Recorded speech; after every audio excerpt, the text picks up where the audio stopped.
Mwahahahahahaha. Hello, everybody, and welcome to the mayhem. Mwahahahaha. Just getting started. I know it's a little earlier than my usual start time, but I got up earlier. Hooray for being awake and not over.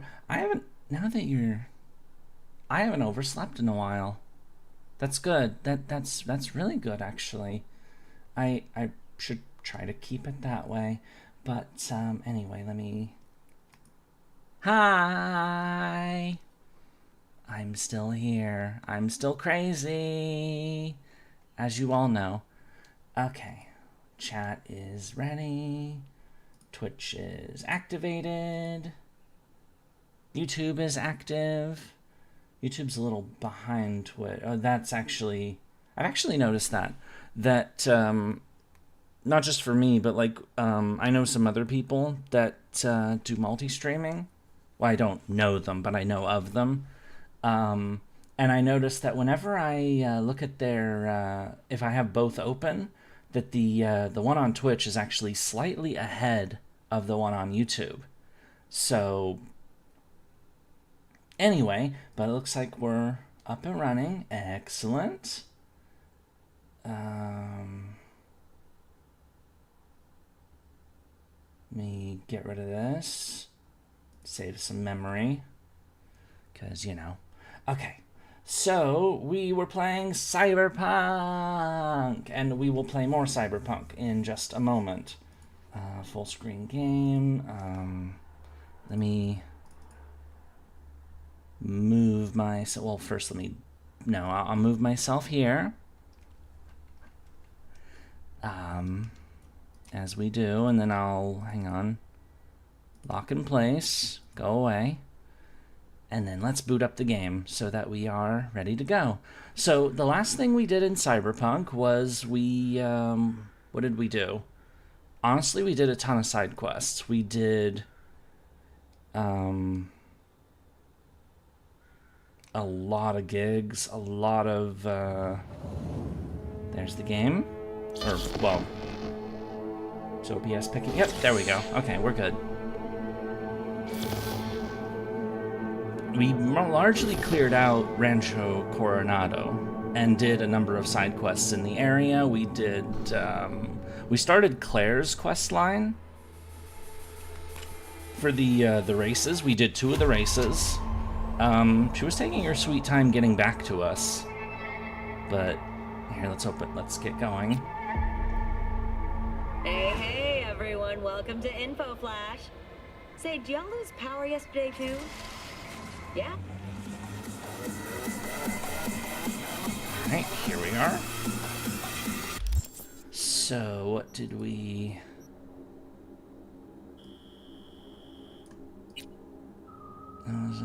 Yeah, we finished all the remaining side quests out in the Badlands. We did...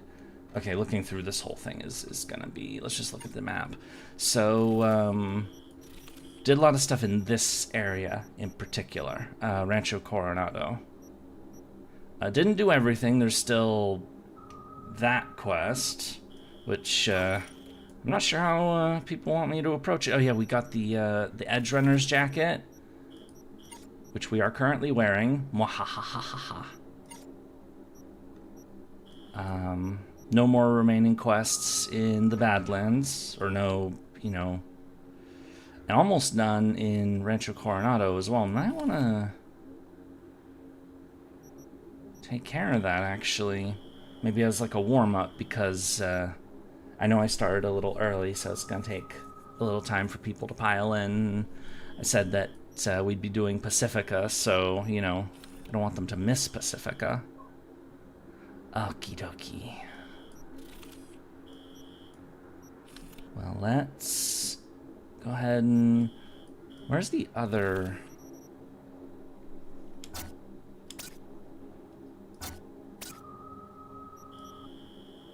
So we actually were left off... Where were we? Right, we had just done something. I don't remember what we had just finished. I should probably, you know, get a little... Oh, there's, what's his name? We were doing stuff for Padre, right? Okay, so... let's do some of that then. Okie dokie! Charge! Okay. Well, if everything's... Yes, no, yes, no, Makura, no! Yes, no, yes!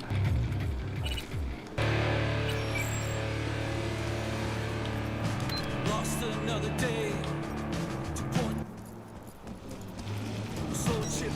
We also... oh, yep. We finished the Delamain questline, so now we have his cab as ours. We merged the personalities into one newer being, and he left the city, but he left us this as a treat. Ooh, violence. And the cops, okay. Well, they can have a good time with that, I guess.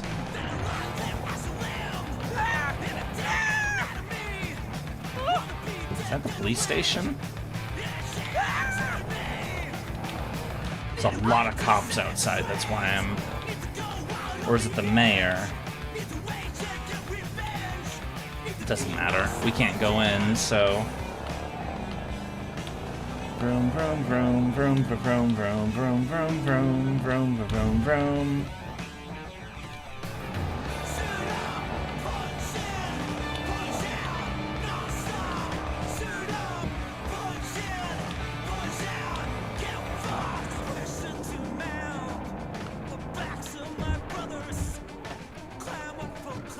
Alrighty.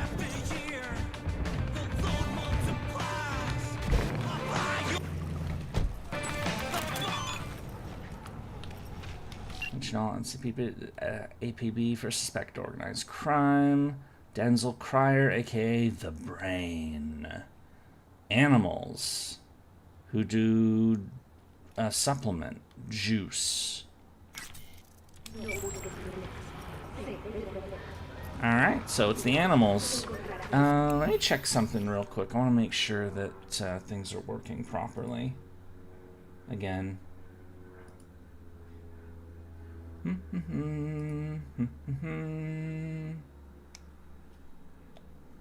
And Twitch is good.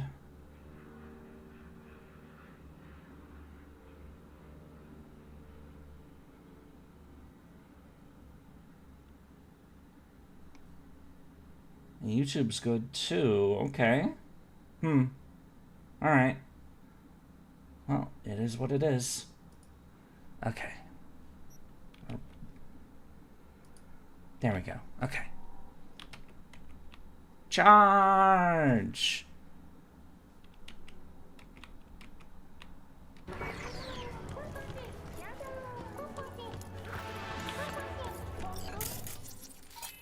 Brutalizer. See, officially, it's not a thing. No reports, zero coverage. Sneaky.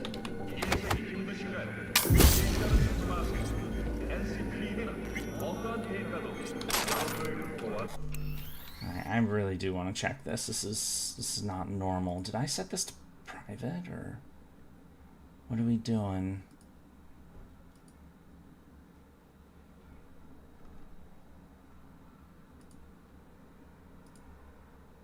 No, it's set to public. Interesting. Okay, okay. Just go that way, and onwards we go. Okay.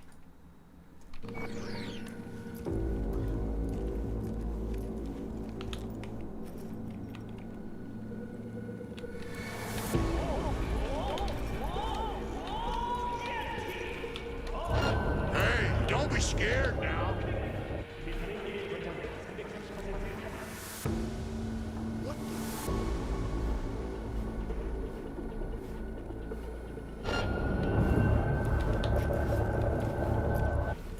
Come on! Did he kill you? Still breathing!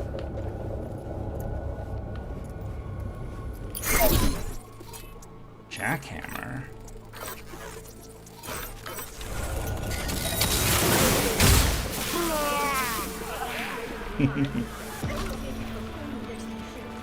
Well, it was probably gonna go loud at some point. Hey everyone, sorry I'm late. I just got finished with an FGO session, got quite the haul. I rolled on the Skyhawk banner, pulled Anti-Ska, Nido Chris, and Assassin of Pride. Congrats, congrats. Also nice to see you. You're not late, Notorious. It's nice to see you. How, I mean, I'd ask how you've been, but you just told me how you've been, and it sounds awesome. I actually, before I started, Where's my little bitch? I did a few quests of my own. I was mostly just like clearing out my AP before, you know, starting, so that when I finish the stream, so I don't space. Trust me. so I don't cap out my AP while we stream. So Send the word space to 7299 for a chance to win I think a I knocked him out rather than killed him. The Crystal Palace. 10 casinos, 5 pools. Hey, don't be scared now.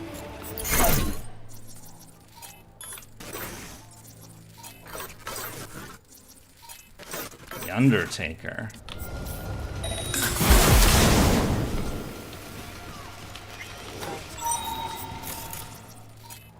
Denzel Pryor, that's the leader.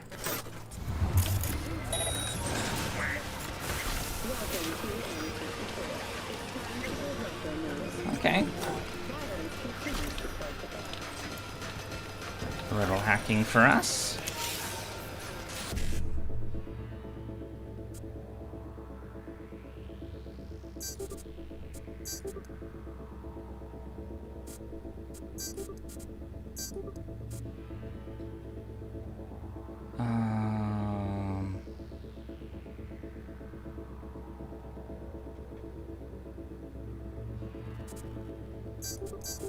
There we go.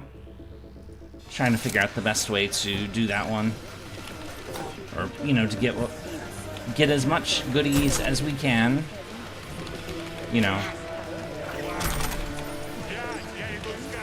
Looks like somebody's still alive.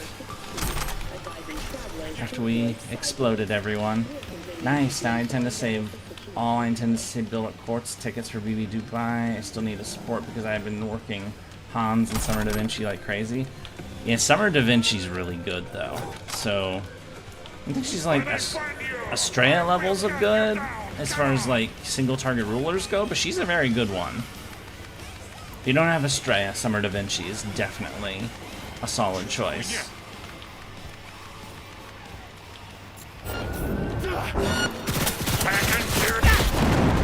Kaboom! And that was the last one. Excellent.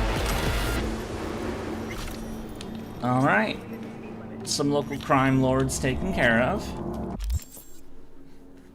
Yeah, for today's, I was doing quests. I was using, on my accounts, I was using Tez to loop and Tai Sui Xinjun. Because Tai Sui's really good. Later quests will probably... I've been thinking about like what would I want to do for roles and whatnot, because... Should we call the police? Because, you know, I kind of want to get more copies of... is Tiamat still up for roll? Has Tiamat been up for roll? I haven't even been... That's how out of it I am. I've just been, like, doing the quests. I haven't been looking at, like, who's... I know Draco's up for roll. I tried it on my second account, and it did not work very well. Which was unfortunate, but, you know, it happens. Yay, lower crime rates, indeed. There's a cyberpsycho over here. Is this the one with the,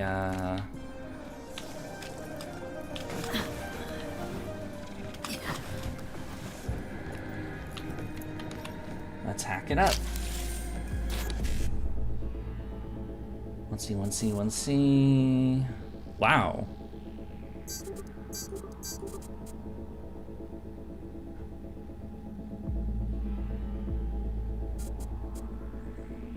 Oh, fuck.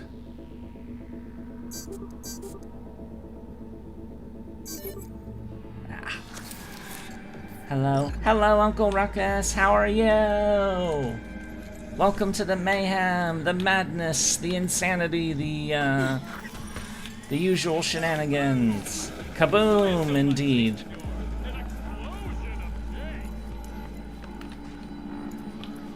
Oh, yeah. Somebody's lost their mind. No. Yeah, I'm gonna close this thing since I know that it's not broken anymore. So get rid of that. It should help with the loading speed or the avatar a bit. The model. You're still in America. Don't think Tia Mom is available yet. Well, I'm talking about roles. Finger on the trick. Dao Hun. I can't pronounce that, I expect.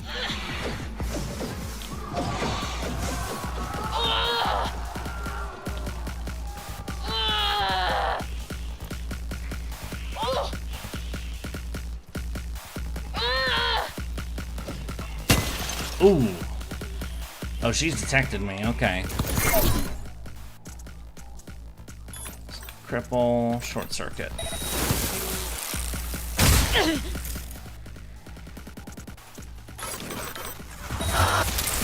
There we go.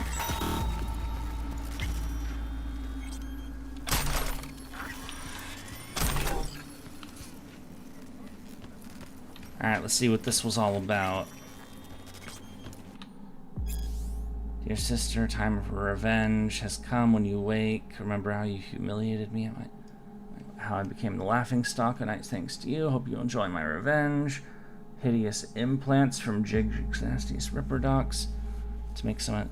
I'm getting married again. My future husband needs no interaction because you're fiance after all. You know him so well. That's right. But don't worry. I doubt he'll spot the difference. Wow.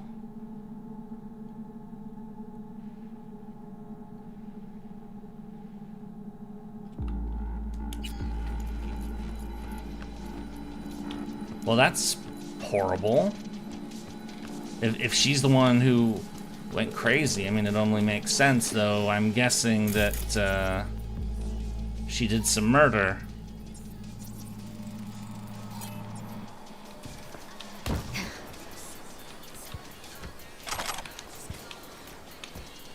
I hate to cut and run, but it's family dinner time. Try to check in later. See y'all. Okie dokie. Thank you for popping in.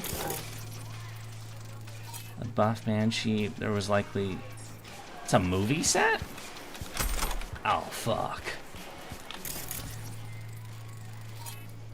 Cameraman.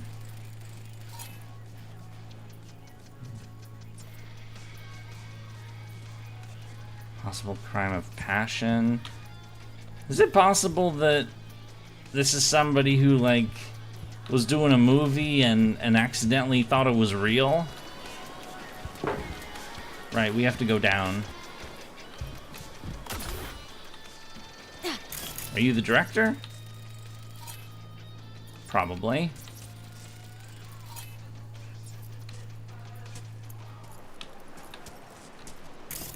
I thought there was something more down here. Maybe I'm dumb.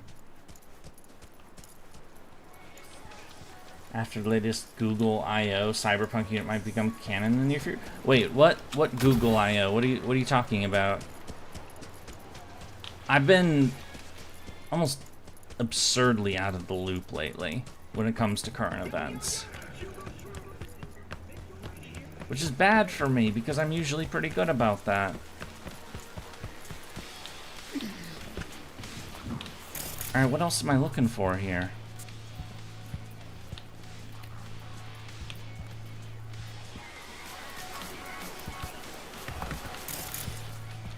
Am I looking for where these cords go, maybe, or...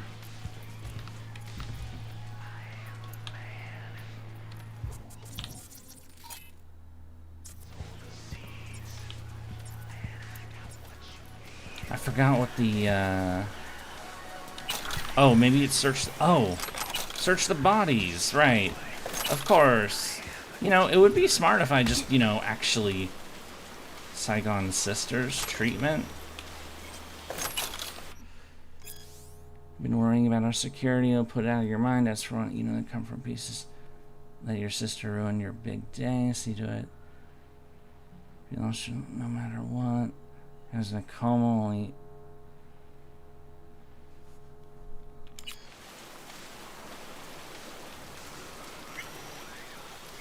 Sister's treatment.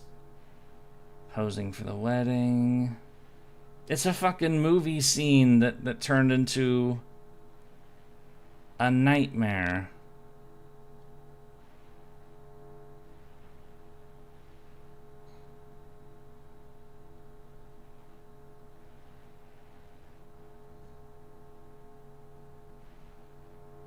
Okay, well this was not supposed to end violently. Yikes.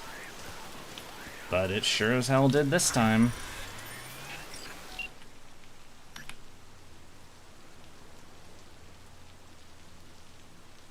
Ooh, just trying to integrate everything with AI now, even the Google search now. They will scrap your websites.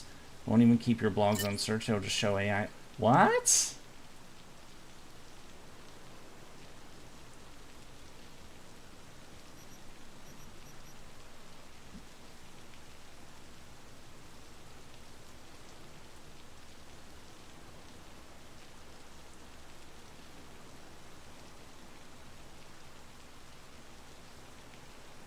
Now people can remix your short on the go? I may have to look into what's going on here.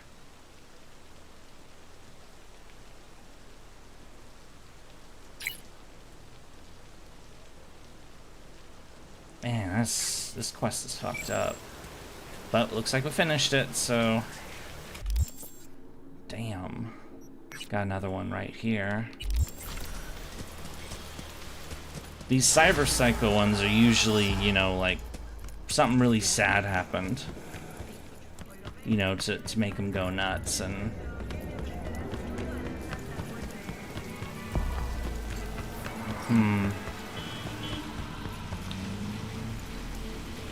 Yeah, I had somebody asking me, because I brought up the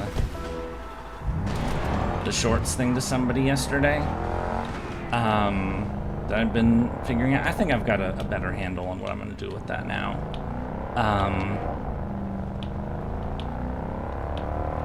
But they were basically, they were trying to convince me to, you know, like, do AI stuff and, like, to create, like, an AI avatar that looks like a real person instead of the model. They don't know how much this cost.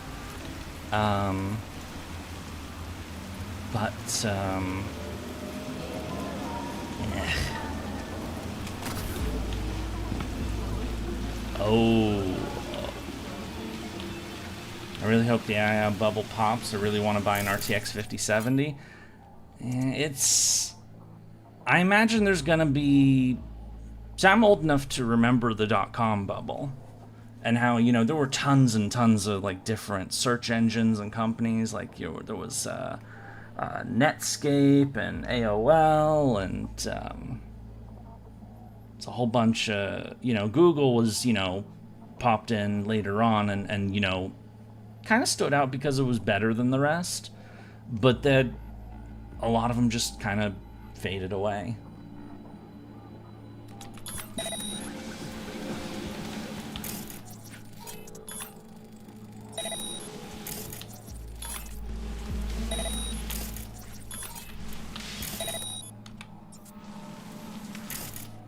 Is that our cyberpsycho?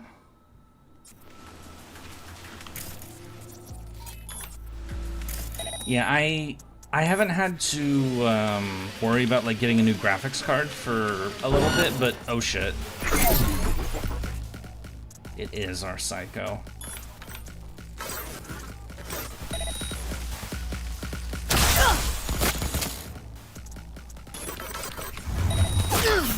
Alright, there we go.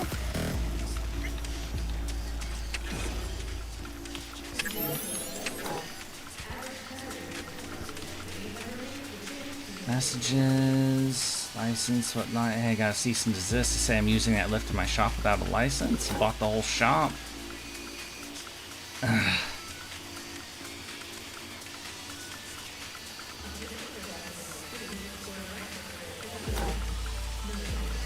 If a shoe company announced we are now AI company and their stock jumps 500%, wait, is that something that actually happened, or are you just giving a example or like a hypothetical?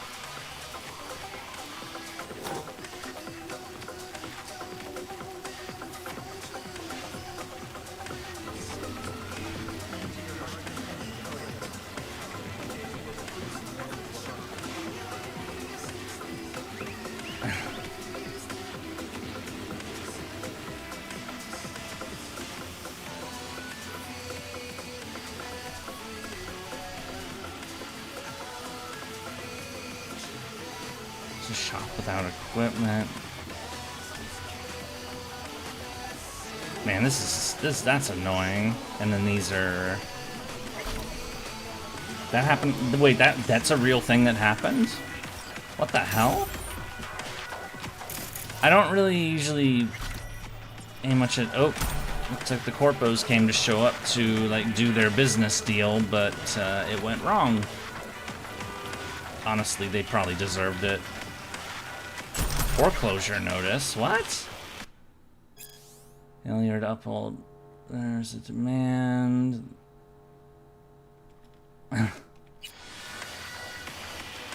Shoe company name all birds? I don't know of that one. Is that seriously the name of a shoe company? Because none of it will be yours. You sign whatever agreement the court gives you. So as I should have been. Some more twists than an Apple novel.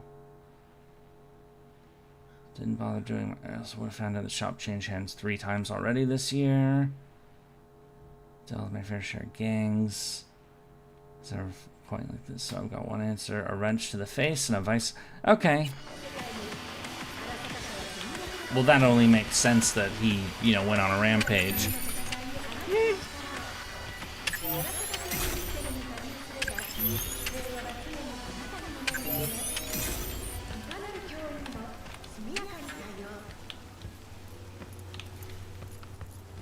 Yeah, I honestly haven't, like, you know, I know AI has been the big thing for the last couple of years, but honestly, like, my own personal, like, connection to it has been pretty minimal. Like, you know, occasionally, you know, like, when I search something on Google, I'll get the AI blurb that they have. That's kind of it for me. Like, I mean, I might occasionally, like, you know, like, want to ask some questions here and there, but I don't like relying on AI because, you know, I want to know where they get their information. I want to know, like, you know, okay, so you say that, let me just, I don't know. You say that Hassani Sabah was, you know, born in, you know, in Qom in Iran today. Well, is that true? So where did you get this information, or are you just making this up? You know, I know that was kind of just like, I kind of pulled that out of thin air, honestly. But, hello? Hello! Welcome, Voltas! We just dealt with another cyberpsycho!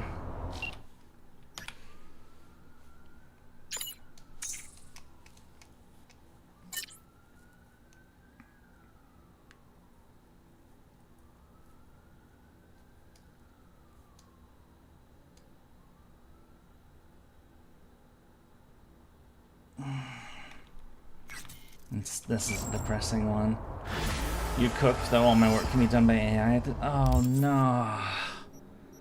Yeah, that is definitely... There's definitely a thing there. I mean, you know, the trend with technology, of course, has been, you know, to do things that once took a lot more people to do them with far fewer people. That's, you know, that's been the story of technology, you know, going back, you know, centuries. You know, we used to, like, have to, like, weave cloth, like, by hand, and then, you know, we got, like, the spinning tools or whatever they're called to, like, you know, do the cloth quicker, and then we, you know, got more machinery to do other things, so that we could produce, you know, things on a large scale, and then we now can produce the clothes on a large scale through, like, you know, more machinery and, you know, for like building cars, we used to like have, you know, assembly lines full of, you know, workers to like do their little part of it and then move it down the line to the next person. Now a lot of that's done by robots. And of course computers. Now this, it's, you know, it's part of a recurring trend, but this is a big one, honestly. Like this can affect, you know, they get the technology right, it can affect so many things. And it's to the point that, and especially because a lot of it is like service related stuff. You know, what do you need you know, somebody who can like do filing and, you know, filing, going, you know, data or words. Like a lot of careers are potentially at risk of, because they can be automated. But I mean, industrialization did cost some people their livelihood, and you know, they were forced to move into the factories and whatnot. But where are people gonna go now? Like, what's the, you know, at least back then with the, you know, when, you know, industrialization began, people, you know, could at least get the factory job. What job are they gonna get now? What are they gonna do exactly? Like, what's the next opportunity? Is it to be, you know, a worker in a restaurant? Oh, wait, they're probably going to automate that. Is it going to be somebody in manufacturing? Oh, they've already automated a lot of that. Is it going to be, you know, somebody in, you know, tech? They're going to probably start automating a lot of that, too. It's where, like, it almost feels like it's like the logical conclusion of the trends of the last few hundred years, where, except now, instead of, you know, making life easier for everyone, they've inadvertently, you know, made it so easy that people aren't even needed anymore. Then what do you do about everybody who's gonna get left behind? But you need to take into account that robots do not create added value. They do if they turn raw materials into finished products. That is value add. That is the definition of value add. You know, you turn a lump of metal, you know, you can sell lumps of metal, but you turn that into a car, you know, that is value add. Big time. That car is worth a hell of a lot more than the steel and the copper and the cords and all the other shit that it's made of. Merely used to ship features that would take weeks with a whole team. Now same input is generated by AI in 5 minutes or 30 minutes. That's still, I mean, the potential for, you know, doing more, you know, being able to do, you know, more work is quite impressive. You know, it'll allow for much greater productivity. You know, which again is a key feature of it, is, you know, being able to produce more and take fewer people to do it has been a trend for centuries. But again, like before, at least, you know, there were jobs that people could go into, like, you know, but yeah, they don't. Yeah, if that's the thing, is if everything is automated and nobody has a job anymore, you know, nobody has any money, so nobody can buy the products anymore. So like, it's gonna crash everything. Fuck.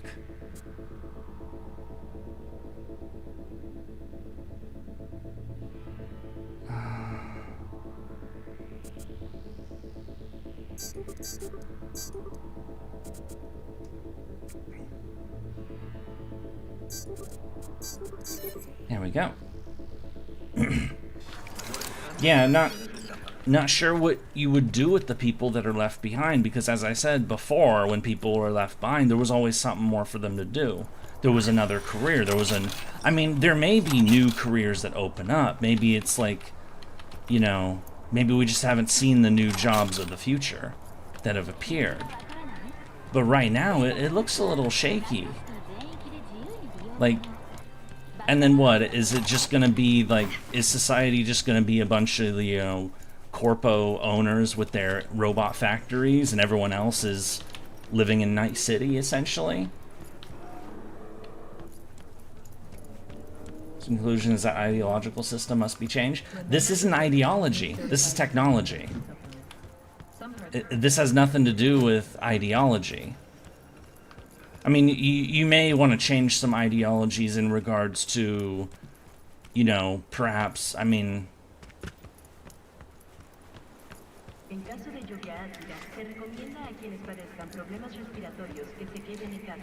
You either, if society's heading to a place where nobody is needed anymore, well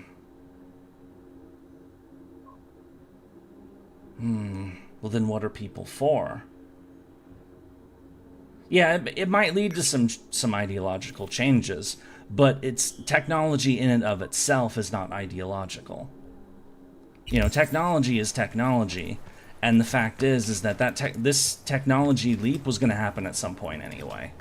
It really was. It's just how humans are. We like to, you know, improve upon existing systems.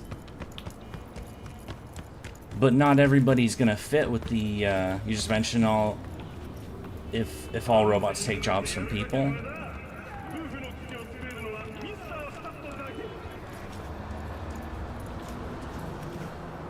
I mean, you still will need... Well, what will you need? You will need people to do maintenance work, but that's only so many. Because, you know, you'll need people to maintain the robots. You'll need, like, system engineers to, like, make sure all the systems are running properly. To make sure that all the robots are doing all the stuff. But that is a far less manpower-intensive effort than, you know... So what do? Do you, like, create factories that are deliberately less efficient just to employ people? Like, do you go back to, like, old-school assembly line stuff? So do I do social experiments, basic income? Yeah, but basic...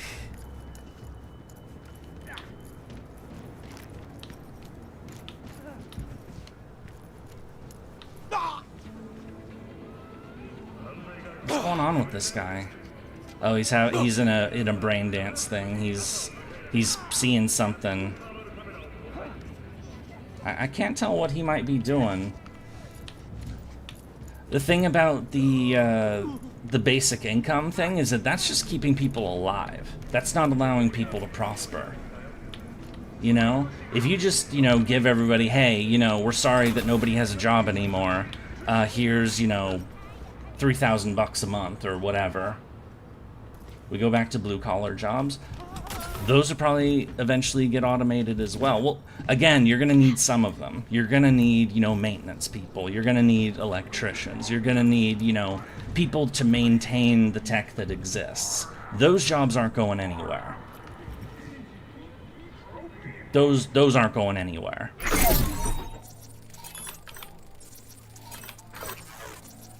You know, that's actually, you know, if I was in a position of, like, giving, like, trying to give career advice to somebody, you know, I would say, you know, like, find something that's, like, you know, maintenance related. Find something that's, you know, an electrician or, you know, as gross as it is, plumbing. I could never do plumbing personally because my sense of smell is way too sensitive.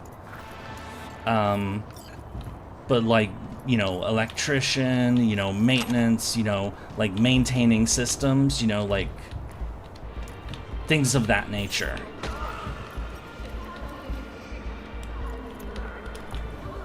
Not saying that it's good basic income. Just saying, yeah, but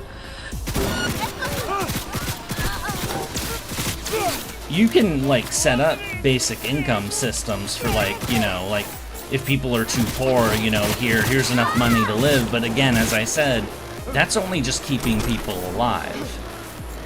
And, you know, to keep them, you know, give them enough money so they don't frickin' riot. Which, you know, you don't want people to riot, of course, but we're definitely heading into a world where a lot fewer people are needed. And it's, I mean, on the one hand, you know, part of that may be for the best because populations are collapsing in the developed world. We will have high competition for doctors, nuclear engineers. Are we going to have high tech? Are we going to have high competition for doctors? What if we can design a robot that can do surgery? Precision robot engineered thing that is more capable than any person would ever be.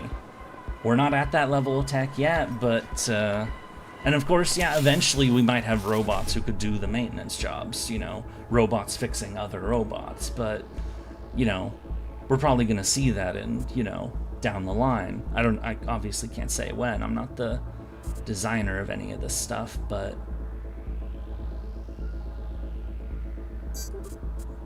they do... Oh, fuck. I hit the wrong one. Just back out. I screwed up.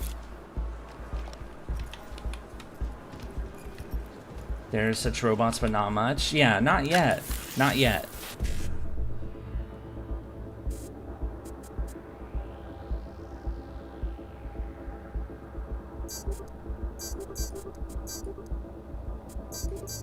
I don't see automation being stopped, though. Are you open to allow robots to operate on me? Right now? No, hell no. Hell no. In the distant future, if they perfect the technology and make it, you know, that they're better than any person could be, then maybe. Maybe. Crazy Chum, how are you today? Good, thank you for asking. We're having a very interesting conversation right now about, robotics, AI, and essentially the obsolescence of people. You know, that's what we're going on about right now. While I guess I'm just doing random content for now because, you know, it fits. We are gonna do the Voodoo Boys today, but the future kind of predictable. What do you mean, future kind of predictable? That's probably what I think in the next 100 years will be time for exploration, get resources like Star Wars or something. Oh, like expanding, like to go like colonize Mars or something. Damn it, now why do I smell food? Burn it all, that's the only correct answer. Come on. Come on. Even I'm not that psychotic.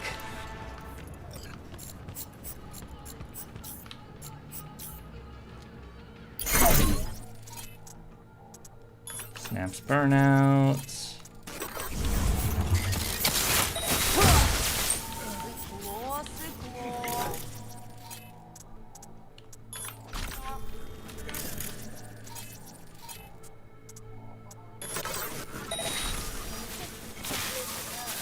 You know, that's going out. But you are definitely creating a situation where the people who own, you know, the company founders who own the factories that will produce all the AI and the robotics, those people are going to make absolutely bonkers amounts of money. They're basically going to have all of the money, actually. Which does leave everyone else behind. And, you know, I mean, we're already at a point where I believe it's something like the top 10% of the population in the US is responsible for like 50% of all the economic activity, all the spending, which means that, which is part of the reason why, you know, they pay so much attention to that just top 10%, is because, you know, they keep half the country afloat just by themselves. But that's not how you want things to be. That's really, like, that's just asking for trouble down the line. Like, people are going to, you know, little Timmy can go without the private island. What are you suggesting, that the AI companies should all be owned by the central authority? Then you're just trading a private tyrant for another, for a public one. We've seen that sort of thing before, many times. you know, they've, as much as, you know, theories about communism, you know, have been, you know, brought up, it hasn't worked. Certainly not, you know, imposed from above, but even on small scale communities, it hasn't worked either. That's why CFOs and CTOs are leaving their job, taking demotions and joining Anthropic and OpenAI. Yeah, because they want to get on the gravy train. If they believe that, you know, the AI and, you know, those central companies that have that stuff is going to own everything, then of course, yeah, they'd want a piece of the pie. And I mean, you know, honestly, I understand it. I mean, I wouldn't mind a piece of the pie myself. I just don't know anything about, you know... Oh, burn all the robots and burn all the AI?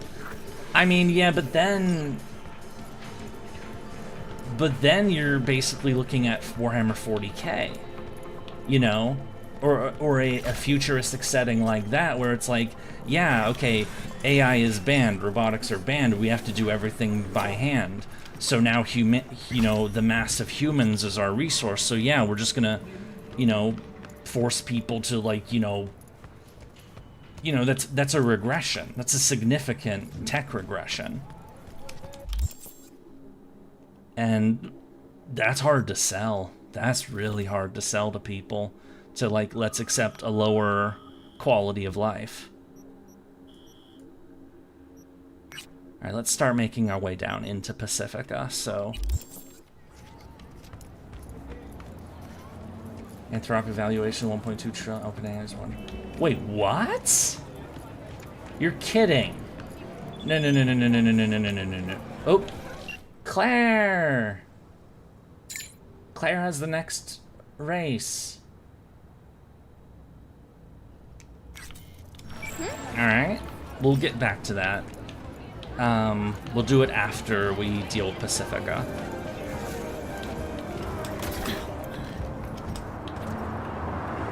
Wait, I should probably follow the indicator. Yeah, I know that a lot of the like the valuation of AI companies is a lot of that is built on potential. The valuation for Nvidia though is real because they're actually selling shit. They're selling the GPUs. Those are not a potential. You know, Nvidia is making a fucking killing. And because they are actually selling a product, whether or not the people that are buying the product are going to make good use out of it, that's another story. You know? That's up to them. That's not Nvidia's problem.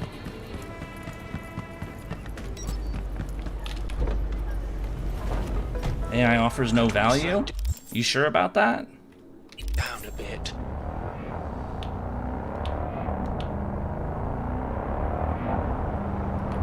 I mean, I know that you're a teacher and you've got... I don't even want to think about what it may be like to be a fucking teacher in the age of AI. Like, that's just like fucking... Especially a history teacher. People are just gonna write their own fucking papers for them after I mean, yeah, you could probably, you know, figure it out. You know, you can tell what's fake and what isn't, but, you know, it's definitely, I do not envy that at all. I mean, I didn't want to do teaching because, you know, I didn't want to teach students that, you know, didn't want to be there. But, like, it's even worse now, I think.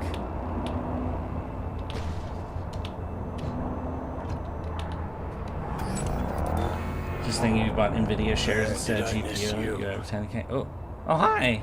He missed us. Aww.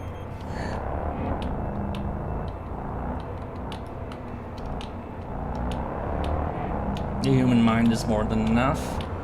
Well, in that case, we'd probably want to enhance the human mind to make it even better, like go the Mentat route or something. Yeehaw, kick some soldier. Just open fire on pedestrians, try to grab them alive. Outfitted in full military. Oh.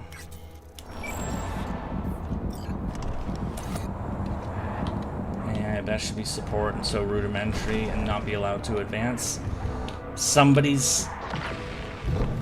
you can make those rules, but somebody's gonna want the edge. You know how people are. Everybody's always looking for the extra advantage, the thing that's gonna keep them ahead of everyone else. And if that means bending the rules to make their AI just a little bit better than the competition, they're gonna do it. They're gonna do it. That's just how people are.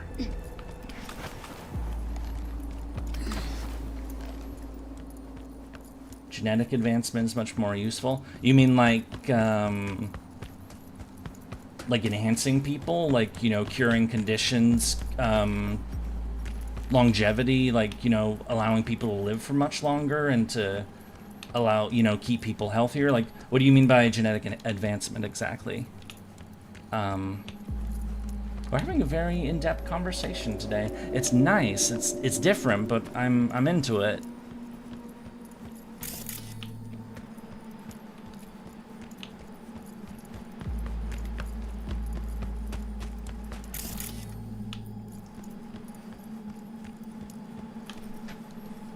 Like, I would definitely, you know, I mean, for perhaps obvious, you know, self-serving reasons, I would be very interested in, you know, researching ways to, like, stop aging, for example.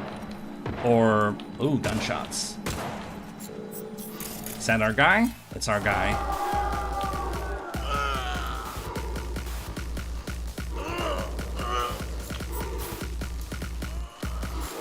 Physical improving overall. Oh, you mean like using genetic, like tapping into genetics to enhance people, or to this AI is not even intelligent? Well, of course it's not. It's brand new. It hasn't cooked yet. There we go. Knock the fucker out.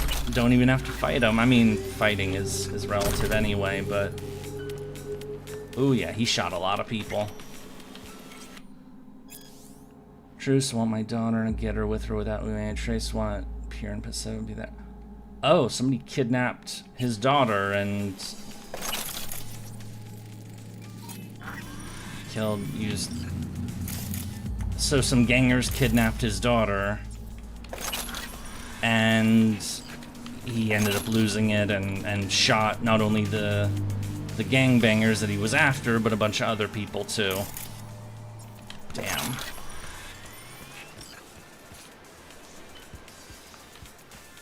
It's more useful than AI, or as I call it, artificial fraudulence. Fraudulence, or I'm assuming you meant fraudulence.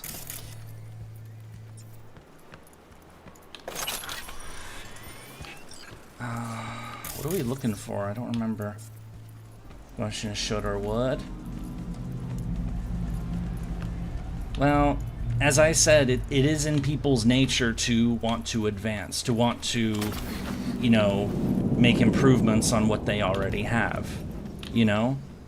People, you know, people are ambitious. They like to strive for the future. They like to, you know, make things better than they currently exist. You know? It's when you can't prevent them from being able to, you know, have something better than what they have now is when things go wrong. That's how you get revolutions going. When you make people's lives worse. So, and that's what I'm concerned about, is, you know, I don't want, you know, I don't want the world to, well, I mean, I say that, but honestly, we could probably use a little restructuring, honestly. Only victim not to be immediately suffered a slow and painful death. Oh my.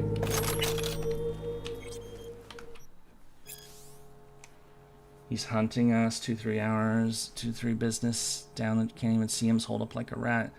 You'll see. What are you waiting for? Draw him out. Set a trap. End the fucker. It's not about the daughter. It's about revenge. Remind him. Pokes it. Will nail him between the eyes. Grass rustle. Can't live like. Oh.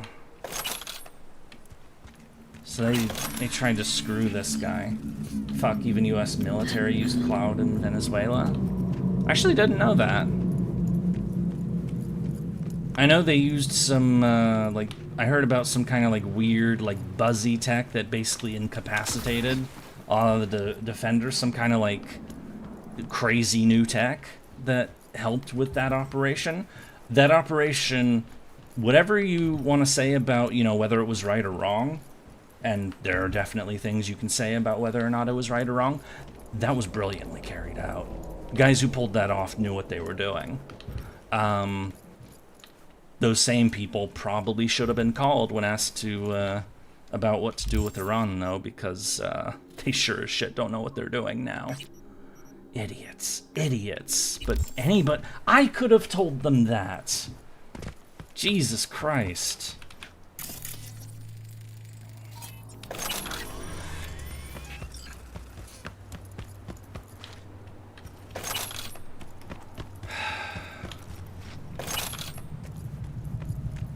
I know we try to avoid current events as much as we can, just because I don't want to, like, drive people away. I don't want things to get, like, you know, I don't want this channel to turn into, like, you know, Asmongold or Hassan or any of those people.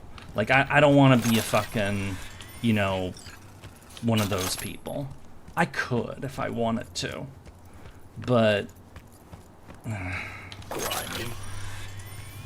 I'm not an ideologue is the problem. So, you know, my preference for, you know, how to do things is what's best for people and what gets, you know, the best results. You know, not do this thing because it fits my belief system.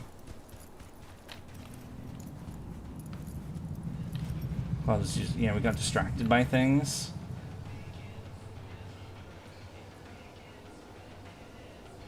The only thing that could be done is nothing. Well, I guess solution, the asshole and chief blew it up. Well, oh right. Oh, search the van. Search the van? Oh, is the daughter there? Oh no. They fucking murdered. No wonder he lost his mind.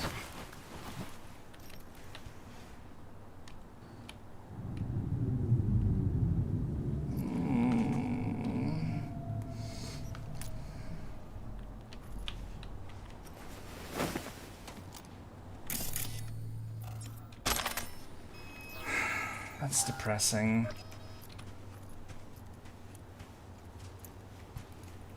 Optimist Yurie? I'm not very optimistic. Definitely made the more hard line. Well, no, let's back up a moment. Let me turn in the quest.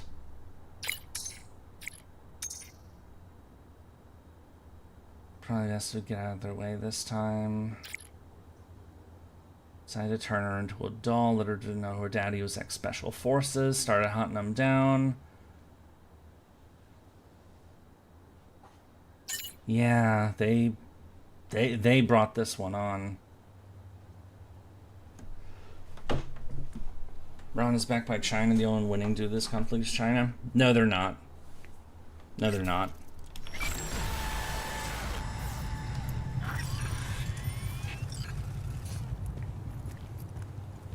Okay, let's back this up for a bit.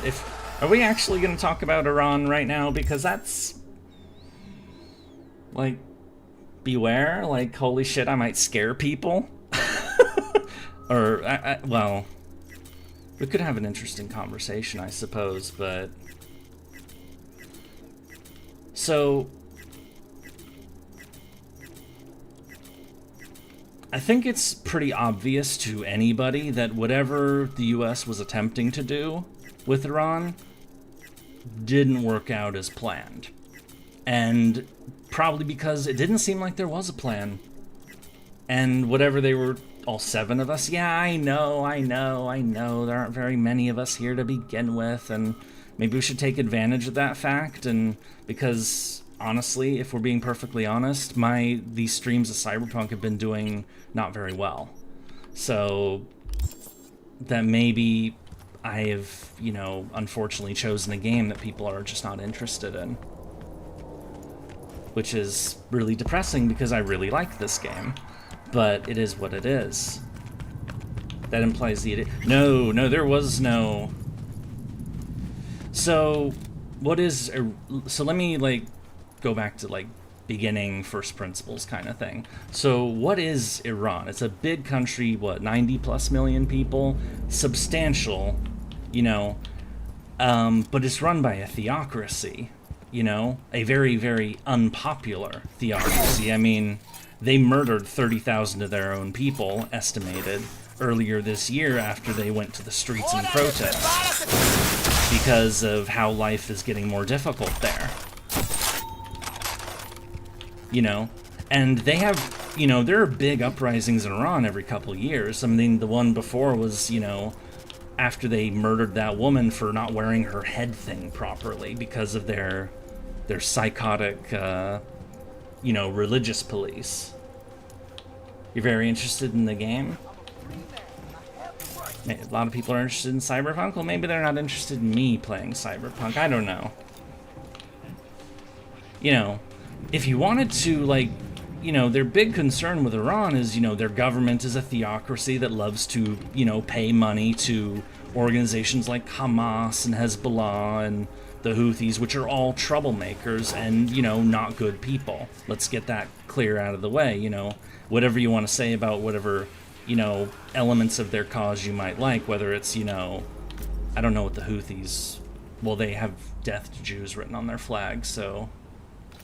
Or, like, you know, whether it's, you know, you, like, or, you know, think Palestine should be its own thing, Hamas is clearly not the right people to carry that sort of thing out. The message may be okay. The messenger is flawed. That's what I'm saying. Oh, okay. But, let me get rid of these people. If I was to deal with Iran, I would just sit and wait. Because if you wanted to have the government fall from oh shit. If you wanted the government to fall from within, it's hard, but, you know, it's hard for people to pull that off, but they're not going to want people. Regime change imposed from the outside is not a good idea. The only time that sort of thing works is if you go all in and do, like, a full-on invasion, like with Iraq and, you know, like, go in with hundreds of thousands of dudes, conquer the country, and then rebuild it. Of course, Iraq didn't work for other reasons.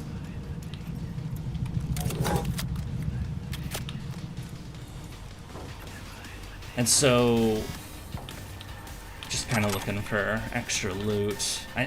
I really wish I could keep my thoughts more coherent. It's hard to multitask, to do game, very focused game, and this kind of conversation at the same time.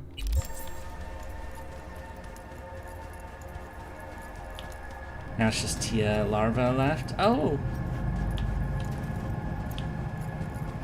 So, yeah, if you wanted to deal with Iran, honestly, it would have been better to just wait them out. And, you know, keep the sanctions going, wait until the country eventually cracks. But, you know, they saw the uprising and thought, okay, maybe this is our moment. Let's go in, let's whack the leader and, you know, and, you know, maybe the people will rise up and do the rest of it, forgetting that the people had just been crushed. If they were going to do an Iran intervention, they should have done it at the end of December. But they didn't have the assets there because they were too busy doing the Venezuela thing. Oh. Near the gym, there's this walkway where people are falling off the map. Find out what's going on. Just don't disappear yourself. Basically, they screwed up the timing. Is that if they were gonna do it, you know, do like that kind of like decapitation overthrow thing, they should have done it when it had a chance of succeeding. But they waited too long because they didn't have the assets ready. So they tried to do it after the fact, and of course it wasn't gonna work. I mean, did some of those people need to go? Yes. I mean, Ayatollah Khamenei had the blood, literally, of hundreds of thousands of people on his hands. You know, this is not a good guy. But it was not well thought through at all. You know, as sad as it is to, you know, leave another country in the hands of, you know, despots who have no problem shooting their own people. I mean, to quote Emiya, not Shiro, but, you know, the archer Emiya, it's impossible to save everyone.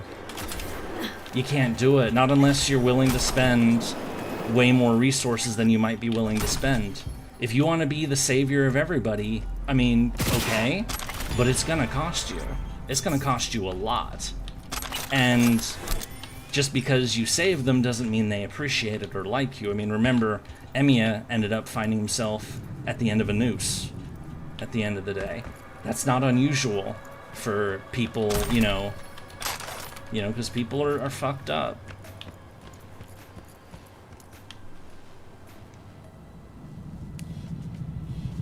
Hope I didn't say anything about Israel might get punished if these chat logs released. We haven't said anything about Israel.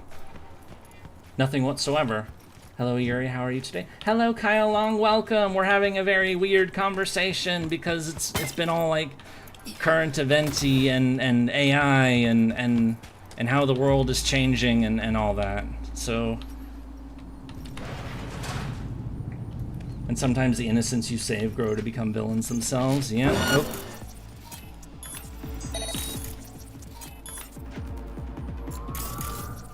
Uh-oh.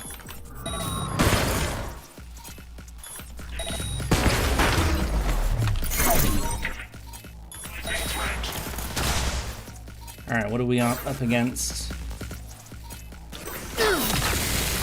And so, you know, if the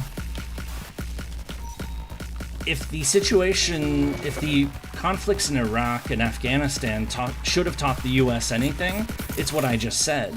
It's impossible to save everyone. You can't just build a country in a place that you know, may not want it, or may not want to be like, you know, what you have. You know, you're better off, as sad as it is, you may be better off leaving them in the hands of bad people and letting their own people decide their own fate eventually. Because they don't like, a lot of them don't like intervention from the outside. Yeah, sometimes they don't want to be saved. And it costs you a lot to do it, so it's like, you know, it's not worth it. It's sad, it's unfortunate, it's, you know, the idea that people are, you know, in Iran specifically, living in a country that literally beats women to death because they don't wear their headscarf properly is horrifying. It's evil and disgusting and should not exist in a proper civilized world. But it does. And unless you want to spend, you know, trillions of dollars, sacrifice thousands of lives, you are not going to fix it. Are you willing to pay that cost? For me, the answer is no. It sucks. If we had like, you know, an infinite money cheat in real life and we could like endlessly spam as much goods and material as we wanted, and we could like, you know, not care about the costs, and we could like just go and do whatever we wanted, then yeah, okay. But there is no infinite money cheat in real life. So you can't do it that way.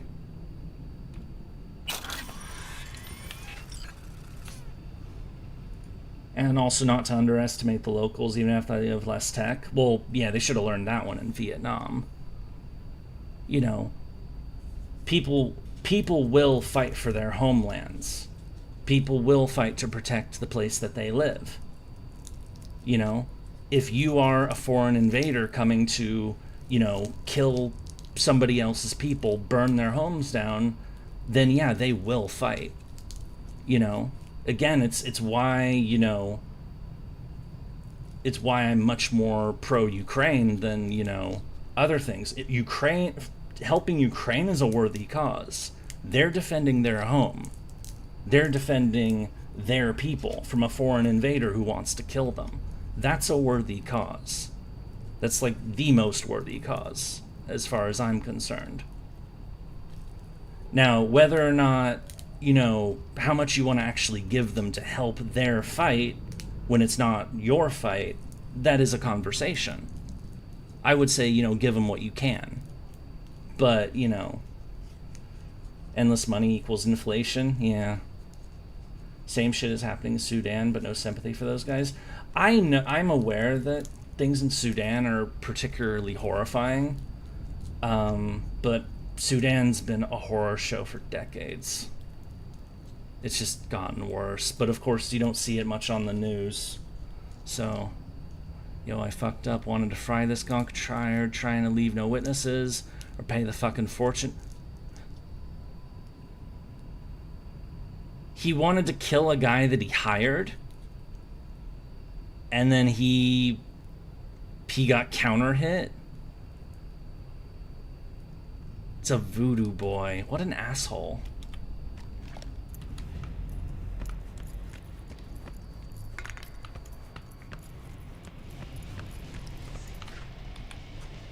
So, like, as far as, like, that kind of stuff goes, you know, when it comes to, like, you know, doing stuff on the global stage, you know, my view is take care of your own first. Make sure your home is a good place. Second, take care of your friends. You know, in the case of the United States, that means, you know, be good to Canada, be good to Mexico, be good to NATO, Japan, South Korea. Be good to your friends, the people that you have stuck with and have stuck with you for the longest time. Be good to them after you're good to yourself. And then after that, well, if that's all taken care of, then, well, chances are those things are never going to be taken care of, actually. But just stick with that, essentially. If somebody wants to, you know, come in and ruin, you know, your things, or want to ruin, you know, if somebody wants to ruin your shit, or ruin the shit of your friends, then yeah, that's when you stop them. Tell that to the idiot in charge? Well, yeah, I mean, I am aware that I'm saying all these words into a void. Nobody's gonna listen to me. Certainly not now.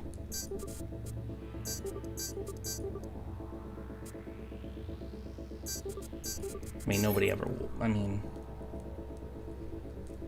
And also make sure your motivation is doing good and not looking for clout.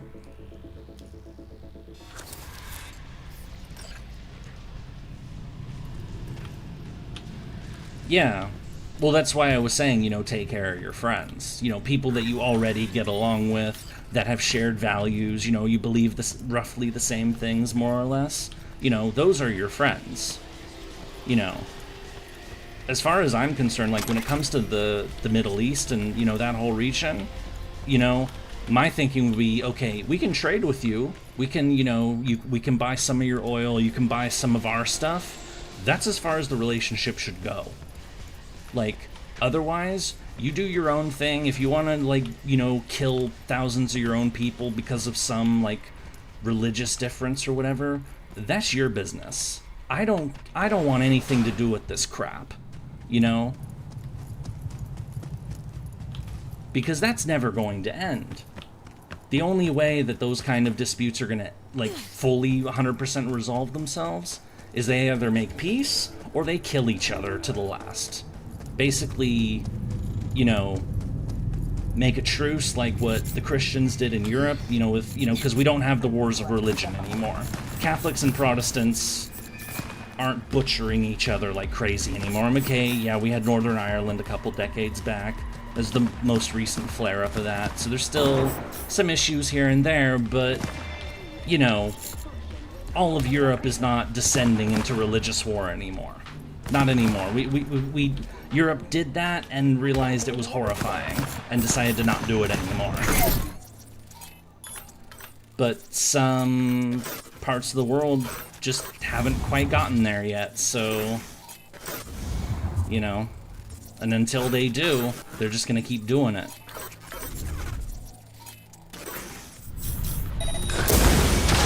They say I have to defend Middle East guys because of the petrodollar. You'd think that, but they don't even have to care about that anymore so much. Because who's the world's... I mean, there is some thing there.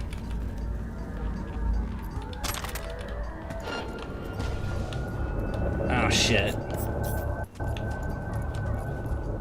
I killed some civs, so cops are after me.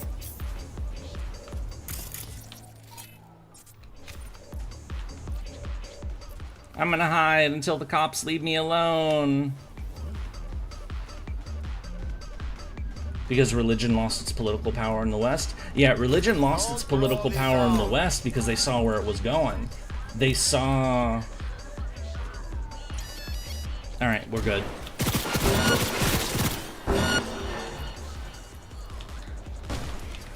Yeah, the reason why, you know, nobody cares what the Pope thinks anymore is because, you know, we used to care what the Pope thought, and, it culminated in the 30 Years' War, which saw, Germany lose, like, a third of its population. That's the last great war of religion in Europe that I'm referring to. Which, I feel like a lot of people don't know much about that conflict, because it's kind of been... pushed out of, it was hundreds of years ago, it was 1618 to 1648, so, we're coming up to 400 years since that, well, it's been 400 years since it started. And, people used to take the religion thing much more seriously, but at the end of the day, it was, let's stop interfering in... already there, just no longer maintain enough cohesion and alternatives became a thing.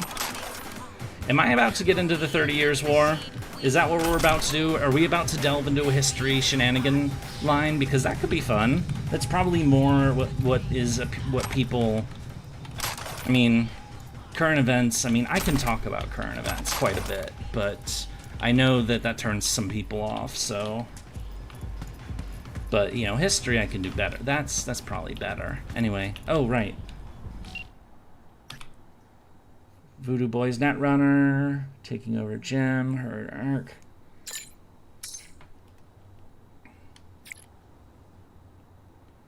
People, they must have been scared shitless in that voodoo den. Yeah, screw it. You could just no longer mean an alternate ideas. Yeah, instead of, religion being the dominant factor in international relations, it was sidelined in favor of the interests of states. That was the ultimate conclusion of the 30 Years' War. Was,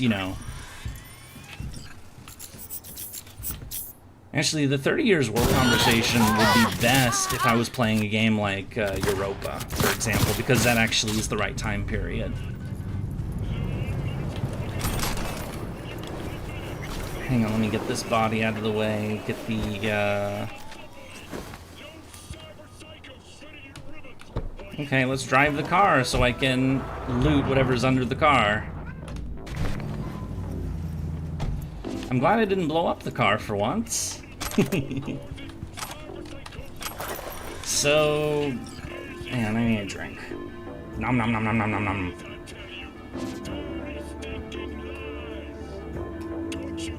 Okay. You want to talk about... If you want to talk about the 30 Years' War, you have to go back to the Reformation in general. Why did the Reformation happen? Because the Catholic Church was corrupt as shit, essentially. Perhaps best exemplified by Alexander VI, Rodrigo Borgia, who is also the main villain of Assassin's Creed 2. And his son is the main villain of Assassin's Creed 3. Brotherhood, not 3. But it was the third one that they made, so... Anyway. So, the Pope was, the papacy was, most famously, selling indulgences. Like, here, if you pay us this amount of money, you get this piece of paper and it says you're going to heaven. You basically buy your way into heaven, which is obviously, like, completely at odds with, how religion should go. That's like... it's corruption, pure and simple. And so, there were... People got upset about that, and, you had Martin Luther with the 95 Theses. Yeah, and it was also the time of the printing press as well. Thank you, Stephen. is that, you know, the written word was becoming a lot more accessible because words could be printed. You didn't have to, like, have a guy in a fucking monastery write every book, you know? You could, like, have a printer print them. So that, of course, made, you know, the written word a lot more accessible to everybody.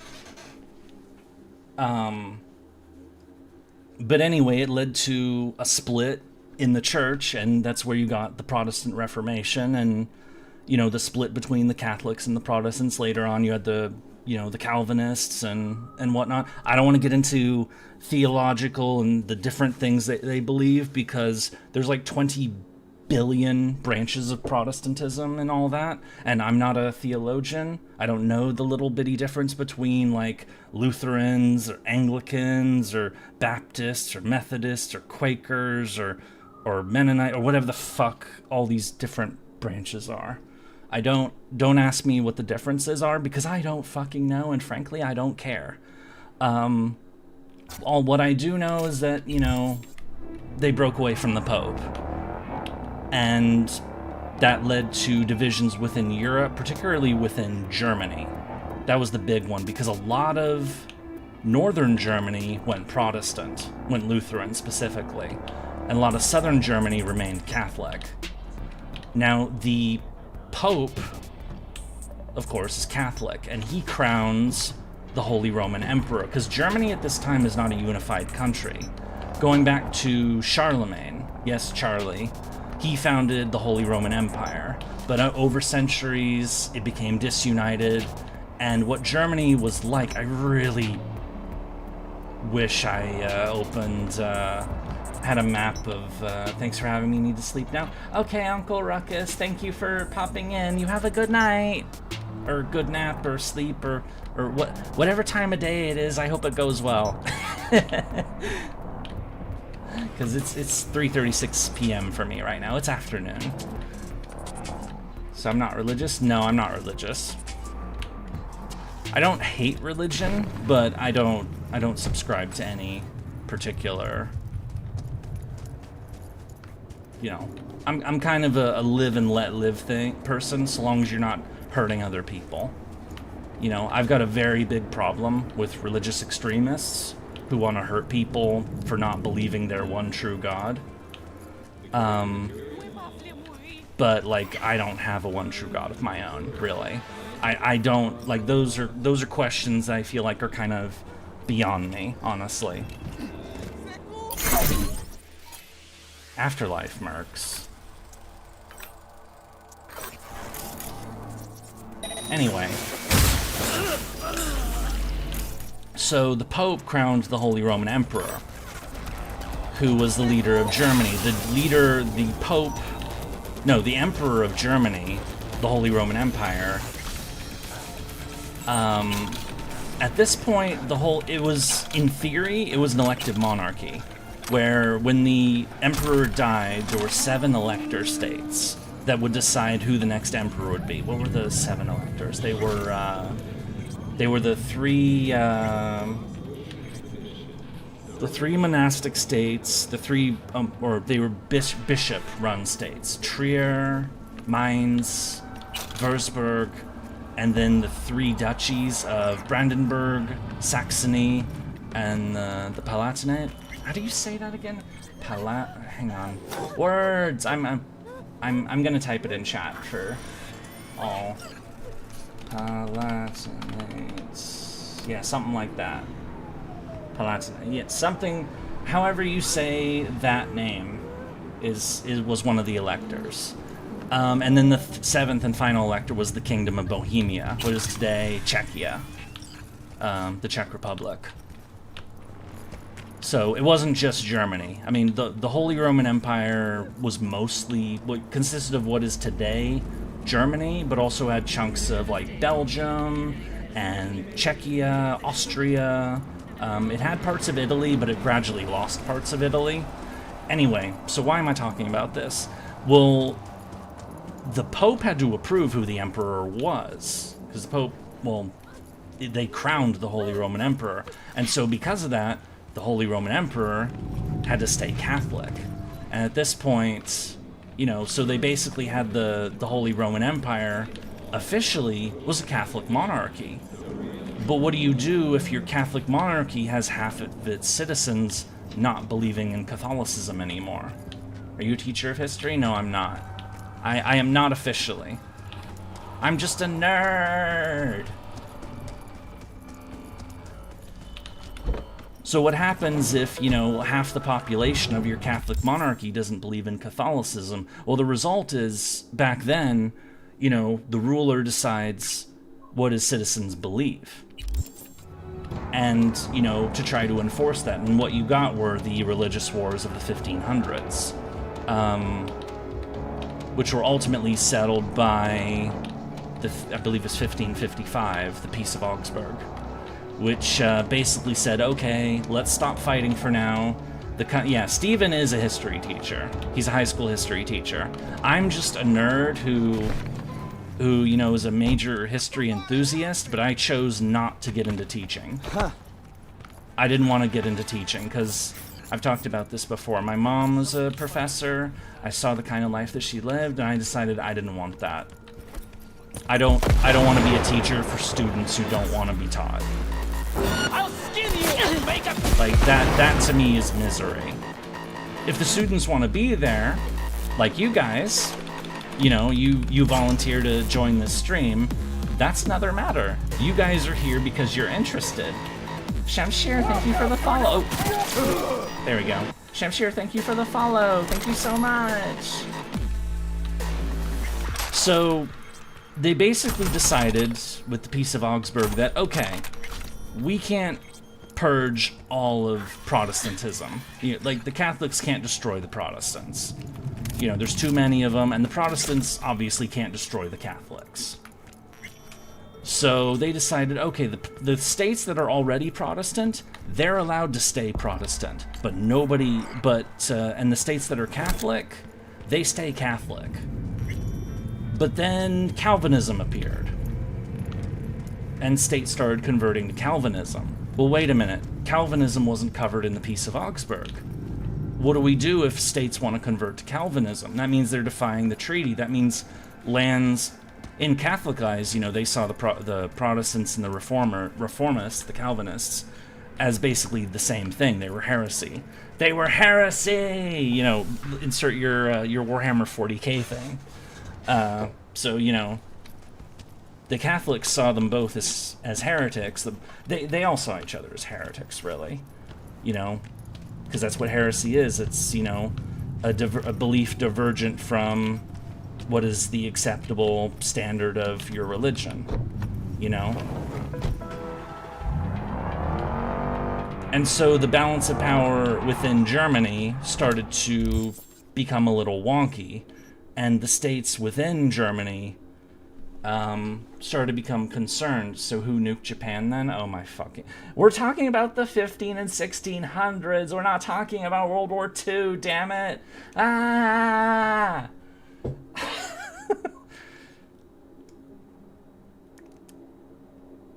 So it led to this kind of situation where, you know, both sides were like thinking the status quo of Augsburg of 1555 is not going to last. And so Catholic and Protestant states started forming organizations, like alliances, basically. They formed the Protestant League and the Liga, the Catholic League. And there were most people generally wanted peace. B, how you feeling? Hello, Johnny. You know, they also, you know, were preparing. There were crazies on both sides who were like, you know, the war's gonna restart someday. Let's get ready to purge all the heretics, essentially. But how it actually got... Oh.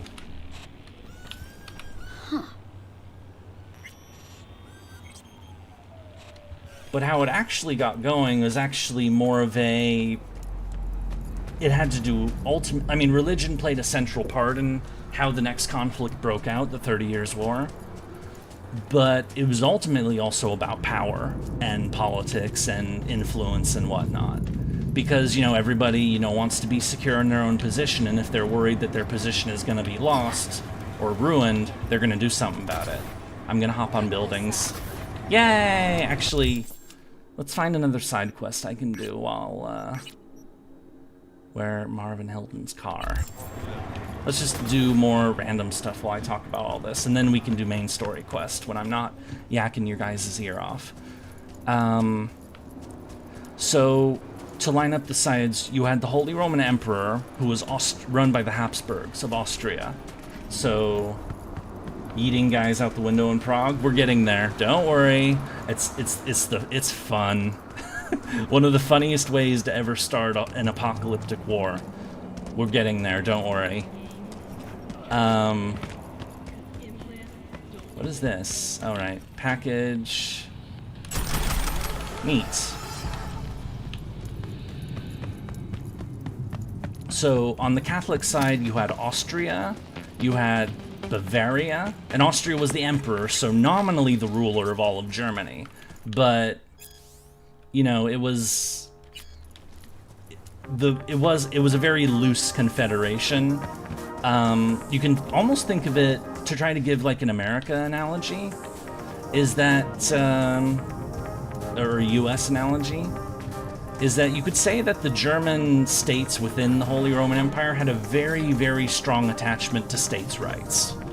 They wanted to be left alone, they wanted to do their own thing, and while the emperor, the president, was the leader of their whole thing and could call upon them against external threats, like if the Turks came to invade again, and the Turks did try to invade Vienna multiple times, you know, they would fight on the side of the emperor.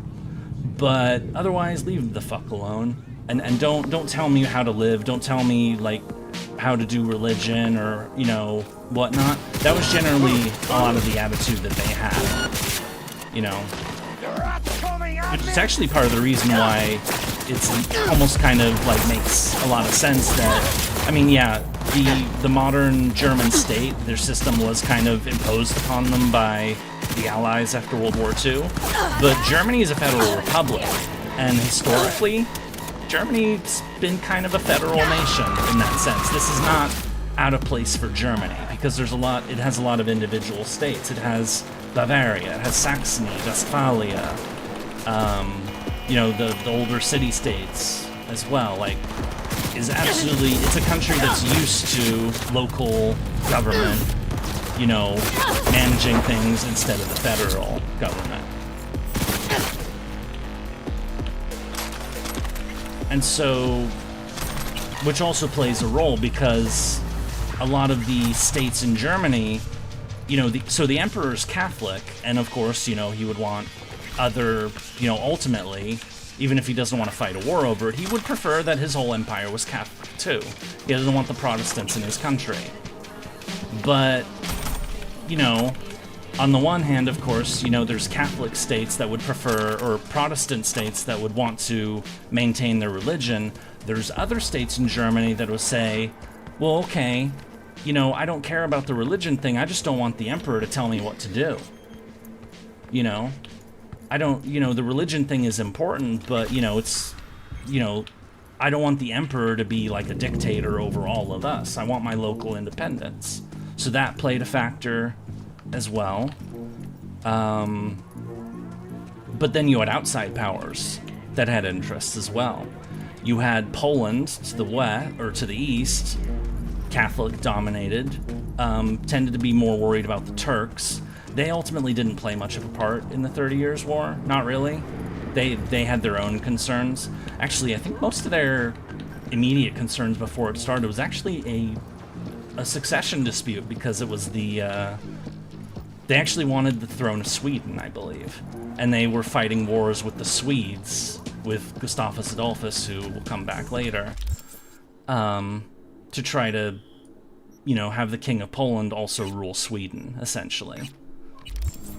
So that's what they were up to. The Swedes, of course, were occupied with Poland, and, you know, having to worry about fighting a predominantly horse army, and figuring out how to do that with a mostly, you know, foot army.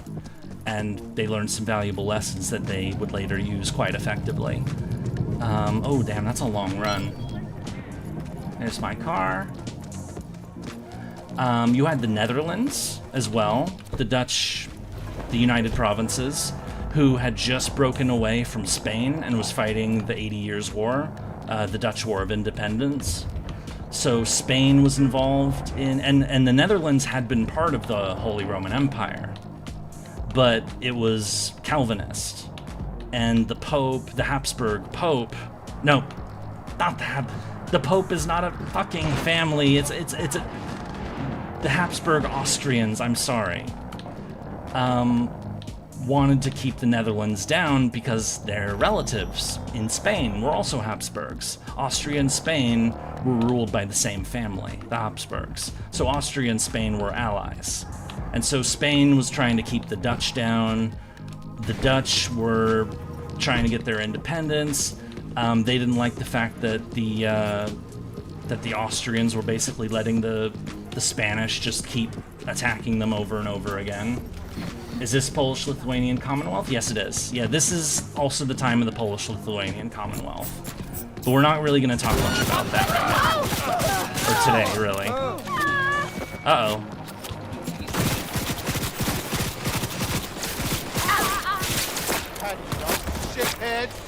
They call me a shithead? Who are these idiots, anyway? Oh, Voodoo Boys. Oh, screw these people. So the Netherlands was trying to get its independence, and because it was also Calvinist and part of the Holy Roman Empire, it was part of that balance of power, like, within the empire. Like, half of it was roughly Catholic, half of it was roughly Protestant or Calvinist. But then you had France. France was worried about Spain, and France was worried about Austria. Your brainwaves are synced up to the sound of 88.9. Turn that shit off. Because, as you may know your geography, Spain is south of France. Austria is east of France. That's a two-front war. And so France had to contend with the possibility that, yeah, okay, France is stronger than both of them, but maybe not both of them combined. So the French, you know, kind of like, it's a Catholic country, but they don't get along with the Catholic Spanish or Austrians. You also had to worry about the Turks, who, you know, might decide to try to invade and conquer Europe again, you know, for the glory of Allah and all that. The English, Kingdom of England, ultimately didn't, you know, they sent a lot of mercenaries, but ultimately they didn't play much of a role because there was this little thing called the English Civil War that happened. So they kind of had to sort out their own business. You had city-states in Italy that Spain had control over. Oh yeah, the Spanish Road. So Spain, in order to get troops to fight in the Netherlands, there were two routes they could take. One, they could go by sea, you know, sail up through the Bay of Biscay and through the English, the English Channel. Britain's there, or England's there. England doesn't like Spain at all. Spain had gotten its ass handed to them by Francis Drake. You remember Drake from FGO? So sailing up the English Channel to send troops to the Netherlands to conquer the Netherlands for Spain when England already hates you, of course they're not going to let you do that. So how Spain would get troops to the Netherlands, they used something called the Spanish Road. They would land the troops in, I believe, Genova in northern Italy, because they were friendly with Genoa. Then they would go up through the Swiss Alps, but the Swiss were often uncooperative. Then they went through Lorraine, which borders France, was part of the Empire, the Holy Roman Empire. Go into Belgium, the Spanish Netherlands, what is today known as Belgium, and that's how they would get to the front. What was it this time? So Spain was also concerned about disputes within the Empire, because if things, when push came to shove, what if the Swiss, who were, you know, more Protestant leaning, what if they prevented the Spanish from sending troops to the Netherlands? If all of this sounds like a massive clusterfuck, by the way, it is. I realize I'm just saying a bunch of words, and people are probably checking out by now, and I'm really sorry, but the 30 Years' War is complicated as fuck. I'm mainly just mentioning like all these various situations just to highlight that point that it wasn't just Catholics and Protestants decided they wanted to have a fight. It was also other states had other concerns in their local area, and they were worried about things, and religion played a role, but it wasn't the only concern that they had. That's basically the reason why I was talking about all that other stuff. So, who was the emperor at this point? It was Rudolf Habsburg of Austria, who was having a dispute with his brother, Matthias, or was it his brother, or was that their I don't know. Anyway, there was things, the Habsburgs were like a little busy like dealing with like two siblings that were kind of like having arguments with each other about like, you know, succession and prestige and all that horse shit. But what later became clear is that the next heir to the Austrian throne, so we're getting to like 1615-ish. Hang on, I need to... sorry, I need to make sure I get this right. Ferdinand II. Holy Roman Emperor, yeah. So Rudolf was emperor from 1576 to 1612, but he had been getting into disputes with his brother, Matthias, who then took over the throne after him. So then after Rudolf died in 1612, Matthias took over, but because of the long dispute, by the time that Matthias took over, he was old as hell. So and his heir...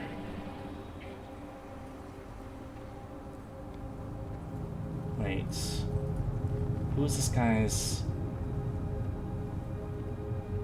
Neither of them had kids, so the next heir was going to be a guy named Ferdinand. And as preparation for, of people like you or teachers, it'd be much easier to understand. I wish I could, like, make that more... I mean, it would be easier, you know, I know that our visual right now is a VTuber avatar and Cyberpunk 2077. I could explain all this good with maps and, you know, stuff, and who knows, maybe that's an idea. It very well could be an idea. So Ferdinand was going to be the heir to the empire. Ferdinand was a hardcore Catholic, like big-time hardcore Catholic. Capital is part of the global system of oppression. The hell is this? Success is the delusion of the soul. All right, I remember this. We will get back to this another time.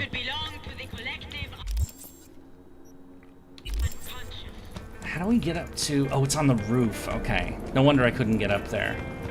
How do I get up there, then? What? You want to fight? So, Ferdinand, who was going to be the next emperor, was a hardcore Catholic. That didn't sit very well with the Protestants in the empire. Because they were like, oh, great, he's gonna, you know, revoke our freedoms, potentially. He's gonna be, you know, he doesn't like Protestants. He's gonna try to do everything he can to make our lives miserable. Oh, I killed someone. And in preparation for, fully assuming the Austrian throne, you know how, England... like the King of England or the King of Britain, the heir is made the Prince of Wales. You know how, like, that sort... Have you... I assume you guys have heard of that? So that, who the fuck is it? Is it William? Is it Harry? I don't know. I don't remember what the guy's name was, and I honestly don't care. But Charles, who is the current king, was the Prince of Wales, while his mom, Queen Elizabeth, was on the throne. So, kind of like that, in preparation... The other stairway? Okay, thank you. As preparation for, you know, like, the lead up to, like, when, you know, Matthias would die and Ferdinand would become the emperor, he was given titles. He was made King of Hungary. He was made, Duke of some other thing, but the big one is that he was made king of Bohemia. Bohemia was largely Protestant, or no, I think it was largely Calvinist by this point. Bohemia, again, is Czechia, the Czech Republic today. So, not German-speaking, a lot of German influence for sure, but not German. So Ferdinand was made king of Bohemia. Well, wait, but Ferdinand is a hardcore Catholic. And, wait, was Bohemia? Basically, okay. My point is, Ferdinand was a hardcore Catholic, Bohemia was not Catholic. And he was just made king of Bohemia, and the people in Bohemia, the nobles there, were like, what the fuck? We don't want this hardcore lunatic Catholic as our king. And so, you know, there were arguments about, like, you know, just let him be king, you know, we'll send some diplomats over to try to, you know, smooth things over. And the nobles in Prague were like, you know, actually, no, we don't want to negotiate this. We don't want Ferdinand to be our king. We don't like him. He's an asshole. He's a hardcore Catholic. We don't like hardcore Catholics. He's gonna, you know, he's gonna suppress Protestantism. He's gonna suppress our rights. We don't want our rights to be suppressed. And we need to make that message very, very clear to you that we don't want him to be our king. So we're gonna take you diplomats, you 3 diplomats, and we're gonna go to this window over here and we're gonna throw you out the fucking window. Which became known as the defenestration of Prague, which defenestration being a fancy word for we throw somebody out of a window. I think they were Calvinists? Okay, well, the Bohemians were not Catholics. That's the point I was trying to make. I don't remember if they were Protestant or Luther or Calvinist or whatever the fuck. I don't know. All I know is they weren't Catholic, you know, and that's what's important. And so they threw the 3 Austrian imperial diplomats out the window. They did not die.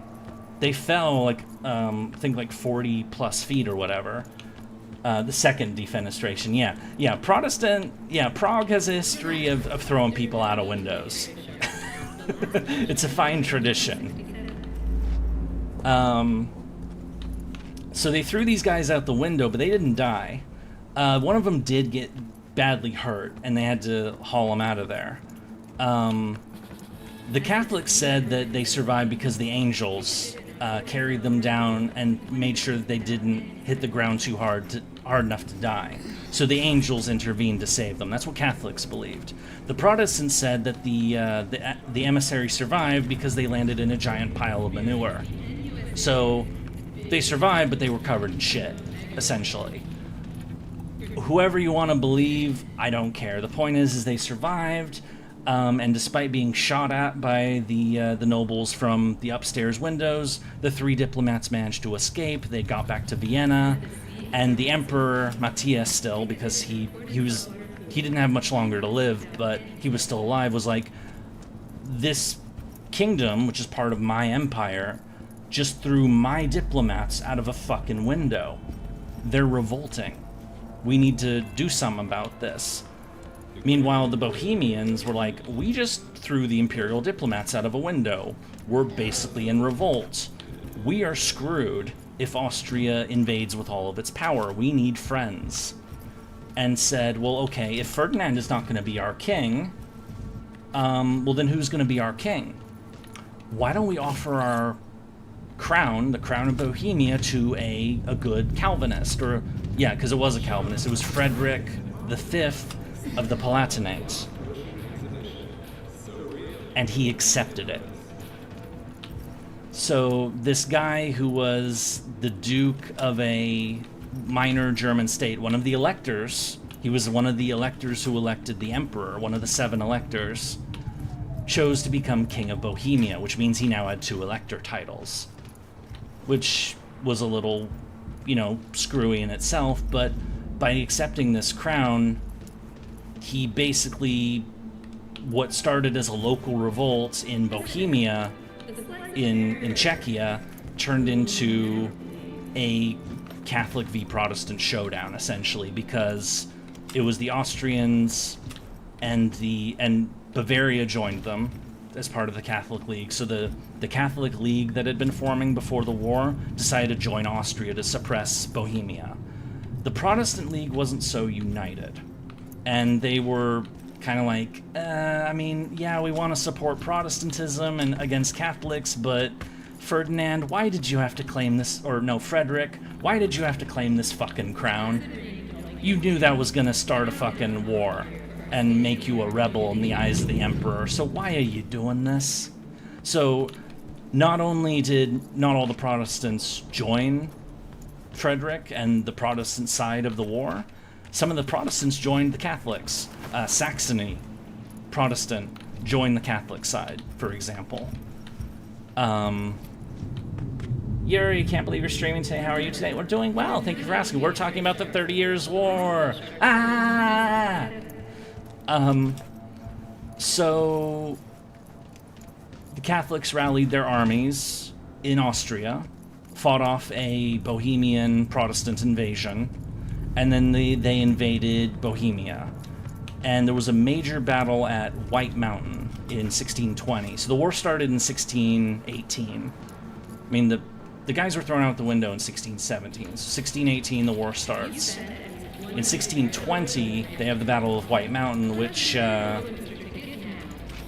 was a decisive imperial Catholic victory. So the Bohemians were defeated. The Austrians took Prague, and right as they got in, it was also 1620, Matthias, the Holy Roman Emperor, died a year before. So Ferdinand, the hardcore Catholic guy, was now emperor.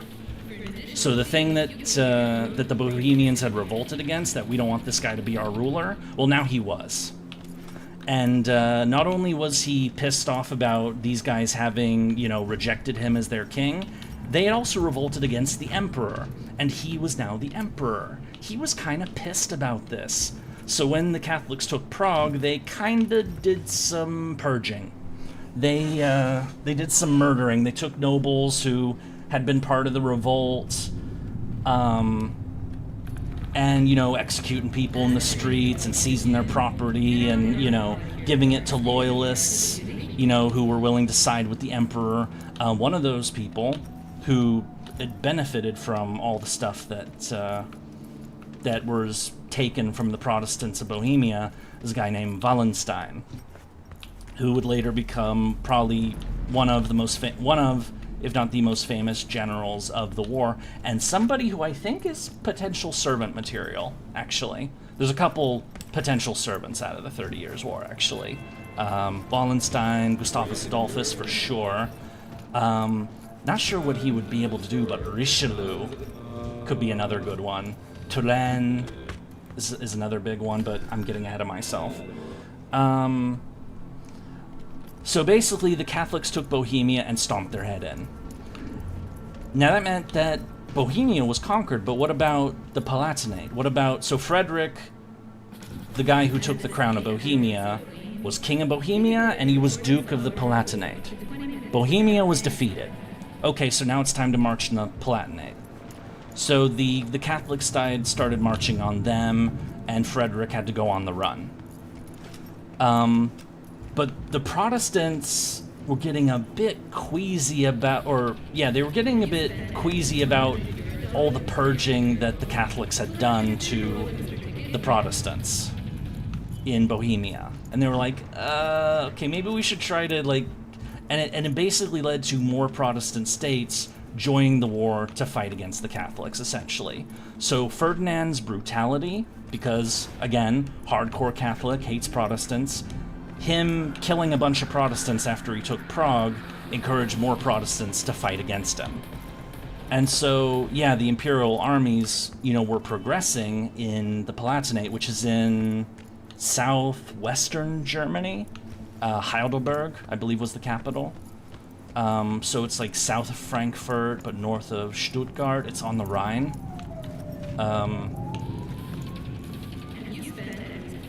But then Ferdinand also decided to basically remove Frederick's claim to the Palatinate and take his throne away. And he gave his power and his elector seat to the Duke of Bavaria, which is in southeast Germany. Bavaria was Catholic. Bavaria had joined the Emperor in defeating Bohemia, because Bavaria was the leading state of the Catholic League. They also had one of its best generals, Count Tilly, one of the best Catholic generals of the war. And he was the guy who won the Battle of White Mountain as well. So he was the best general in the war so far. Was a Bohemian, not an Austrian. Or Bavarian, not an... Bohemia, Bavaria... Fuck, I keep getting them... I keep getting them mixed up. Maybe I should just call them the Czechs and the Bohemian and the Bavarians. But the Bohemians were basically, they were out of the war at this point. Bohemia was defeated. Austria took over Bohemia, and the Czechs would not get independence again until 1918, after World War I. We're at the very end of World War I. So this is a very notable event in Czech history, because they were basically under the Austrian thumb for the next 300 years. Was Wallenstein or Tilly the competent one? They were both fairly competent, actually, both of them. Tilly would later get his ass handed to him, but I'll get to that later. I need to turn the fan on. I'm sorry, it's getting hot in here.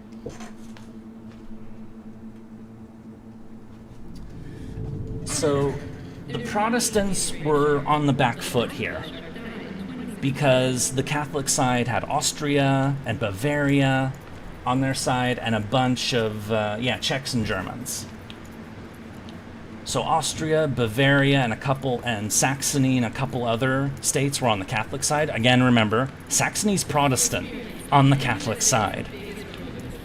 But they joined the Catholic side because they didn't like how Frederick had upset the balance of power in the empire.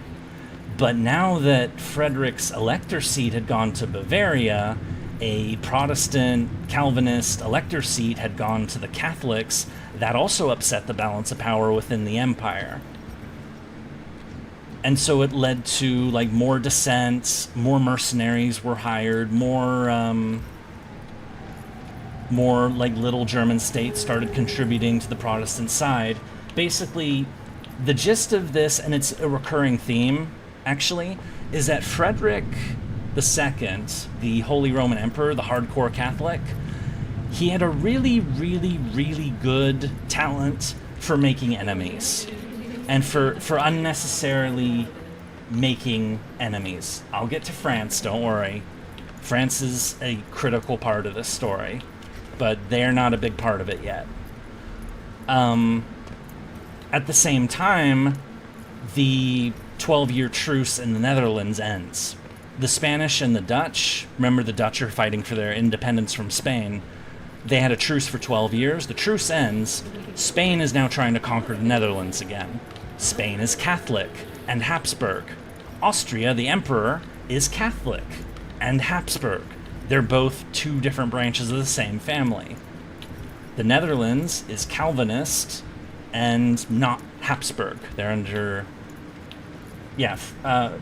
or Ferdinand has no chill. Yeah, so let me Ferdinand Emperor.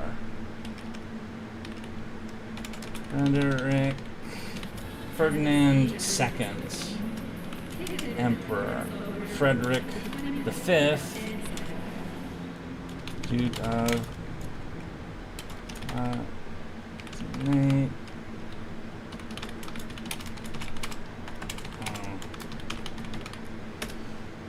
Here, there. So, just to make sure you don't get the two F names mixed up, Ferdinand is the Emperor of Austria and the Emperor of the Empire, the Holy Roman Empire, the empire that Charlemagne founded. Frederick is the Duke of the Palatinate, one of the electors, but he was also made King of Bohemia. But he's, of course, lost that crown because Ferdinand has conquered Bohemia in 1620. So the Dutch War of Independence resumes. And so Spain and Austria have that kind of like, they're not allies, they're not fighting together in Germany, in the empire right now, but they are kind of on the same side. The Dutch, who are phenomenally fucking rich, the Dutch republic, and the Netherlands, the Dutch, you could argue, are the creators of capitalism, essentially, of modern capitalism, of trading companies, of, you know, of all of that stuff. A lot of what the Dutch created, like as far as like business and, you know, trading and stocks and all that, were copied by other countries, especially the British. So the Dutch, despite their size, were incredibly rich from trade, from production, from everything. And so the Dutch, in addition to fighting a war of independence against Spain, started helping the Protestants, starts paying money for Protestant mercenaries to go and help fight the emperor in Germany. I believe that one of the main ones was Mansfield as well. This was also, by the way, the last major war that mercenaries played a big role, by the way. Hang on a second. I don't actually need the fan after all. I do need a drink, though. My throat is starting to get scratchy.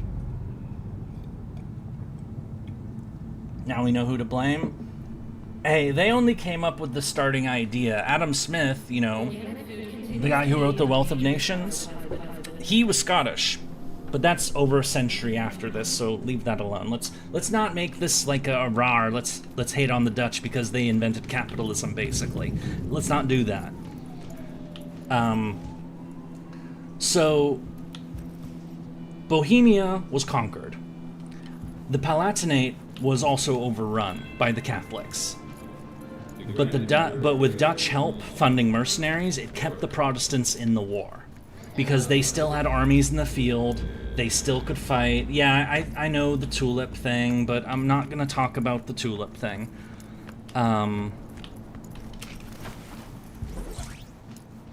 So, the Catholics are winning the war. But the Catholics aren't, like, really dominant in the war. And this is actually the big trap of the 30 Years' War. Is that the reason why the 30 Years' War lasted as long as it did is because countries were looking at the balance of power between the two sides. Particularly, you know, usually the Catholics were ahead and beating the Protestant side. And other countries looked at that and said, you know what? If I enter this war now with my army, I could tip the balance of power in my favor. And then when the war ends, I can get a lot of rewards out of it. And so more countries over time started joining the war. But of course, as that happened, they didn't get the grand reward. Basically, you know, little countries joined in hoping to reap the rewards of victory, but instead they ended up just entering the meat grinder, essentially. The first big country to do this was Denmark, actually, the Kingdom of Denmark, in 1625. So the war has gone on for 7 years now. So Bohemia is dead, the Palatinate is dead, the Protestants only have a few armies in the field, mercenary armies that are like rampaging and burning shit. They're doing the maim, kill, burn, coronate shit, kind of. Well, okay, not quite. I mean, there is some of that. There is the 30 Years' War is infamous for the amount of destruction that happens. As I said before, Germany loses a third of its population. The worst war, like, psychologically, for Germany, like, for materially, psychologically, population loss in German history, is this war I'm talking about, the 30 Years' War. It is not World War II. The 30 Years' War was worse for Germany than World War II. So, and remember, Germany was fucking flattened in World War II. So think about that for a second. This war was worse than that. For Germany, this war is based, it got at least a third of Germany killed. And it basically ensured that Germany would not be a united country for another 200 years. Because it was a fucking mess. So Denmark is a Protestant country, enters the war. Denmark is rich as hell. Because this is before freedom of navigation is a thing. You know, I mean, this is actually kind of topical. Why don't I kill those people? Why am I still standing on this fucking roof? Maim, kill, burn. So, you guys know from like current events how the Strait of Hormuz is closed right now because Iran will basically shoot at any ship that tries to cross it, and they want people to basically pay them for free passage.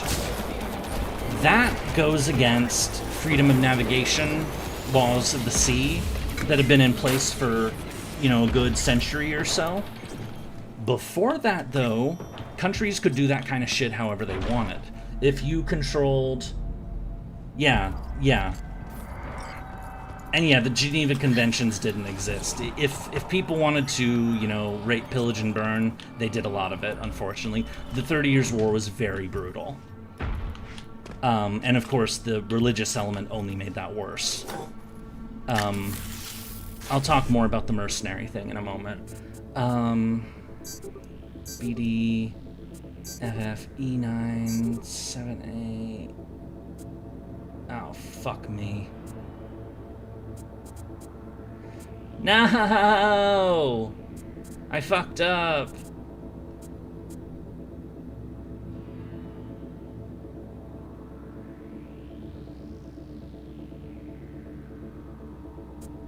Ah, fuck.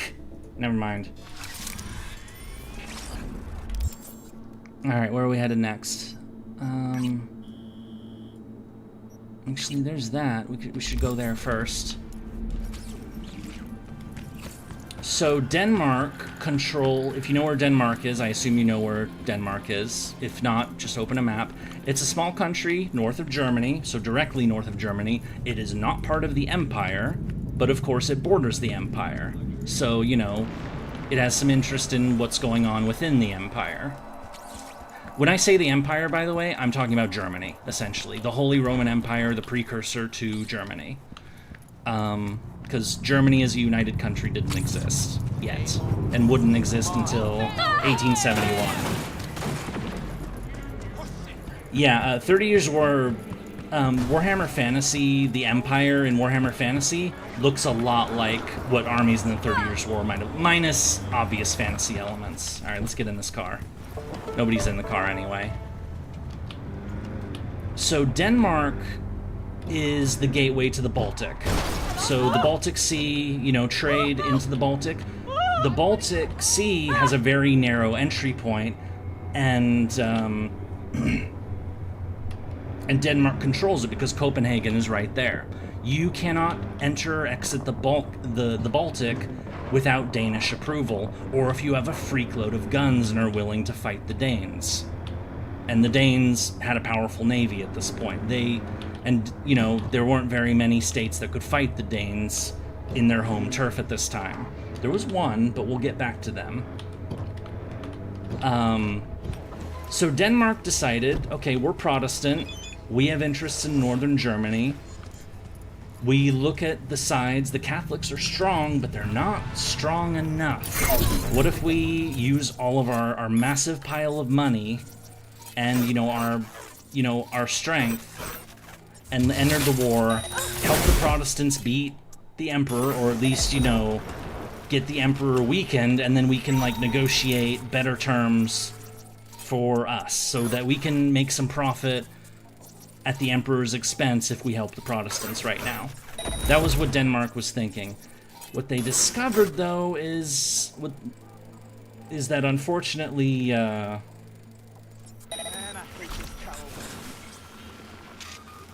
just making sure this fight is settled, is that Denmark, as you may know, is still a fairly small country, and they may be rich, but they don't have a lot of people. And what ultimately ended up happening between 1625 and 1629 is that Denmark ultimately got overwhelmed by sheer numbers. A new general emerged called...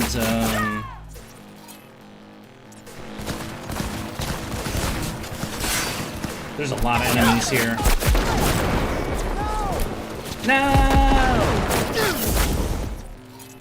Shade overload. Sorry, I got distracted by shiny objects. As in...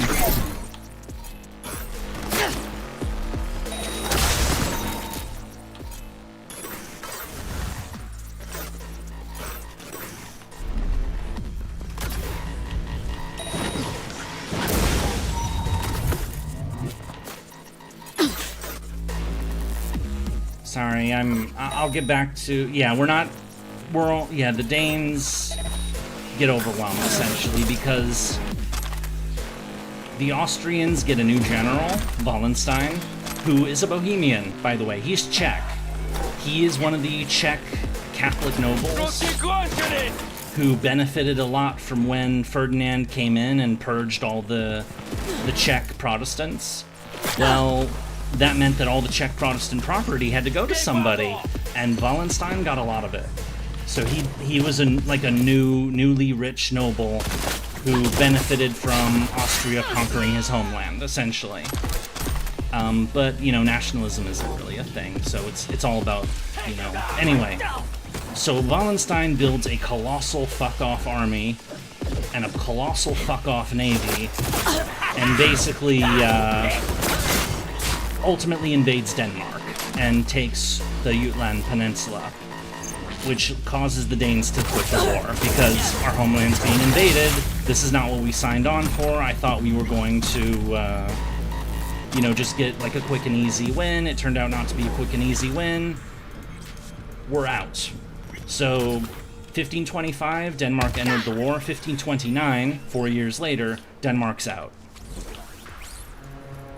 The Dutch also lose a battle at Breda to the Spanish. They lose one of their strongest fortresses to Spinola and the Spanish army of Flanders. So once again, the Catholics are on the ascendant. And the Protestants it looks really grim for them. Ah! Running! We're doing murder in a frickin' amusement park. But one thing I kind of didn't mention is that Denmark wasn't the only... Hi guys, hello, good, nice to see you! We're talking about the 30 Years' War. Ah! It's a clusterfuck. One thing I kind of didn't mention is, or forgot to mention, or I'm mentioning it now, is that Denmark, despite being really rich, was also getting some help. Because they were actually getting funding from another country. Because, as you may recall, the Catholics in the 30 Years' War are dominated by Austria and Spain, who are Habsburgs. The Habsburgs have a major rival in France. The French prime minister, he was arguably the model for prime ministers, Cardinal Richelieu. He gives money to Denmark to help them fight their war against the emperor, because he doesn't want France, you know, so he wants the Habsburgs to be weakened, because the Habsburgs, Austria and Spain, are France's biggest rival. So he helps Denmark fight Austria. He also helps the Dutch fight Spain with money. Because, you know, if you're not willing to send troops in yourself, to send the French army in, you can at least help somebody else fight your enemies for you. That's what Richelieu was doing. So France had been backing Denmark, but Denmark just lost. So Denmark's out. The Protestant cause doesn't really have a major state that's helping them out. So they need somebody new. They find somebody new north, even further north, in Sweden. I mentioned earlier that Sweden had been fighting Poland for a good while because the Polish king had claimed the throne of Sweden. He didn't get it, but Sweden got a lot of experience fighting Poland. Poland is a country famous for its cavalry, particularly the Winged Hussars, who later saved Vienna decades after this war. Yeah, enter the Swedes. Big time. Sweden is not as rich as Denmark. Sweden does have a very good army, though, and its king, Gustav Adolf, who is servant material. I'd make him an archer, by the way. He has gotten a lot of military experience fighting the Poles, who are very horse-heavy. They're very mobile because, again, horses. And so he got very used to fighting an enemy that was a lot faster than him, because the Swedish army was mostly on foot. Yeah, so yeah, Sweden had more people than Denmark. It could sustain itself with taxes fairly well. Its army was really good by the standards of the day. It was led by a king, a warrior king, who had gotten a lot of military experience fighting an opponent that was pretty damn strong. Poland, Lithuania was pretty damn strong during this time. Is the strongest country in Eastern Europe by far, because Russia was in the middle of its time of troubles. Ivan the Terrible had died, and Russia hadn't gotten its shit together yet. So Sweden decides to enter the war. Why does Sweden decide to enter the war? They don't actually... Now, Sweden is Protestant, so some people think, like, oh, Protestants gonna help the other Protestants in Germany to fight the Catholics, because they don't want the Catholics to beat down... Oh, I forgot the Edict of Restitution. Fuck. Sorry. I need to step back for a moment. I forgot one of the critical reasons Sweden entered the war. So, step back 1 year. 1629. Denmark loses. Ferdinand has defeated Bohemia. He has defeated the Palatinate. He has beaten Mansfield and his various Dutch paid-for mercenaries, and now he's defeated Denmark. So what does Ferdinand, super uber Catholic emperor, do? He makes this thing called the Edict of Restitution in 1629, which basically... He basically says, hooray, the Catholics have won the war, we're going to now reap benefits of peace. And like all those lands that had been Protestant that we have now occupied, they are now Catholic. In other words, he's shifting the balance of power within the empire even more to the Catholic side, which really, really upsets a lot of people. This was actually the one moment where he could have ended the war if he hadn't done this. This was like a major cell phone in a lot of ways. Damn it, where's 1E9? Where the fuck are the... I hate this layout. This sucks. Fuck it. A55 BD, there we go. Just finish it.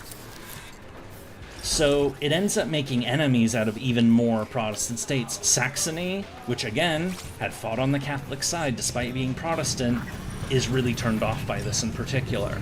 Because it's like, okay, we were fighting on the Emperor's side because Frederick had disrupted the peace in the Empire. We wanted to bring peace to the Empire. We did not want to make Catholics even more dominant in the Empire. This is not what we agreed to. So Saxony considers switching sides and not helping the Emperor anymore. Sweden joins in. Yeah, force kill Cyberpunk. What?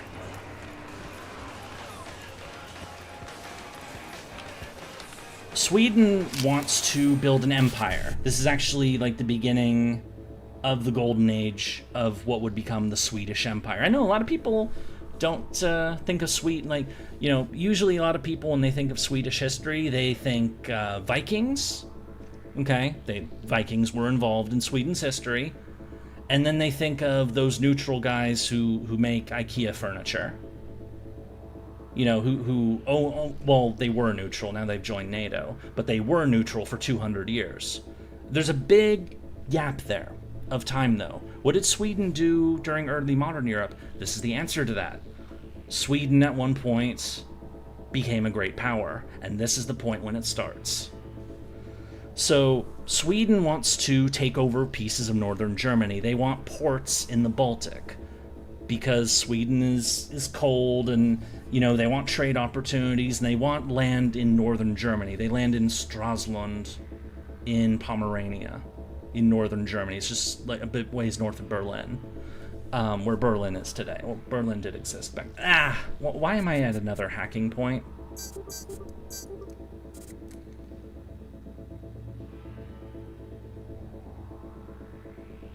to shorten the sequence of access points.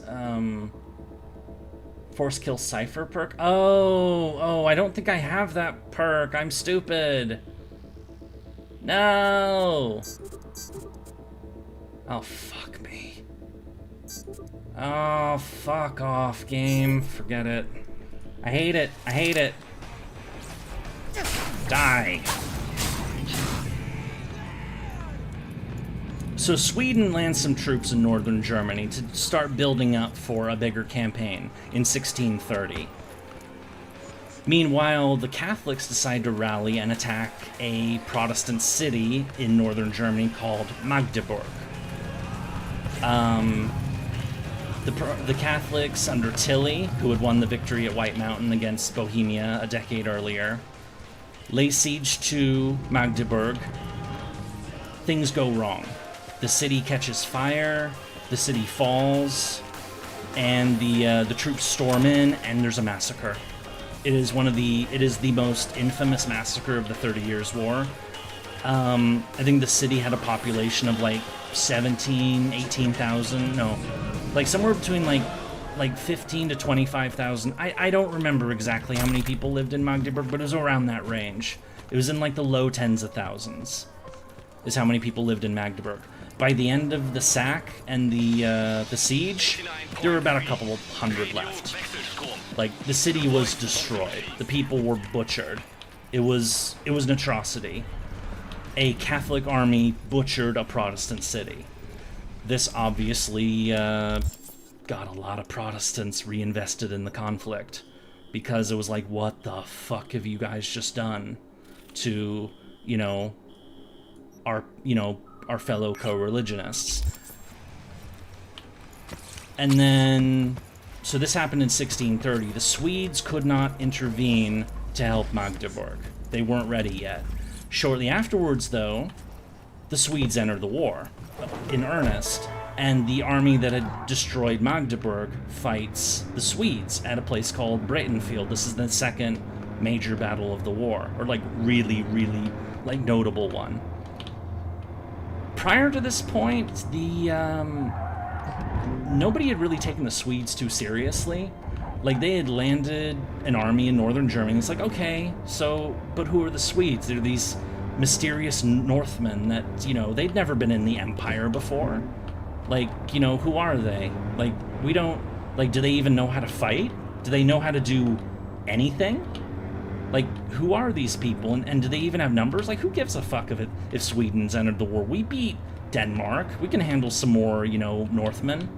So the Swedes meet the Empire's army at Breitenfeld, and they kick the shit out of them.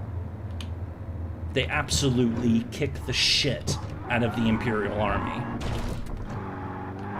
And this is a colossal, like, whoa moment. Where it's like, yeah, who cares, the Swedes, whatever. The Catholics are winning the war, and then suddenly the Catholics just got their asses kicked by this new army that is fighting with tactics that we haven't seen tactics quite like this before. The big reason, this is why I mentioned the wars between Sweden and Poland. Sweden, to fight Poland, an army that was, dominated by horsemen, had made their army more mobile. And that included not just their foot soldiers, their cavalry. The key thing was artillery.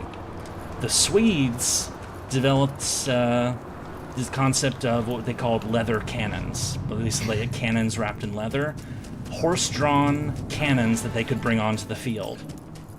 So they brought artillery to the battlefield. And not only everybody brought artillery to the battlefield, but their artillery could move quickly because it was connected to the horses. The horses could pull it to where the cannons needed to go, and then they could shoot the cannons for maximum effect. So the Swedes had fought Poland with these kind of tactics, and they'd done okay. They fought the Empire with these kind of tactics. They kicked the shit out of them, and suddenly the Protestants are like, holy crap, this is our moment. We have a real army in Germany that can beat the emperor now. Let's join in the party. Saxony, which had been on the Emperor's side, had been disillusioned by the Edict of Restitution and by the sack of Magdeburg, switches sides and joins Sweden as Sweden's main ally. Within a year, Sweden effectively conquers most of Germany. This is when the 30 Years' War really gets crazy, because the war up to this point had been like little local fights in Bohemia, and then along the Rhine, and then in northern Germany, and then there was some stuff in Denmark. Now it's everywhere in Germany, particularly in Brandenburg and Saxony, goes into Bavaria. The Swedes very nearly conquer Bavaria as well. Like, they get deep into southern Germany. So, like, within a year, going from a battle in Saxony in northern Germany to there in... Basically, a lot of Germany is occupied by the Swedes. And the Swedes are pretty hardcore. Their soldiers, you know, they go into places, and since the war has spread to a much larger area, that means a lot more areas are occupied, a lot more people are encountering soldiers, a lot more people are being killed by soldiers, and a lot more disease is spreading. The war just got a lot worse, because now it's everywhere, and this is when the body count really starts to pile, is when the Swedes enter the war and start taking over a lot of areas, because it spreads the fighting to a lot of places where it hadn't been before. The Austrians, Bavaria's general Tilly, who had been commander at Breitenfeld, who'd gotten his ass handed to him, he dies shortly afterwards, so the Emperor doesn't have a good commander anymore. Well, wait, what happened to Wallenstein? Wallenstein had raised that giant army to beat Denmark, right? But he was later seen as like, okay, this guy's getting a little too powerful. He commands an army of like 100,000 dudes. He's getting a lot of personal wealth for himself. Let's remove him from command. Pretty sure the Prussians got a few notes from the Swedes. Oh yeah, I'm pretty sure of that too. Yeah, it's another... I mean, Sweden doesn't have a ton of people. It has more people than Denmark, but still not a lot of people. But the Swedish army was really, really good. So they made good use of the numbers they had, but they will eventually meet their match when they have to fight numbers that they just can't handle when they go to war with Russia. But that is decades later. That's not what we're into right now. So Wallenstein had been fired because they thought he was getting too powerful, but Tilly, on the Catholic side, the best Catholic general they still had was dead. So they need to call Wallenstein back. So Wallenstein is put back in command of the Catholic forces, the Imperial forces, and he is sent to fight Gustavus Adolphus of Sweden at the Battle of Lutzen. So the best Catholic general is up against what is now the King of Sweden, the best Protestant general. And at Lutzen, it's not as lopsided as Breitenfeld was. The Swedes don't kick Wallenstein's head in. In fact, it's actually more of a draw. But two things happen. One, in the middle of the battle, Gustavus Adolphus gets separated from his bodyguard, and he's killed. The King of Sweden dies on the field. And which means that, and now that the Kingdom of Sweden is now in the hands of his heir, which is like a 8-year-old girl, Christina, I believe was her name. So the Protestants have lost their leader, their best general, but they did still manage to, we're talking about the 30 Years' War.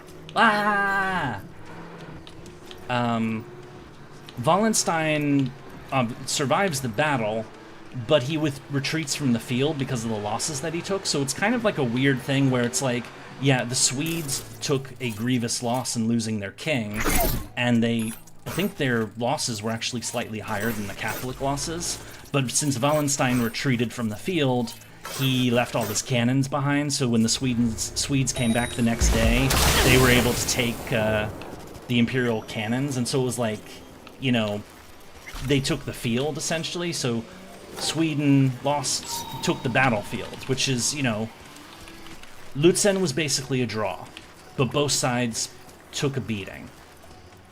In the long term, losing Gustavus Adolphus was a serious problem. I'm not there yet, Steven. I'm not there yet. We're getting there.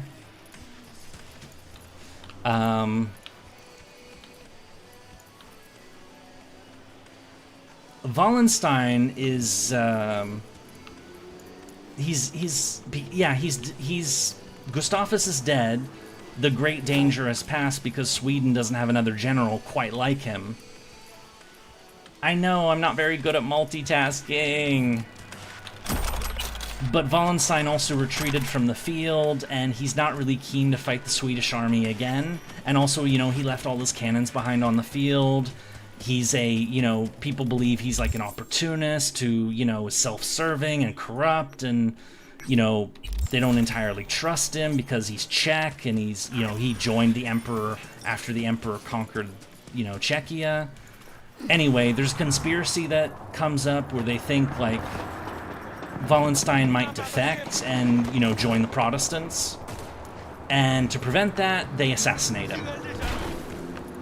So the Protestants lose their best general because he dies in the battlefield. The Catholics lose their best general because they assassinate him for fear that he's going to betray them. So they need new generals now to lead these armies. The Catholics get a good general right away. They get the Infante, the Cardinal Infante Ferdinand, a different Ferdinand, not the Ferdinand that's emperor. This is a different Ferdinand. Hi, Yurie. Hello, Riley. How are you? So I know it's confusing. We have a second Ferdinand, and don't worry, there's going to be a third Ferdinand. Fucking names. So Emperor Ferdinand is the emperor, but now we have Cardinal Ferdinand, or Spanish Ferdinand. So Spain is now getting more involved in the war. So they send this Spanish prince to command the Catholic army in Germany. And he is a damn good general. He's really, really good at his job. He's one of the greatest generals of his age. And the Swedes, they will later get a better general. They will get, first it was Bane, and then Torstensson later on. There's a couple other Swedish generals that pop in. Yeah, you know, not Franz Ferdinand. Franz Ferdinand's family is currently... Yeah, there's your connection right there. So the family that rules Austria right now is the family that later would give us Franz Ferdinand. It's the Habsburg family. It's the same family that 300 years later, their heir will get shot and it will help spark World War I. Same family. Just 300 years earlier. So the Catholics get a damn good general from Spain to lead the Catholic army. Sweden doesn't get a really good general just yet. And they fight another battle. So here's your timeline again. So 1630, Magdeburg gets sacked, Sweden enters the war. 1631, Breitenfeld, Sweden kicks the shit out of the Catholics. 1632, the Battle of Lutzen, Gustavus Adolphus, King of Sweden, is killed. Wallenstein, technically manages to hold off the Swedish invasion, but then he's assassinated by his own guys. We're now at 1634, so 2 years after Lutzen, after Gustavus Adolphus was killed. Wasn't the assassination of Ferdinand clown shoes? Oh yeah, but we're not talking about that right now. That is a whole nother topic.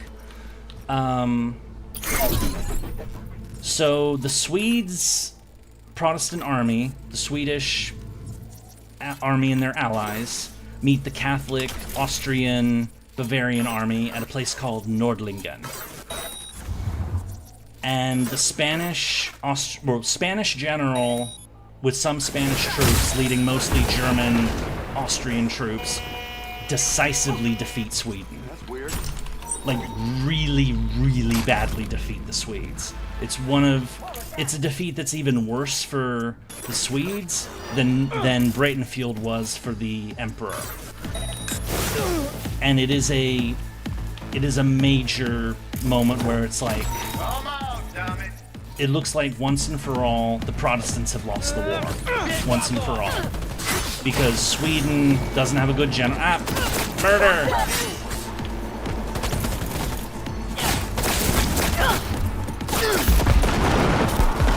Sorry, I gotta not die.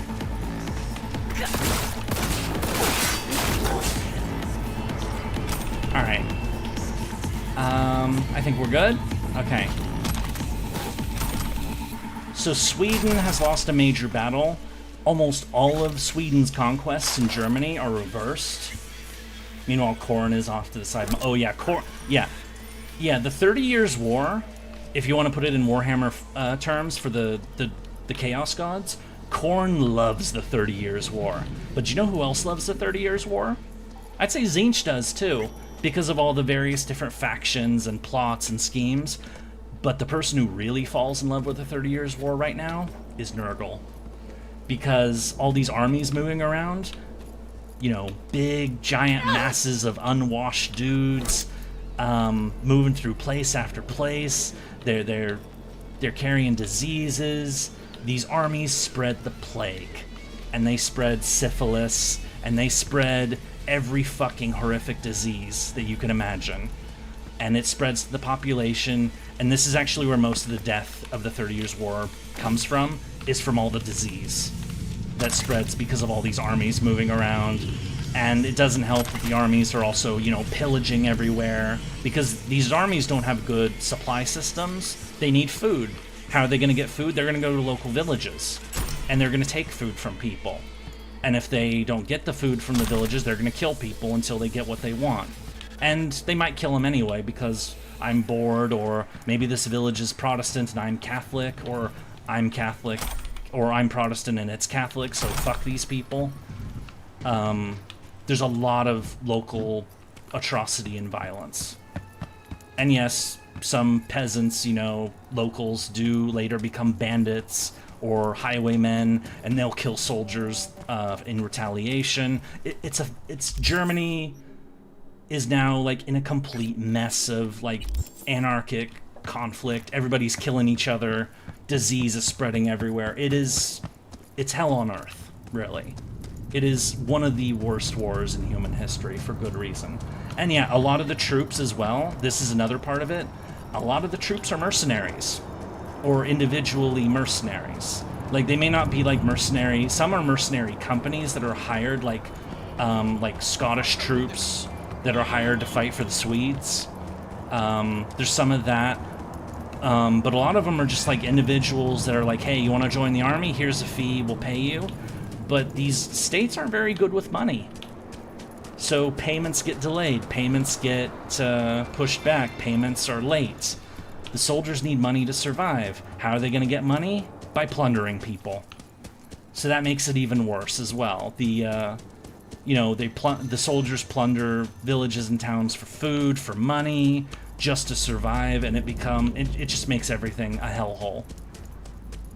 Because of this war, and because of this, the way that mercenary armies behaved during the 30 Years' War, is a big reason why mercenary armies kind of started to disappear in favor of professional national armies, like what the Swedes brought, and later what other nations brought. Anyway, so wait, when did Ferdinand die? When did Emperor Ferdinand die? Ferdinand, I think he's dying soon. No, he's not dead yet. So there's another treaty in 1634 after the Battle of Nordlingen that the Swedes lose badly. What the shit? What the shit? They decide to do an update to the Edict of Restitution of 1629. So they recognize that, okay, we signed a peace treaty in 1629, and all it did was make the Protestants fight harder, and it brought Sweden into the war, and now all of Germany's on fire. So let's sign a new treaty. Let's be a bit less mean about this one. Let's, you know, we're gonna like try to sign a peace with a lot of the Protestant states in Germany, but let's at least give them something that they can live with. And a lot of German Protestant states accept it. Saxony accepts it. They decide to bow out of the war now, and they largely stay out of it. Well, their armies stay out of it. The battle still goes to their land because armies roam around wherever they are. Just because a country's neutral doesn't mean that armies aren't marching in your land burning your shit. That's the nature of the time period. It's because, you know, if the army has a destination to go to and you're on the route, they're going to go through your land whether you're neutral or not. And they will burn your shit and steal from your people while they're there. It's... So, Sweden basically loses most of its... pretty much most, if not all, of its local German allies. The Swedish army doesn't really have a good general anymore. They will get a good one later. They'll get Bane and Torstensson and a few other decent generals to lead the Swedish army. But Sweden is basically, having thought that they were going to build an empire off of their victory at Breitenfeld. Oh, Mr. Hands. Hello, V. Van on the loose. It needs retrieving. Coordinates provided. Head there. Quite simple as these things go. Except, you should expect animals prowling. Likely feral. Details attached. Animals prowling! Gig type thievery, steal the van, resell it, sell at market, profit. Okay. Yeah, whenever armies march around during the 30 Years' War, they'll march into your local town, they'll take some of your food, they might take some of your daughters as, you know, prizes. And if you're the wrong religion, they'll probably burn the place down. And so people have to flee as refugees. The soldiers probably brought disease to their village when they arrived. The refugees fleeing their village are bringing disease to other places. The disease spreads like that. And so plague is out of control. So, but back to the war situation. So Sweden is basically alone on the Protestant side now. The Empire is, you know, the Emperor has defeated Sweden's main army. Sweden still has an army that can fight, but they're losing. And the Swedish army is actually mutinying at this point because, again, a lot of mercenaries, they expect payment. The payment hasn't really been coming because Sweden has just lost a lot of the places they were expecting to get all that money from. They mutiny. And so the Swedish army isn't doing so well right now. But the Emperor being tied up in a war is what Cardinal Richelieu of France had wanted. He had paid the Dutch to keep fighting the Spanish. He'd paid the Danes to keep fighting the Austrians. He'd paid the Swedish to keep fighting. But Sweden looks like it's about to lose. So Cardinal Richelieu says, okay, you know what? Fuck it. You know, or to do a Mass Effect reference real quick, he goes like this: I am assuming direct control. And France enters the war. How much would Slanesh have liked this conflict? Probably, he would have liked the horrific depravity of many of the soldiers. But I don't want to get into... Every horrible thing that you can imagine of humans doing to each other, a lot of it happened in the 30 Years' War. Like, you know, there's, like, paintings and images of, like, you know, dozens of bodies hanging from a single tree and, like, you know, villages being torched. It's horror. One of the worst horrors that this world has ever seen. It's a war that a lot of people, like... It's one of those wars, it's kind of like World War I, where it's like, it's the war you don't really want to talk about. Because it was horror. And it wasn't really for a good cause at the end of the day. It was, you know, a Delamain too far. Queen of the World, fuck. Anyway, France enters the war now. Catholic France enters the war on the Protestant side. The biggest Catholic country in Europe is now on the Protestant side, which very much changes this? Yeah, it's what you just said. Fine, I'll do it myself. That's pretty much what France decided to do. After paying so many other countries to do the fighting for them, France enters the war themselves to take over. France is a big country. France is the biggest country in Europe at this point in time. France is the strongest country in Europe at this time. France entering the war is a big fucking deal. It immediately gets the Emperor's attention, and it immediately gets Spain's attention, because France declares on both of them. Because remember, Spain decided to help the Emperor and sent their prince to lead the Battle of Nordlingen, where the Swedes lost. A Spanish commander helped defeat the Swedes. France enters the war, raises a colossal fuck-off army, because France, giant population, and they immediately get their asses handed to them. Because France hasn't fought a war in decades, a real war in decades. And so the French army isn't quite prepared. Like, they don't really have very good experienced generals. They're not really ready for what they just got asked to do. And so they lose. And before long, it's not France invading Germany and Belgium. It's Spain and Austria, well, mostly Spain, invading France. And there's a bit of a temporary panic, but France's intervention, which begins in 1635, so Nordlingen, the Swedes had been defeated a year before. Or, they had lost the major battle at Nordlingen. So France enters the war a year later, after that. But because France is so powerful and has so much manpower and all of that, it draws away attention. Spain and Austria, the Emperor, have to give all of their attention to fighting France. And it gives Sweden a chance to regroup and recover.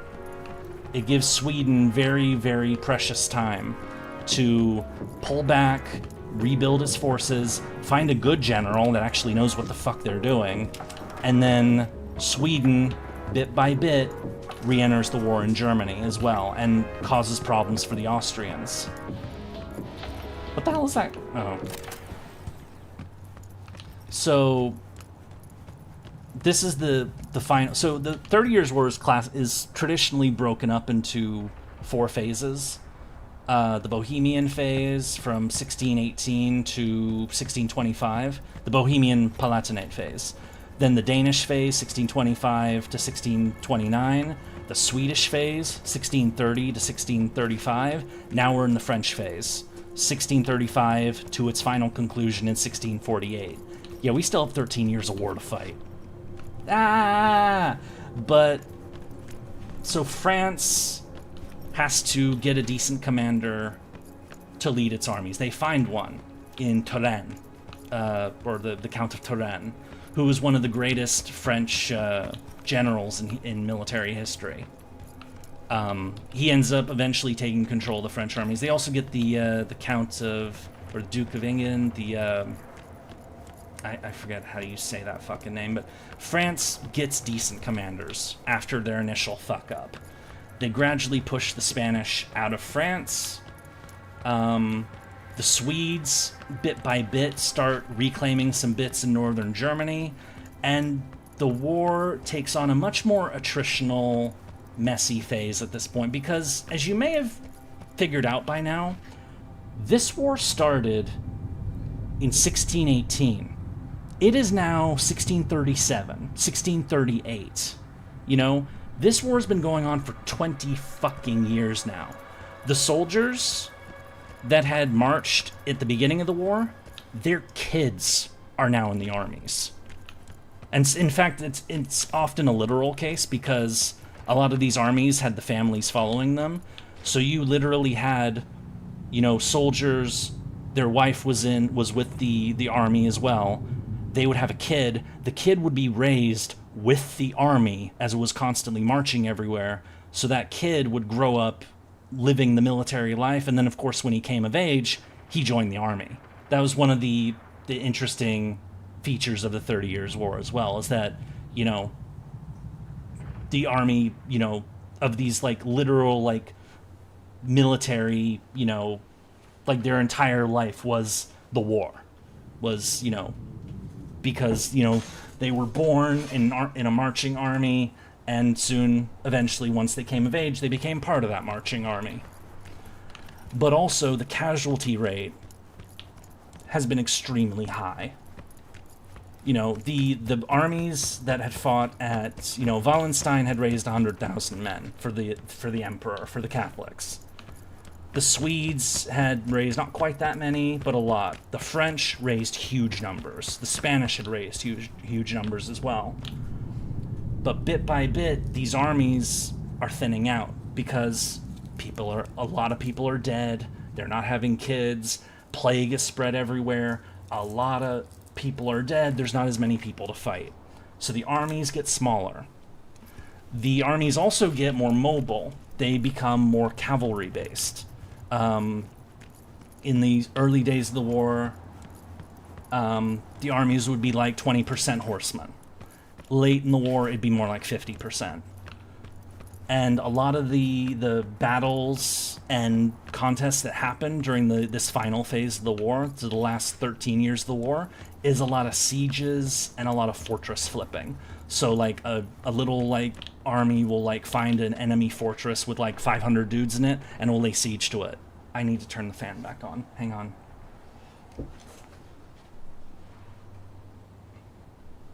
Sorry, it's getting hot in here. Ah! So it's a lot of like attritional fortress fighting. You know, there aren't very many there just aren't as many troops in the field anymore. So big battles aren't happening quite as often anymore. There are still big battles. Notably, hang on. When did Second happen? 1642. So, 1642, there's another battle between the Swedes and the Emperor. Because, you know, remember, the Swedes had... oh yeah, this is when Torstenson takes over as the Swedish commander. So it was... Right, it was... So Gustavus died, the Swedes didn't have a very good commander for a bit, the Swedes were almost defeated. Then they got Johan Bane as the Swedish commander, but then he died, and then Torstenson became the commander after him, and he leads the Swedish army for the rest of the war. So Sweden had, you know, France had basically taken all the heat off of Sweden, and so when the Emperor decided to really go after the Swedes again, they fought again at Breitenfeld. The Second Battle of Breitenfeld, which was the great Swedish victory a decade earlier. And like the first Breitenfeld, the Swedes won, and they won big. And this seriously weakened the Austrians, and the German, Austrian, the Emperor. And so, yes, I'll get to the tactics, I'll get there. I haven't gotten to Rocroi yet. Running.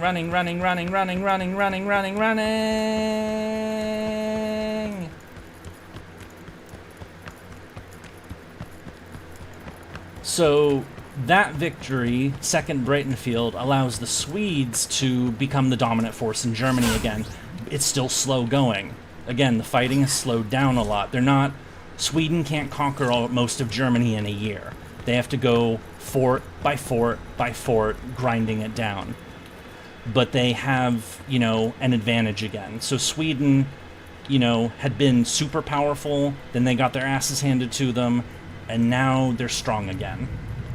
They also get into a war with Denmark as a side. The Danes decide to mess around, and they end up, the Swedes and the Danes end up fighting for like 1643, 1645, I believe. But that's another bit. The French also get their shit together, and as I mentioned, they get two really good commanders. They get the Duke of Englingen, or however you say his fucking name. It's French. It's hard.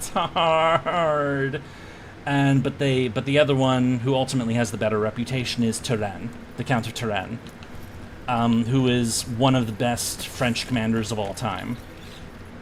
He started his career in the 30 Years' War, but he would later make a huge name for himself under the French king Louis XIV. So the current French king is Louis the 13th, by the way. He will die in 1643, I believe, and Louis the 14th, as like a 4-year-old, becomes the king. So Louis the 14th is the king of France at the end of this war. He's just a child, so... Oh, they fought over Norway? Okay. Yeah, Denmark and Sweden fought over Norway a fair bit.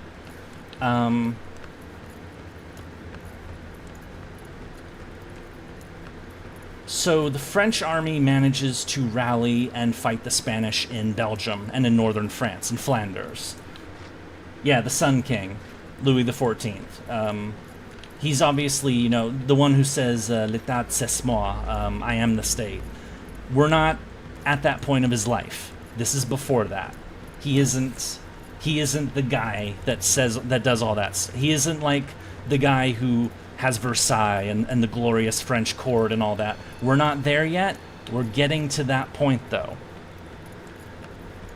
That comes later, in the later half of this century.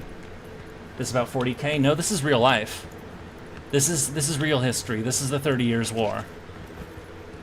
The Spanish and the French fight. Yeah, he's the poster boy for absolute monarchy. I mentioned before that there was this really brilliant Spanish general, the Cardinal Ferdinand, who won the Battle of Nordlingen against the Swedes, had basically almost kicked Sweden, like had almost broken the Protestants completely in 1634. The Cardinal Ferdinand, however, it's in one of like history's big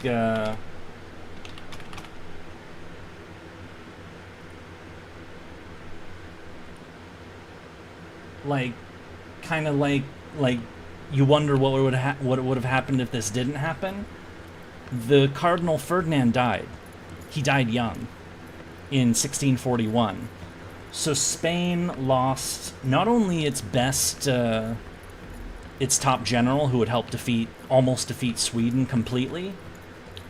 The Cardinal Ferdinand is arguably the last great Spanish commander ever. Like, when you think of like great Spanish generals, think of people like, you don't really want to say Cortez and Pizarro, but, you know, they did win crazy victories. At the beginning of the 30 Years' War, you had people like Spinola, and now you have Cardinal Ferdinand. There aren't really any other good ones.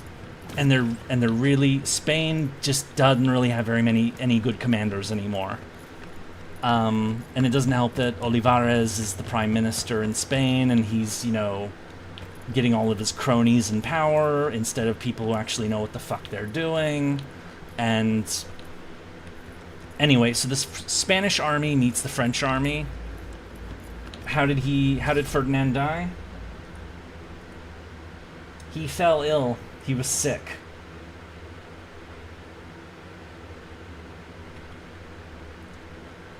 He died at 32. So yeah, the great Spanish commander, the best general on the Catholic side, died at 32 because he fell ill. Some think he might have been poisoned, but, you know, conspiracy theories and whatnot.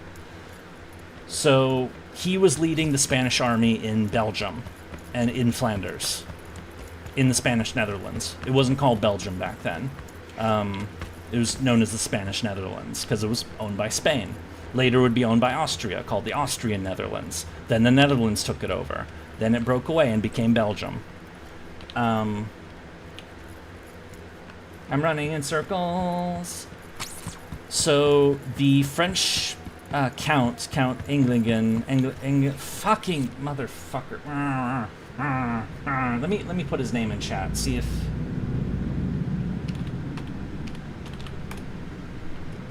How do you say this motherfucker's name?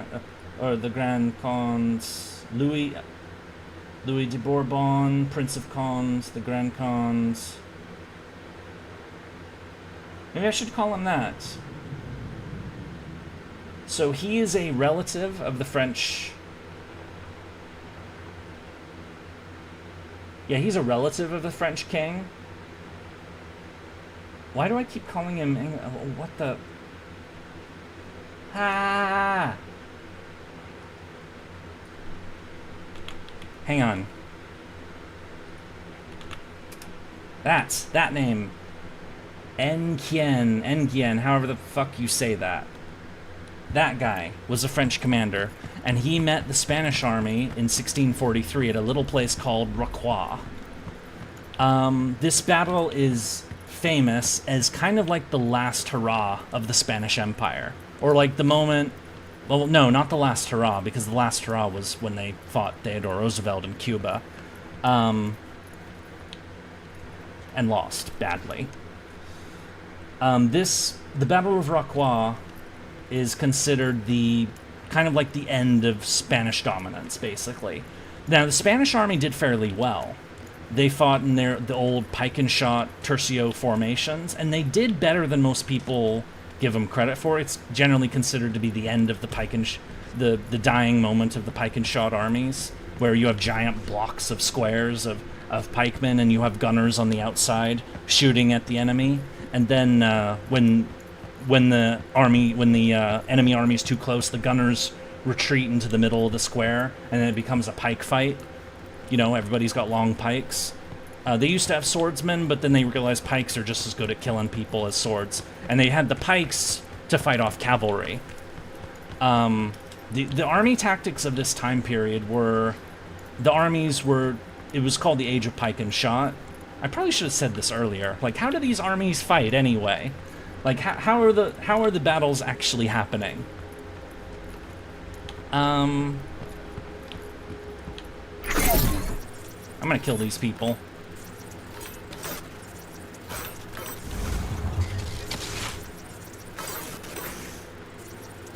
Murder, murder, murder. So, cavalry were horsemen. You know, cavalry had dominated medieval European warfare. You know, knights on horseback, all of that stuff. But then they ran into hard counters. They ran into English longbowmen at Agincourt. But they also ran into the use of the long pikes by the Lanchet. Oh, my throat.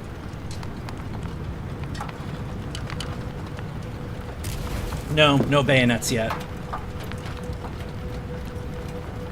Yeah, the tercio formation is the specifically Spanish version of this pike and shot tactics. So, like heavy night charges started to fall out of favor because of a mix of ranged weaponry, whether it was the English longbow or increasingly the arquebus, the gun, or the long pike that were practiced by Germans and I don't... Landsknecht.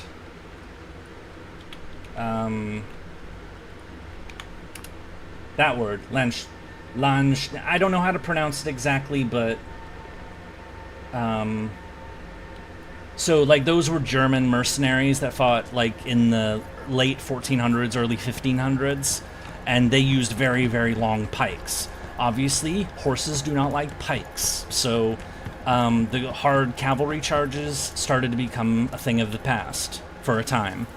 But they could still be useful. So what horsemen started to do is, well, we have guns now.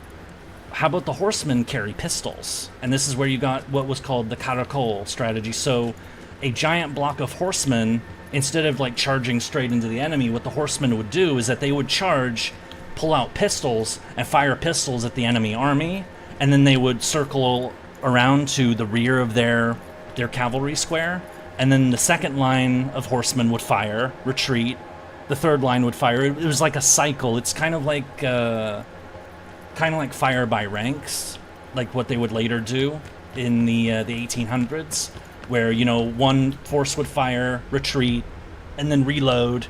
The next force would fire, retreat, reload, repeat, until by the time you got to the first wave again, they had reloaded and it was time to shoot again. Well, if you have a bunch of guys just shooting all the pikemen, Yeah, knights cause it. Yeah, and they also, a lot of these guys, they dressed up in armor. Like, they still wore medieval-style armor while shooting pistols. There are units in Warhammer 3, the Empire units, the Pistoliers, that do this kind of tactic. So this is something that we've seen in some of the games that we've played. The response to... Because pikemen can't really fight back against a bunch of horsemen that come and start shooting at them. So what was created was called the pike and shot formation.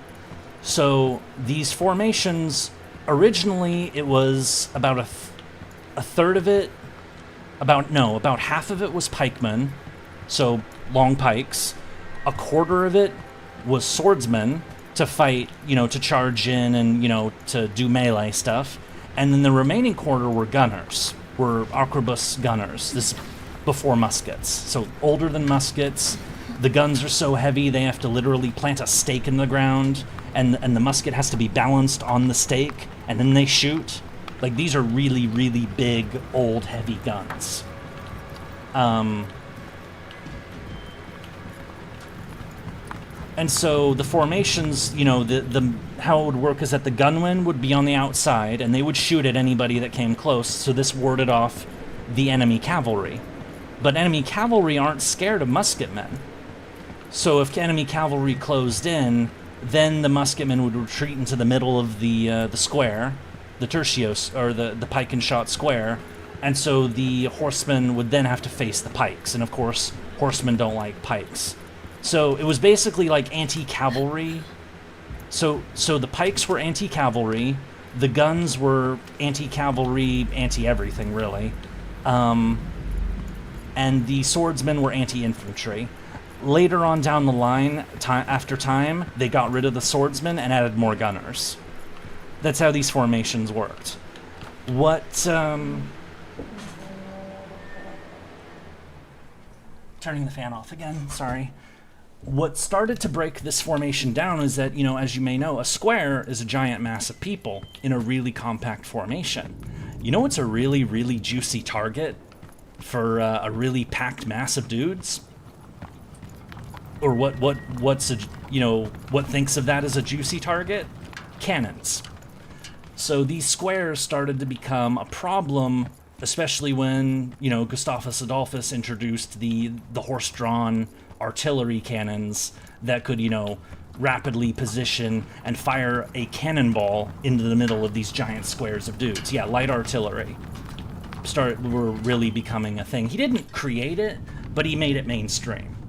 And again, this is a big reason why, if I was to make Gustavus Adolphus, this is the Swedish king that died in the battle, but who was a badass before that point.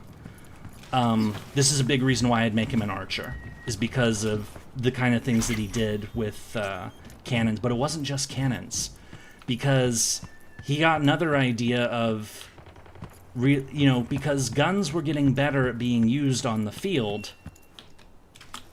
Are we going down here? Oh, we are going down here. I'm sorry for people who are here just for Cyberpunk.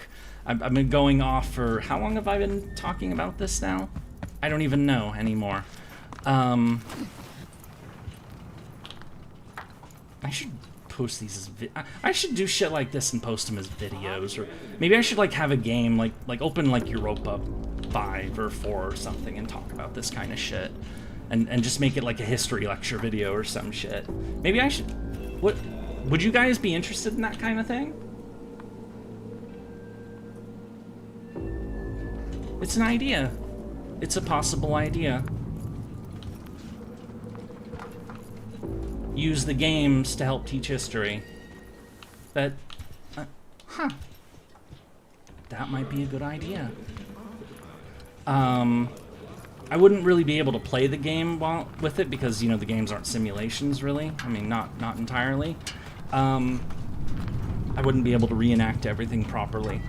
Especially in a game like Europa, there's too many, I can't control the factions, and yeah, Gilbert's picked it up.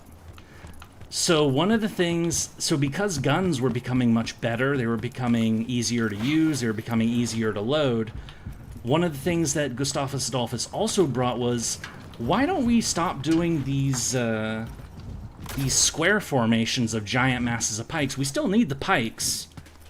We still need the pikes to stop the cavalry charges, but otherwise that's all we need the pikes for, is to stop cavalry. Why don't we just use more gunners? And if we're going to use more gunners, having our gunners in a giant square isn't very good. What if we put our gunners in lines, in long lines, so that you could fire as many guns as possible at the same time? So for those of you who have seen, like, whether it's movies or footage, and you've, like, of the wars of the 1800s, where, you know, the redcoats and, you know, marching those big long formations, they would all, like, point their muskets all at once, and they'd all fire at the same time, like hundreds of guns going off at once, and then the line behind them would fire. You know the kind of tactics I'm talking about, which we also, like, 18th century, later Napoleonic line formation tactics. They started becoming a thing in the 30 Years' War. Starting with the Swedes a bit, but going back to how we got to this topic, the Battle of Rocroi, the French brought this as well. So you'd watch your stream of a game and history lesson? Yeah, but see, I'm talking about the 30 Years' War while we're in Cyberpunk. I should talk about this shit while I'm playing Europa or something, you know? A game that's actually relevant to the topic. How did we get on this topic anyway? Oh yeah, we were talking about religion and chaos and mayhem and why our world is so fucked up, and no, we were talking about the Middle East before. We were talking about this stream has veered on a number of topics. We were talking about AI and the way AI is basically making everyone unemployed, or AI and robotics making everyone unemployed, and then we moved to Iran and how it was such a stupid fucking idea to, you know, start a conflict there. And I dug into, you know, basically saying, you know, what the US really should have done is just nothing at all. As hard as it is to watch people suffer under a dictatorship, unless you're willing to go all the way, don't do it. And, you know, as Afghanistan and Iraq proved, even then, going all the way probably won't get you the results that you want. And then, you know, it went, because Iran's in the Middle East, and the Middle East is a religious fuckfest, it went to talking about religion and why, you know, that, you know, the Middle East is a fuckfest because it hasn't dealt with, like, it hasn't really come to the conclusion that religious wars are fucking horrifying. But Europe has. And that's how we got to the 30 Years' War. Because the 30 Years' War was the last great religious war in Europe, where it was after the 30 Years' War that there were still religious conflicts, of course. I mean, Northern Ireland, you know, flared up in the 1970s, 1980s, you know. Religious Catholics and Protestants still go at it every once in a while. But full-on countries fighting each other because of different religions, that doesn't happen in Europe anymore. Not anymore. That kind of, like, all-out, let's slaughter the Catholics or the Protestants in the neighboring country, let's kill our neighbors who don't believe the same exact interpretation of Christianity as we do, that shit doesn't happen in Europe anymore. Not like this. Not like it does in the Middle East today. Or, well, they haven't quite gone all out on that regard. But anyway, that's how we got to the 30 Years' War. And then it was like, you know, are we gonna... And then I did the disclaimer before I started. It's like, you really want me to do this? Because I can talk a lot about the 30 Years' War. I've got a 1,000-page book in my closet about the 30 Years' War, which I've read like 2 or 3 times. Imagine being a tourist and you're listening on this anime dude playing Cyberpunk talking about AI, and then you leave and half an hour later dude's talking about the... Well, I mean, you know, it's things that we can anyway. So the Spanish army at Rocroi, Battle of Rocroi, 1643, stuck with the old system, the tercio, so more pikemen, fewer gunners. The French leaned a bit more towards having more gunners, and it wasn't quite the like turning point that it's often portrayed as being. Like, the Spanish didn't lose as badly as, you know, people like think they did, but they did lose the Battle of Rocroi. The French crushed the Spanish army, or defeated them. They didn't finish them off. If they finished them off, they wouldn't be fighting for another like 18 years or however long they fought, or 16 years. Yeah, 30 Years' War doesn't end all the wars, by the way. We'll get back to that in a moment. So it's kind of like the final, like after the Battle of Rocroi, France has basically defeated the Spanish army in the Netherlands or in Belgium, and they can concentrate more of their attention on fighting Spain in on the Pyrenees, so the Franco-Spanish border, and they can also concentrate on fighting Germany. They can fight the Empire in Germany. Spain, by the way, is also having revolts during this. They're having a revolt in Catalonia, which is northeastern Spain, Barcelona, that area. They were revolting, trying to get independence. That doesn't work. Portugal is also fighting, because Spain had eaten Portugal a couple decades before, because the Portuguese royal family had died out, so Spain kind of took the place over. Portugal is also fighting for its independence from Spain, and of course they get it. So Spain is fighting at home, in the Netherlands, or in, you know, what is today Belgium. They're fighting France. Spain is this is the point when the Spanish Empire really starts to decline. They're trying to do way too much at the same time, and it just breaks them. This is the Battle of Rocroi is generally considered to be the point that Spain entered decline, and that it was all downhill from here. So, and the Battle of Rocroi during the 30 Years' War. So, Spain has largely been like, they're not beaten, but France can handle them. With, you know, they can shift forces away from fighting the Spanish and fight against the Austrians, the Emperor, the Catholics in Germany. And remember, the Swedes are back in it too, because the Swedes had won the Second Battle of Breitenfeld a year earlier. Didn't think I'd be taking a history class when I went on stream. Welcome to my streams. These things happen sometimes. That's kind of my thing. Or it should be my thing. Should be more of my thing.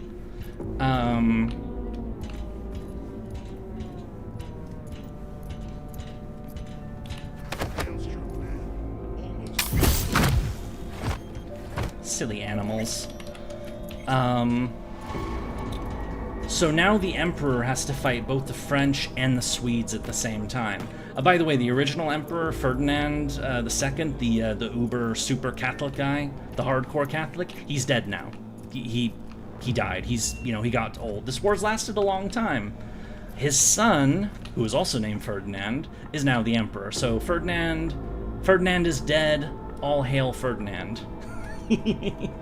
But Ferdinand III is not his dad. He's still Catholic, but he's a bit better of an emperor. He's not as uncompromised. He's not as much of an uncompromising religious nut as his dad was.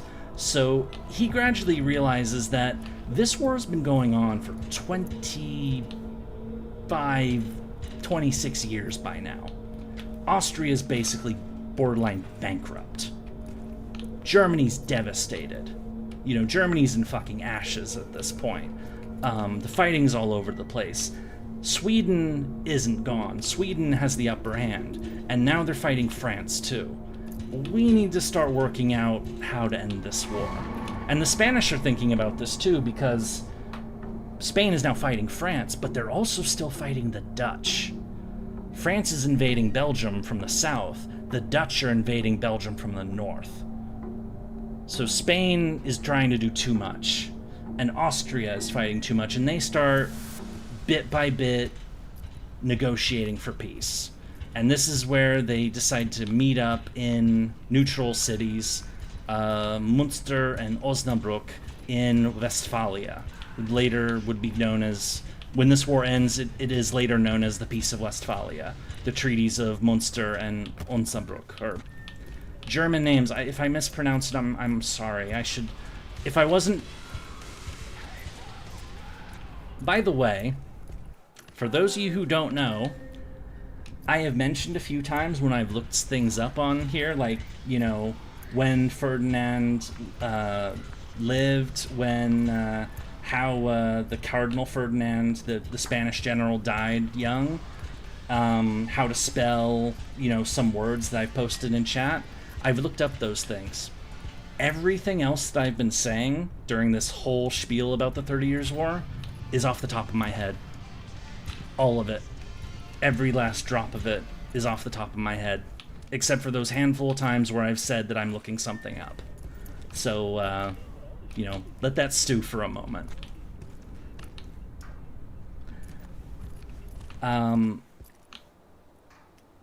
So, and the reason I'm saying that now is because I realize I might have to look up the difference, which treaty was Onzabruck and which one was Munster, which one was which, between the two treaties, what they settled. Because I don't remember which was which. But they're collectively known as the Peace of Westphalia.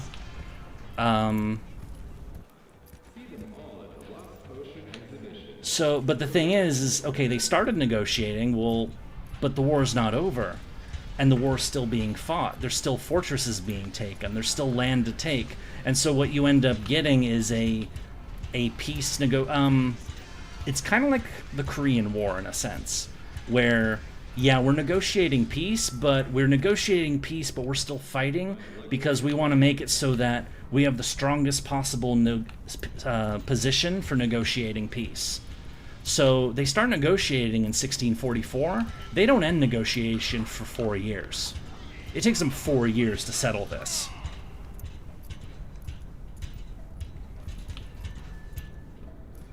I heard that Spain was predominantly Islam in the past, which surprised me. I've only known as the masochistic Catholicism I've seen in media.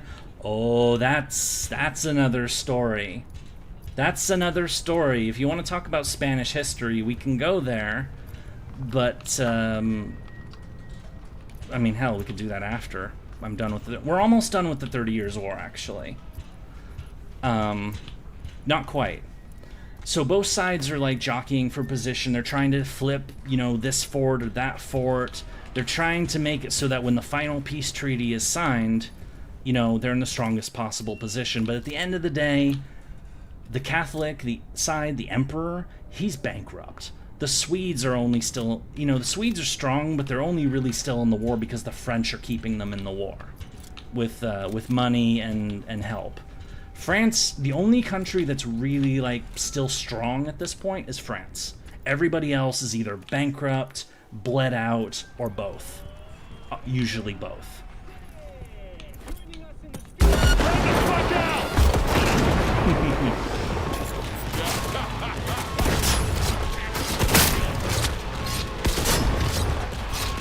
Murder! What do I know about the Ottomans or the Turks? A fair bit. But again, that's a whole nother topic. I lobotomize you with my face!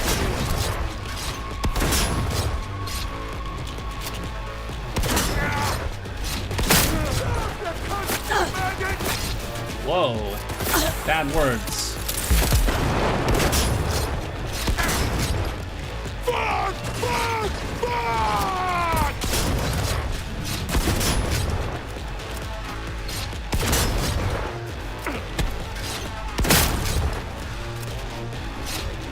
What eventually ends up happening, and the Soviet... yeah, I could do plenty about the USSR. Though, people who like communists are not going to like what I say about the Soviet Union, that's for sure. Anyway, but let's stick... How could I bait Yurie to talk about the Crusades? He kind of already did when he brought up Spain, or when Gilbert brought up Spain.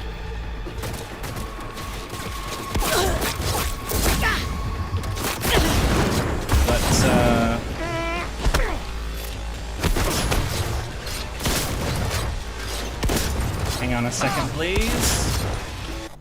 One moment.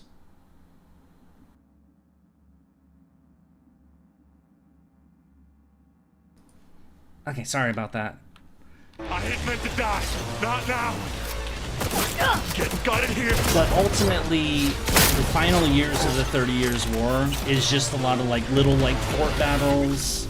I love this OST. So like the French gradually push more into Germany, but the big thing that shifts it is that the Swedes not only take most of northern Germany, they actually invade Bohemia. Remember, forever ago, this war started with some guys in Bohemia throwing some imperial diplomats out a window. You remember that? The final battle of the war is in Prague. The Swedes take Prague at the very end of the war. So the war started in Prague. The 30 Years' War started in Prague in 1617 when they threw those guys out the window, and the last battle of the war was in Prague in 1648. So 30 years, but it kind of went full circle. Now, as for the piece that ended the war, or at least this, part, because it didn't end all the wars, actually. I need to be right back, because there is noms. I have been informed that there is a thing of the nom variety, and, so what I'm going to do is I'm going to break these weapons down real quick, and then I will be right back and grab this nom, and then we will talk about the Peace of Westphalia, which ended the 30 Years' War. And the 80 Years' War as well. It ended 2 wars. It didn't end the 3rd war, though, the Franco-Spanish War, but we'll get to that in a bit. So, what was the 80 year? Where is this body? There's a body. Where is it?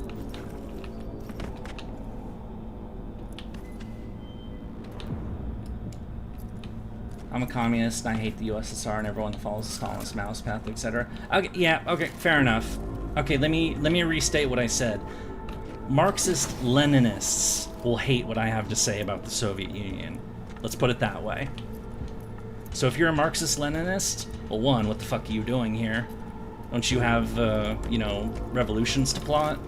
And second, I'm probably not the person you want to watch. Go watch Hassan Piker or something. If you really want that kind of stuff. Actually don't, because he's a degenerate who shocks his dog, but, Anyway. Oh, right, I was about to go...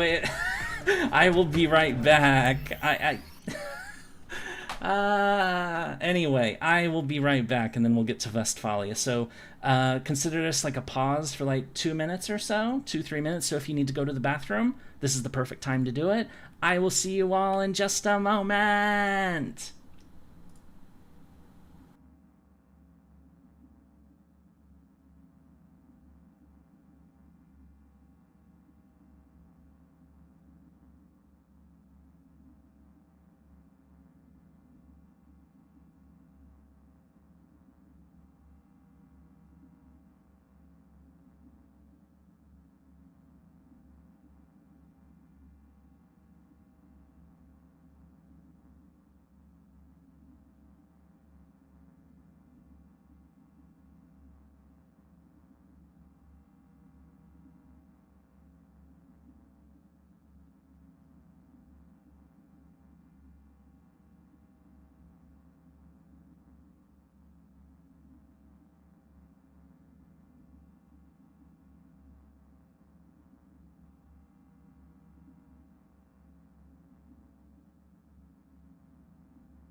have returned with curry! Yay! I haven't had curry in months. I'm so happy. Yum, yum, yum. I have a gigantic bowl of curry in front of me. Oh, it's gonna be good. Okay. 30 Years' War. How did it end? So, one of the notable... If any of you either have or ever do take a class in political science, the Peace of Westphalia is going to come up. Big time. Like, whether it's political science, international relations, or anything, it's one of the most important peace treaties that has ever existed. And the reason why is because when people came into the treaty of to negotiate the end of the war, it was a ton of people from a ton of different states, principalities, nations, and whatnot that sent representatives over. But they all had different ranks. You had the Emperor of the Holy Roman Empire. He was the Emperor of Austria. There was no title higher than that, like in a title sense. But he was technically on the losing side of this war. I mean, not, didn't lose everything, but certainly wasn't great. The biggest loser of the war, I'd say, was Spain, personally, and the German people. Big time. Where the fuck is... No! No! Fuck, I hate this one. Fuck. So you had an emperor, you had the King of France, you had the King of Spain, you had the stadtholder of the Dutch Republic, you had... well, the King of Bohemia was now the Emperor of Austria. It was the same guy, or Emperor of the Empire. You had the King or Queen of Sweden. You had a multitude of dukes, princes, counts, all representing their own little state. Force kill cipher. Where the fuck is force kill cipher? You said it's a perk, right? Isn't it an int? Reduce sequence length required to hack access points by... Oh! Well, fuck it. Well, okay, so to get perks, to finish off, like, our things, we want this, that's 2.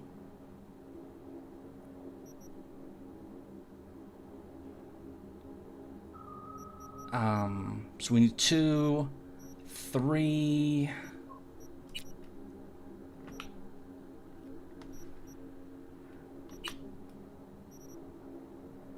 4, 5.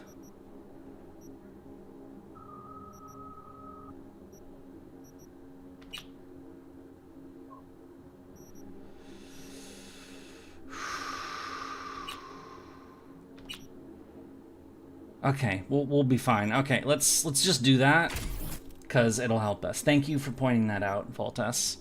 I had forgotten that thing even existed. Okay, so because you had all these different people with different titles and whatnot, in the old, like, medieval system, it'd be, well, emperor's more important than a king. Geodis is the best. Hey, Yurie, hello! Nice to see you! Welcome to the mayhem and the history nerding. So, they found that they couldn't really negotiate like that, where, like, okay, the emperor, okay, is more... okay, so emperor may be the most important title, but he's not the most important person at this we need to stop thinking about importance of rank. This guy is not the emperor of Germany, he is the leader of Germany. This guy is not king of France, he is the leader of France. He's also king, but the peace treaty of Westphalia led to this shift in international relations, where it wasn't decided by... countries didn't deal with each other by feudal ranks, but rather as representatives of states. This is where like the modern concept of the nation state really starts to take off. So that you were not dealing with, you know, Emperor Ferdinand III. You were dealing with the Holy Roman Empire instead.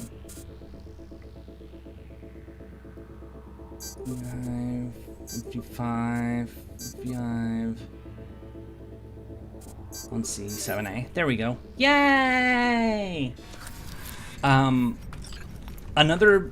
big resolution that happened with one of the treaties was, as you may remember, the earlier peace settlements had basically said that, oh. The fuck just happened? The fuck? Oh.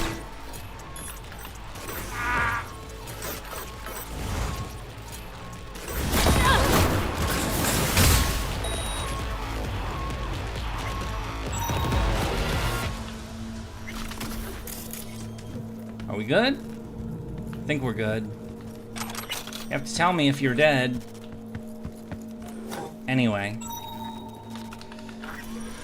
So you may remember that the Peace of Augsburg and whatnot, like they decided to split the empire between Catholics and Protestants and basically said if this land is Catholic, it's going to stay forever Catholic. This land's going to be Protestant, it's going to stay forever Protestant. But then, you know, Calvinism came up and the balance of power shifted, and that led to worries and ultimately helped spark the war. So they decided to set it aside. They decided to set all of it aside, and the rule basically became...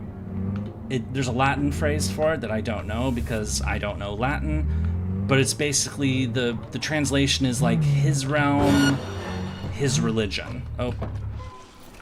Make some fucking holes!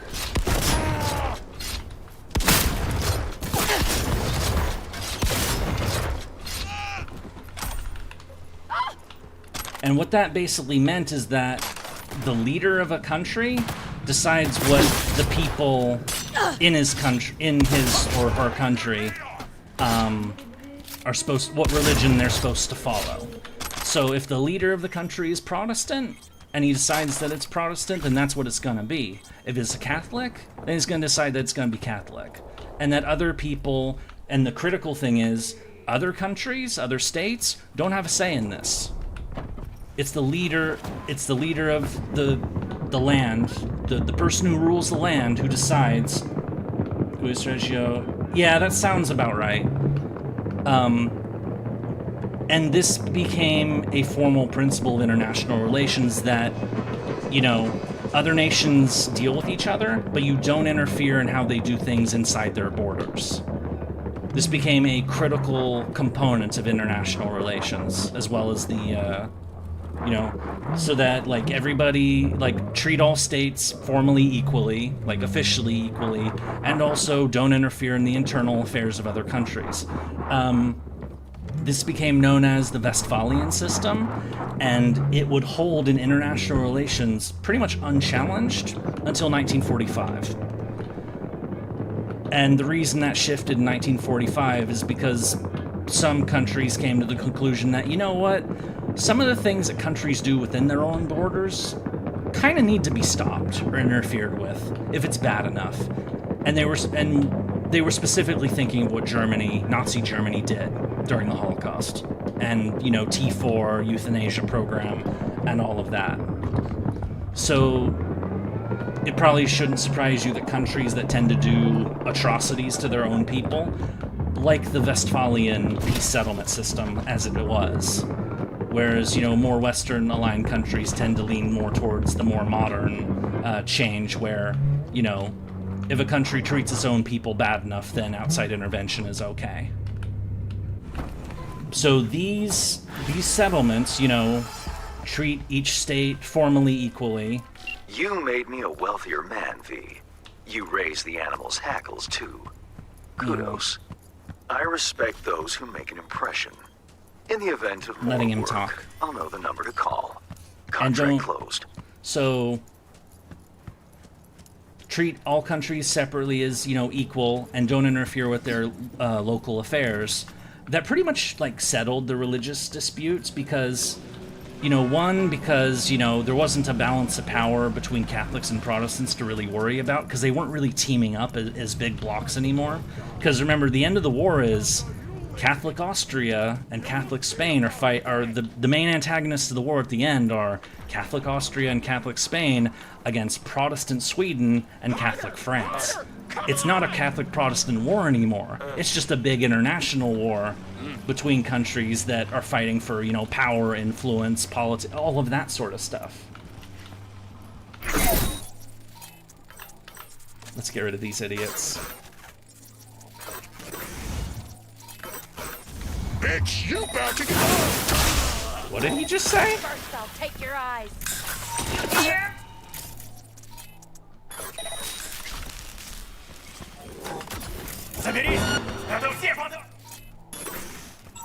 And boots. Like Austrian painter said in his book. Wait, what? I've never read the Austrian painter's book. I have no desire to do so. I know, the core elements that pop up into it. I don't need to. Anyway, so that was so while the peace ended the war, it also laid the groundwork for international relations that, while some alterations have been made since then, has actually held for almost 400 years now, the way other countries deal with each other. You're dealing with the representative of a nation, not a individual lord with a title, and you try not to mess with their internal affairs. So those things have largely remained consistent for the last 400 years, almost 400 years. The other treaty was more of a settlement to end the wars. Spain, after 80 years of trying to stop Dutch independence, finally said, okay, the Netherlands, we recognize your independence now. We're not gonna, try to stop, Spain recognized the Dutch as an independent country. So the 80 Years' War, the war for Dutch independence, ended.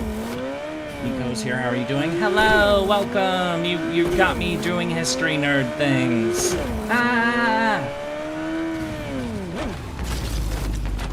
The other settlement to, oh wait a minute, I don't want to go see Takemura, what the hell am I doing?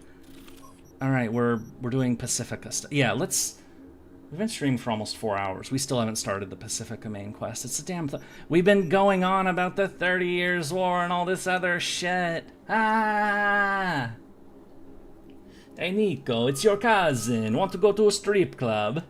Did I do that right? Heard the Austrian painter's book is self-contradictory, nonsensical anyway. I've heard it's really badly written. As for beyond that, I'm not an authority on the Austrian painter's book. Anyway, so Spain recognized the Dutch as the Netherlands as independent. So Spain's not gonna try to conquer the Netherlands anymore. As for the situation in Germany, the emperor was largely restricted to maintain your holdings, leave the other states of the empire largely alone. Just stop, don't, we know that you're Catholic, but some of your subjects are Protestants. Just leave them alone. The power of the emperor in the Holy Roman Empire declines significantly.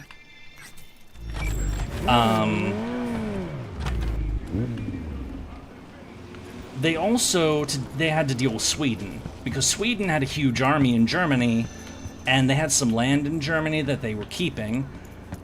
Basically, and Sweden also had a giant army full of mercenaries who were expecting to get paid. And so part of the peace settlement was basically a giant bribe to pay Sweden's army to go away. And you may be asking, okay, so that settles the war between France and the Empire, and Sweden and the Empire. What about France and Spain? Well, actually, France and Spain aren't at peace. This treaty, the Treaty of Westphalia, doesn't end the war between France and Spain. In fact, France and Spain are going to keep fighting for another decade. The war between France and Spain started in 1535. It does not end until, or no, I said 1635. It doesn't end until 1659, where Spain gives up some land to France, Franche-Comté and Lorraine. I'm gonna give you $50 to fuck off. It was a lot more than $50 to get the Swedes to fuck off, but anyway.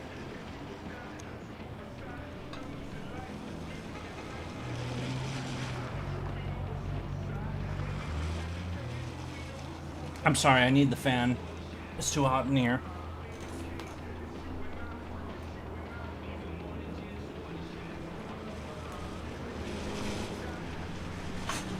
But if I had to point out the biggest loser of the 30 Years' War, the biggest winner was France.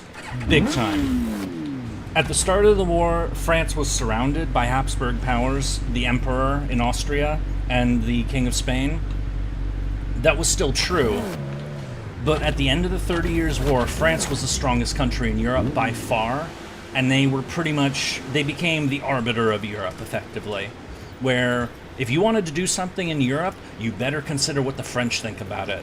Kind of like the US today, on a global scale. If you're going to do something big in the international arena, you should probably find out what the US thinks about what you're about to do. So, kind of like that.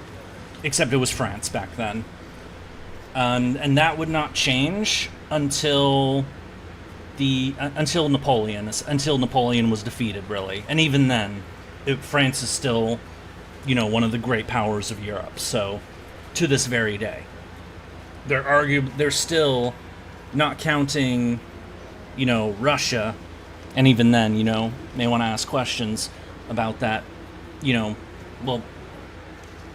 the great powers of... Germany's got a stronger economy than France, but France militarily is stronger than Germany today. Anyway. So the biggest winner of the war was France. The biggest loser of the war was the Pope. Because at the end of the day, the Catholic Reformation, the great battle between Catholics and Protestants who would become supreme... Well, neither side is supreme, and the only thing this whole counter-reformation movement got us was, it just got us, 8 million corpses. 8 million dead in the 30 Years' War in the 1600s.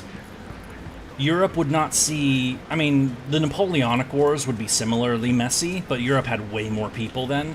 Europe wouldn't see a catastrophe quite like the 30 Years' War again until, not counting, first, the next war of that scale would be either the Napoleonic Wars or World War I. World War I is often considered to be like the 30 Years' War, but shortened to a 4-year time span, in terms of how destructive it was.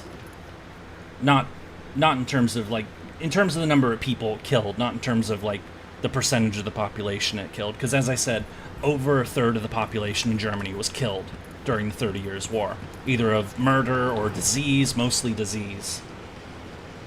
Someone write about that man's bravery? What? Viva Madre Hispana? What are we talking about?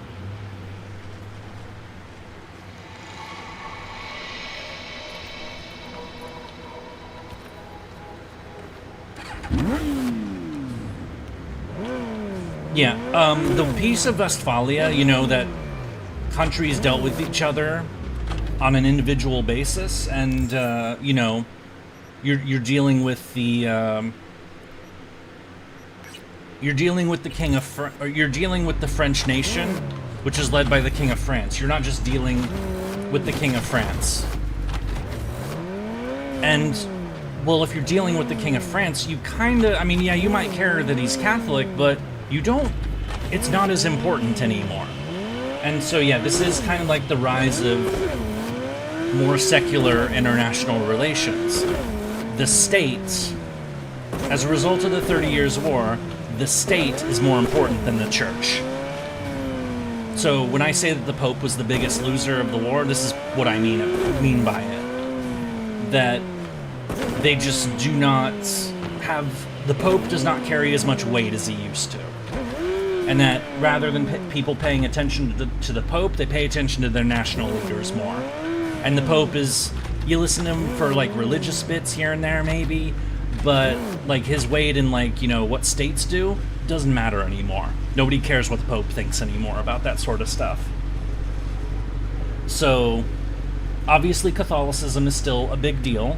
You know, there's still like 1 billion Catholics in the world, something like that. But like in terms of like the Pope being like a decision maker between like what other countries do, no, doesn't happen anymore. And the 30 Years' War was what did it. And that is the 30 Years' War. Yay! I said a bunch of words that took like over like almost 2 hours to get. How long did it take for me to chew through all that? I should probably play the game now. Okay, let me first call Mr. Hands, which is what we were supposed to do.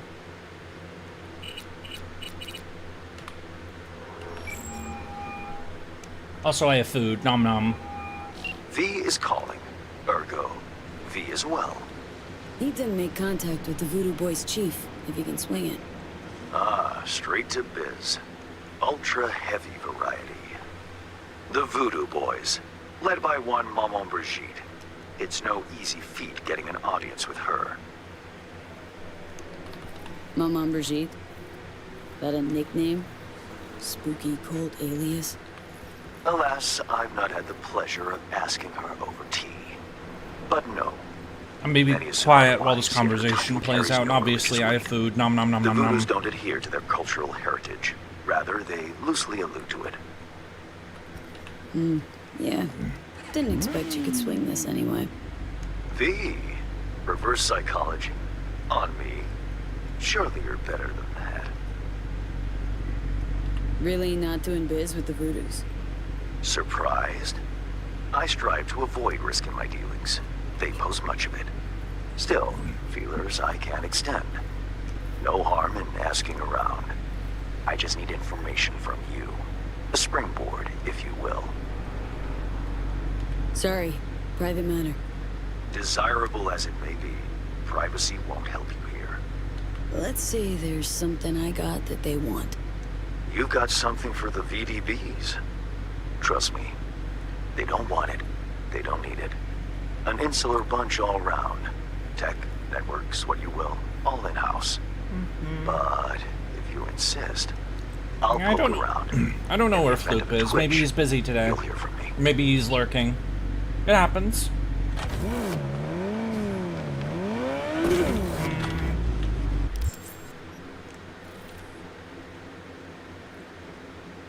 Oh crap, I've been waiting for him to call back?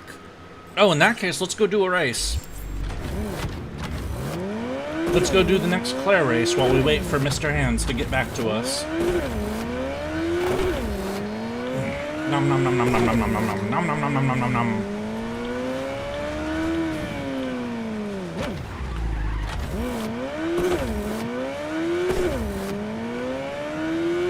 He's Gaming History Channel.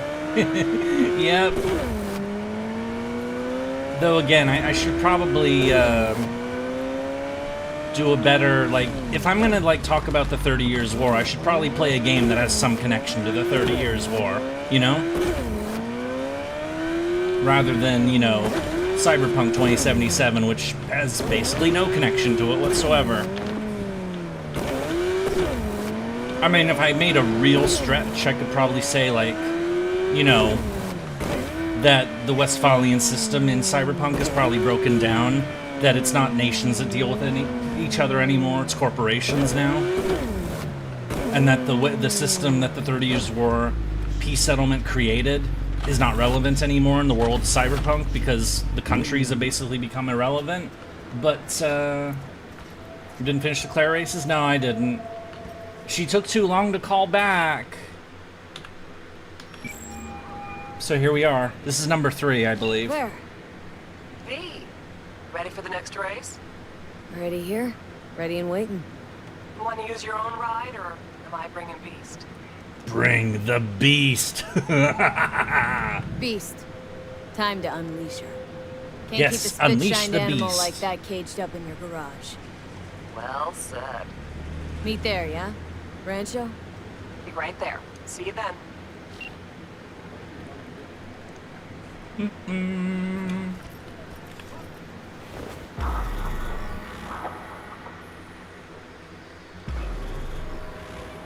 So what were other people asking about? I know somebody brought up the brought up Spain, how it used to be dominated by the Muslims. That is another Hey, topic. you take a look under the hood before we start, see if all's okay. But stay close, just in case. Okay. Not worried this will get you killed?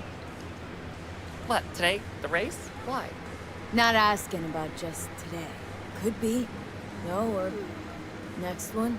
One after that. Chew of mine got shocked and killed by a faulty toaster in her own kitchen. Damn. So, you know, is what it is.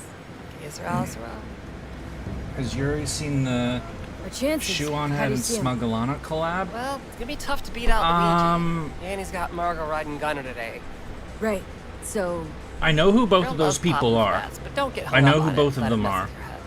Focus on the route, let me handle What the collab editing. did they do? Sorry, Is you need this a minute like to recent or like did they Sure. play a game together or something? I've heard like maybe something like that was in prep, but I didn't know if like that was actually happening. How many races have we done? We done 2. We did the city center race and we did the Badlands race. This is the Santo Domingo race. And here we go. Come on! I want to smell that choo-choo burn! Let 'em roar! Make my ears bleed! Oh Vroom! yeah, like that! Let's count it down! 3, 2, 1! Rawr, I am the beast. I will run you over. One up front, see him? Luigi, after him!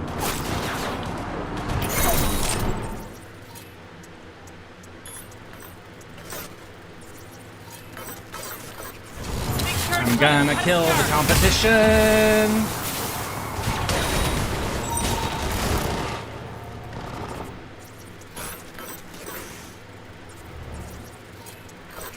When in doubt, murder your competition.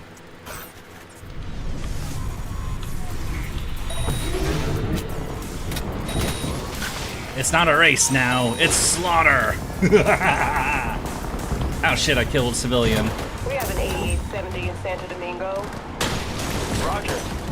Requesting additional. Well, that's 2 competitors definitely killed off, so. And I won the previous ones? Yeah, I did. Both of them. Suspect's vehicle has been located. Details have been sent. Walk! Shu and Alana roasted Son Ranker recently for his unhinged response to Shazam. Oh, yeah. Okay, yeah, I do know about that, actually.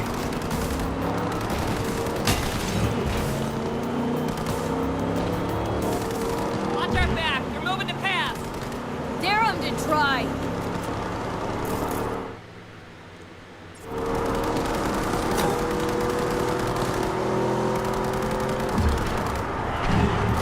Concentrating on the race for now, so, you know, vroom! I repeat, code 0 in this area. All units resume normal duties. We're gonna go vroom, we're gonna go vroom, we're going, going, vroom.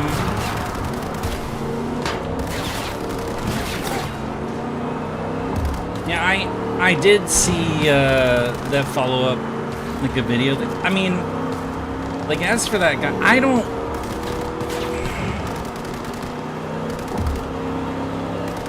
I don't like paying attention to We can win this, P! people who are like involved in like a lot of culture war kind of stuff, like just because I find that to be a damn nuisance, honestly, that distracts people from real issues. Like,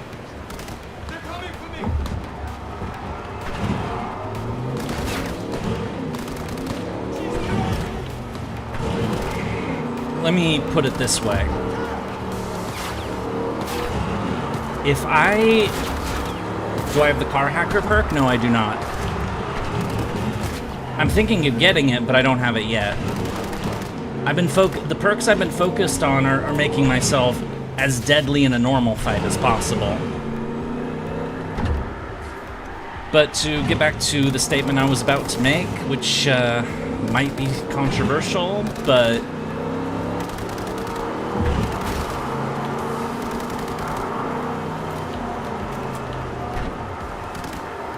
Basically, if I can't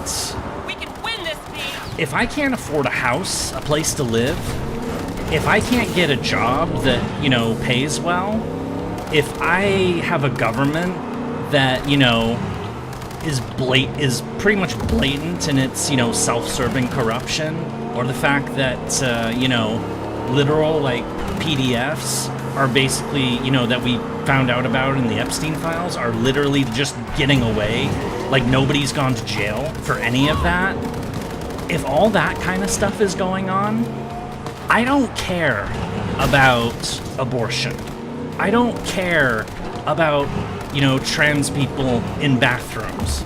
I don't care about, you know, any of that shit, or prayer in school, or any of this shit. I care about whether life is, you know, in a good position, and whether, you know, bad people are punished for their crimes or not. That's what I care about. So, Hell yeah. don't get me wrong, those other things have importance. Let me make that clear. Need to talk. Oh, Something you should know. she wants to talk to me. Those other things have importance, it's just, in the grand scheme of things, I think the other things are more important. And so the people who deal in, like, culture war kind of stuff, so, like, your Asmongold's, your Hassans and whatever, I don't pay attention to them. I really, like, they're dealing in an arena that I find to be secondary. Wow. In a lot of the cases. Right, so, Yeah. Me and Dean. Hello, Claire. We like to come here. Wanted to tell me something? I mentioned Dean before. My husband, yeah. Mm-hmm. Wheeled to your heat, right? Sweetest man I ever knew. Anyway. We were friends before my gender transition. Brought daffodils to the hospital. Life's never been in a good position, let's be real. Yeah. Were you married long? But things seem worse than before. Dean used to laugh that for our 15th. Of course, like in Maslow's pyramid. Yeah, pretty much that, actually. That's a good way of putting it. Some surprise. You know, I am more... If everything else in my life was like, you know...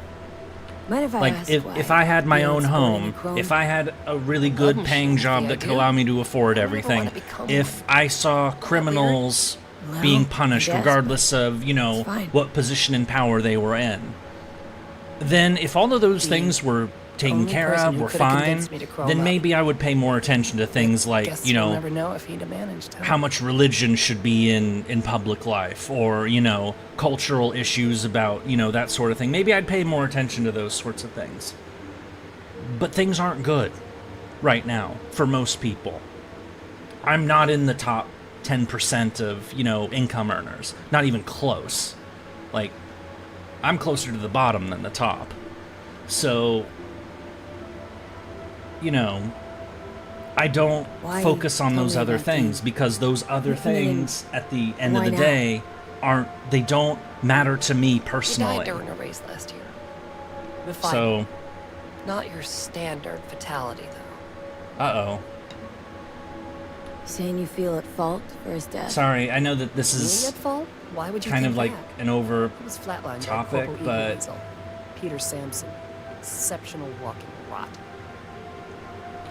Your husband, how'd he die exactly?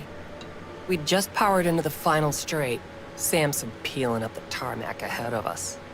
Was clear we couldn't win, so Dean let up on the chew. And then that snake slammed on the brakes. Dean also had to. Lost control. But isn't that how this race works? You don't get it. Road was clear to the finish line. He would have won. It was premeditated. What's the Corpo's deal? Doesn't really matter. It was only ever Massively another declining birth rates are a big problem. Yeah, they are. Big time. Dean and Samson had a history going way But- back. Something happened between them?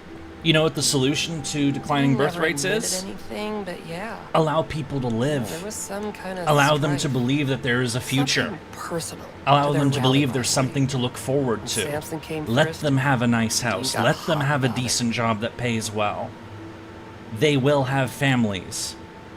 But if you keep people in fucking tiny ass condos with no room for expansion, if you don't give people a chance to like build a future for themselves, they're not going to do those things. That's really what it boils to me. That's really where the issue is. And so all the all the tax credits for having kids, or whatever schemes they come up with for trying to fix that, they're not going to work if life is still shit at the end of the day. It's not going to work. You 100% sure the killing was deliberate? Not your emotions talking now? No. Saw them argue to the crack of the starting gun. Kill that bastard. During the race? Folks die on the track all the time. Won't seem unusual at all. Another day at the races. In line with the rules. And get people offline and off dating apps. Well, definitely dating apps need to go. Dating apps, of course, are, what's the purpose of dating apps? Let's be honest. I mean, okay, let me preface that. I, personally, me, Crazy Yurie, have never been on a dating app. I've never been to one. I've never signed up for one. I've never paid for one. I only know about what I've heard about them. I've never been to one of them. I'm not interested in going to them. It's not my thing. But from what I understand is that, on those sites, so correct me if this is wrong, you pay a fee to, be noticed on those sites, and that you pay a fee to be a member, and that, and then once you are a member, the site hooks you up with people that they think will have a connection or whatever. Am I getting this right? That's how these dating sites work? You pay for the service, and then they try to hook you up with other people who have also paid for the service? That's how these sites work? Yes or no? Respect for not joining those sites? Thanks, but, it is what it is. I mean, it honestly is more to do with... Yeah, what Kai Long just said. That. If you hook up with somebody, and they turn out to be the one that the one, and you meet, you love each other, you get married, you're not on that dating app anymore. You cancel your subscription. You don't go on the website anymore because you have found the person. You don't need the site anymore. But if these relationships don't work out, you're going to be back on it. And you're going to keep using it. And you're going to keep paying the subscription. And the dating site's going to get their money. Translation? The dating websites aren't trying to hook you up with somebody. They're just trying to make it look like they are. But are going to, they're not going to find you the best person. You want to find the best person, you need to find people... I think you need to start people who have similar interests to you. And if Samson doesn't show for the race, what then? Never miss a chance to puff out his chest. He'll race. Circuit champ last year. No way he'll let that go. Not try to repeat. Relationship and beauty magazines have a similar hustle. If everything's perfect, you don't need them. Exactly. And me. Guess you want my help to zero in. Killing Samson matters more than taking first. We have to make a choice. She wants to do murder! Sorry I lied to you, V. Yeah, So, at the end... What do you say? They're those kind of, products or companies, they're selling you a solution to a problem that you may or may not have, but the solution they're selling you isn't the solution. They're just pretending that it is. They're lying to you. Anyway. Means a lot to you. Yes. So yeah, let's bury the bastard. Makes you wonder how people fall for such obvious scams. Thank you. Because... It's important. Well... I need it. See you for the final? That's right. Till then, V. See you later, Claire.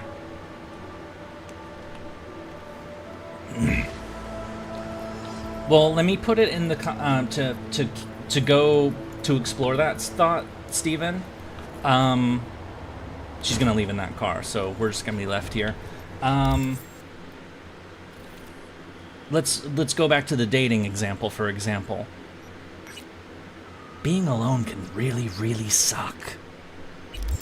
If you wanna like, if you wanna be with somebody, if you like, you know, if you want a family and all that, and you wanna like, you know, like have those things, you just need to find the right person, but you can't find the right person, but you know, you really want those things. That shit'll hurt. I'm gonna reload, quick save and load, because the vehicle summon thing is bugging out on me again. Like that shit is pain, you know? Sooner or later, someone's gonna hear you. And then Until then, it's 92.9. you see somebody on a website. You see a website saying like, hey, this website will help you find that someone. To you, it may be the answer to a desperate need that you have, you know? You have a desperate need to not be lonely, you know, to find someone, to, you know, to marry them, to start a family, whatever it is that you want to do. But you're having trouble because in today's modern society, everything's disconnected, nobody meets each other anymore, nobody, like, you know, you have to go to where people are if you really want to find somebody, or you just get lucky and maybe find somebody online, which is, you know, good luck with that. I've seen it happen, but, you know, it's a rarity. Still have one more quest with Claire? Yeah, I do. So those dating websites, they sell, you know, a possible solution to that need. But they're incentivized not to fulfill that need for you. They're incentivized for you to still have that need forever. Because if you don't have that need forever, then they won't have your business forever. That's the problem. But it's a strong emotional need.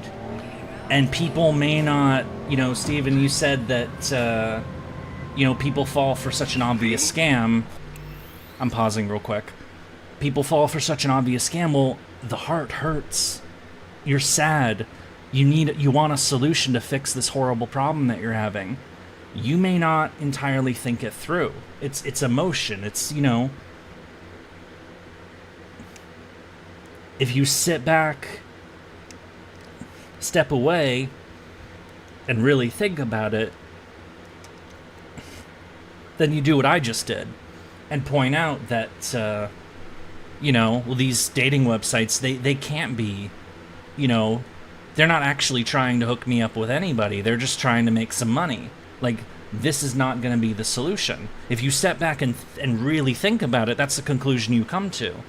But if you're depressed and sad because you can't find somebody and stuff, then you're not going to be, you know, detached, thinking about it from a detached perspective like that. You're thinking about it from your personal needs, from emotion. And, you know, that will cloud your thinking. So, you know, yeah, people do fall for the dating scam thing, but I understand why they do. Because, you know, it sucks.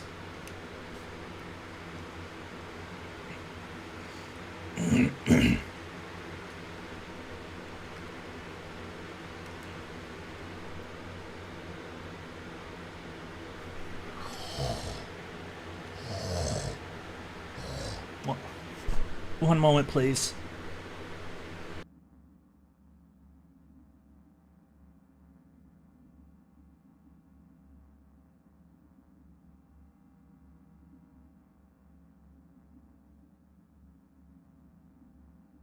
Sorry about that, my nose was getting clogged up. Maybe it's the spices in the food, the curry. It's clearing them out, but there's a lot of clog because it's May, it's allergy season, so... Fuck. Hang on a minute. I'm gonna let Mr. Hands talk. Hang on. Now... It's your lucky day. If you're serious about making headway in Pacifica, that is. Work some magic for me. As I said, whatever you're offering, the V-Boys could not, I quote, give a shit. You kept your receipt, I trust. Yet a counteroffer was forthcoming, a gig. Successful completion thereof could earn you an audience with Brigitte. Gig. Any hints on what it might be? Doesn't matter. Will it sway you? It's clear you don't intend to refuse. Alright, sorry about that. You'll learn all in due course. Besides, I didn't ask. Getting a word out of the Voodoos is like pulling alligator teeth. Oh. Painful for everyone involved. Dating sites are a lot like drug dealers when you think about it. They prey on vulnerable people, offer the solution, but also make the problem worse for more profit. That is a good way to put it. Kaong, that is a great way to put it, actually. Okay, so who do I contact next? Church, Sloan Lane, inside by the altar. Seems you have good weather in my area. I mean, it's Thanks, 60. Vince. It heats up in this room. I know. I'm sorry about the fan. I'm sorry if you can hear the fan in the background, but it's hot in here, and I don't have the AC set up just yet. Where are we going again? Chapel. Alright, we're gonna go see the Voodoo Boy. Well, actually, no, we're gonna do this real quick. Because it's on the way to the Voodoo Boys, so... But... yeah, there are definitely, like, some society issues that, you know, are definitely worthy of concern. The fact that, you know, people don't really meet each other anymore, and, you know, online discourse has become very, very toxic. So that, you know, people can, you know, they tear at each other and, like, you know, say, like, the worst, most horrible things about each other. And, of course, because, you know, the internet, you know, you want to get clicks on the internet, you highlight, you know, the most extreme examples. If I was to say that, you know, let's say, like, dudes, for example. If I was to say that, you know, there are some bad men out there, but generally speaking, you know, men in general can be really pleasant to be around. That might get a few thousand views, if I'm lucky. If I write all men are pigs, rapists, and, you know, psychos, and they should all be killed, that's gonna get a lot of views. Hundreds of thousands, maybe even millions. Hey, how you feeling? The worst people always get the most attention on the internet. I just pulled that example out. Just made it up off the top of my head. I'm sure there are people who say both of those things in abundance all the time. Actually, I know they do, so I don't need to speculate. But, don't forget trust. There's barely any trust between people these days. Yeah, there's that too. And I think some of that may also have to do with, you know... Viola? Not yet. It's a Judy message. We haven't heard from Judy in a while. Take care of yourself.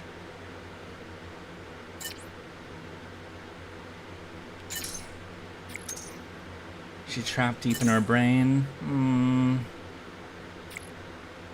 TikTok has made a career off of that. Of what? Saying crazy shit? That inflames and makes people mad at each other. Because the funny thing about it is that people, I mean, there are crazy people out there. Let's make that clear. There are lunatics among us. There are absolute psychos who believe the craziest shit. But there aren't as many of them as it seems like.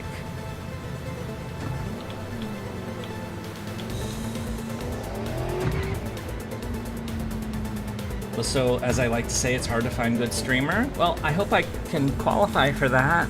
I'm trying. I know I'm, you know, an amateur and, you know, certainly not, but I do try.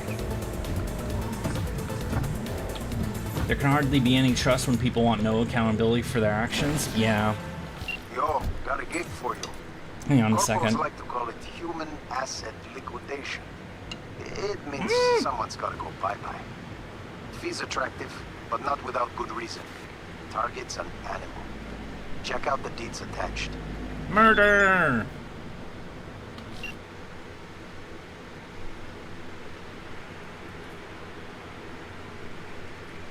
Runs a fight club. And he murdered someone. We're avenging somebody's kid. Alright, this is a good... Thank you. Thank you for saying so, Voltas and Kyle. Well, I try to be... I keep trying to be, you know, me, because that's really all I can do. Okay, I'm gonna turn that fan off. It's cooled down enough in here.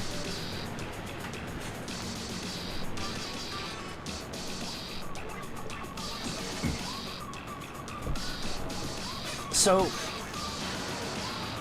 what I would want to, like, as far as, like, you know, accountability and, like, people not wanting to be accountable for any of their actions, this is gonna sound maybe a little weird at first, but I think that may have to do with parenting, honestly. That, you know, usually, like, if you learn accountability, you know, it's consequences for screwing up or for doing something wrong, which is what every child should learn, you know? You know, children, they grow up, you know, they do stuff, and some of the, you know, and they experiment and mess around, and some of the stuff you do is not good, you know? One day you might be, you know, like, you know, looking at, you know, bugs outside, and the next day you might be, like, trying to set them on fire with a magnifying glass or something, you know? Kids do things that, you know, and, you know, obviously it extends beyond that, but if a kid is never, you know, given guidance or direction, you know, they're not going to learn, you know, where the boundaries are, where, you know, accountability should be, what are things that you have to own up to. Like, if I got in trouble a couple times at school, a few times. Honestly, I never got suspended. I never got suspended from school. But I did get in trouble a couple times for saying 4-letter words. You know, like true and okay, it wasn't... You know which 4-letter words I'm referring to. I said a lot of 4-letter words at people because my dad was a construction worker, was, because he's retired. Was a construction worker, and, you know, construction workers are infamous for saying 4-letter words a lot. So, you know, being the kid of somebody who says 4-letter words a lot, I said 4-letter words a lot. And so I got into some trouble with that. And I had to temper that down because, you know, that was something that I had to learn. I didn't punch anybody. Actually, I did, but I never got in trouble for that. I never did anything too particularly crazy, but I understood that if I did something crazy, like if I was to just, like, you know, punch somebody in the face or, you know, something like that, I would have to answer for that. And it wouldn't just be the principal of the school that made me answer for it. It would be my parents, too. They would be upset with me. And this is where, honestly, I kind of have an advantage / a bit of a shelter because my parents are together. They're still together. You know? My parents did get divorced for a few years because my dad cheated at one point, but they got back together after a couple years. My dad actually hit the dating scene during that time, and he found that, holy shit, the options out there are terrible, and actually the person I was married to that I cheated on actually was the best option, so I'm gonna go back. That's basically how that turned out. So I had both parents in my life, and that definitely, you know, played a big role. You know, I have, you know, a cousin, you know, raised by a single mom who, you know, the dad fucked off even before she was born, and she turned into a shithead. Like a total, like, you know, a brat, you know, a completely, like, not pleasant person to be around, and now she's in the porn industry, so, there's that. pretty sure I don't know what her like name there is. I'm never gonna find out. I have no desire to look, but from last I heard, you know, she's actually fairly successful. So I've seen that kind of thing of like what happens to people when they, you know, don't have boundaries and, you know, stability in their home life. And then, you know, they grow up to be somewhat dysfunctional adults as well, or very dysfunctional. It depends on how bad it can be. And I think that, you know, marriage rates and divorce rates for kids have dropped significantly since, you know, for the last couple decades. And as more and more people have, you know, grown up in single parent homes, parents who can't do everything themselves because raising a kid honestly isn't, you know, it's a little much for one. You can do it with one person. You can be raised by a single parent. It's possible. And you can have good results out of it, but it's hard as hell. And it doesn't always work. It's a lot easier when you have help. It's a hell of a lot easier if you have help. And, you know, so the single parent trying to do everything by themselves, it stresses them out. They might snap at the kid. They might, like, be missing during moments where they should be there. And, you know, there's not another person there to be there for them instead. You know, like if the dad's working, the mom fills in. If the mom's working, the dad can fill in, you know, or whatever examples you want to use, you know. If it's just one person, you know, they have to do everything themselves, and it's harder, and the chances of things going wrong are much higher because of that. And so it makes, you know, they end up raising kids that, you know, have more issues. And then they have families, but except they didn't have good upbringings themselves, so they don't know what a good upbringing looks like. I don't like to talk about this. I really, really don't like to talk about this because it hurts a lot. I used to have an adopted younger brother, and used to is unfortunately, yes, that's how it went. He was a cousin of mine who his mom was a complete fuck up, like a complete total fuck up. Like, I don't want to get into details, but a complete fuck up. And the dad was missing as well. And this kid was like 9 years old at one point, and he was just like left in some like slum house somewhere with like some like friends of friends of friends, and nobody was taking care of him. And my parents decided to take him in and adopt him. And the way that this kid behaved in like the first year that he lived with my parents, and you know, I was there as well, it was surprising.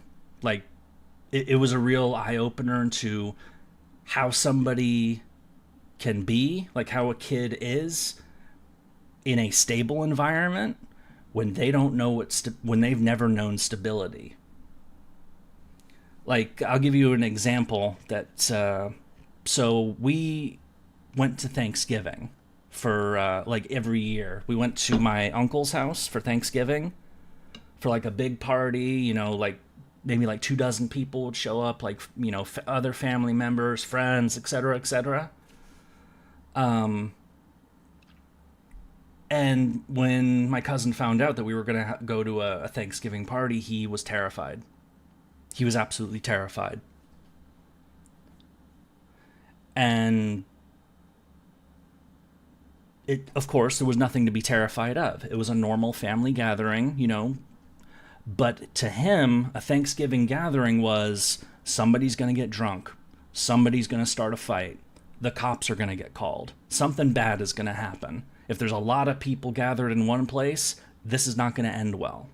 He had no conception of what normal was. He once ran into my mom taking a nap on a couch, and he thought my mom was passed out drunk because he didn't know that people could just sleep and take a nap. Things like that. eventually, you know, he gradually got to learn what normal was like, but then other things happened. That the point I'm trying to make is that if people don't know what normal is, how are they going to build normal afterwards, you know? If you don't know what, you know, a stable, nice home environment is, how the hell are you going to create one?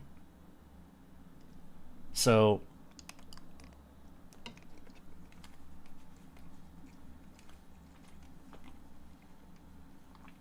hang on.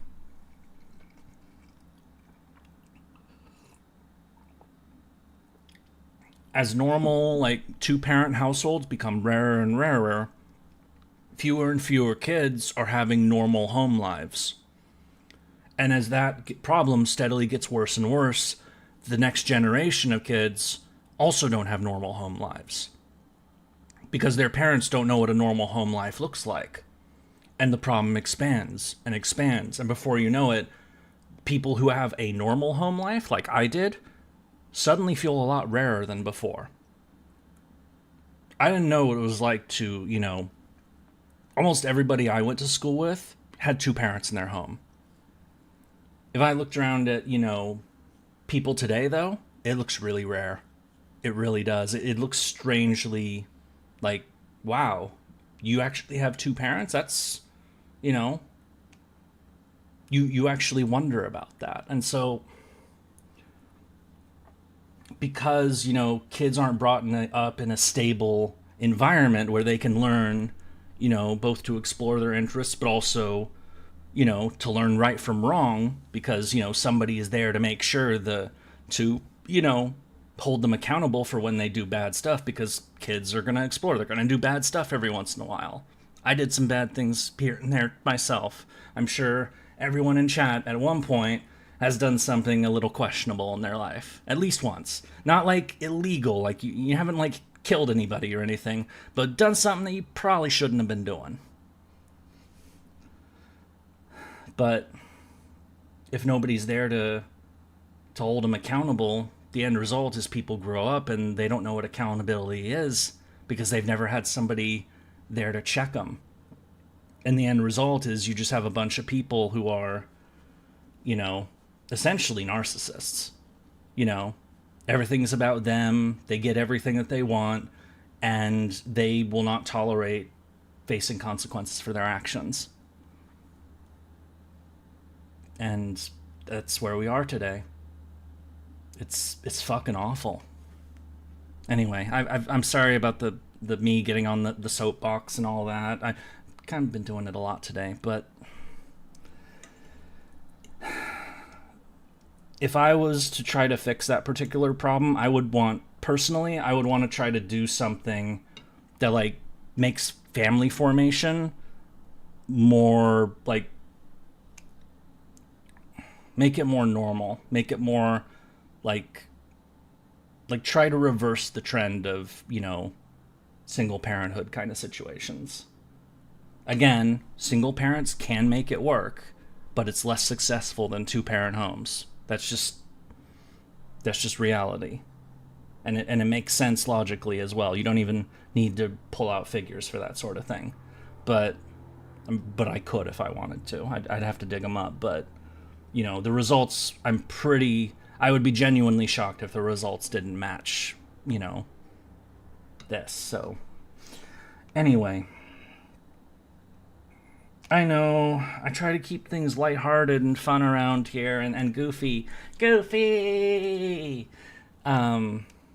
to be a lunatic at times, but, you know, I guess today has just been the heavy stream, honestly. We started, you know, with existential discussions about, you know, fucking AI and robotics taking all of our jobs, and, yeah, today's been the deep conversation day.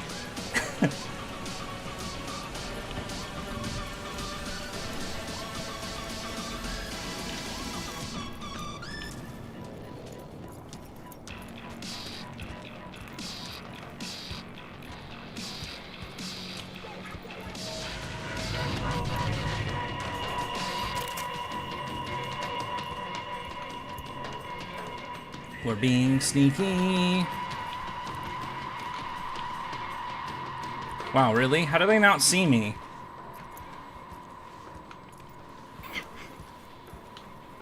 Oh, right. Isn't this the animal gym that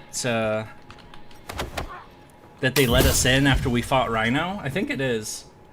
To be fair, Floop isn't here, not stay, but...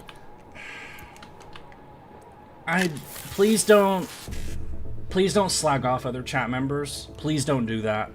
I do not approve of that kind of thing.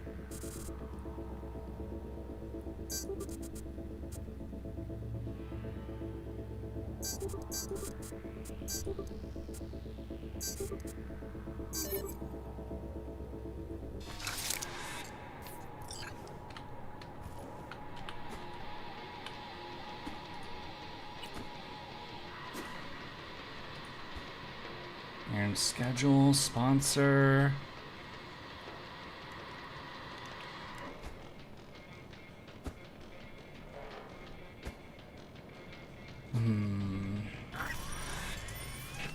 Alright, so we're looking for the guy.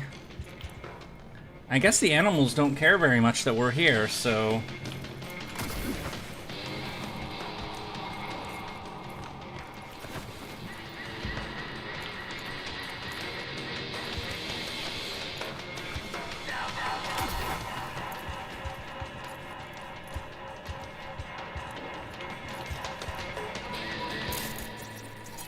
Oh, turn off the cameras.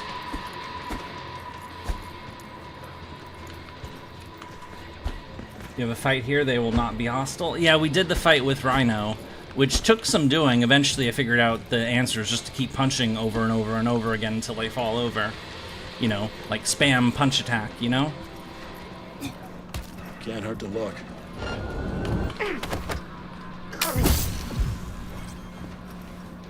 I just think the lack of Umus reflect. Yeah, well, I mean, I know. I mean, the Umu stuff I just find to be an amusing joke, but you know, and I let it go. So, but this is the guy. Want to talk about Islam of Spain instead? Al-Andalus.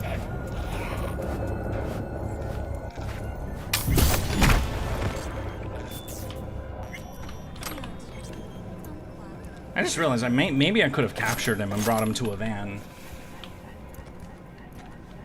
If I was to talk about that, Gilbert, I would have to start with 632, because we're going back. We'd have to go back 1,000 years.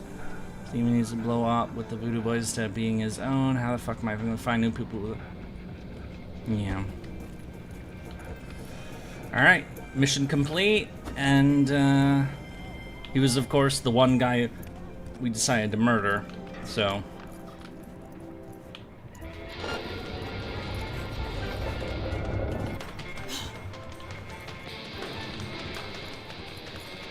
Hacking. It's quiet, too quiet? What? BD7A.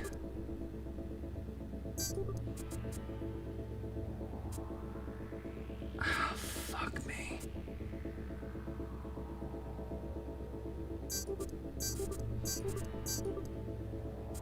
There we go. Excellent.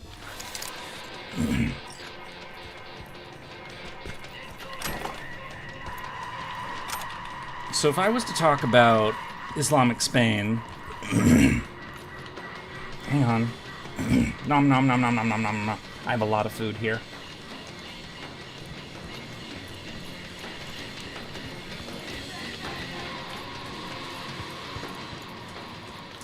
Wait, I did neutralize him.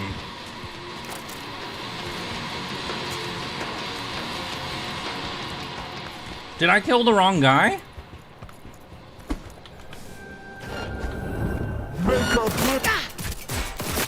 Alright, fuck it. Let's kill everyone! Carnage! Maim, wait, did I not kill him? I did kill him! What the hell is going on?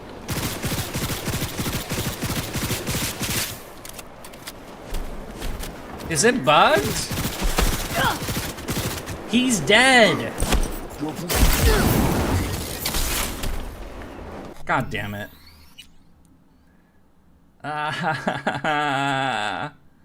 Okay, let's load the autosave.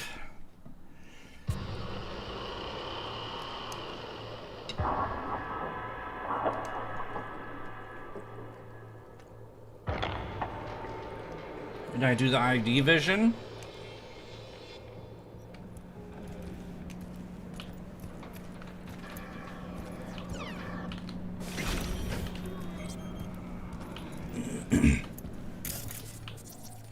That's the guy. This is the guy that we're after. Logan Garcia is the guy. It says neutralize him. Cyberpunk bug strike again. Yeah.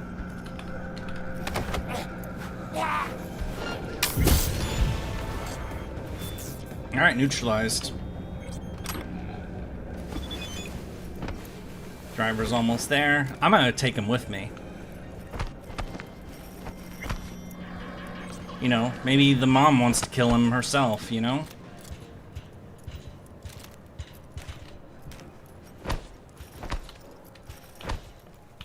Mission glitches, I'm gonna just need to go further.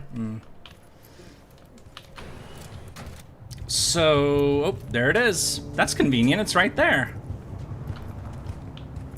Anyone have to go to bed now? Good night. Okie dokie, Steven, thank you for popping in. Have a good night.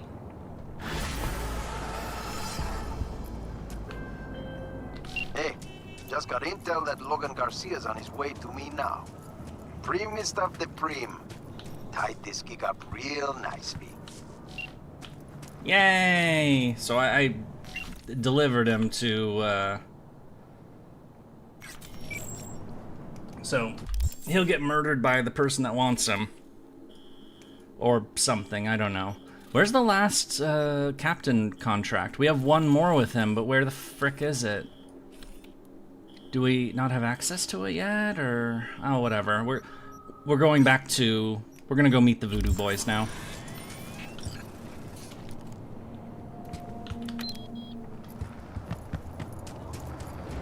How did he fit in there? I have no idea, but... Ah!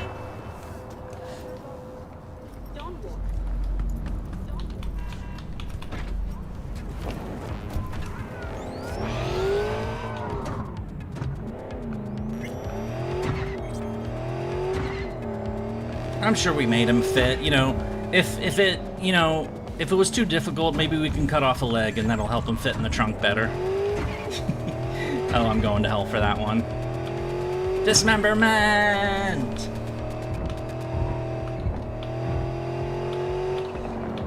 So if I was to talk about, so when Islam became a thing, 630, I've not read the Quran, or the Quran is basically like, or at least part of it is the story of like Muhammad's rise to power and taking over Mecca and Medina, and then from there they let out. They basically, as soon as Islam became a thing, they led a massive spree of conquest. One of the biggest sprees of conquest in human history. And it happened to have been actually really well timed on their part, because their two local major enemies were the Byzantines, Eastern Rome, and the Persian Empire, the Sassanid Persians. Both of them had been beating the crap out of each other for centuries at this point. They had just had, like, the plague of Justinian had hit a couple decades before. There had been, you know, massive population loss, massive casualties in war, you know, treasuries were bled out. Byzantium, Eastern Rome, and the Persian Empire were really not prepared for another unexpected enemy to just show up and start kicking their heads in. But that is what ended up happening. So, Byzantium lost Egypt, they lost the Levant, they lost a good chunk of Anatolia, what is today Turkey, until they were finally stopped at Constantinople. One of the many, many times someone tried to take Constantinople and failed was the Arab, the Islamic conquests. They tried it a couple times, and they failed. I mean, again, I did the video on Constantinos the 11th, so this is a familiar thing. It would take cannons to finally bring down Constantinople, to bring down the walls that were built during the time of Attila. Anyway, so the five original, the Pentarchy, or the cities, like the home cities of Christianity: Alexandria, Antioch, Jerusalem, Constantinople, and Rome. 3 of them were lost to Islam pretty much right away. So Antioch, Alexandria, and Jerusalem were captured. The Persians held out for about a decade until they were also conquered. And then gradually, converted and, all of that sort of thing. Once they were done with those efforts, once they took Egypt specifically, they started moving west across North Africa. The Byzantines held North Africa around where Tunis is, old Carthage. So they took that from them. Then they reached, they took over, they took Libya, they took Tunisia, they took Algeria, and they took Morocco. So this is a course of several decades that they pulled all this off.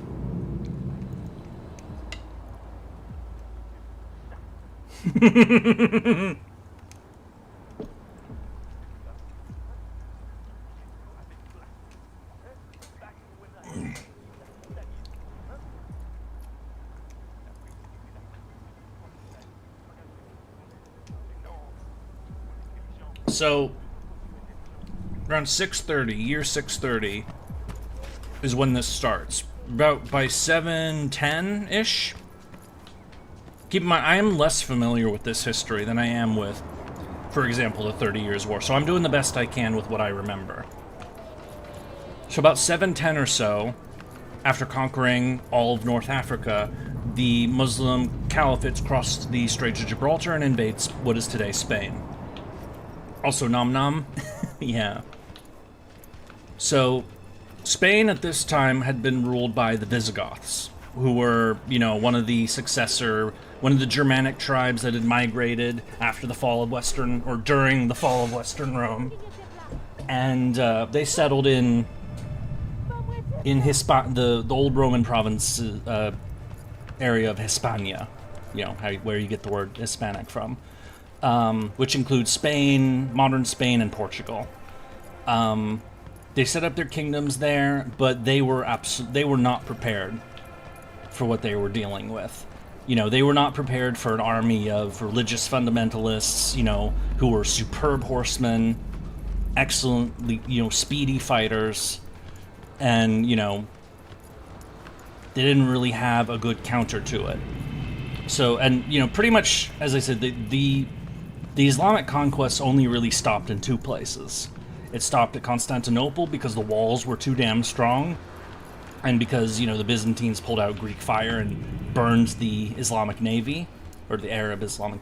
It was mostly Arab at this point, but really it was, at this point they were basically one and the same at this point, and, well, they still are, but anyway.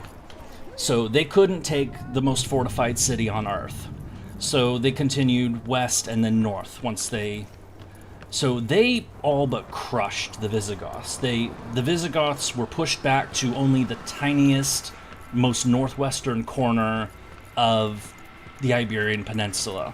The rest of Spain was in Muslim hands. Just this tiny little corner in the northwest, which became the Kingdom of Asturias. From there, the Muslims' armies crossed the Pyrenees into France, or into the Frankish kingdom, which was ruled by a guy named Charles Martel, who was the grandfather of Charlemagne, by the way. So, to make a Charlie connection for the Fate people. So, the Muslim armies pushed, and they got pretty far into France. They didn't conquer France, but they got pretty damn far. And the furthest they got was the city of Tours, which is on the Loire River. So so the Muslims went from their little holding in the Arabian Peninsula, centered around Mecca and Medina.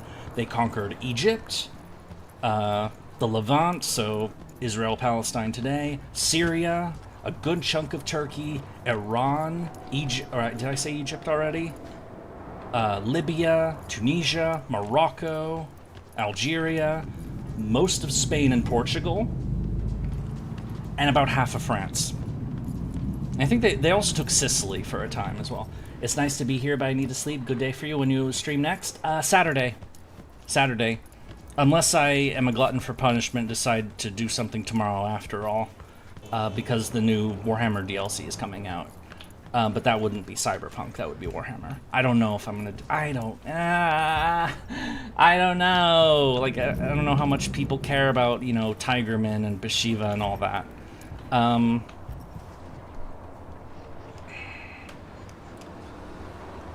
So the fast light cavalry Muslim horsemen ultimately met their match against the densely, heavily armored ranks of the Frankish kingdom.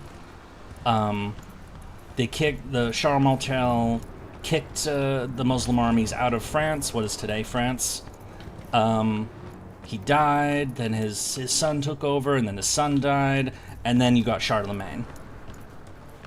Have a good night, Voltas. See you later. Saturday for sure is the next day. I don't know if I'll do tomorrow. I'm leaning towards no, because I got to do something productive this week. Anyway, as nom-noms. So Charles Martel and Charlemagne kicked the Muslims back into Spain. But as you may remember, most of Spain was conquered. Not all of it was conquered. The tiniest, like, northwestern corner of it managed to hold out. The Kingdom of Asturias.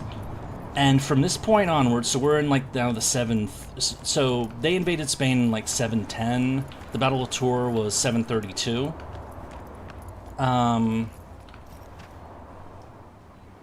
So from 732 until 1492... 700 years was something called the Reconquista, where you had the Moorish kingdom of Al-Andalus, which is the Muslim state that formed in Spain, and the kingdom of Asturias in that little corner of northwestern Spain that was Christian. And bit by bit, Asturias grew and then evolved, and more kingdoms were formed. The kingdom of Asturias became the kingdom of Leon, and then the kingdom of Castile was formed, and then they took more lands. They kept gradually, like, this is over the course of centuries, that, you know, war after war after war, that the Muslims were pushed back. You had the kingdom of Aragon in the northeast. The kingdom of Portugal was later made as well. And then Castile merged with Leon and became the bigger kingdom of Castile. And bit by bit, they chewed up the Al-Andalus until all that was left was the kingdom of Granada. They tried to take the kingdom of Granada in the 1340s, but then the Black Death hit and fucked everything up. And they finally finished the kingdom of Granada off in 1492. Also the same year that Columbus sailed. And that was, so Spain was in Muslim hands in almost entirely, and then gradually they kept losing more and more of it until it took over 700 years. But eventually they were thrown out. So that's kind of the short version of Islamic Spain, so.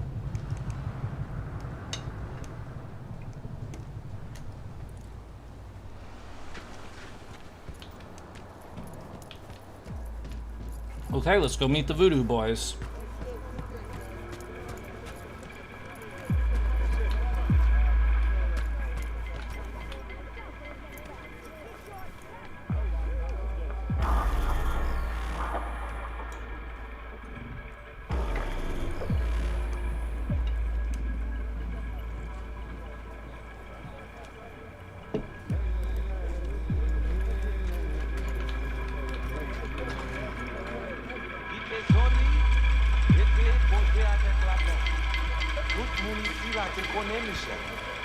Li te genye nan nou ki te sonje la vi sou zil.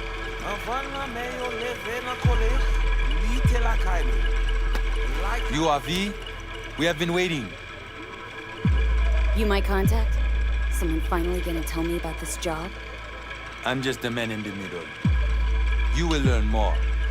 Soon. Who died? Got something to do with the job? You think we put together this funeral special for you? You screening me? See if I came alone? What kind of chrome I got? This some kind of test? Most people we work with we knew as babies. We know they're angels. You, we do not know. Want to talk with Brigitte? She here somewhere? No. Shopping center by the intersection. Go to the butcher shop there. Ask for Placide. He will tell you the details. Michel avec nous. Bon Dieu avec vous.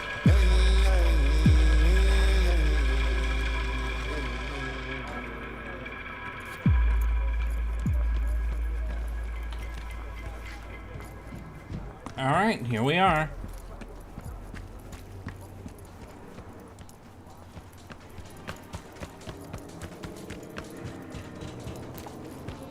Somebody mentioned the 100 Years' War as well. I actually want to save that one for another day. Because I was actually thinking of making... Moi pas connais. Il te semblait très déterminé. Looking for Placide. Placide. Regardez ici là. Oh, a camera. C'est vous-même. Continuez. Placide, regardez là. Female fox? What? Wait, what are we talking about? People care about Tigermen? Do you know how many... Wait. Do you know how many furries are awoken by Tony the Tiger, so I've heard? I don't know anything about furries, except that, you know, people think they're weird, and... I mean, I guess it's definitely different, and oh, no, that's not good.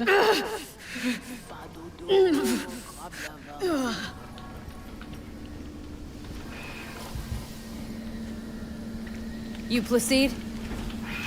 No. Want to talk to your boss?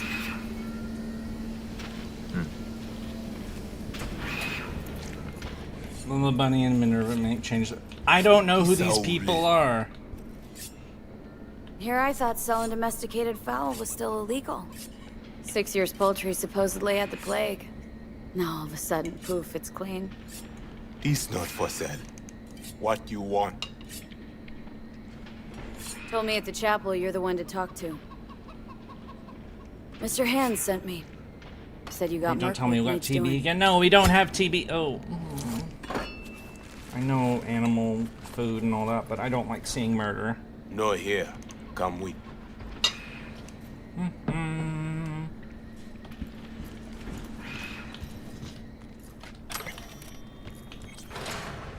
Where are we headed?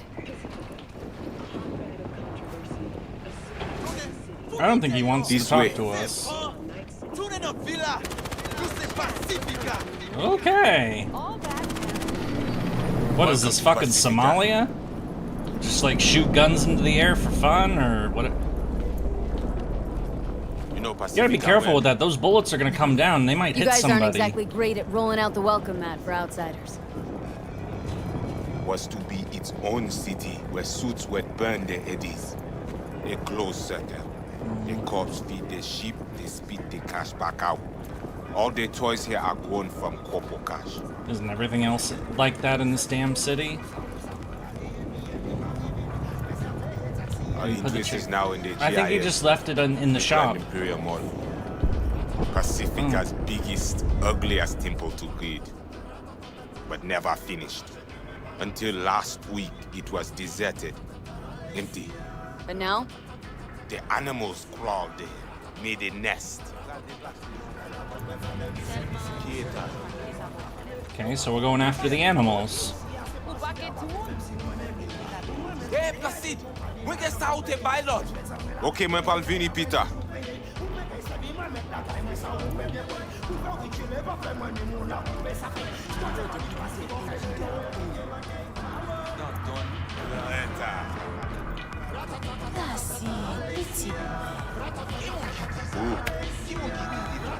Oh, there's the chicken. So I guess he did put it under his arm. Or his other arm. Let's go. That's foul now. So they're speaking Haitian Creole, right? This is like a derivative of French. Or like a local dialect, or... I don't know. I'm not an expert on languages, so...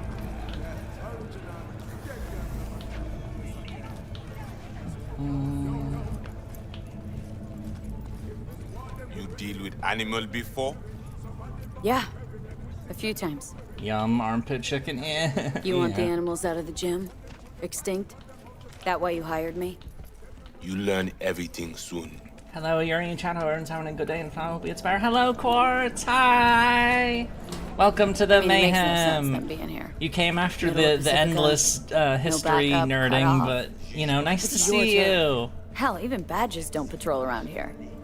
Uh-huh. They trying to provoke you? Make you do something stupid? They do not leave GIM. How many we talking about in there? 30, maybe more. Vinina, we talk here. You sit. When do I see Brigitte? You do job. That is first. What the hell? Could fucking tell me what you plan to do first. You take job. You do what I say. So you check in now. You're not my puppet. Or what? Or I'm not you got your a line puppet. of volunteers waiting? V, home stretch, almost there. Do not fuck this up. All right, Johnny. Here goes nothing. Well, at least he's not likely to talk your ears bloody. Got a feeling we're not gonna become best friends. No chemistry. I will survive. Why not send your own goons to the gym? It's not our way. How's that been working out for you? Work good. Good more than bad. Your calm shaman, it is Victor. Is there something strange about Placide Stride? Does he have a literal stick up his ass? You know, honest. I mean, maybe not literal, but he definitely has a metaphorical one, for sure. This hardware is shit. You should replace. Oh, so now you're a Ripper Doc too? That at all relevant? Or just a cheap scare tactic? I need you to be able. I need know. This chip. It have no signature. What is it? Chip's why I'm here. Why I want a word with Brigitte. Doesn't look at all familiar. It should. Why? I see only it is damaged. Got a bullet to the brain. Hasn't worked since, that's how.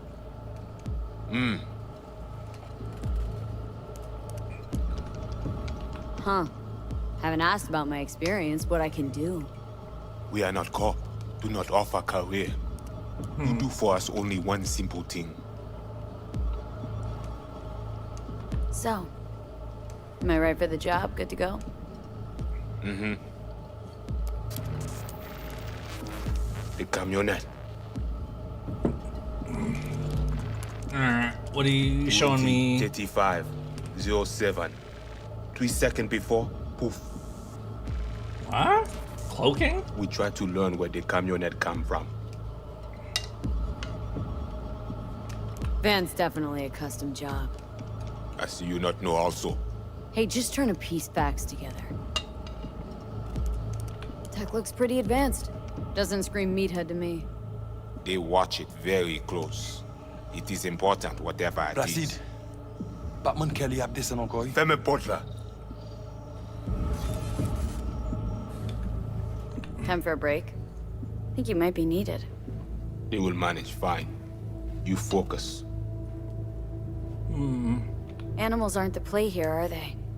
They're hired muscle. Someone else needed them. Someone with a van full of netrunners. And that's where I come in? To sniff out who? Start with the camionette. Hide from all eyes. Only see the situation. You have now synced with Rezo Agüe, our subnet. Why? What for? You are my vessel now. Tu agwe, I see what you see, hear what you hear. I will guide you to Jim. Another voice in your head. Just what the Ripper Doc ordered. We know who the runner inside is. What he wants. Yes, I hope you tell me. So, aim to keep an eye on me.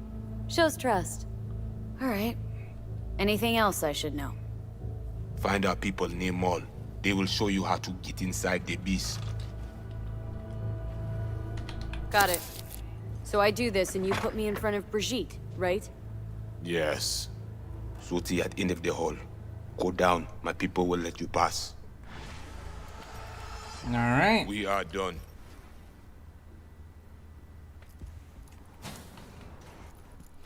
It's definitely not the friendliest of receptions.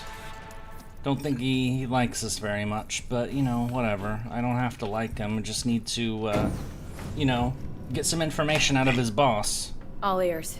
What? I check stability. The link on your end clear? Mm-hmm. Seems so.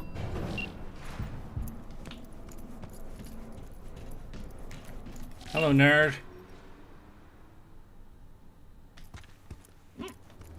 Excuse me. Running, running, running, running, running. We're doing lots of running. We do lots of running. Hooray for running.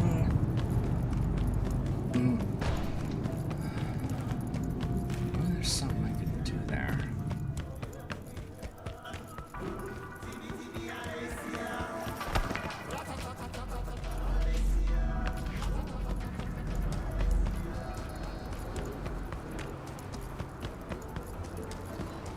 And here's my car. Excellent. What a moron.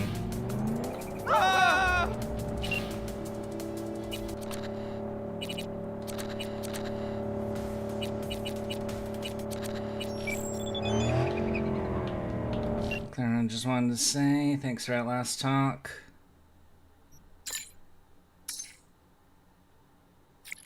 Yeah, mine's made up. I like Claire.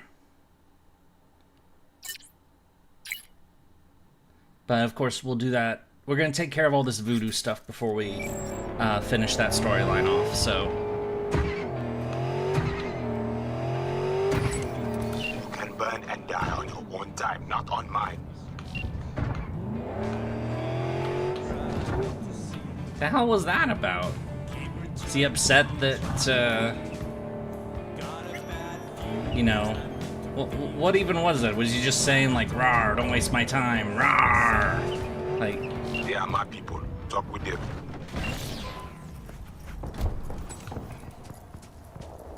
You, V? Yes? They know you're watching them? This is our turf, our home. We need not to be ghosts here. It is you. Must be ghost. Be silent. Invisible. Ooh, sneaky. Know the way in? Was told you would. Yeah. Garage in the back. But shh. Quietly, yeah? Anything interesting happen over there? Since we are here, he knows I drive like a mate. No one in, no one out? I haven't been that much of a maniac today. They went out for supplies once.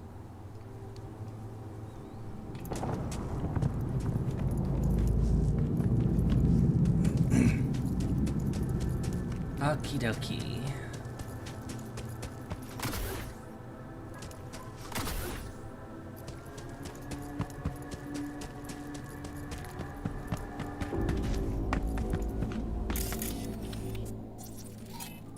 Animals.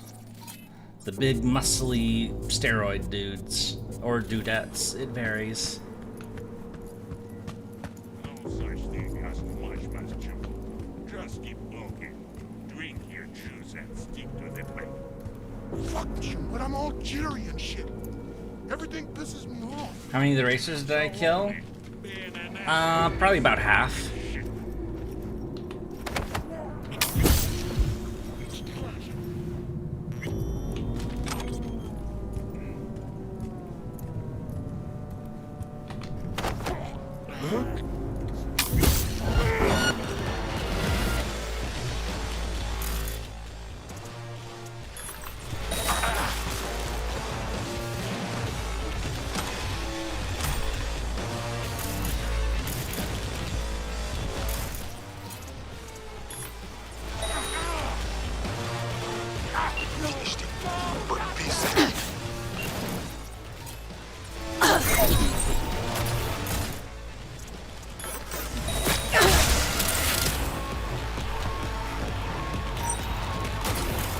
I'm not really good at the whole stealth thing, unfortunately.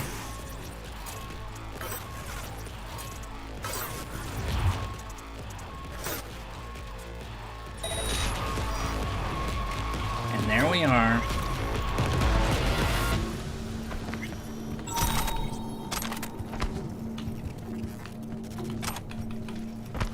I'm not wanting to be lethal against the animals, because, well, frankly, I don't like the voodoo people, so...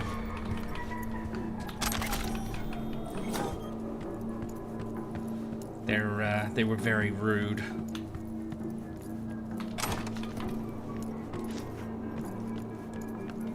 Okay, I'm in. I see. The camionette. Check it. Right. What the fuck does camionette mean, anyway? I do not know this, like, these words. Camera and corridor. Avoid it. Word. Said this place was abandoned years ago. Now it is not. Animals fix their eyes. I'm going. The hell? Wait, who was that? Who you think? The runner we want tried to invade you. With the extra eyes we give you, it is fine for now. Always land one So, like this. he knows I'm Don't here. work with the new. Let's rip their What the hell? eyes out! Alright, fuck it. Ajima tries to cut you off.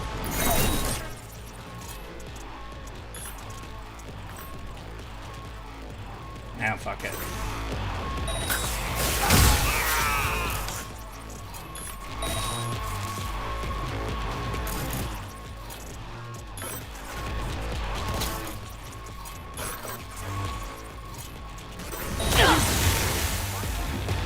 Alright, fuck it, lethal it is. They remind me of a man with the power of voodoo. Voodoo power. But isn't voodoo like really scary? Like, rawr, scary.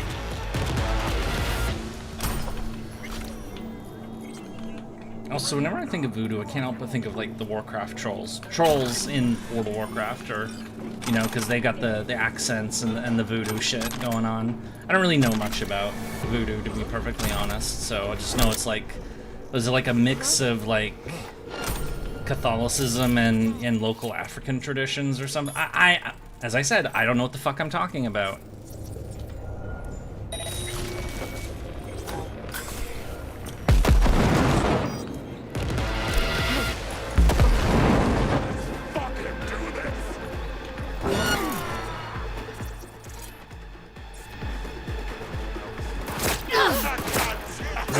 Being coy if you really haven't heard that song before. Wait, you're referring to a song? I don't know what you're talking about. No, I really don't.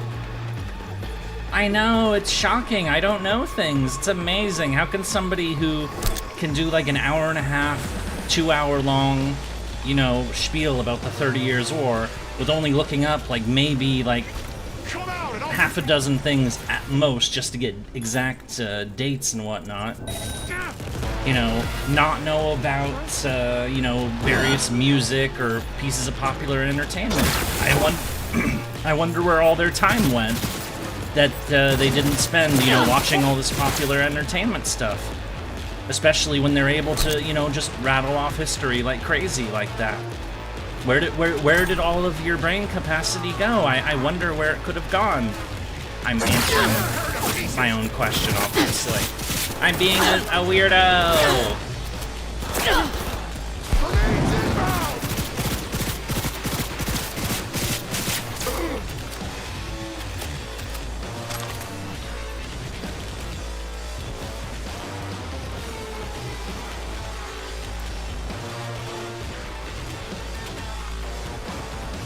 Fuck her ass up!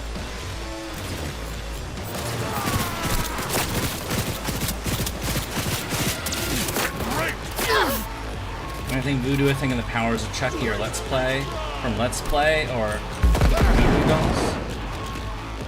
Chucky, like the horror movie? The main atrium. The camionette.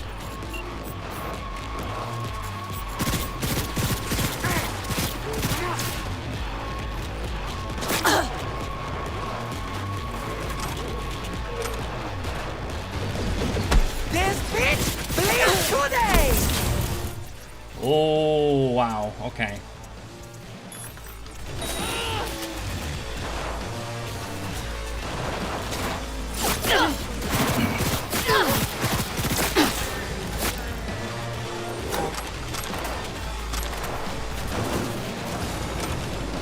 Squeeze the big straw! Who are these?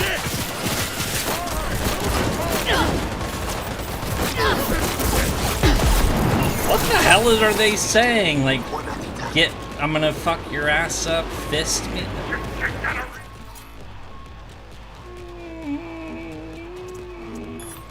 Why are these people so lewd?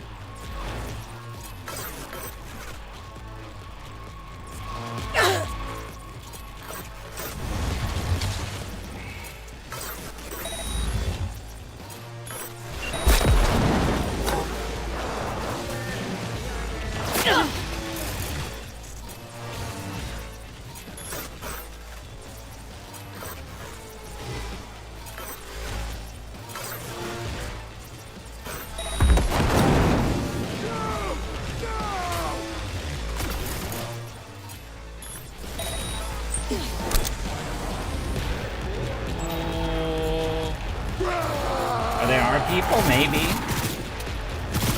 They say rar a lot too, so, you know.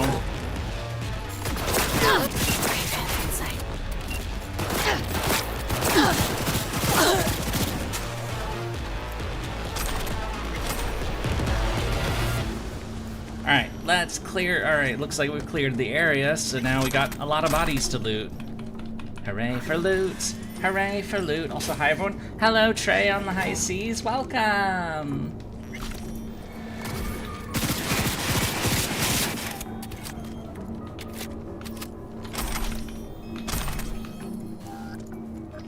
Okay, I'm almost done with the food. I just have a little bit more.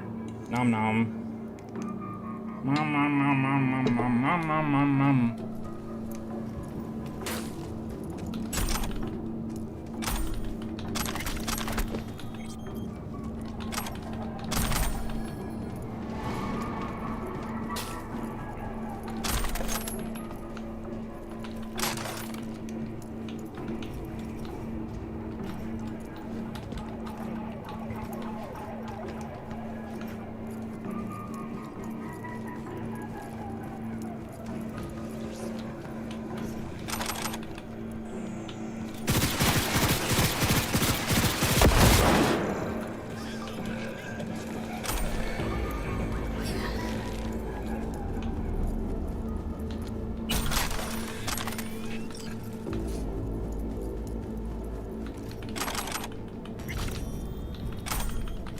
Looks like I didn't kill this. Hey, Yurie, how everybody's been? I've been doing well, thank you for asking.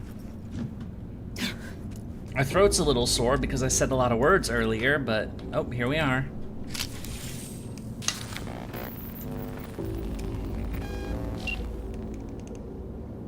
Well, I got you here. Mind telling me what we're looking at?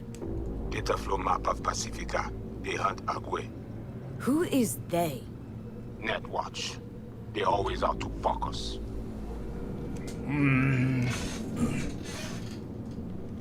How bad's it look? I do not know how much data they pull, but their map is not complete. They still not have source validation. Okay, so what's on me to do? You must reach the agent. Easy now to find him. Look at the map. He is in cinema. Step away now. This isn't your fight. Ned. What? Proceed what? God, pushed out. The runner know you are here. Hunt him. Can't just scorch him via the net? He's gotta be jacked into the van. I cannot piece his protection. You must find him. Face him. Okay. So what do I do once I find him? I will tell you.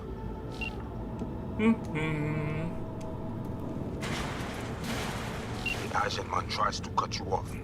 There is a gate behind the camionet. I will open it. Arr, I am tough. Turn back.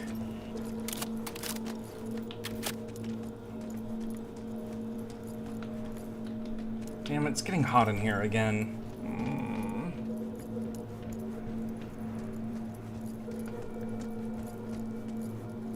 You paid what you paid. Eyes We open now. prepared appropriately. What's going on? You have company soon. No, Scan her not right a away. voodoo. That fast. Zelda K. Rose. She must have a weak spot. None of those chair jumps could have zeroed that lady from my top. No, I didn't say that. I'm just saying you need to hurry, is all. She's on the phone.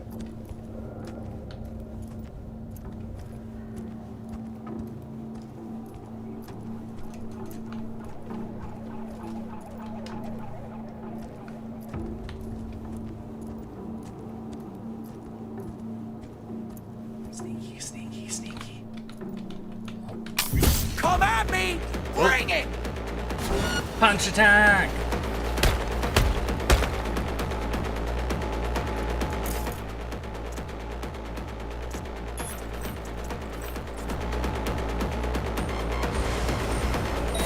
Got her! What? No! Ready for some fun? Ow. What's going on? They tried to scramble the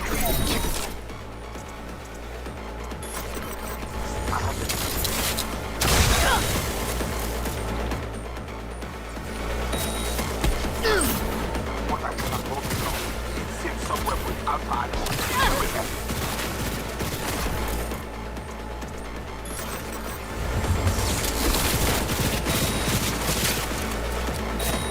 Damn, she tough.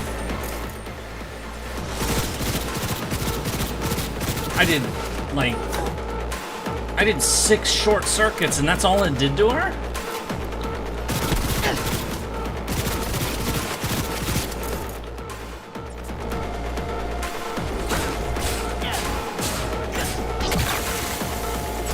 Oh, a hammer.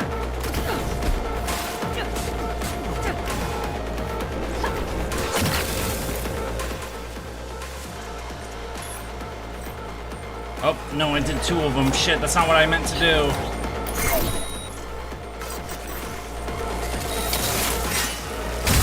There we go. Okay. We getting snoo snoo? What? What is snoo snoo? Think she's had enough. Damn, tough bastard.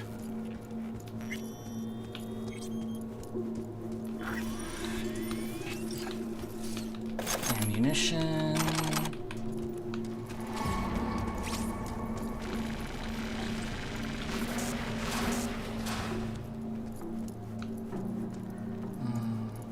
Isn't snoo snoo slang for something? I forget. Homicide. In vitro homicide. Join the immortals. Fixer.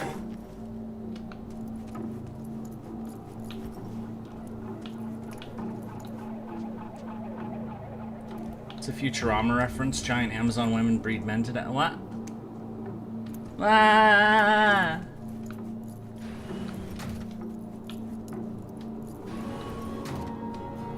Invade him. We need access to their data. Clear? You must first. Proceed.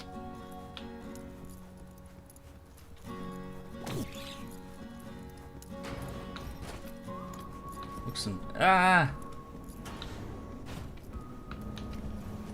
Whoa, hey, easy. What did you do? Well, now we can talk in private. Just severed the connection to the rest of Pacifica. Gives us a little time.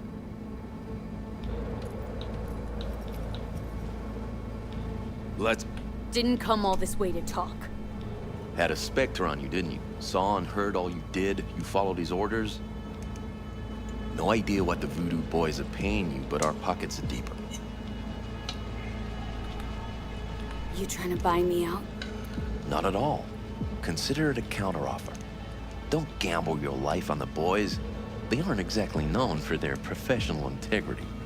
They've been in Night City, what, 50 years? Yet still, they cling to a tribal mentality. Their distrust of outsiders, legendary.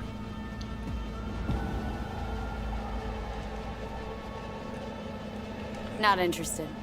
Not a money job for me. Just need an in with my mom Brigitte, voodoo chefin'. Brigitte and her lapdog T. Neptune have been frozen several days now, ever since we shrouded their subnet with ice. And you? Well, you were sent here to free them. Do you know why they didn't tell you everything? 'Cause you're a Ranyan. That's what they call outsiders brought in for special jobs, floor rags. When you're no longer needed, they chuck you. A fate for all Ranyans. You have Brigitte? And how'd you manage that? When we took the mall, we knew the VDBs had SEM runners. T. Neptune breached first, to see what was going on. When we iced him, Brigitte dove in after him, used him to shield herself. Tough cookie, that one, but still finds herself stuck. Got anything to back that claim? But the Voodoos want to set me up. Wanna? They did it already. Soon as you handed over your link, slipped in the Spectre antivirus. Talking as if he was there. He's working you. So obvious it hurts. Asked for proof. Besides, I'd know. That's so? Then please take a look. Run a system diagnostic. Fine.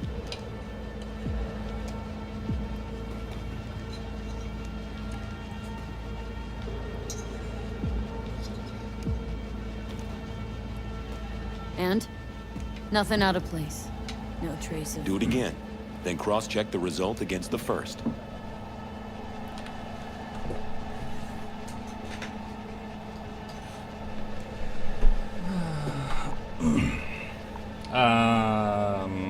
Identical, right? Mm-hmm. 'Cause it's not a real scam, it's a copy. What's your beef with the Voodoos? Any idea how many attacks from behind the Black Wall we neutralized last year? Want me to guess? So you don't know. No one in Night City knows, outside of us. And no one wants to know. People imagine it as a great border wall, a one-time solution to protect humanity forever. Whereas, it's more like a torn-open trash bag taped over a busted window. And the Voodoo Boys will not stop poking holes in the fucking thing. That does not sound like a good idea. Oh. Brigitte and the other one, Neptune. What's their condition? Tags are active, so the VDBs must be keeping them alive from their side. But they can't sustain that forever. They cannot, which in turn makes Brigitte and T less useful to us. Tried using their interface to breach the Voodoo subnet, but Brigitte proved stubborn.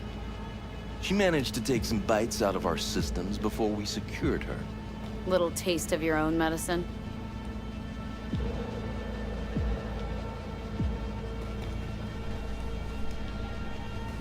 The data collection. Why would you target Pacifica's runners? That's the job. This is about Rezo Agwe, isn't it? Can't have an indie net where you aren't welcome to protect and serve, huh? No such thing as an independent net. If the Voodoo Boys breach the Black Wall, we'll all be fucked one way or the other. All right. What are you offering? A compromise. Hello, talk. I'll Here. fish I had the a dream. Voodoo virus out of your system. Some automatons I found. And I'll release both Brigitte and T. Neptune. They'll wake up like nothing ever happened. You had another weird dream. And all you gotta do is let us walk. With our data. Thoughts? Clock's flipping digits. Okay, do it. I knew we'd have a meeting of the minds. Can't believe you're falling for this shit.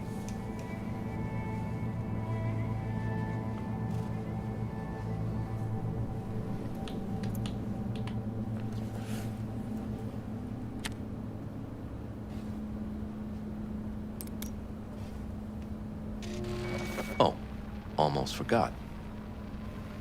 Mercenary's leaving. She's joined the team, so be nice. Don't want any problems.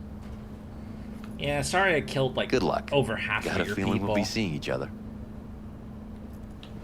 Yeah, but you know he does have a point that the Voodoo people are just sus, honestly, and they're not very nice. So.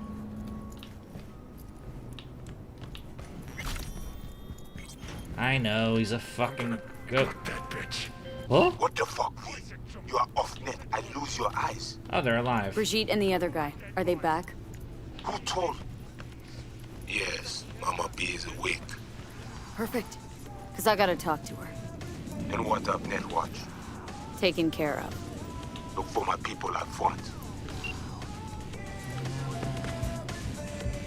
Alright. Looks like we're out of here. Or, oh, up here.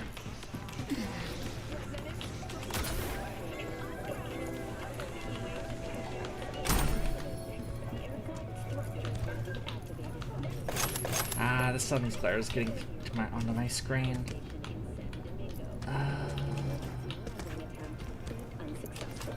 Let me.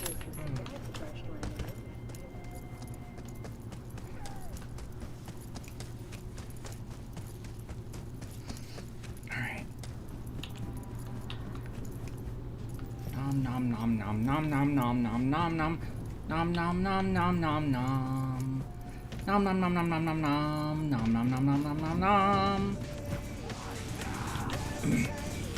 The VDVs might cause the in-universe apocalypse because of reasons. Yeah, they're.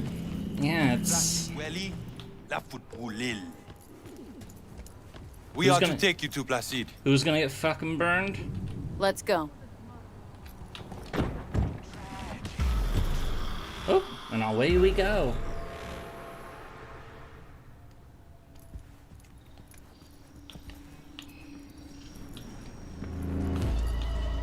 Hello, nerd. What the fuck you do in the GIM? Things. You were to hack the agent, not deal with him. You gonna pull through? Best you worry about yourself, not him. That him? That the scum sucker you sent into the mech dragon's den first? Tell me what is going on, or I break you open and see myself. I fucking dare you. I say, we must head under. Oh, I hello. do not know what Netwatch plans, but they are not done. You are worried about agents? Then shoot her in the head. I do not know what they put in her, what corruption is in her system. You don't know what is in there to begin with, how much it is worth. I know. I scanned her. Only a normal filthy Ranyan. No, so they are gonna call me that. Menemunyo na kavoa.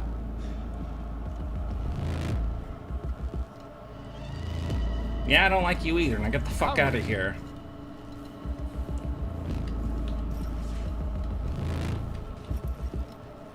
You must be Brigitte. Hard woman to find. You have something for me. You know about the biochip. It's a thumbnail image, or roughly. If it is functional, you know, we offer you good price for it. That she's on the computer, so. That why you're talking to me now? Because you know I got the biochip? Not because I saved your frozen ass. If I was any ordinary Ranyon, you'd have dealt with me already. Placide saw in you common trash from the streets. This is why he chose you. But you knew about the chip, and still put yourself in danger in the gym. Mm-hmm. Just like you. Only I came out of there on my own. Biochip's busted. That's why I'm here. Haven't found a single soul capable of getting this thing out of me without scrambling my brain. You commissioned the heist, so I figured you must know something. You've gotta. How do you know all this? How did you find us? Evelyn Parker. Name ring a bell? Ah, the doll, the whore. You found us because she led you to us. She has proved not completely useless after all. Listen. And you guys are the ones who fried our brain. Yes, of course, but not here. We will go to the crypt, where you must give us access to the chip. The crypt? Once we have the data we need, we will do our best to help you. Seriously. Haven't done enough for you already. There is no other way. To remove it, we must first examine it. Because if you fuck up, you're left empty-handed? That it? I gave my word. We will help you. Then, after you.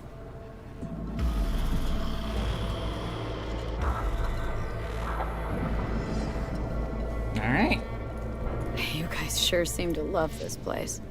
But, honestly, you don't give off a strong religious vibe. We left our gods on Haiti, yet we are strong here without them. transmission. Secret basement for your church place. This your secret hideout. Scary eyes. Hello, nerd. So how come Placide didn't know about the biochip? He didn't recognize it in the scans. Few of our people know about Konpeki Tower. But Placide, he is... your bête de bas. What? I don't know what that means. I thought I had the translator program. How do I not know what that means? Does he mean he's not cool enough? Where are we going? Soon you will see. It's like an old subway now? Like underground? Oh, uh-oh. No. The Watcher did not notice the biochip in you. Strange. Did you let him scan you? Huh? No. Why? It would complicate our work. This an old subway tunnel? No. Part of the transcontinental maglev system. When all states were connected. Many translations pick up the dialect? Like the net, maybe, but I thought we got the translator software, so... Vieux et courant. See, like that was translated.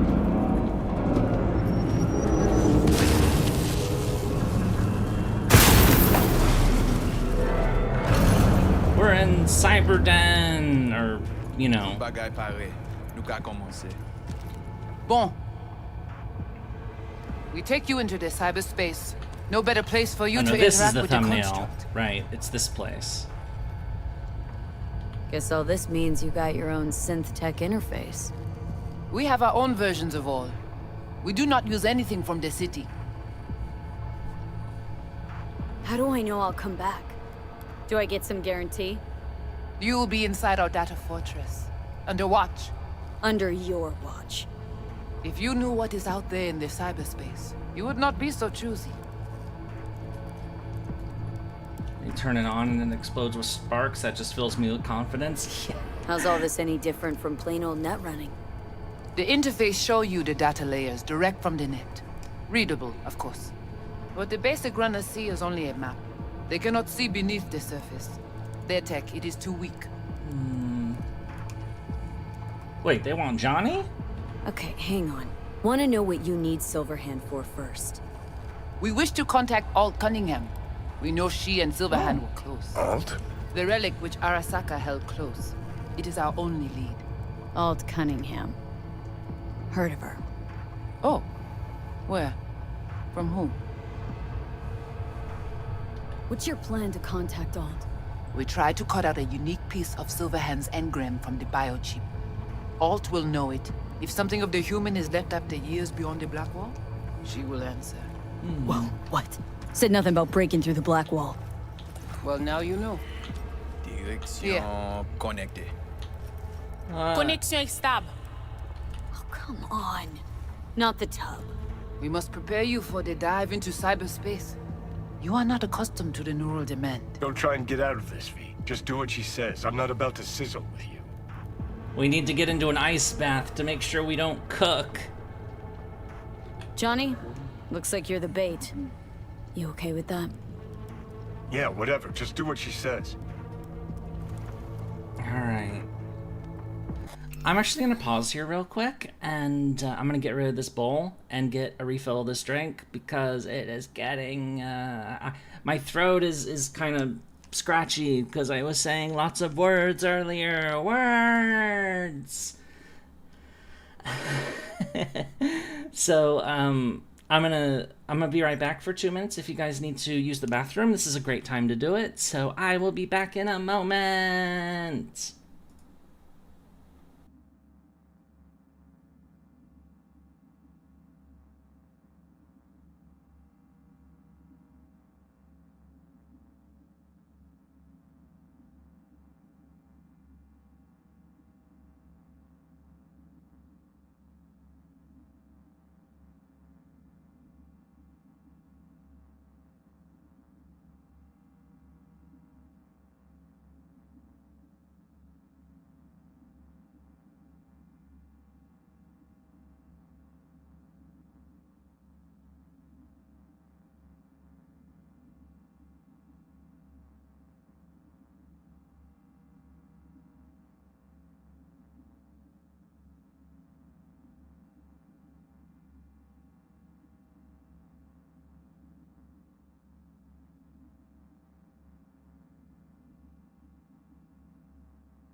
I have returned. Sorry about that. It took longer than I would have liked. Anyway, let us get back to the punks of cyber. Yay! What exactly do you want from Alt? All of you. Alt, the only one, can give us safe passage past the Black Wall. When the change comes, we wish to be on the winning side. The change? When the Black Wall was built, everyone think the ice would be enough. Keep the wild AIs out. Wild AIs? But technology advances. It cannot be stopped. And now, catastrophe come again. Welcome back, thank you. This is sure. And soon. The corporations, they do not see the danger. But we will be ready. They're ready for the AI invasion? The Black Wall. What is it, exactly? I mean, I know. You know only what the Netwatch tell you. The final bastion against the post-war AIs. The great victory of humanity over chaos. That would be your Saturday morning Netwatch propaganda. But the Black Wall is an AI itself. The boundary condition let nothing pass through, either way. If the AIs thought like people, they would call it a traitor. Alright. Let's do this. Ice bath. No. Moun ki pal protéger li. Léon avec Jean-Pierre.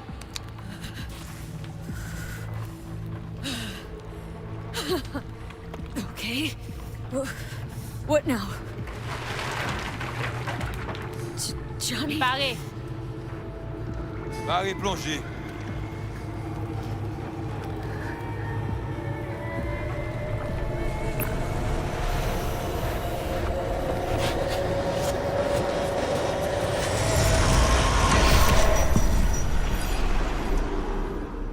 Time to net run. We're in cyberspace. Yay! Hello, nerd. This is it? Seriously?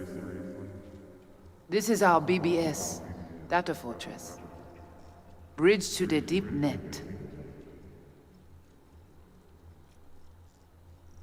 It's all so alive. So real. Cyberspace moves, breathes at all times. The interface will adjust the ebb and flow of data to the capabilities of your brain. But you are an exceptional case. Seeing something more than I am? Yes. The cyberspace, it is always trop belle. Yeah, I don't know what that means. What now? We can begin. All is ready. We enhance your link to Silverhand's neural network for a short time to grab the fragment. We must find the data on Alt. Alt alone. This should only take... Brigitte? Year 2020. Yeah, we saw Johnny's first flashback in 2023. That was a fun year, I guess. 2013. Well, got in the crowd. What's happening?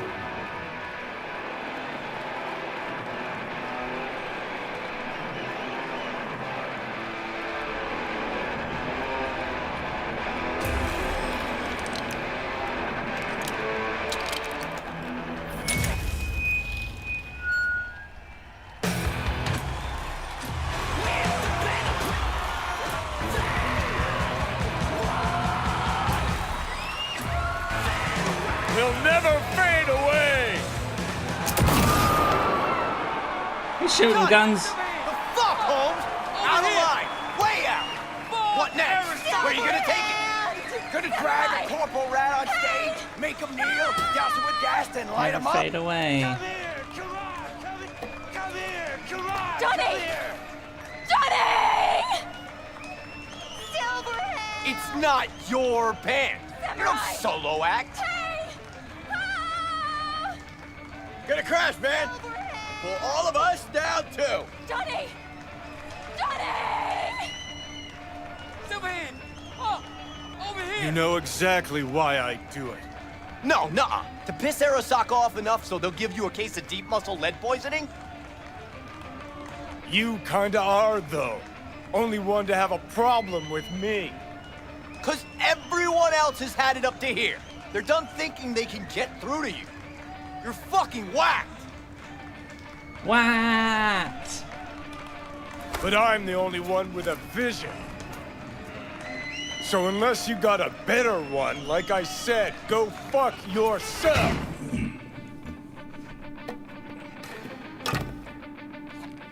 Oh, drugs. Fuck. Is it the concert or Carrie? Hello. Said you weren't coming tonight.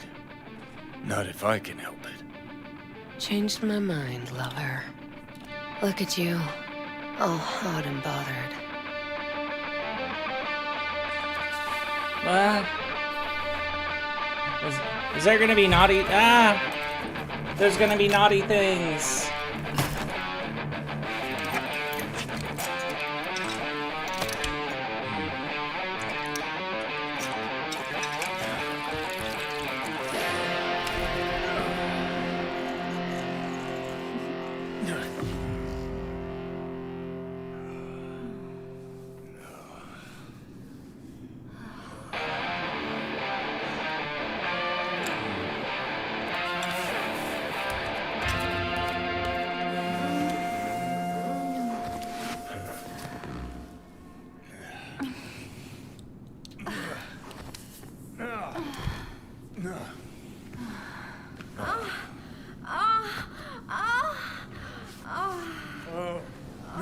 So much for, you know, censorship and whatnot. I mean, okay, yeah, I know there's clothes here and there wouldn't be otherwise, but anyway. Ah! Wait, why am I getting bonked? I didn't do that. Goodness gracious me. That was a good Silly. A damn shame that's that. What, smoking after sex not zen enough for you?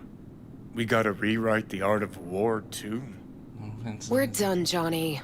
With it all. I just couldn't ghost without saying something. You don't gotta ghost. I'll always... Gladly fuck you when there's no one else around who wants to? Isn't that exactly why you're here?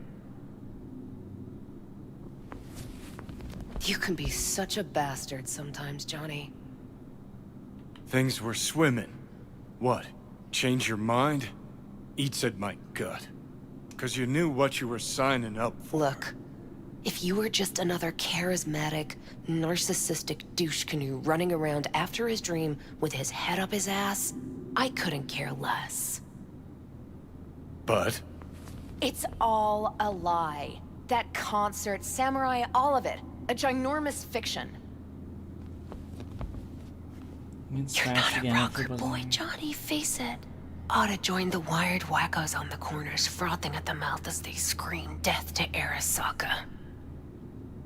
I see. Think you've seen through me, do ya? You know exactly what I mean. Look at you, faking it even to yourself. Huh, probably what you're best at, faking it. You're afraid. You and Carrie both. Cowards. I alone have the balls to stand up to Arasaka, and boy, that terrifies you. All of you. Of course, Johnny S. Misunderstood by all Night City. That's it. That's the problem. You're confused. We came here to fuck each other's brains out, not analyze mine. Think we're done for the day, so you can fuck off. See, I thought...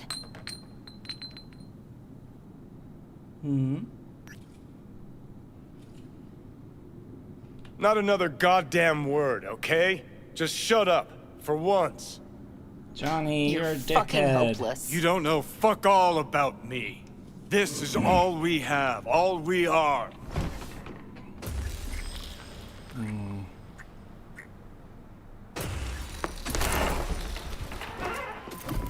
Where are you going?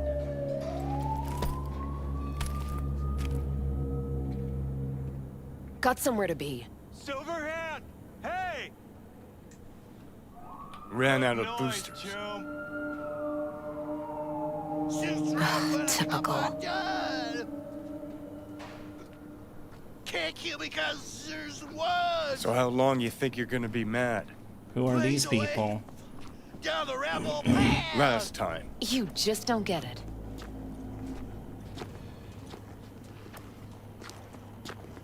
Let's get out of here. Join us for a drop, You came to break up. I have clothes on. Sex. Just fuck off. Whoa, short fuse on this one, huh? Fuck off! Hey!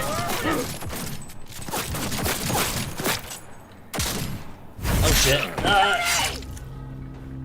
Ah. No!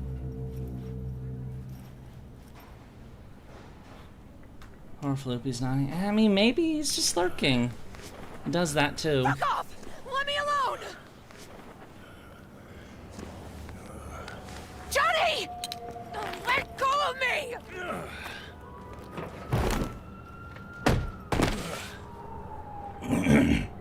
I should have shot the other guy, but oh well. I mean, I know it doesn't change anything, but... Kitty! Meow! Really Would love to see Lewd Pie Adventures. Yeah, probably, but you know. Huh? Who are you?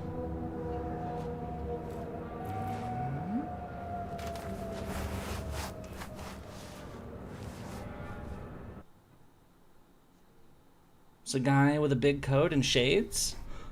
Is it JC Denton? Oh, no. He don't have the cape or coat anymore.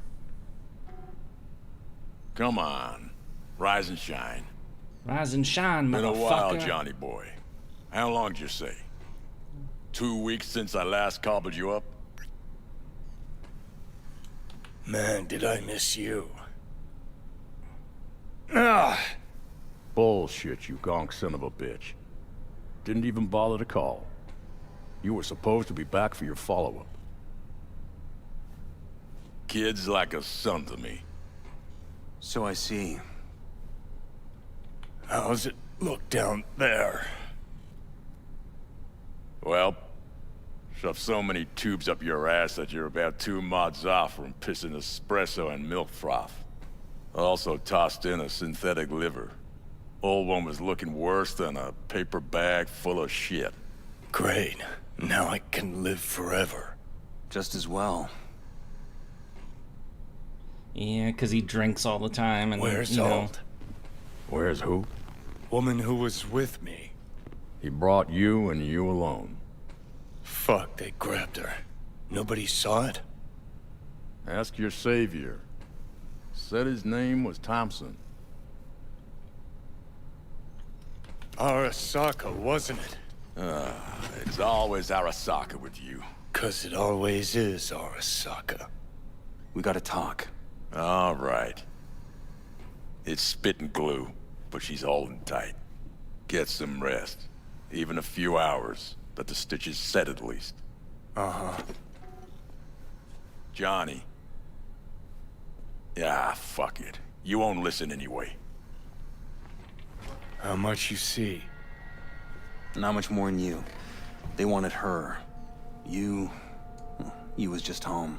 And you just stood there, dick in hand, gawking and dreaming of tomorrow. Would have shredded us both if I jumped in. You see the guy's reflexes? Course not. He was that fast. Tech like that, you don't find in a dumpster. So, what are you after? Chasing down a story? Fresh for the scream sheets? That why you scraped me up off the pavement? Nah. Had my story. But then some cats tossed her in the back of a van and sped off. You, aim to do something about it? She was your output, wasn't she? Not your fucking business. Not sure, huh? Yeah. Heard there was tension, assorted goings-on.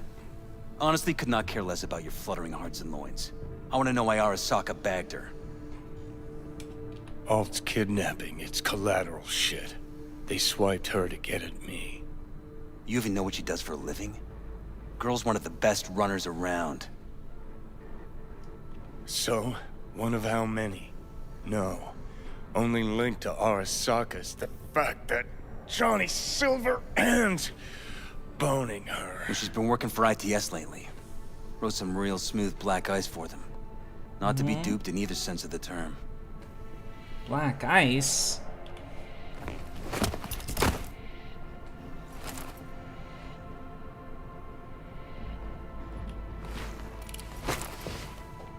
Booze! This seems like the Johnny move, too. Abduction was a standard intercorp extraction. Nothing more. Hang on. Alt was gonna meet you tonight. Said you could use my help. Wasn't kidding. Sokka tried this before, you know. Except Alt got lucky. Slipped through their mantis blades. Telling me she was afraid, and she went to you. Why the ice gotta be black? I don't know. Maybe, I'm starting to see maybe why. It's black like my soul. Okay, so what are they after? Or something, I don't know. Soul Killer, an AI. Sound familiar at all? Of course. Urban legend with the shittiest name ever. It's no legend. Soul Killer's real. And your chumbas at Arasaka just hired the runner who wrote it. Take that in. Sokka with Soul Killer to do with as it pleases. Grim, my man. You even imagine that, Rocker? Arasaka will be unstoppable. Cool. Tell me the rest on the way. Do I hear extreme doubt? Oldest, tritest tale in the world. Arasaka was out to provoke me. And it worked. Man, Johnny, you're still fucked up, but I know, you know, rawr, you gotta... So what'll it be? Coming with? Where to? Arasaka Tower. To grab Alt. Right back. Just you and me? You out of your fucking mind? Swing by the Atlantis on the way. Got some chooms there. Ooh, friends? Vroom! Atlantis. I'll be in the car. Can't wait too long, though. You'll wait as long as you need to. The name is shitty, though. Soul Killer? Where the hell's Rogue? Sit. Stay.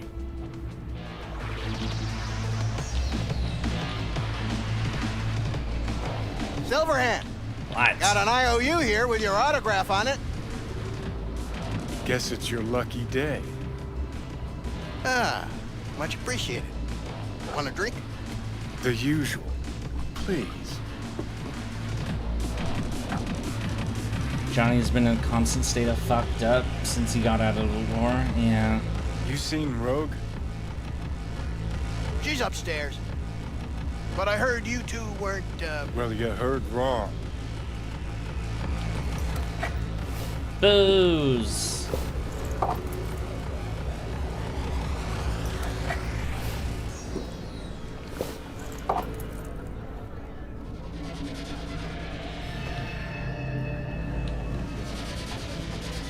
And definitely don't wash it down with Chew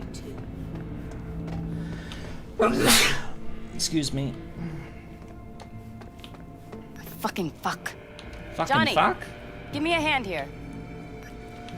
Heard you weren't talking to me. Dunno. Seem to be talking to you. How about now?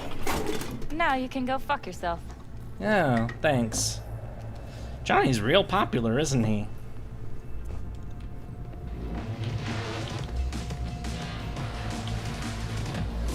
You know who he was talking to. I need a name. Just one. Who the fuck are these I guys? wish I could remember. I do. This enough to refresh things for you? Your first time here, isn't it? Want some advice? Sure. Go the fuck away.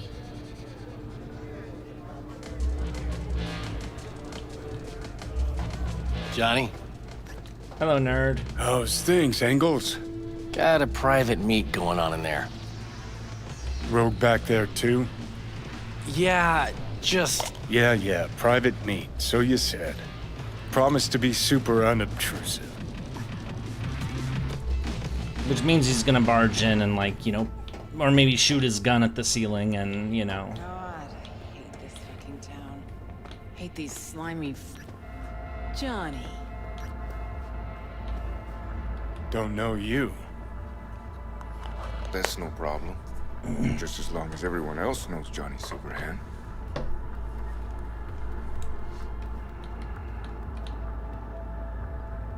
Lucky I found you. Wasn't sure if you hadn't left town. We're waiting for a client. One who values discretion. Mm-hmm. So much so, he himself didn't show. No point in sitting here, then. I got a job for you, too. Urgent, but pays right. How much? Butt out. This isn't your biz. Is now. Rocker just pulled out his wallet. Don't you get it? He's not here about any damn job. He's fucking with me. Last So time this he... time, you'll be smarter. Take your eddies up front. So, how much, Rocker? It's Arasaka. I'll understand if you'd rather not. If you wanted my attention, you just earned it. But if you're aiming for a friends and family discount, I'm not your man. Corpos. Riding in on them hard. You two do that for fun. For fun, but not for free. We leave that to Rocker Boys. It's important. Name your price. Ah. So you're either made of money, or you think we won't live to collect. Either way, Rocker, you're coming with us. Deal. That it is. Urgent indeed. Shit, Johnny. Didn't notice you had a fucking tail? Mr. Silverhand, you're coming with us. Sure. Let me just finish this. Booped. Murder! You wanna play? Aren't you Mr. Popular?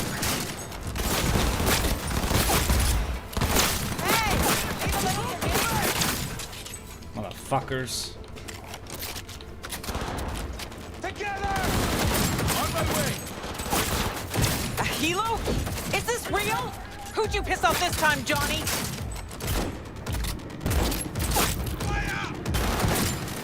Yes, let's go! Head down, goddammit! Take cover! Man, he's not an invincible god anymore. Gotta admit.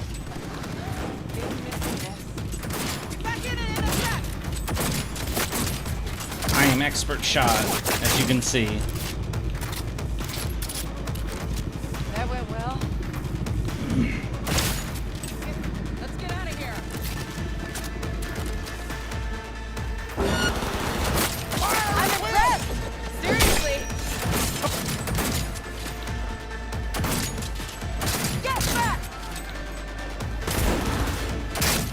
Enemy contact!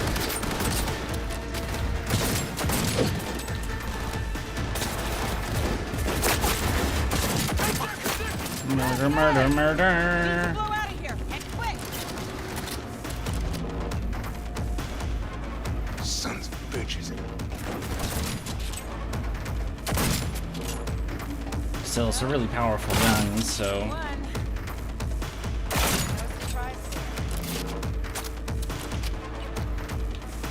This memory is closer to how reality played out than the first memory was. Yeah.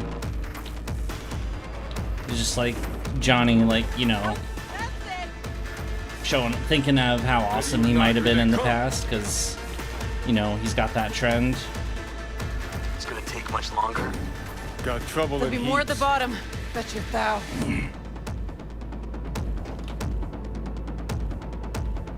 Alright. We're parked outside. You coming? Thompson's waiting for me in the car. Who? Media, you wouldn't know it.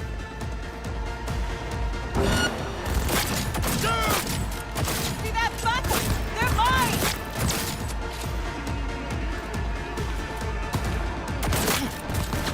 Hey! Head removal!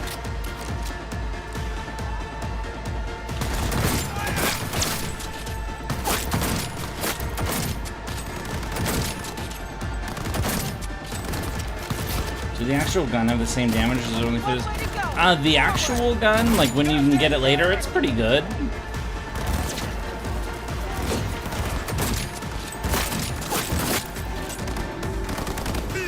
I'm impressed! Seriously!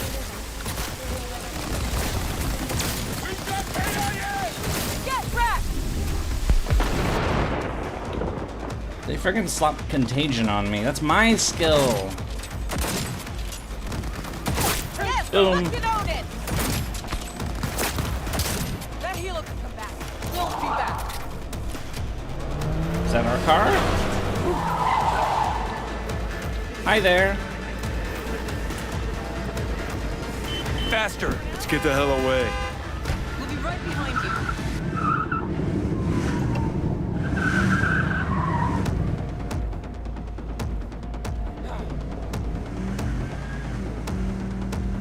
Got company. On our ass. Ass Arasaka! company. If they hit the car, we're fucked.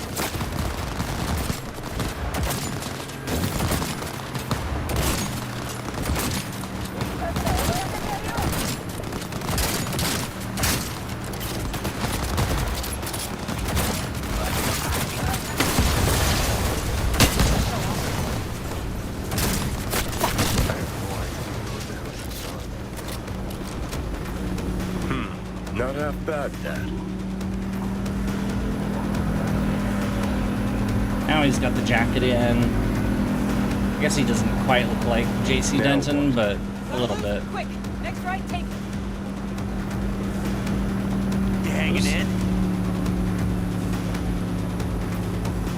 There's some big tires on those bikes, or at least that first bike, or the second one, the one that, yeah, I'll Rogue's park bike. somewhere. We'll chat.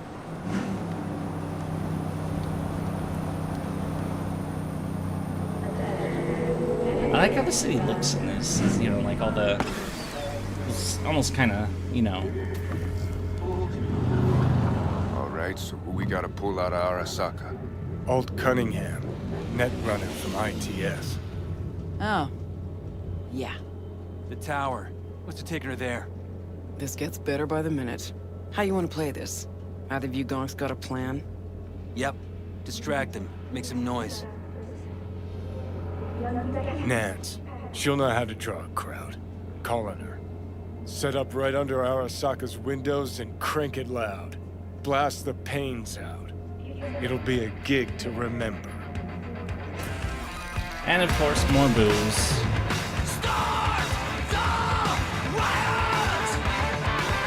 Riots!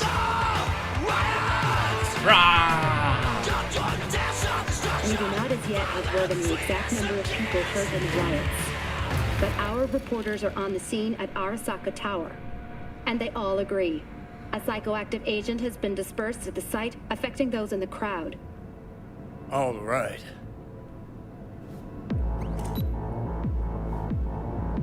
It's what?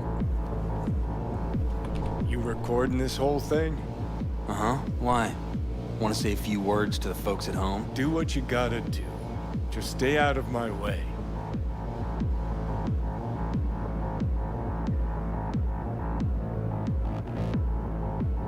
Thompson. Know him well? No, why's it matter? Don't like the guy? Don't trust him. And medias are bad luck. What? Bad luck. Say someone finds a tape later. A tape of us breaking into Arasaka Tower. Worry about that. Is this scouter? Yeah. Yeah, it kind of does seem like one. Oh, he's here too. Good. Mainframe. Gotta find the mainframe. Great. Oh, no! Don't get out! Keep shooting! Taking heavy losses! Lock the doors. What now? Give me a sec. I'll get it open. Cover me. Let's finish this quick. They behind us? Get ready. Got four in view. The four headed our way. Get ready. Not me! I deserve to live! He deserves to live. Then why would he charge me? Way to go! Forward!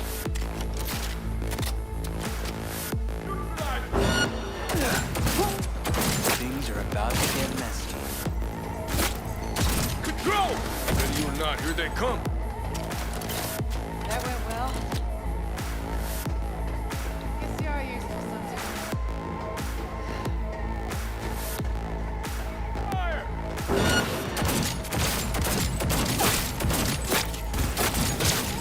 Head removal. Any guy. Spotted. Find cover. That helps if it works!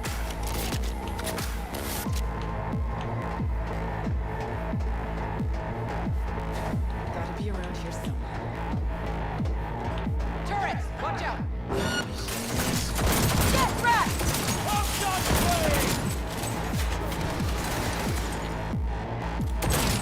This is it. Fuck indeed. I think we could use a tank. Those- Solutions, anyone?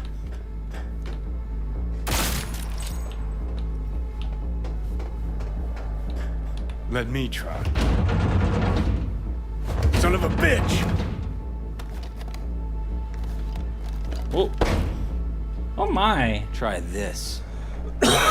The reporter, Three, brought him 2, along. 1. Kaboom! Perfect.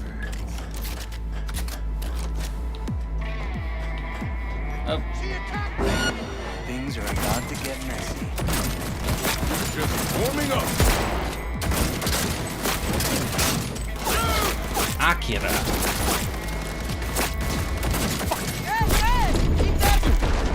Never gonna play it.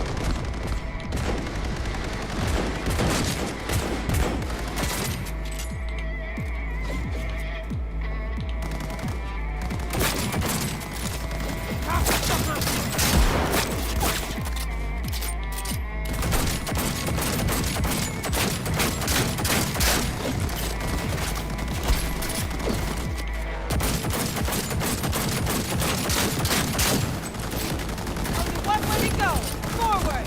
He's He's floating.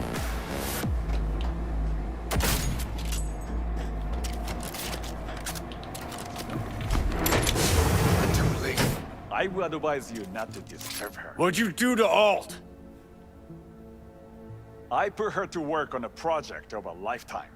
Get out of my way. Head removal again. Oh, Alt. Alt, come on, don't do this. oh, he unplugged her too early. Fuck! Johnny. The hell are you doing? Are you still rolling? This is all we can do now, my man. Show people the truth. Punch attack. She's not. Johnny! Stop that! You have to kill him?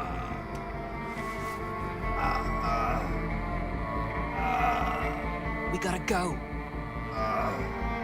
Johnny! She's dead.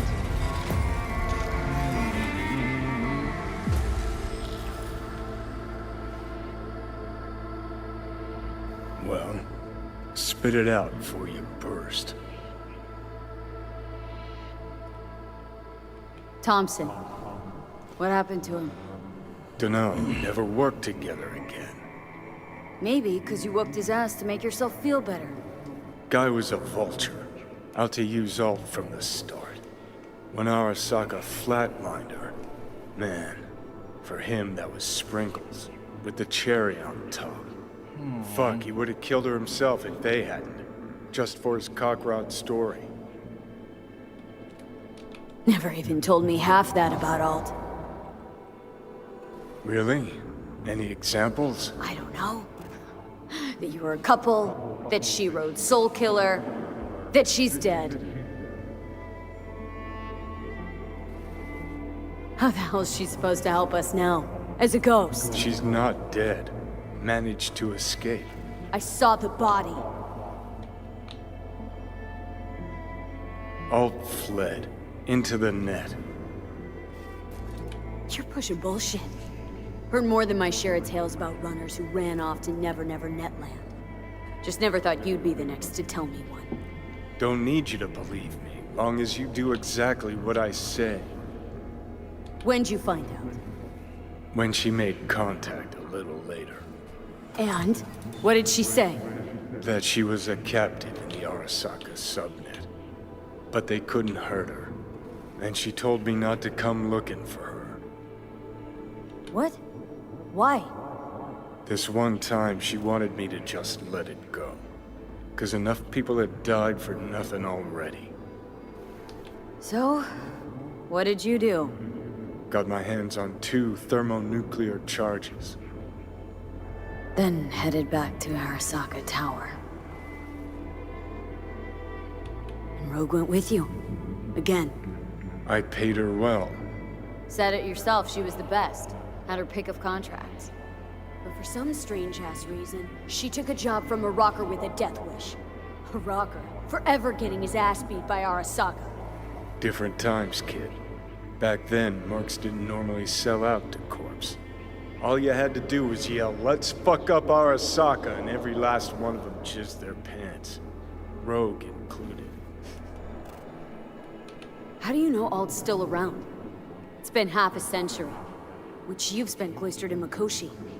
Netwatch could have hunted her down years ago. Oh, they tried, believe me. But their tiny corporate brains can't handle a free AI that knows how people think. They were busy looking for her in the Crystal Palace while she was building the Ghost City for King Tao. Voodoo Boys think they know where she is. Beyond the Black Wall. Where nobody can touch her. And Brigitte's primed to go there. Break through. Just to contact Alt. Talk to her. Ka-ching.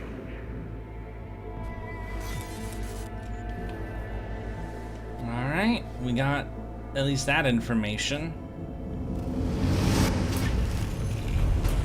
A moment. That's the voodoo lady again. Sure felt like more than a moment. Saw a good chunk of Johnny's life. And Alt. It is possible. Data connected to Alt are linked to a strong memory trace in the construct. Very strong. These memories must have evoked a powerful emotional response, then projected onto your consciousness. Emotion, yeah. Plenty of that. Construct, what kind of shape's it in? Enough data is uncorrupted to convince Alt it is authentic. What the hell's that mean? So, did it work? Yes. We extract the necessary fragment of Silverhand's engram. We are ready now to make contact with Alt. First, we must dive deeper. Oh? Beyond, there are no borders. Ah! We're in the square land. Beyond the Black Wall. Few have gone through to the other side. And none have yet returned. It's the wall. She will be the first. So, actually, you got no idea what's beyond that thing. But we will know soon. And these shapes I'm seeing. Wild, unfettered AI, searching for a passage. I held up my end of our deal. Your turn. Before you pass through that wall, I want Johnny's psyche removed. We will not pass through. You will take the code to the other side. Fuck. Might have guessed. Never had any intention of helping me, did you? It does not matter anymore. Oh, it you does. You will bring all to its end. Don't got much for options, do I? Ale. Yeah, fuck you. Of course you weren't gonna be helpful. How do I get to the other side?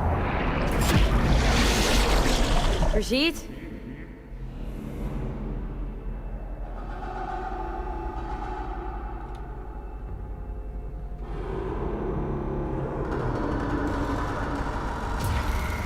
Oh.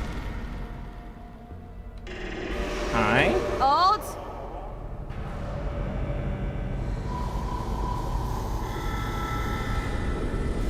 Johnny. Hello, nerd. You cannot remain here.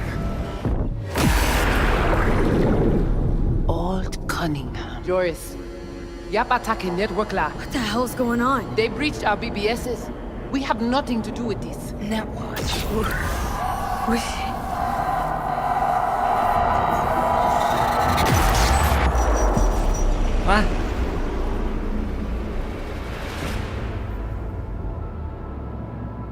Netwatch cannot touch me here. Hello. It's really you. What happened out there? Couldn't just take him out? Netwatch was well prepared this time. Gotta be Mosley, the fucker. What of Brigitte and the Voodoo Boys? I was forced to purge them. Netwatch was exploiting their BBS. Purge. Mean they're dead, all of them? Not actually gonna feel bad for him, are you? Nah. Fuck those people. I brought Netwatch here.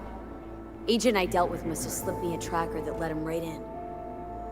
Switch things up on the sly, replacing the Voodoo's virus with his own brand of fraud. Probably how they got to you. It matters not. The entire subnet was destroyed. Alt, you pulled us out of there.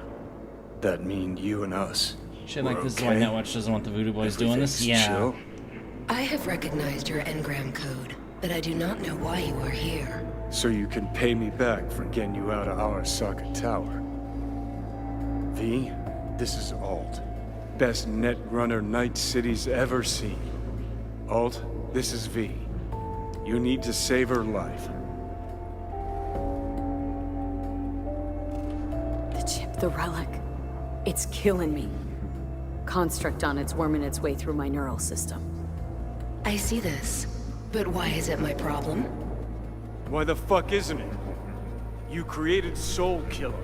You handed Arasaka a fucking super weapon that dismantled me, you, and half the runners in Night City. Your death was of your own making. Jesus, Alt, I dove in after you. Gonna tell me now this ain't your problem? It is not. The Alt Cunningham you strove to save in Arasaka Tower no longer exists. This should be obvious to you, as you were responsible for her death.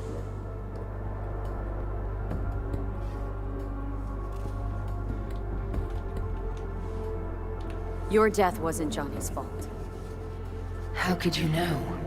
Seen you in his memories. It was an accident. What you saw was his subjective view of what happened.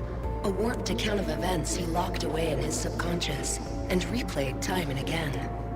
It bears no resemblance to the truth. If you're not Alt, who are you? I'm gonna turn the fan back use on. your engrammatic data. Really? You find this icy bitch aspect in there too? Mind unloading his baggage later? Wasn't sure what to expect from a meeting with an AI, but it sure wasn't a digital spat. How's that help me exactly? Well, it didn't make it any worse. Okay, I get it. You hate Johnny's guts, but what about me? I cannot help you. Can't or won't? Can't. To attempt to do so, I would need access to more advanced technology. Interesting. Brigitte claimed she alone could help me. The Voodoo Boys deceived you. Why am I not surprised? Fine, so how about Mikoshi? That advanced enough for you? If I could gain access to Mikoshi, it would cease to exist. Good, we can work with that. We'll get you inside Mikoshi and you'll help V. Deal? Best runner Night City's ever seen can't bust into Mikoshi on her own? I am a well-known threat there. They have a layer of black ice with my name on it. Literally. Kinda like a custom-made prison jumpsuit. I refuse to be caged in there ever again. So we would have What to crack can you it do for open me? Exactly. so that she could sneak Everyone in. I've met so far says I'm too far gone. By everyone, you mean Hellman? Saburo's personal ass munch? With the soul killer resident inside Mikoshi, I will create a construct of you, then disentangle your neural network from Johnny's. I shall then inject your engram back into your mortal form.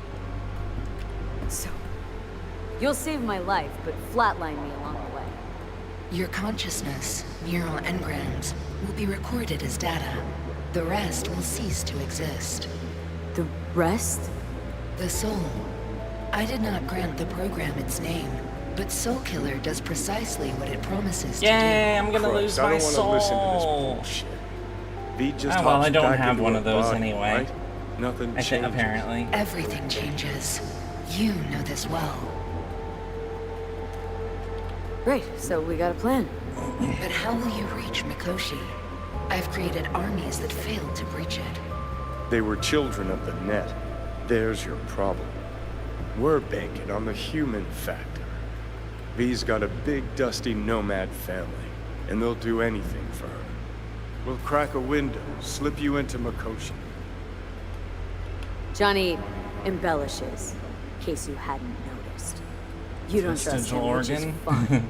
But you have my word we'll slip you inside Mikoshi while keeping you out of harm's way. I believe this human factor and I have things in common. So, we agreed? Yes, we are agreed. Find a path into Mikoshi. I shall prepare a program to help you navigate the local net.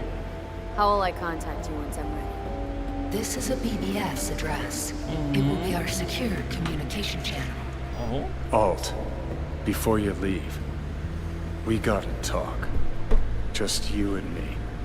No, that will not be possible. Oh. Okay, out of the ice bath. Couldn't think of a more fitting end. Runner fucks had it coming. As much as it tickles me too, we got a Delta. Right, still They're all got Mr. Crumps dead. left.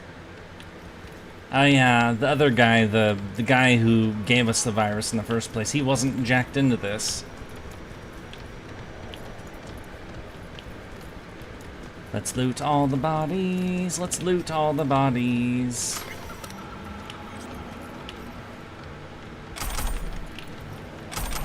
Hack components. System collapse. Wait, was that a unique version of system collapse?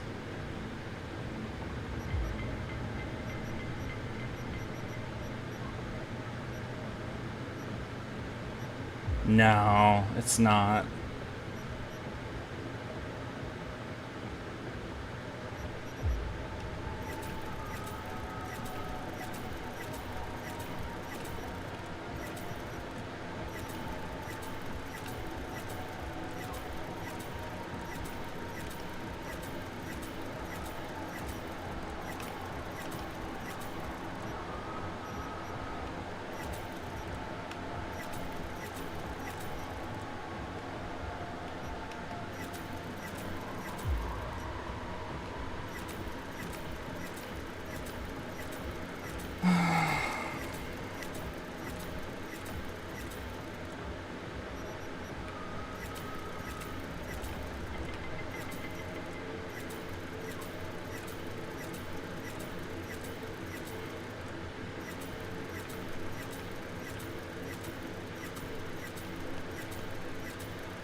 There we go. Okay.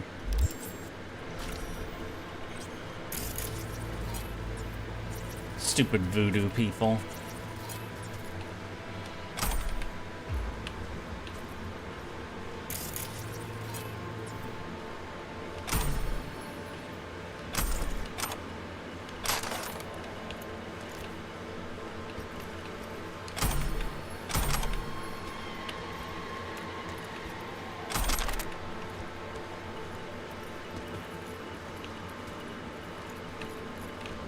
Thankfully, it doesn't take very long for that fan to be on to cool off this room, so...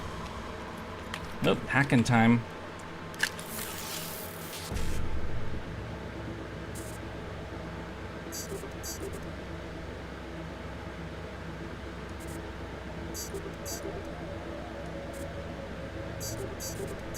There we go.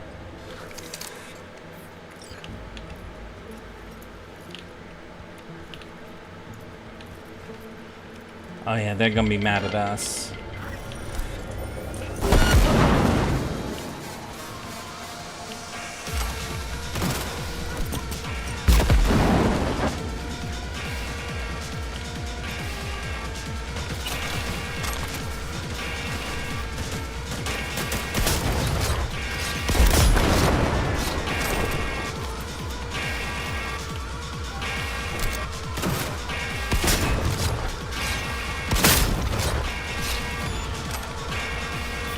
One moment. I'm gonna turn that off again.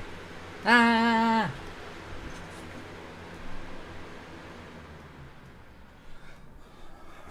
Okay, thankfully it cools off quick, but you know.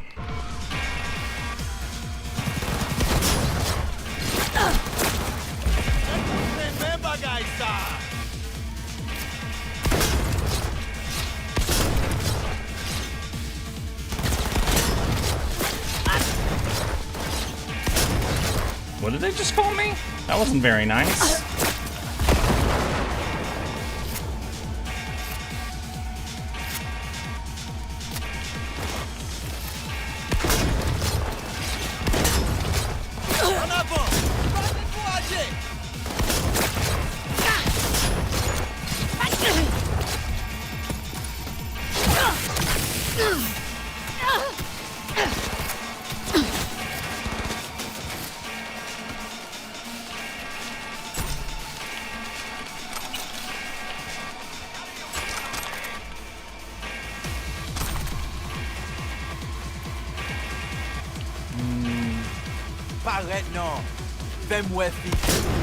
Oh, there's the guy.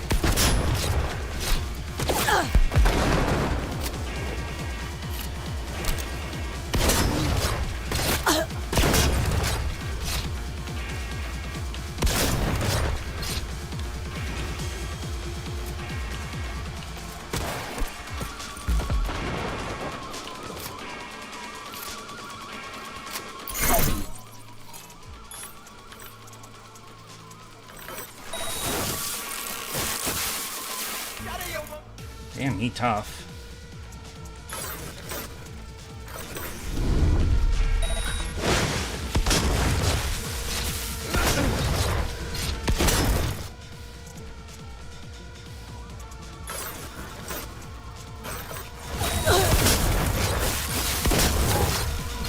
And there we go. Hooray!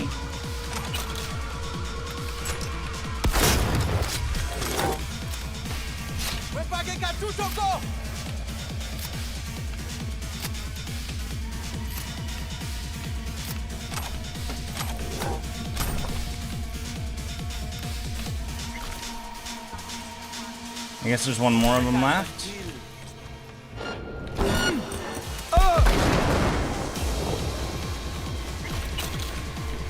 Oh, he's still alive. Well, not anymore.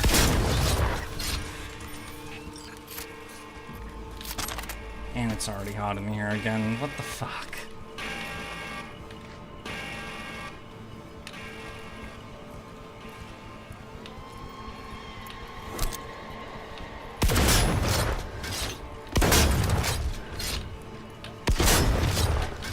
Fucking plastic chairs. I'm redecorating!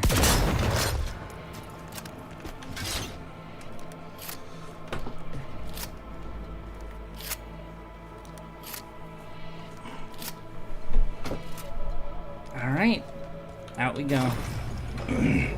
Uh-oh.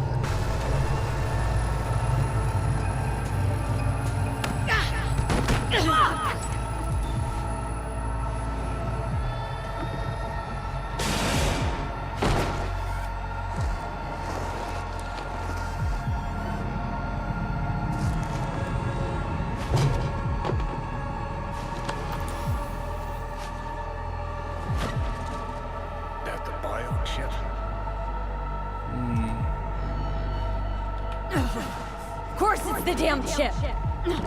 My Silverhandosis is clearly incubating. That a pointed finger I hear in your voice? Fuck! That was your ticker. Sit and rest. Don't need your flatline. I have a no, I'm not. Blah, blah, blah. Fuck Arasaka, blah, blah. Smash Mikoshi. You really are turning into me. Can't say I'm excited, because you're a manipulator, an egotist, and a cynic. Every time you open your mouth, you gotta bury someone. You know, we get along as the need arises. Maybe it's time you started trusting me more. You can be a charming guy.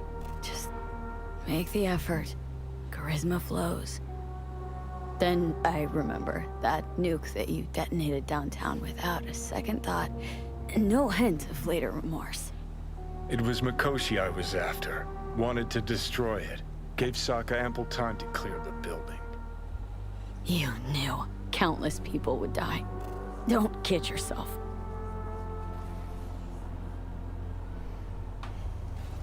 Take lives aplenty yourself. See scale as a problem?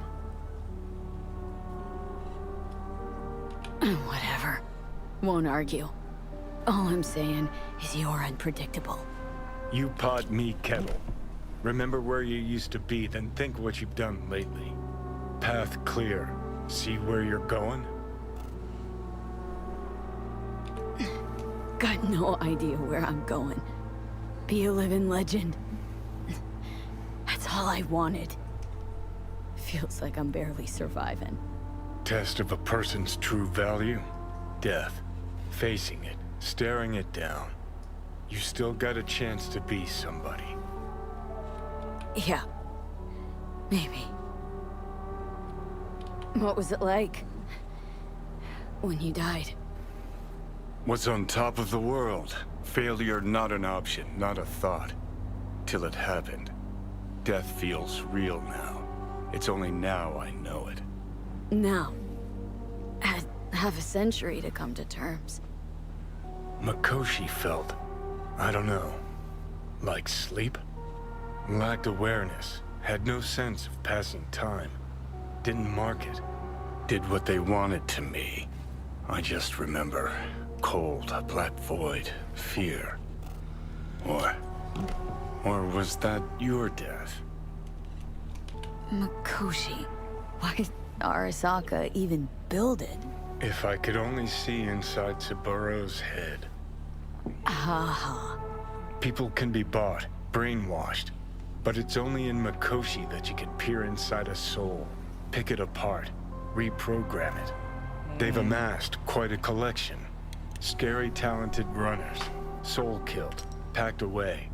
Probably using them now, probably controlling them. So, ruling hearts and minds, that's what it's about. The usual. It's pretty Corps have terrifying, always tried to honestly. shackle people one way or another. Saburo's ambition is greater. He's out to control humanity. Oh, think I get why you detest the place. Shouldn't exist. Of all the destruction and pain Corps wreak round the world, what happens at Mikoshi is worst. Know why? They can change who you are. Turn you into someone else without you even knowing it. Yep, goddamn right. Corps have already taken the world for their own. Now they're coming for us. Realize what you're doing to me is what Arasaka's doing at Mikoshi. Yeah, I know. That's why I'm gonna fix it. Let's move. Get back to work. Let's do. Hooray!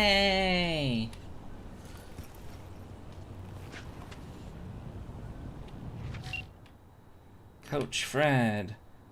Didn't think you'd get this far. You're up in the finals against Razor Hughes. Huh.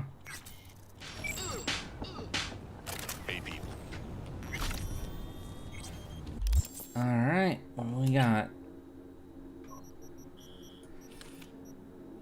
Nope, that's the final fight. Oh, may as well do it, honestly. We're already here in the area, so...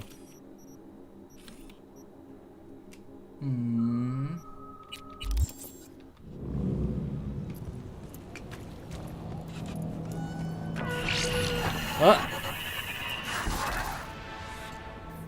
Dog eat dog. Can you hear me? Loud and clear. Whoever you are. Good. It worked. My name is Somi. Just call me Songbird, though. I know who you are. Know your situation, your problem. And I can save your life. Oh, sure you will. Oh, very funny. Is this a prank? Not in the mood, if so. It's anything but. You must have questions, and I'll answer them in due course, shortly. But first, I need you to get to that swollen appendix in Night City called Dogtown. Dogtown. City within Night City. Know of clans who tried to establish footholds on the black market there. Never managed to stake any claims. Hell, some plane never made it back. Fair mistake. One you won't Fine. repeat. No clue what I'm stepping into, but... Can't talk right now. Oh no! Excuse me.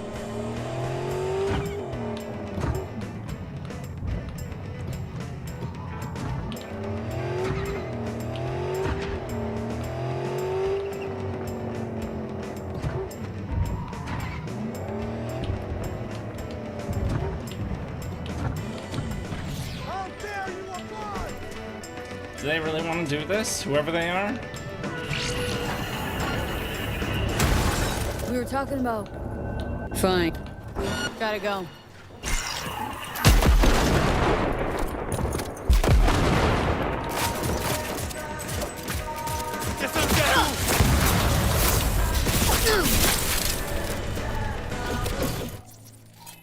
Ah, Voodoo Boys, they don't like me anymore. What a surprise. I don't like them either, so... Alright. So, where were we?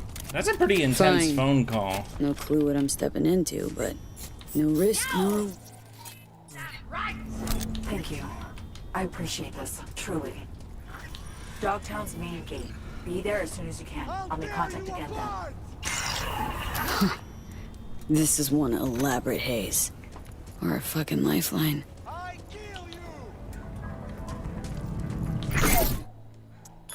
He said he'll kill me.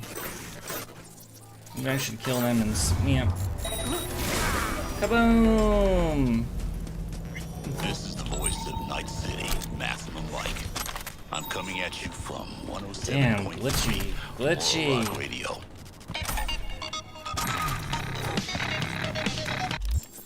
No, I want to do this first. I don't want to do Phantom Liberty today.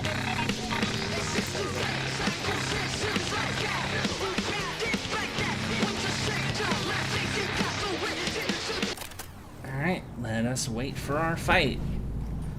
The last punch... excuse me. The last punch-up. Hello, nerd. What the fuck are you staring Alin na at? nagbogosala. Yaptan nyo.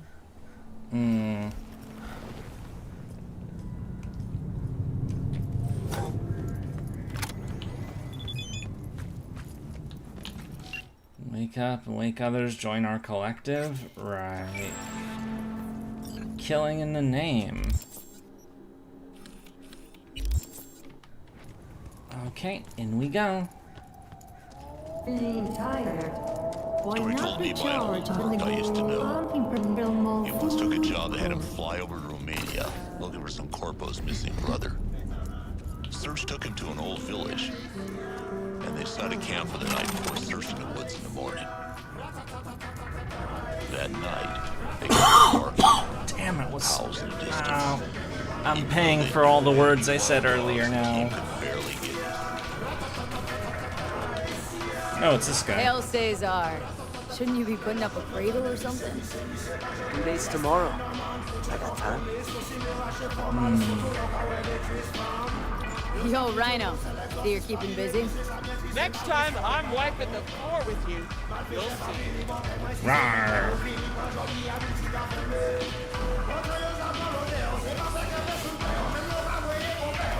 So if those two are here, where's the other? Well, we killed one of them. About the weird twins. Oh, there they are. Well, if it isn't my favorite twins in Night City. Sup, fellas? I'm not twins. It's just me. Anyway, I'm fine. Thanks. Oh, it's Vic. Vic? What are you doing here? What do you mean? I came to see the fight of the year. Everybody on the street's buzzing about it. Don't let me down now, you hear?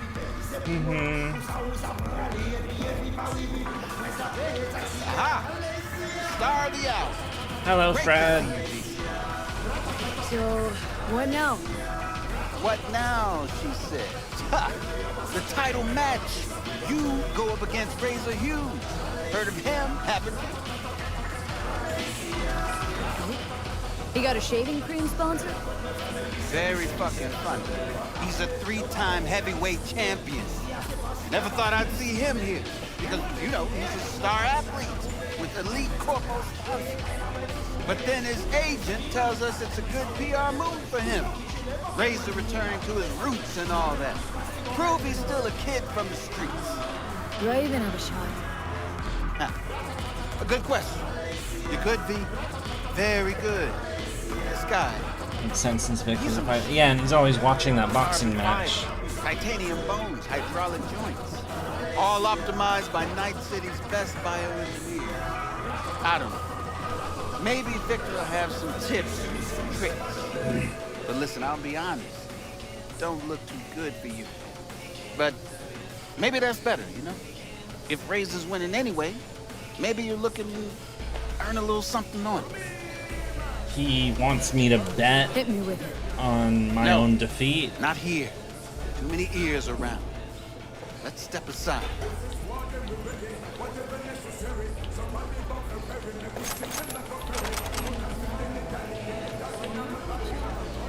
What I'm going to say, it has to be between us, all right? Cut the drama. What's this about?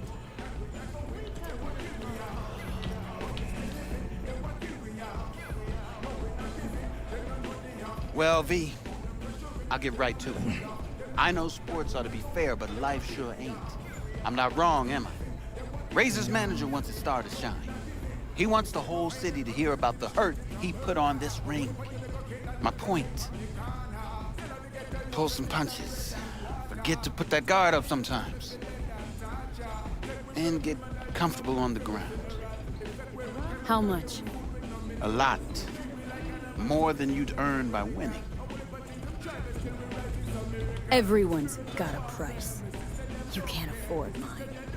It's your ass getting beat, V. Bad move.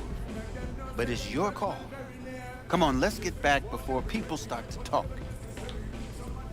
I'm gonna beat him up. Sorry, but could we talk, please? Just a minute, promise. You? Sure, what about? Not what, but who. Razor. My dad fought him once. A long time ago, when Razor just got started. My dad fell in the 3rd round. The ref stopped the fight. But Razor didn't stop. 3 more minutes, he beat my dad. He survived, but... I can imagine. Where's the story going? Nowhere. It's finished. Like my old life. Like my life now. Just... I want Razor punished for what he did. I need him to know how he made my dad feel. That's why I'm here, little girl. Thanks. I'll cross my fingers for you.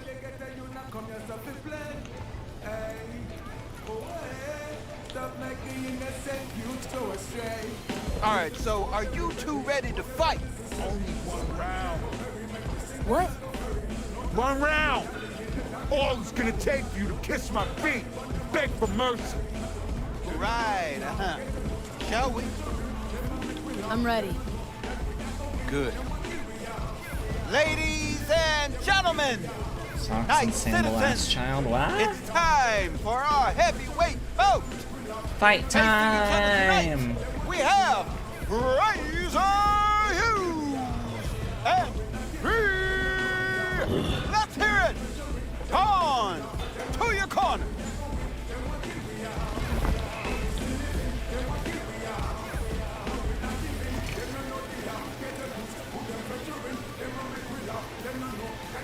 Hello, Victor. Hey, how are your spurs before the fight? Good, but my knuckles are itching. You won't get far in this sport without confidence. But you know, positive thinking's only gonna get you so far against an opponent like Razor. How do you mean? The guy's a tank. Seriously. Nanofiber, real skin, shock absorbers. You could knock him on the head with a meat mallet, and he wouldn't even flinch. Appreciate the pep talk. Hold on now. I'm not done. He's got a weakness. Had some abdominal muscle swapped out a week ago, and they haven't taken to him fully just yet. He has, like, detachable muscles? You hit him there, it's gonna hurt a lot. Thanks, Vic. Keep it in mind. So, You two punch, ready? punch him in the tummy. At the gong. Let's get it! Let's start this thing. May the best brawler win!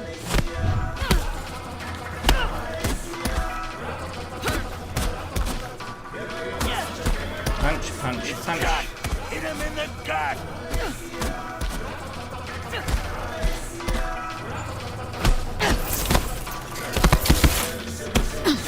Whoa.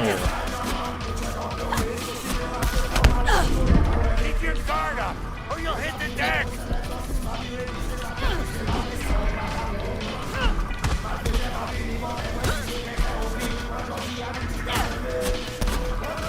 I guess ring outs don't work.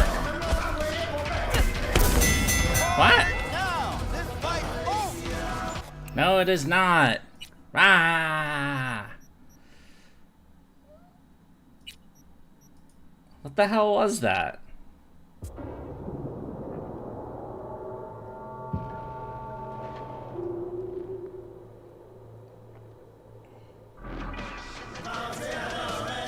Good.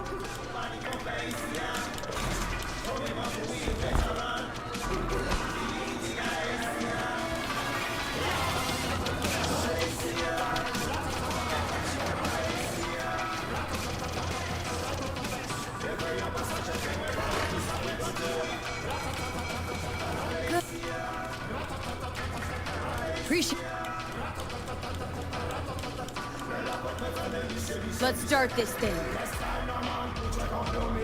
May the best brawler win! Daka Daka. I just have to unleash the Daka. He's got. Hit him in the gut!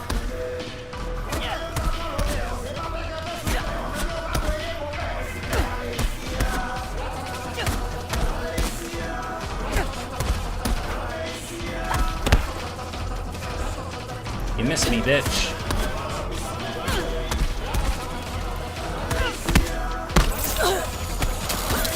Fuck.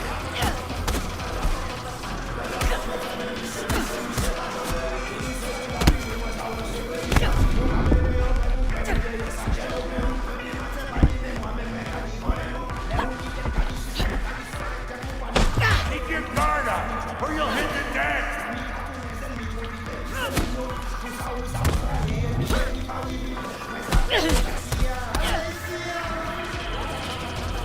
Damn it.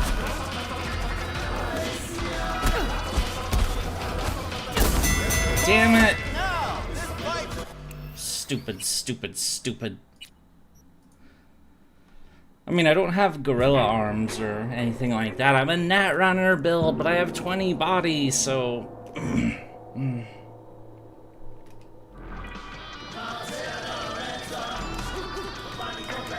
Shut the fuck up and... There.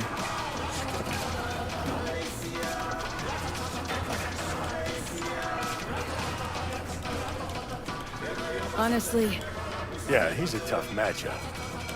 how do you mean? The guy's a... Appreciate the... Vic. Let's start this. May the best brawler win!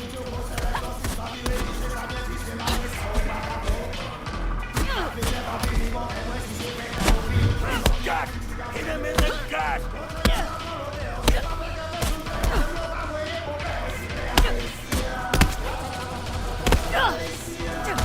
Yeah, I thought I backed up enough for that to miss.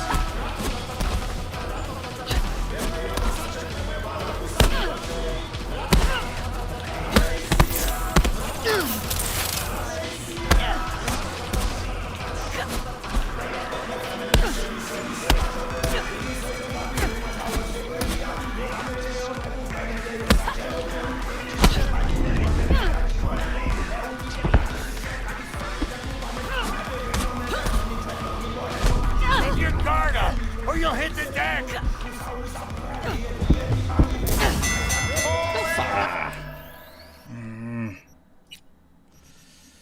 Do I have to turn it down? I hope I don't have to. Ah.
Punch, punch, punch.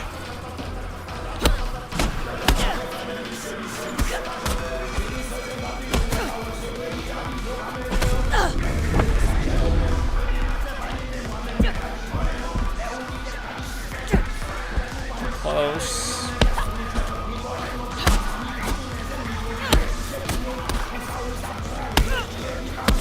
Keep your guard up, or you'll hit the... Got him staggered. Just gotta land a few more.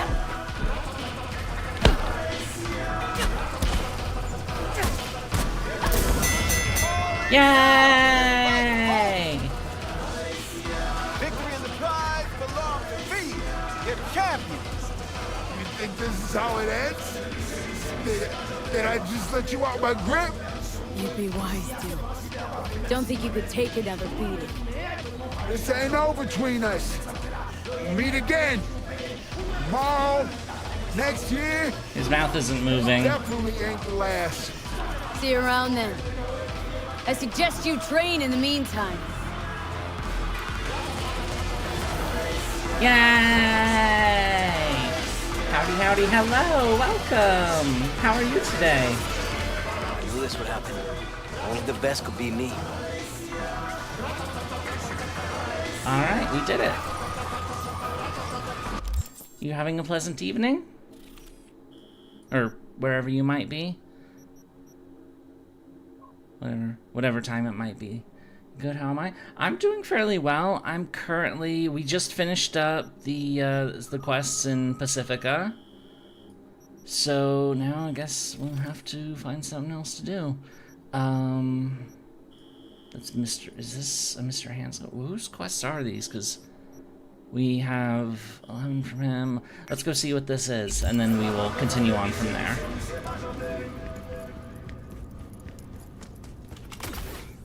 But we've been going for 7 hours now. It's been a pretty good day. Some pretty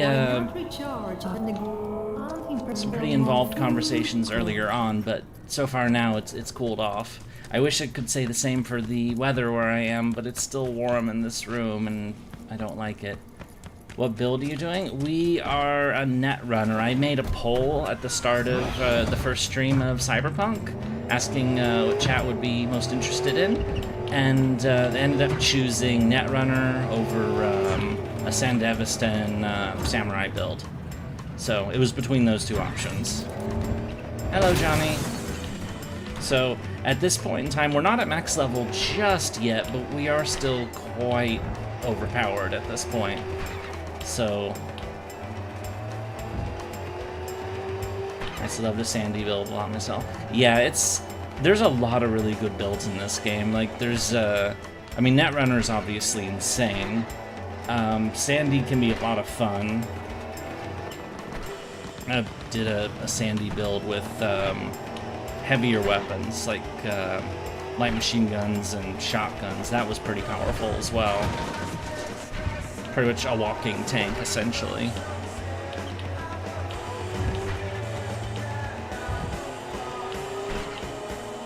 This is my first time playing? No, it's not.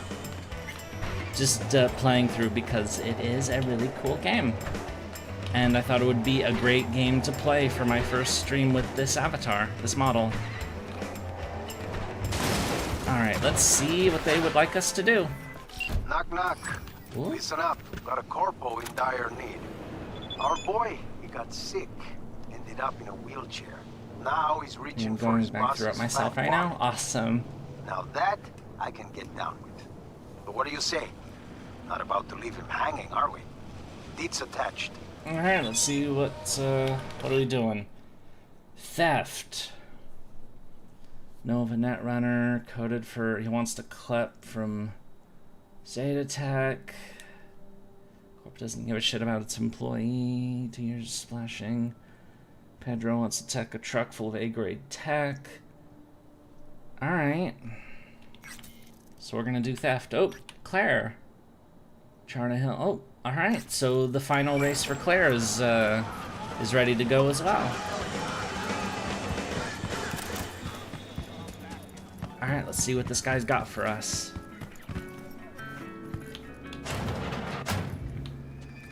Did El Capitan send you?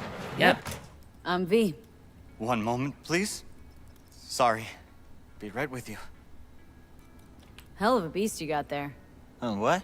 That Kendachi Micro 76, strapped with dedicated cooling. Oh, yeah, plus an additional processor and modified system bus. See, you hijacked the motel's cams. Hell, probably the whole system, right? Yes, Okay, I don't think you were followed. Ah, sorry, I didn't introduce myself. I'm Pedro. Sorry with the story. El Cap tells me you're running a jump, could use some help. As I mentioned, we just finished Pacifica stuff, so that includes the Voodoo Boys. We just You want to rob your employer? wasted all the Voodoo Boys because, you know, they're not very nice people. Not so loud, please. We also did a ton of content out in the Badlands. So, like, we met Pan Am, we got the tank. We, of course, you know, did the stuff with Evelyn. Evelyn's, you know, currently resting in Judy's apartment. We still have a decent amount of side content to do. We haven't done anything with Takemura yet. I think maybe that'll probably be what I do next time on Saturday.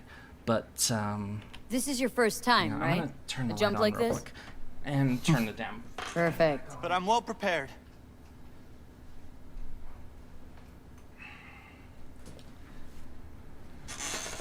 Alright, sorry about that. Sorry about the fan as well. This is an act of war against a megacorp. You prepared to deal with the You're blowback? literally exactly where I'm at in my story. Oh, awesome, awesome. They won't let this go. I know. Okay, then. What's your plan?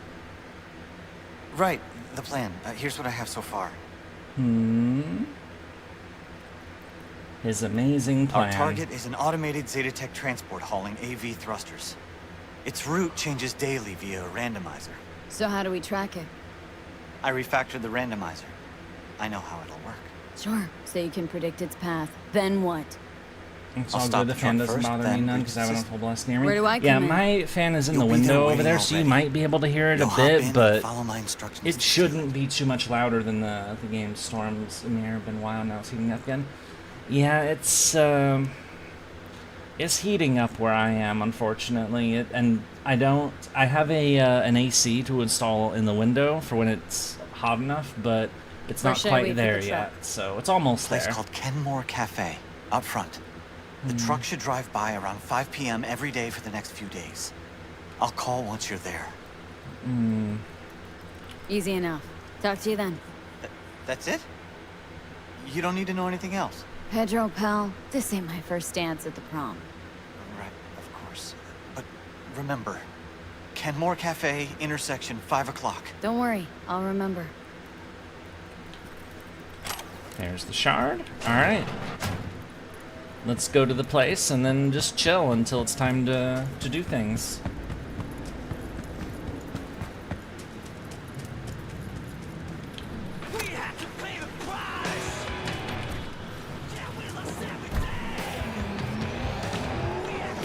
Ooh. Thankfully, it's not too far away. I am not a big fan of summer, but I'm also... Honestly, the heat right now isn't so much the heat outside, it's my computer. That, you know, my computer, you know, heats up a fair bit. But, yeah, we're no bad playthrough. But, damn, my throat.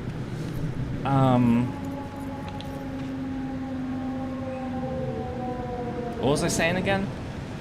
Oh, right, temperature. Or was it? No, it's... So I'm in a really small room, so a computer that runs, you know, at like 60 Celsius or whatever, it's gonna heat this room up. So even if it's relatively cool outside, it's gonna be warmer in this room, so... Cyberpunk heats up in the room just like outside in the winter, but sucks in summer. Yeah, that's pretty much it. I know. Okay. Eyes on that intersection. It's basically summer already over. Better than cold. I would rather... To the truck now! Cold is better for me.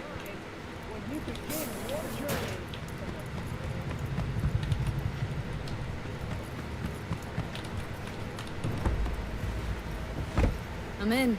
Slot the splinter to the right of the wheel.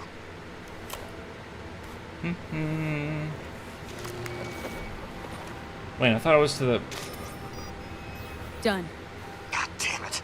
Talk to me, Pedro. One sec. One sec. Got it. I have control. I'll drive. So I just kick back, soak in the view? Eyes open. Cocksuckers could show up any minute. Oh, there's an AV over there. Winds and moves more. The weather is a bit more on the cold side. Yeah. I mean, the thing is, I live in Canada, and you'd think Canada, cold, you know? But there are parts of Canada that are actually fairly hot. I mean, it's not like... Pedro. I mean, it could be a lot worse, obviously, but... The thing is, of course, is, you know, since Canada is generally a cold country, the houses are built with a lot of insulation. They're built to keep in warmth. So when it's hot here, the heat stays. Oh, my throat. I said a lot of words earlier, so my throat's a little scratchy and sore from saying lots and lots of words earlier in the stream, because I basically gave a really sizable history nerd lesson on the 30 Years' War, because, you know, topics of conversation went there.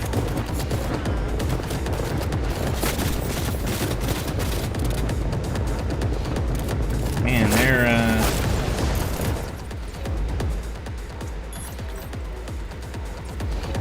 Can I get this idiot?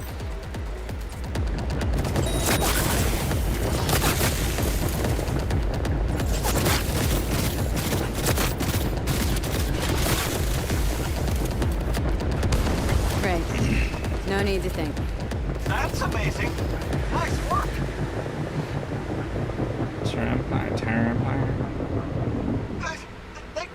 The runner's on me. Uh-oh. You handle it? Take the wheel. Got it. All right, driving time.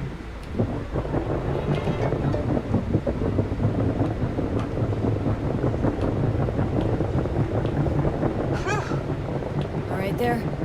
Yeah. Yeah. Close call. Keep going. Till the end. Okay. Till the end? Is he doing okay? What's that sound? Is one of the tires shot out?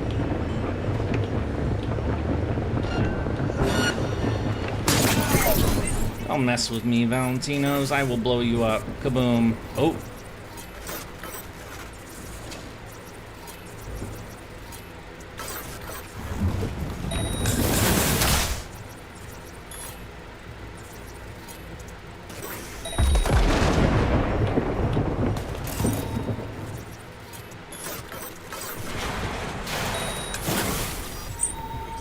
And they're done. Oh. There we go. Exit the car. Thank you for the follow. Okay. Stefanos Lifelink, thank you so much.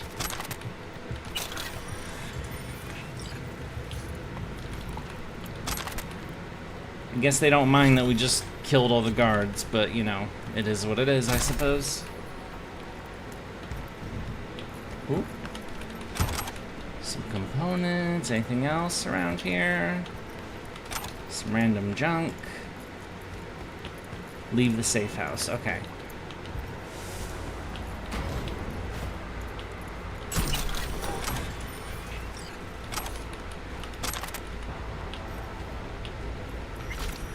It worked! We did it! Holy shit! Yay! Good luck. If I were you, I'd disappear for a few days.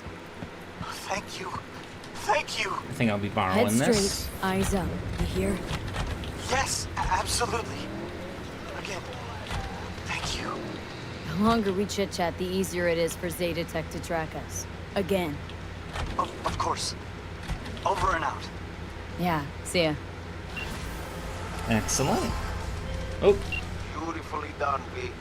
Don't know about Pedro, but I consider you my hero already. So, question for the boxing side quest: you take the guy's money in his car? No, I kept my money. I let him keep the car because I didn't want his car, honestly. It's not the kind of car I'd want to drive, so. And I didn't want to be a complete jerk, so.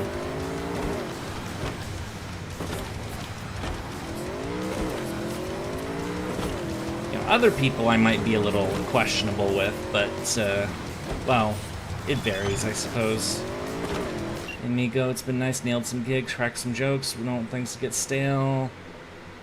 All this being, if I'm done with it, that hey, don't send you something to wipe away, it's waiting for you in your toy stash? Oh, and Claire's ready for the race. Alright. Ride Captain. I wanted his car the first playthrough because I wanted to rub it in his face with every player. I always let him keep the car and the money because talking about. And see, I would let him keep both, but remember that, you know, it's his car, but it's my money. And, you know, I'm admittedly not really a charity case, so, you know.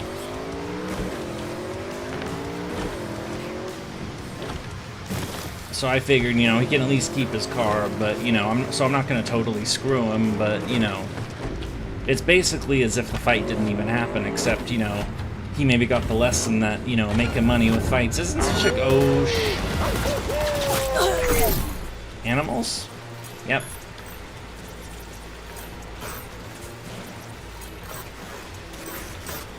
Oh, I didn't mean to do that one.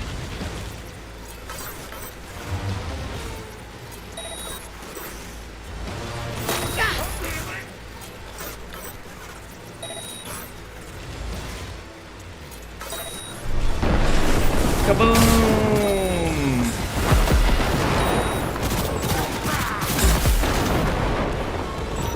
Oh.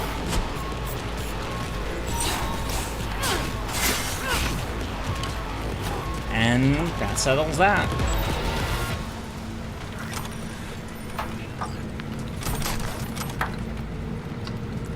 Where's the other? There it is. I swear always finding one of these bodies is always a little... Hang on a second. And now the fan is blowing hair in my face. Yay!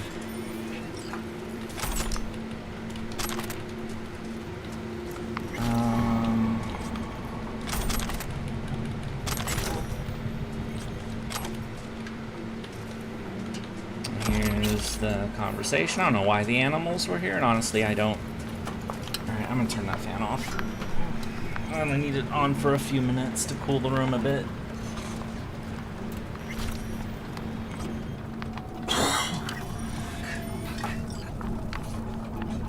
Okay.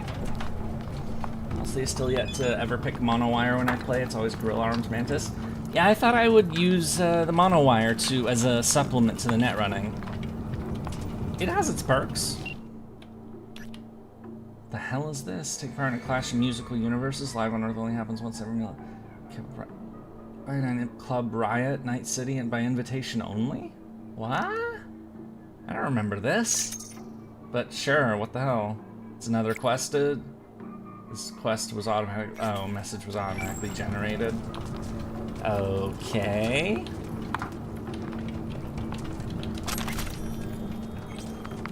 Well, whatever it was.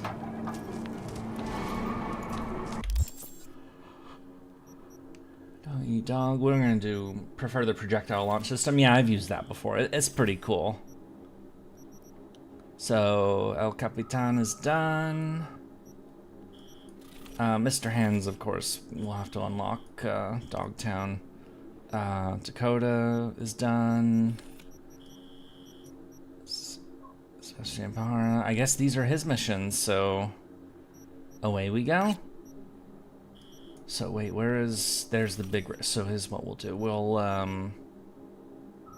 here, and then here for the final race.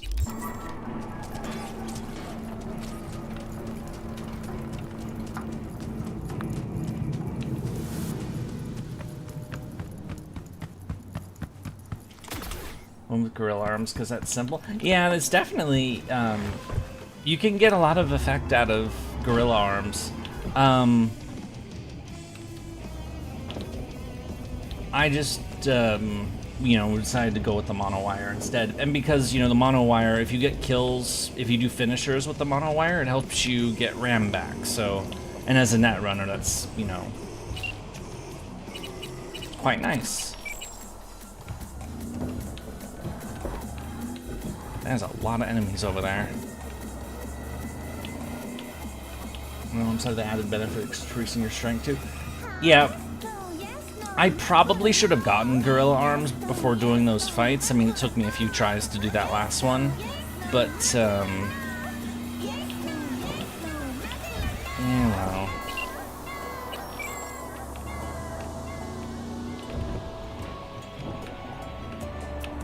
I mean, I still pulled it off, so it worked out.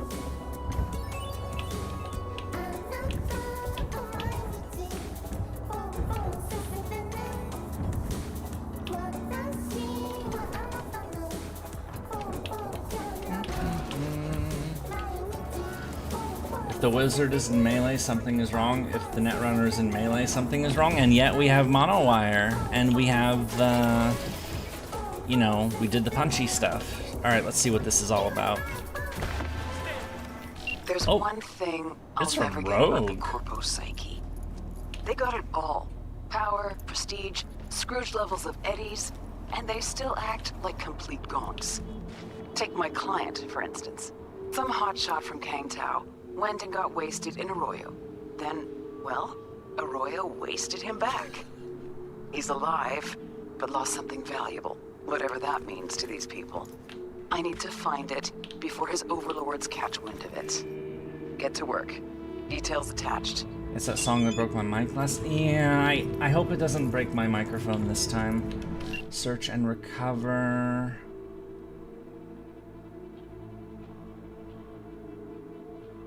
I'm not seeing anything that requires me to do this stealthily.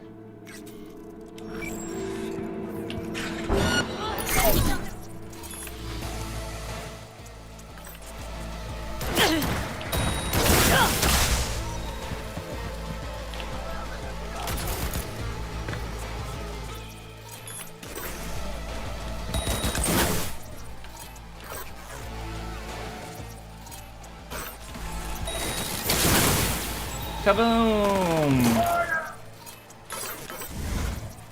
It's a pretty lethal combo, so... And besides, it allows for carnage. There they are.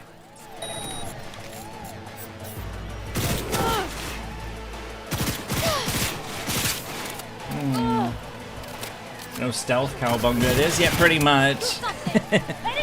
Besides, I'm not exactly good at stealth, so... I mean, I can do it, but, you know...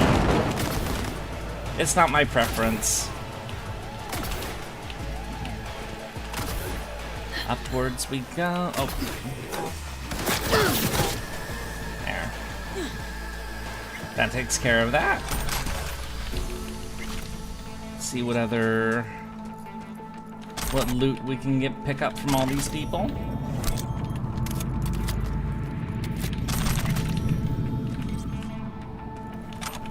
Actually, that reminds me, I did get a bit of a copyright hit on the last stream. So what Zagarath mentioned is that my microphone started fuzzing, being, you know, a lot of static and crumply noises for a little bit, and it was really unfortunate. But it only lasted for like about, I think, like 5 minutes, but you know, and we were in the middle about to do one of these gig missions, and I was like, you know, I just ended up being quiet for a lot of it. It's considered stealth if there are no survivors. That's true, that's true. So I ended up being like super quiet during the mission because I didn't want to like plague your guys' ears with static and annoying noises and all that. But because I wasn't saying words, lots of words over the music, I guess it decided to slap me for part of it. So it just like, it's not a big deal at all. It's just, you know, I mean, of course we have the setting for like, you know, don't use copyrighted music on streams, which, you know, for the like 70th time is checked. So it's a little weird that, you know, I got slapped for it. It's like, you know, but it was so minor that it's like, whatever. I still don't... Oh, right, we can force the door open. Rawr.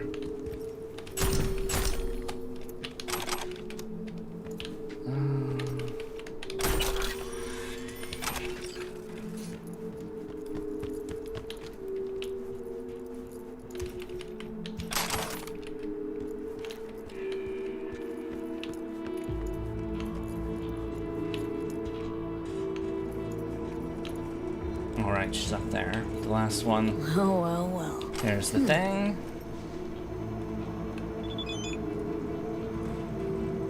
Night ass-kicking report, incident, public disturbance, incident time, incident that...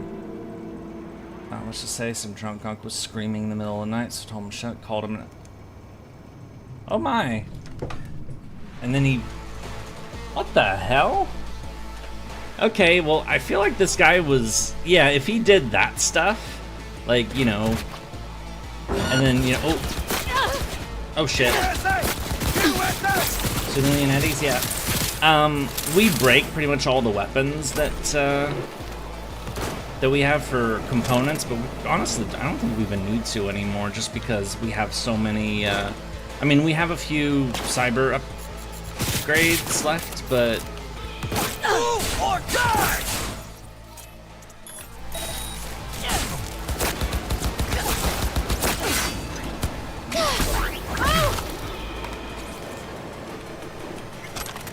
Silly 6th Street.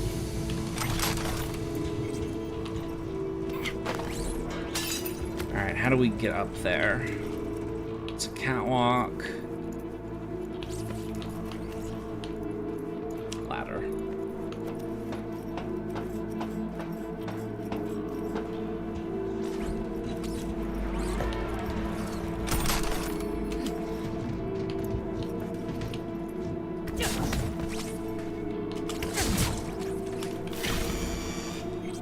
There was a port on the wall around here. Oh. Alright, fuck it, let's leave. Carl, call him to schedule a meet. Got the data, what now? Good. Very good. We should meet as soon as possible. There's a place I know where... 6th Street is so cringe. Yeah. Sending you the coordinates. See you soon, then. Don't wait. Hurry.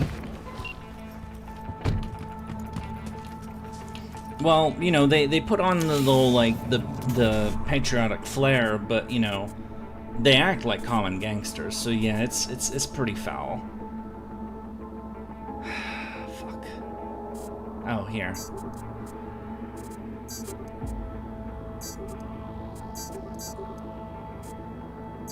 Excellent. That talent really does make it a bit easy. I mean, we don't even really need quick hack components anymore, but... Oh, he's close.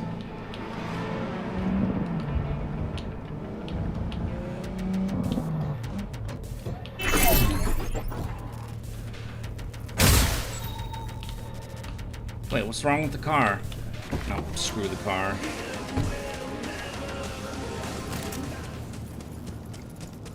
Hello, nerd. Oh, thank God you're here. Ooh. Eddie's car. Right.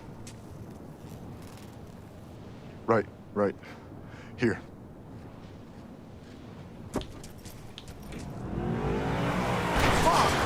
What is it? Damn it!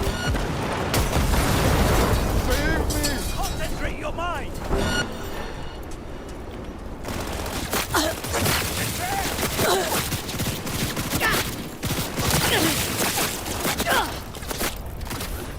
I really wish I hadn't pressed E to honk the horn and end up using my overclock. Oh well, that was not a problem.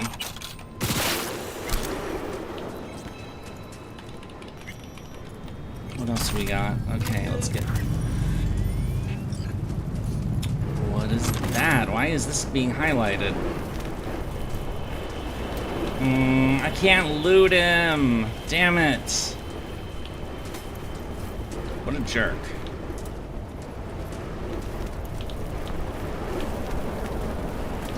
Oh, whatever. So to speak. Best if you'd hand over the Eddies and duck the fuck out. Here! What, he didn't want me to kill him? I mean, they looked like they were coming here to cause trouble. I don't want to... whatever.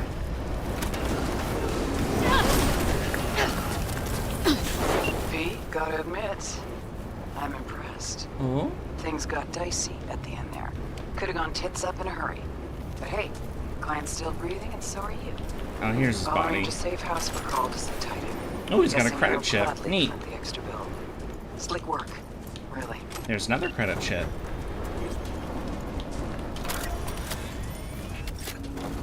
$27,000. Alright, that mission's taken care of. We can go do this one. Is this gonna be another rogue one? Because we did El Capitan stuff, so who would be giving us... You go overboard once, just once, and your life turns to shit. I'm done, but at least my heart's still beating. I have you think, but fuck that short and fuck King Tao.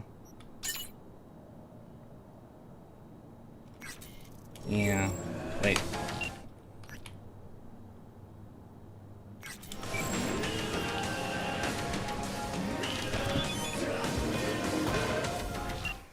So maybe tracking. Okay. Onwards we go.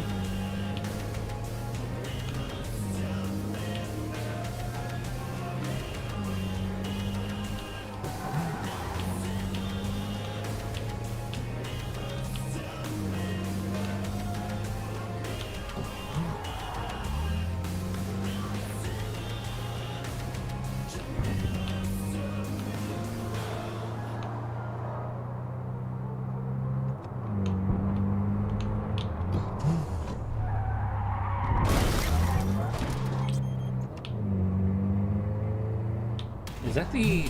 Hang on, is this the... Ah, yeah, it is the Arasaka. We haven't gone in there for the quest yet, but we did sneak in there to grab the gun, which obviously we've been using, so...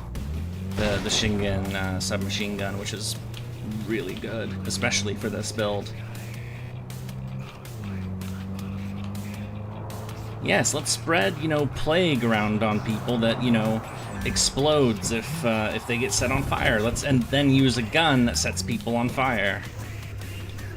It's a lethal combination. Oh, it is rogue. You know, I don't typically see strong arming as the best way to get results.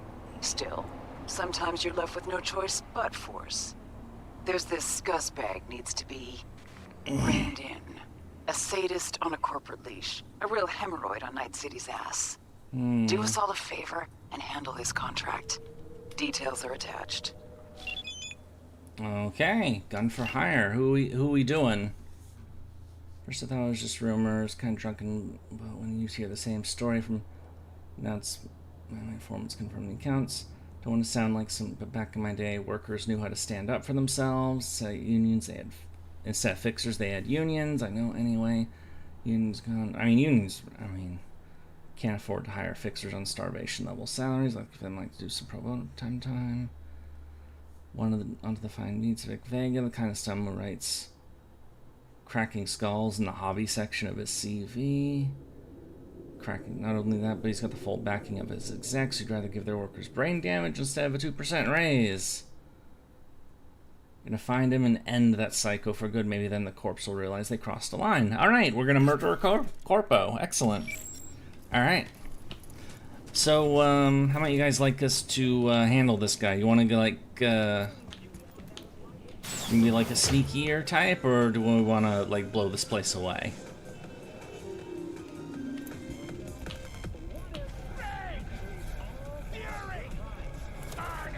Carnage! I'm sorry, do you have an appointment? No, I do not. Looking for Vic. Let's blow it to smithereens. You goddamn whore! What did you call me? What's going on?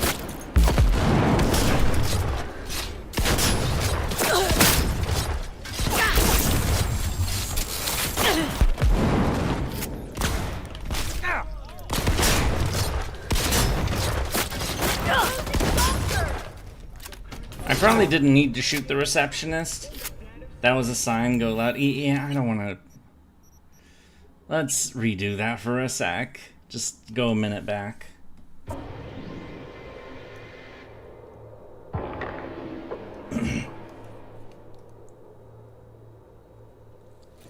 Not the poorest worker getting murked. Yeah, let's not murder the receptionist lady.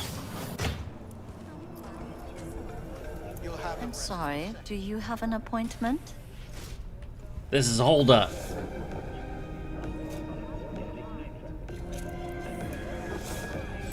How you doing, guy? Wow, that...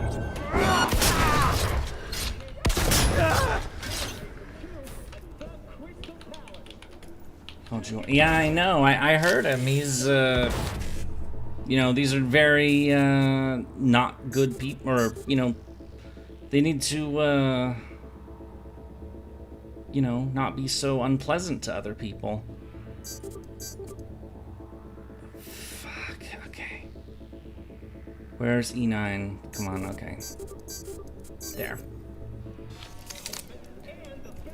Do you and your comically large shotgun have an appointment? She doesn't. Yep, it's the Rebecca shotgun. I do like this gun.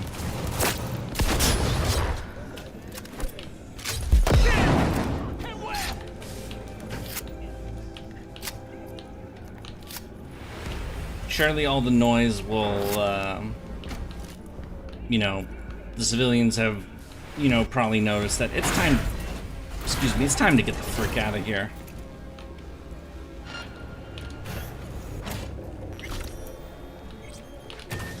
It's just a bathroom.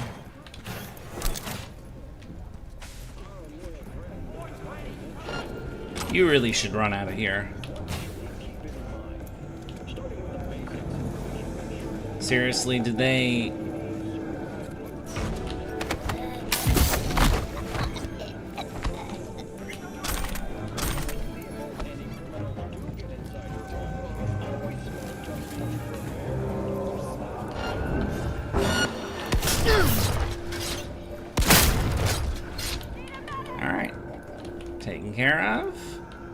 Any goodies in these various cubicles, or, what we got? Oop. Oh, hi.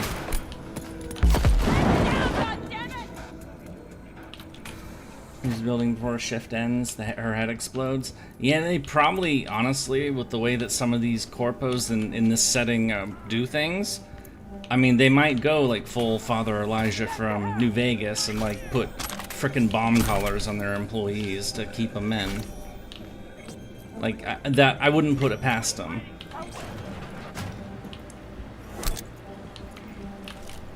Let's see what we can get out of this thing. D7A, 1C, 1C, 1C. Oh, nice.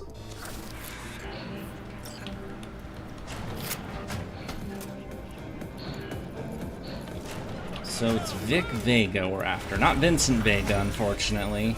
No John Travolta. There we go.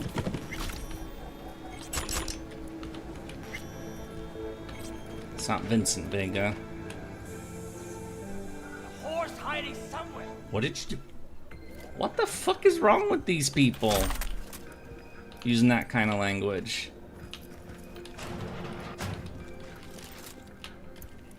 See, I'd rather they just call me a fucker or something, you know, something like more like just, you know. It just feels more personal to, you know.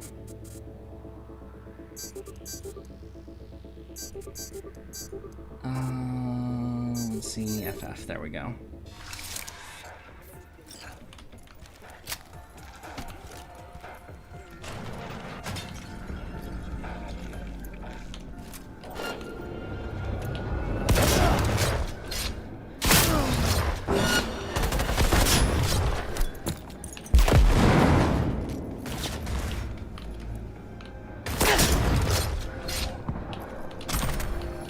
Oof.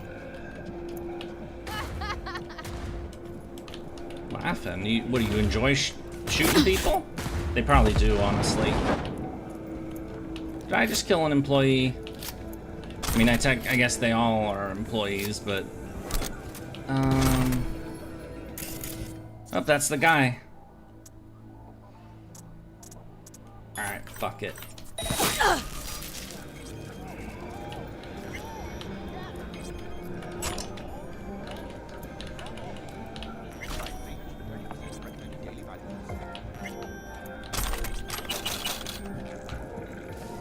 Just because you're trying to kill me doesn't mean you have to be rude. Exactly, exactly.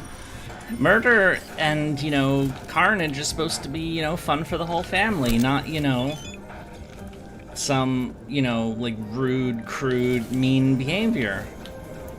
Or something. Alright, FF1. Oh, frick.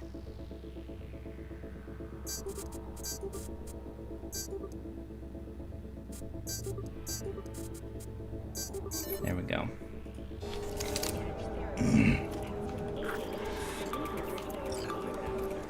Alright, I think this place is cleared out, more or less. May as well cause some vandalism while we're here, though.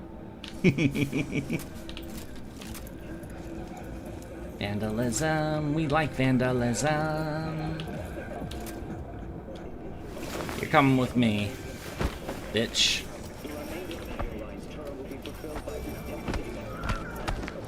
So this guy, he's a habit of abusing his employees. So actually, I mean, I just kind of threw shocks on him to, you know, knock him out. But now it's occurred to me, that's actually probably the best thing. So we can deliver him to the workers, you know, and then they can, you know, go to town on him and stuff.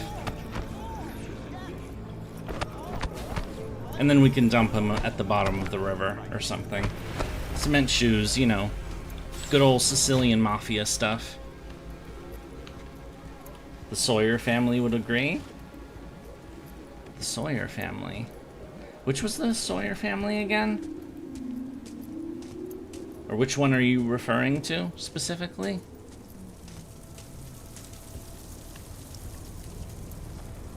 Okay, let's dump them in the back. And away they go. Or they will. Yep. The Union strikes back. Alright, off they go.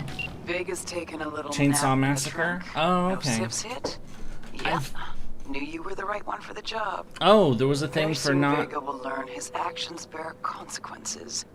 I'll teach him that personally. Oh my. Nice work, V. Oh, she's All gonna nice and handle him. easy. Okay. Get closed and sealed. But yeah, we didn't. It didn't say that killing civs was a thing we shouldn't do. I mean, I guess it makes sense. It would be a thing you shouldn't do. But you know, we're basically a high functioning cyberpsycho when you get right down to it. So, you know. Yeah, I'm not a horror person. I've talked about that a little bit before, where, you know, horror movies just didn't sit well in the house when I grew up, so my mom does not like horror movies at all because, I mean, the way she grew up wasn't, let's just say being scared isn't very thrilling if you actually get scared. So...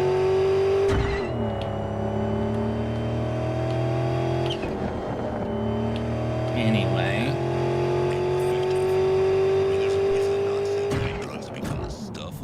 Are they fully chromed out?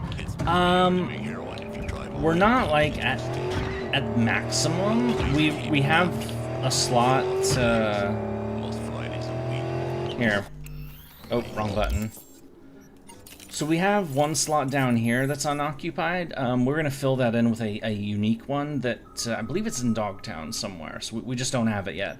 We're also gonna replace this with a unique one as well. So the rest of this though is basically endgame as far as we're concerned. So I mean we still like can max out the upgrades. So to get tier 5++ for all of them, we're not quite.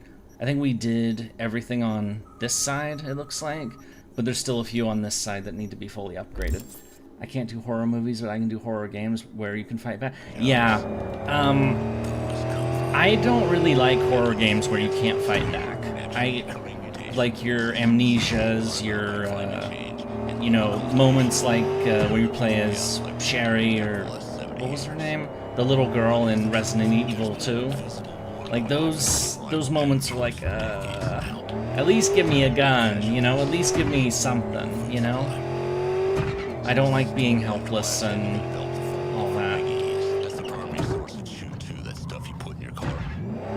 Learn that if they can control the organism and prevent competitors from growing. Have you played RE4? Yes, we have. Refineries themselves. Instead, they so, that word to Petrochem. I know you're new around. Oh. Hey, Judy, what's up? V, can you come over stat? Oh, fuck. Something happened? Yeah. Just come.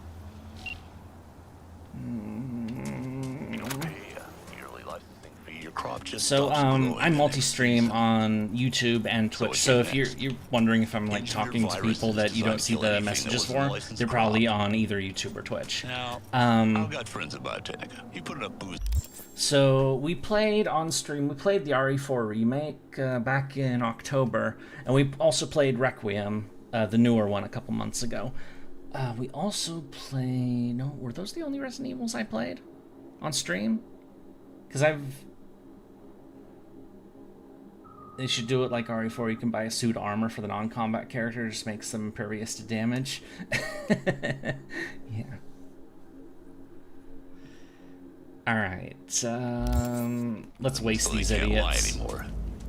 They'll tell you that they didn't shoot first. European and South Am competitors started this war.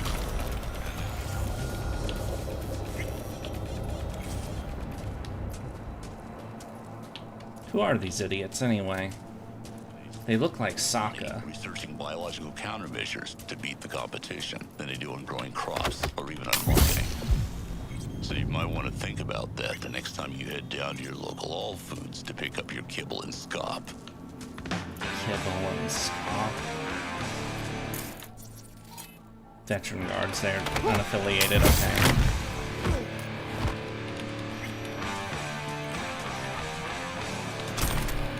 Thought Requiem was just weeks ago. Oh, we played it in late February and early March. That was, I know, time flies, especially this year. I don't know why I'm stealthing this. Oh. You know what, fuck it. Let's just burn people.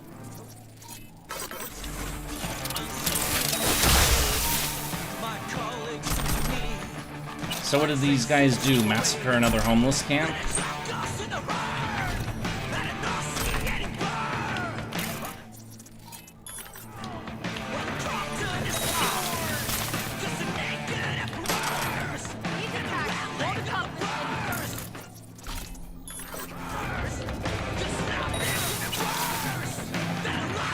Don't actually...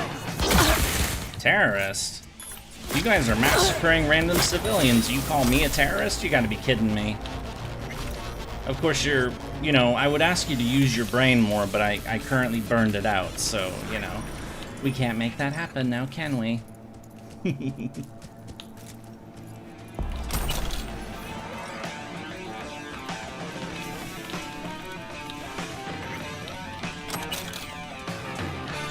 What is this?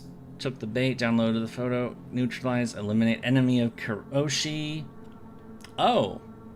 So they decided to kill somebody and they decided to kill everybody, kill all the potential witnesses as well. Lovely.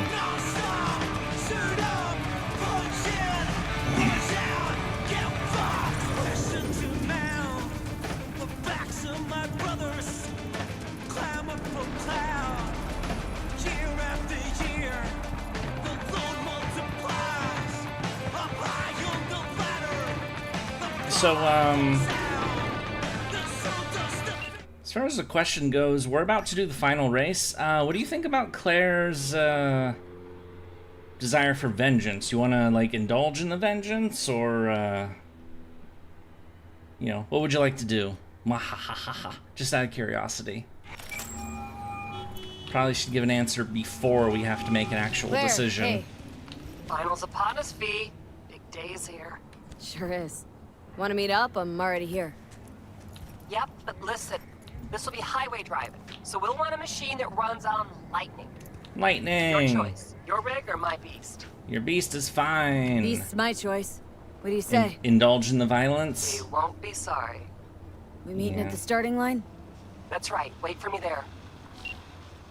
Alright. Here we are.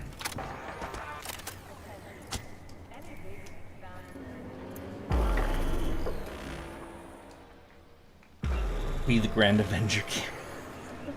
I mean, I do have Avenger moments, for sure. Alright. Ooh. You're done, Samson. Get away from me, you whack. No remorse? Not a bit? None whatsoever. What's going on here? Samson, Dick Spurt thinks I'm gonna let him go. You're dead. You hear me? This your new driver? I'd get out while I could if I were you. Claire can't seem to keep her partners alive for long. You motherfucker! Truth is, Dean was as shit a husband as he was a driver. Head swelled lots larger than he could manage, and he paid for it. Face the facts. I didn't kill him. His ego did. Well, the way Claire... Waste of organic matter, Samson. The way Claire told the story is that, you know, he basically... Your corpo trash. Is that, you know, he slammed on the brakes, so, you know, when he didn't have to, so... Claire, enough. Come on. She didn't need to do that. Do something for me, V? Yeah? Come in close on his tail and stay there. Bring some friends. We'll celebrate. Alright. You win today, we gonna take you straight. People who don't believe in revenge know that they got it coming for them and are afraid. Not necessarily. Yeah, never mind smoking. Yeah, he's an asshole. Everyone ready? 3, 2, 1. But why is it showing the number 2? But... Oh.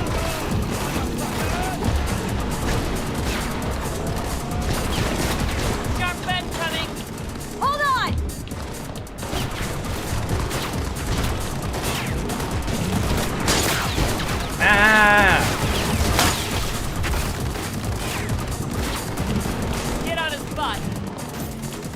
Alright.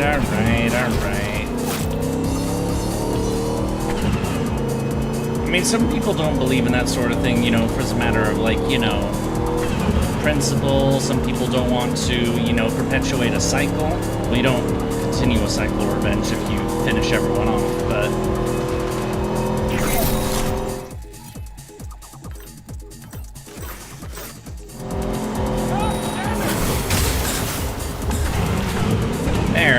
his assistant's dead.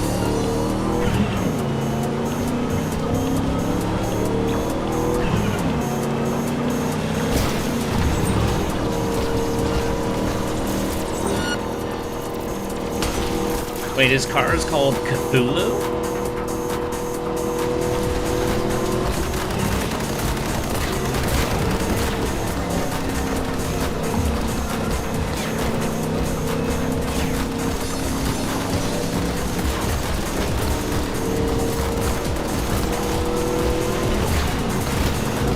I mean, I'm staying close to him. I'm literally on his ass, so...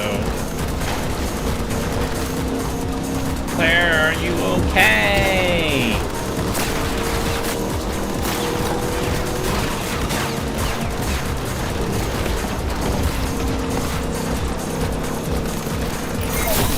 Stop shooting at me, you idiot.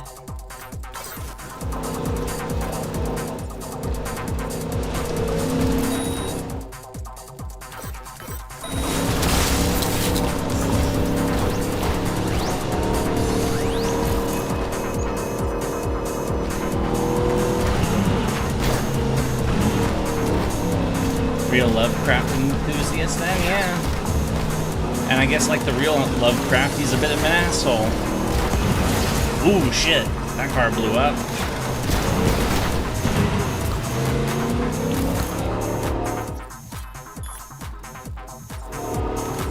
That's not what I wanted to do, but alright, whatever. I don't think Reboot Optics did very much to a guy, despite the fact that he's driving in a car.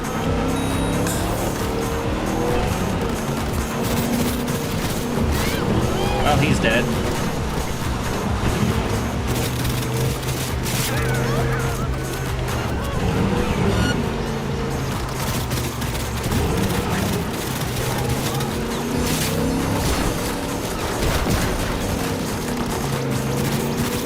Attention, we got disturbance in Haywood.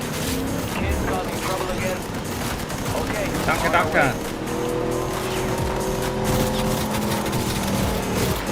I feel like the car's too low. I'm gonna call out ears, see for rears, look where he's going, but then he'd be reading chat when it should be. Suspect vehicle has been located. Details have been sent.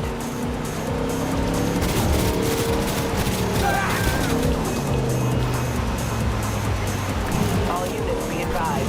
Suspect remains in the vicinity.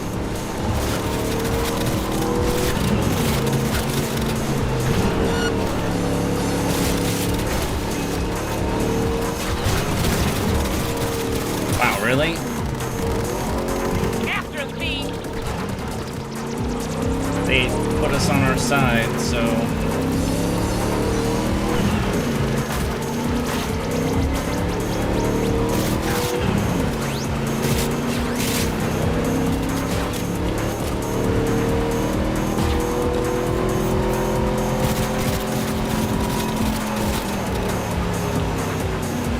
Why does it break my aim lock? I'm sad. Car's damaged. He's pulling off. After him, Pete. Don't let him slip away. Rawr. One shot of it. It's a nice car, same driver's an ass. Let's take the wind out of his sails. Get on his butt. Apparently Lovecraft thought the Nazis were necessary evil against the USSR. There's a number of people who thought that. I don't know if that's what he believed one way or another. Oh, I shot some... Fuck! Catch up to him, quick!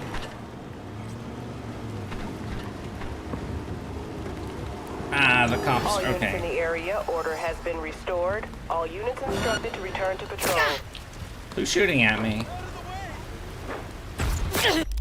Don't shoot at me like that, you moron.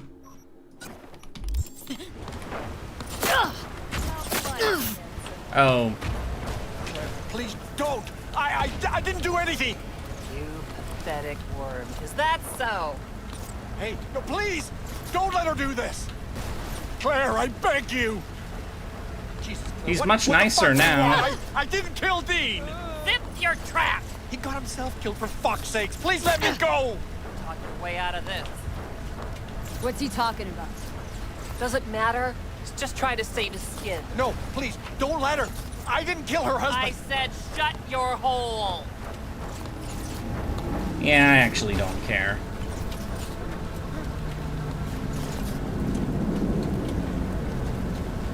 Time to die. Murder. Asshole. Murder time. Wait, no! Your husband wasn't the saint you think! Daka Daka. Well, he's dead.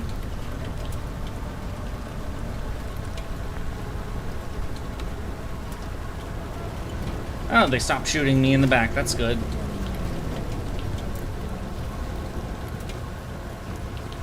Let's get out of here, V, please.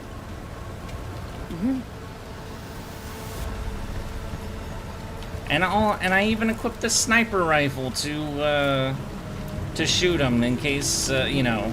But it wouldn't let me pull the weapon out while that dialogue was happening, so I just, you know.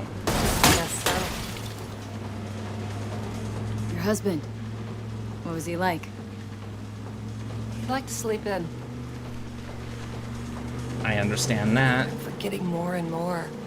Scared I'll lose what's left Shameful of him. car got wrecked. Yeah. Won't forget what matters most. But we'll get a better car. How he made you feel. Yeah. You all right, Claire? What? Why? Look pretty down. I'm not. To be honest, I don't think I feel anything. It's okay. It'll get better. What will? Everything, I guess. You'll move on. The only place I want to go right now is my liquor cabinet.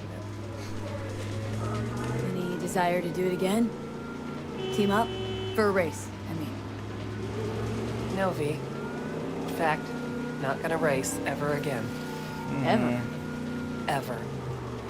That was something we had. Something Dean and I shared. I just needed you to get Samson. Unfortunate. Races are kind of neat. At least these ones are. Because, you know, you can shoot at the competition or, you know, make them blow up in their cars with my net running.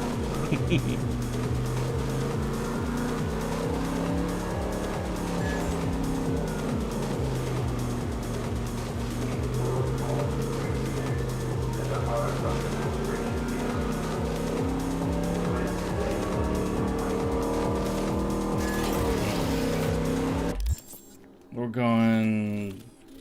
Yeah, she's just gonna take us to the garage. Let's just skip the ride.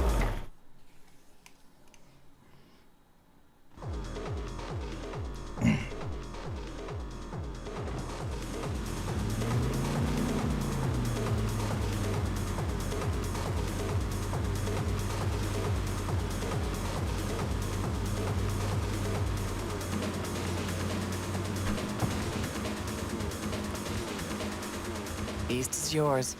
What? You're giving me a rig? It's not mine. It belonged to me and Dean. But since we are no more, take care, V, and watch those turns or you'll end up wrapped around a lamppost. See you later, Claire. We have the beast! Yay! Oh, and... Oh, it just repaired itself. It repaired itself. That's funny. Okay, I was saving that for later, because, I mean, that's one's a rough one, but we've also got... Now we've got this, which... Oh, boy. Guess let's,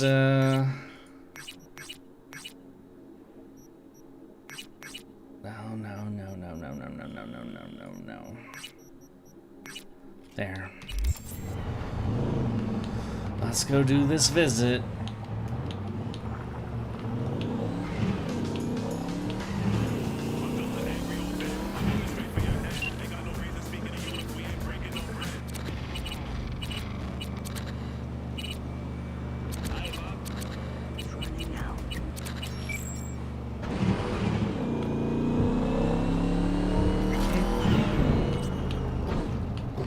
Magically repaired itself for its new owner. Indeed, and now it's time for me to trash it with my terrible driving.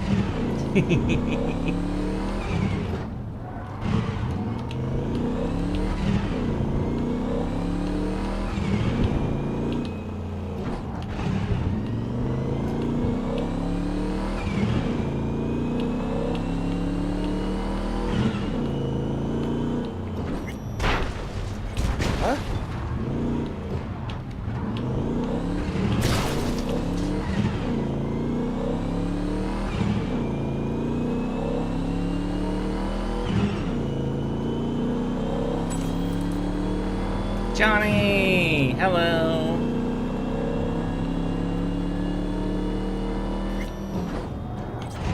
We're in Japan.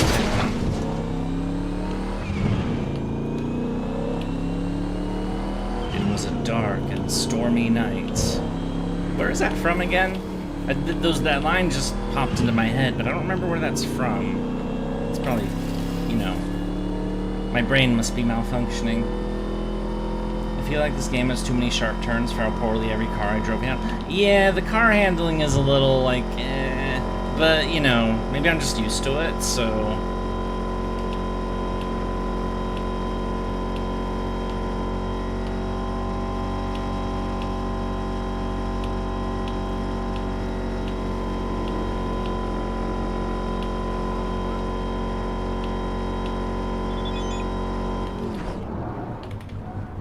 Bozo, hey, got your number from a friend, heard you're good at what you do. If that's gone on, then I've got a gig for you. Call me if you're interested.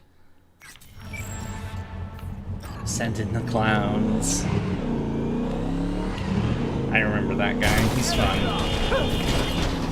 Get a job, stop scaring people? But what if my job is scaring people? Did you ever think of that, guy? Yes. We specialize in frightening the competition. I probably shouldn't have done that. My throat is too scratchy from all the words earlier. Alright. Turn this away. And this away. It's been a cliche since media began. Oh, the line I said? Yeah. It does sound like a cliche, so. Alright, let's do this.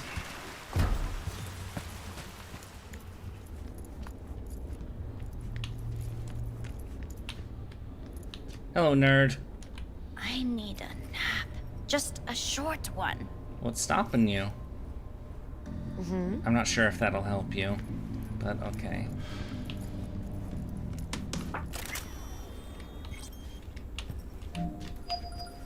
Technically, we didn't come here right away, but we were far away. In the bathroom! Oh, fuck.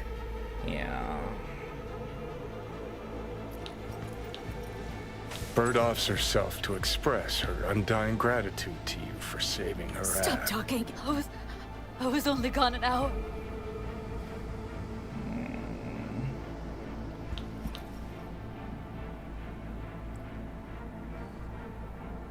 Gotta do something with her.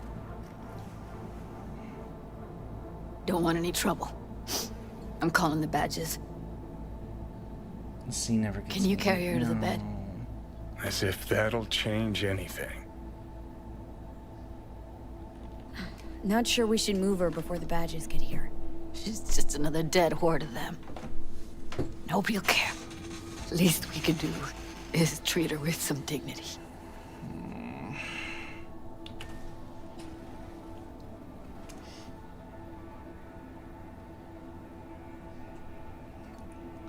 Jeez, you want to get rid of the body?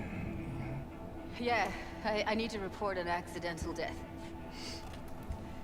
North side, Jackson Street. No. No imminent danger. Suicide. Tomorrow? No! Today! What part of dead don't you understand? No, she was not pronounced dead by trauma team. If she'd have had coverage, we wouldn't be talking. And fuck you. If you don't want to move your asses, why don't I come down to the precinct and trash it into bits? Now will you come and arrest me, you pussies? Fine, I don't give a fuck what you write me up for. I think she's upset. Fatal incident in 26, so 15 years before? Laguna Bend residence property has been described as declared a construction zone. Begin their work to prevent further. One resident climbed a crane. killed a fan of the conflict between and the residents. Dispute when rent prices in Laguna rose drastically, that their land, which their houses stood, was to become a reservoir. Residents' temporary housing was built as compensation. Now those eminent. Well, this is Jews VA actor and scene was putting in work. Yeah, this is great voice acting throughout this game. It's a big reason why we chose female V instead of male V, because she really nails some of the tougher scenes. Like, you know, when, particularly after the heist.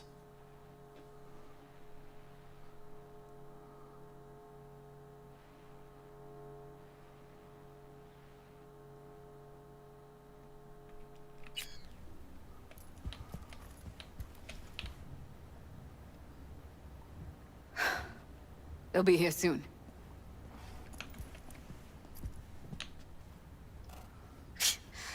Told me to keep her on ice until tomorrow. Can you believe the balls? Welcome to Night City, where your address says more about you than anything else. We should have never come here. We? Not from here? Maybe you kind of falls Put something on her. But it gets better in Rather DLC. she look like a person than a body. Could you wait outside? Yeah. Close the door, V. Please. Time skip. Right, the case.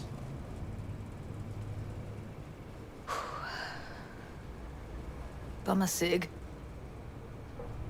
Didn't know you smoked. Quit. It's been years. But right now I need something besides air in my lungs. Please, V, just one. Fine, here. Smoking's gross to me, but you know. So That was her smoke case. Wanna hold on to it? No. You seem to like it. Keep it. Kinda glad it's What you was that that? has it, actually.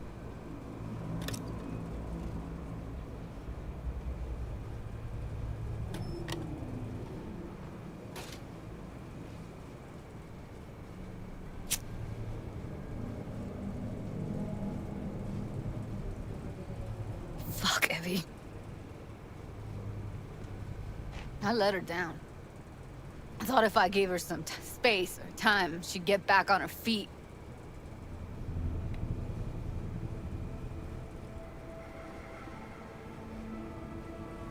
I don't know what to say.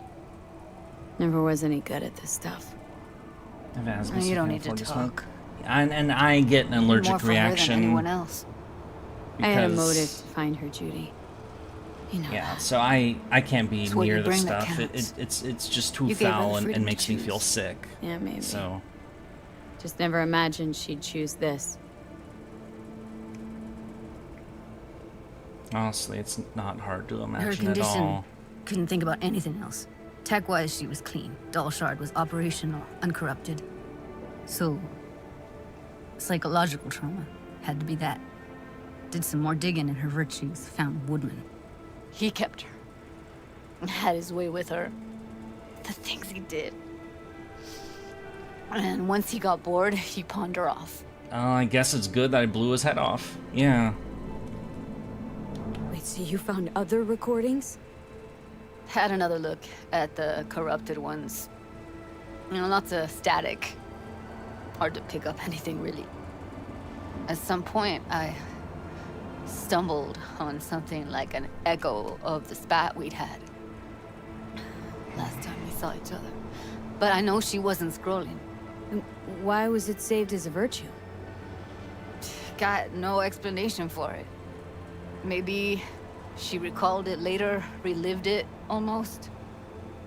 Implant could have been on when, you know, as a defense mechanism, escaping into the past so as not to live in the present. I zeroed Woodman. Didn't plan on it, just how the chips landed. Glad I did, though. Me too.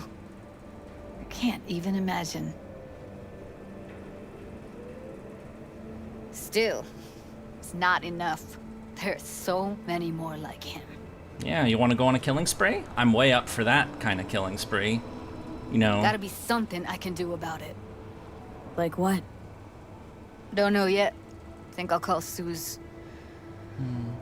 Thanks, V. Sorry, but I'd rather be alone now. Promise to keep in touch. Sure you don't need anything? No, but sweet of you to ask. Anything comes up, holler on the hollow.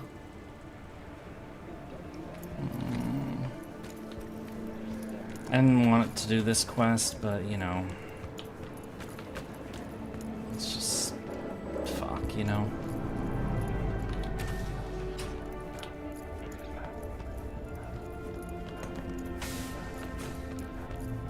We see a lot of sick shit when we play this game, so, you know.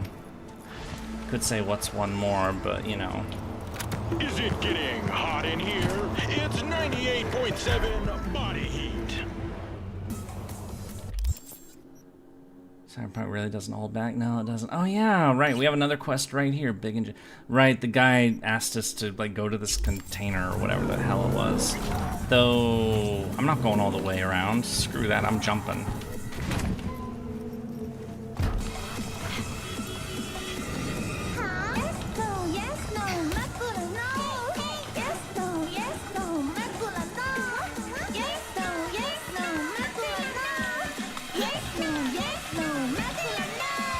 Open the container with no future repeated on it. Right. Thankfully, we already burned this place out of, oh, is this it? Combat zone. No, that's not it.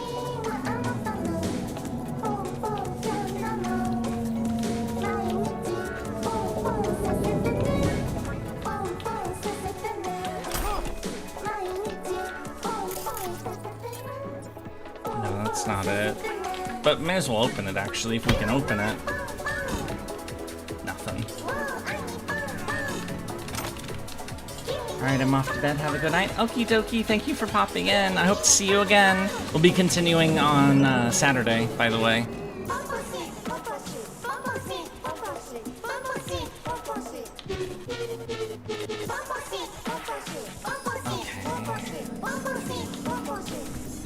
Come on, where is the other container? There it is.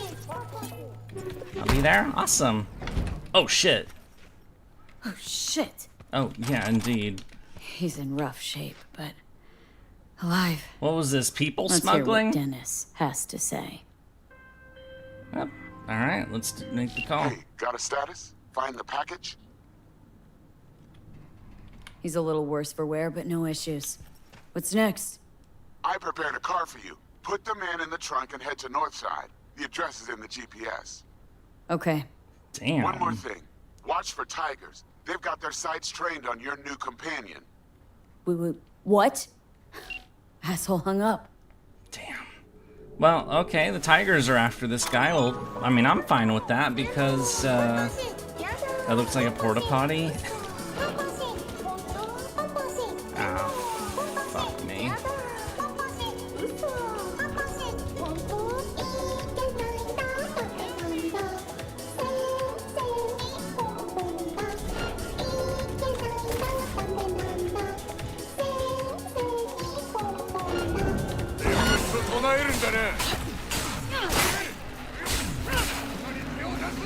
Alright, let's just kill everyone.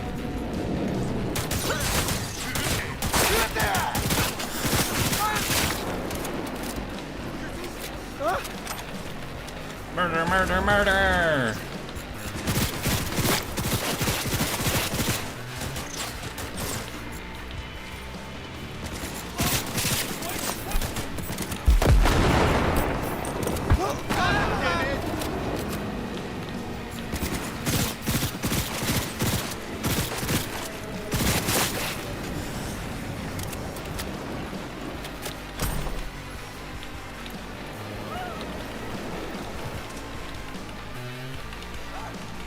Come on, let me loot the stuff.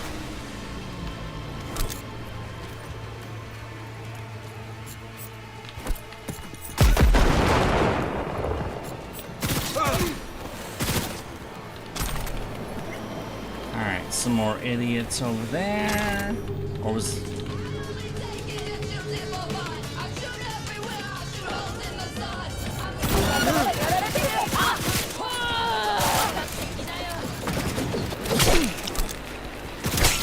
silly tiger claws.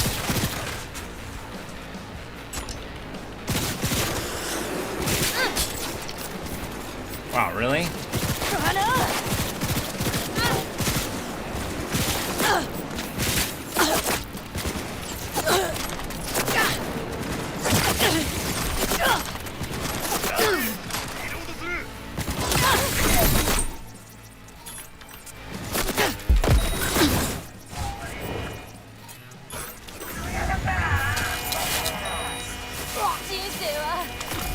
The meaning of life is death? Is that what she said? Well, there's your meaning of life right there, miss. I hope you liked it. Alright, that took care of those idiots. Also, what is with this? I still don't get what this fucking song is all about. It's the fuck you song, because they say that over and over again, but whatever. Alright. Wait, oh, I didn't loot one of you. Unfortunate.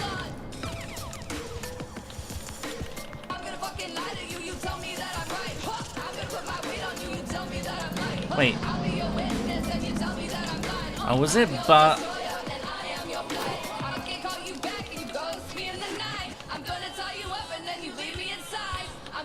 Oh, it's this body. Okay, there we go.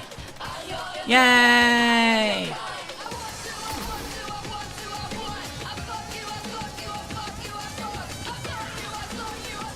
Alright, let's take this guy out of here. You got some news about Skippy or chatting a little chum with the moon. A visit with the techie who created him and lost him in a card game? Wait, what?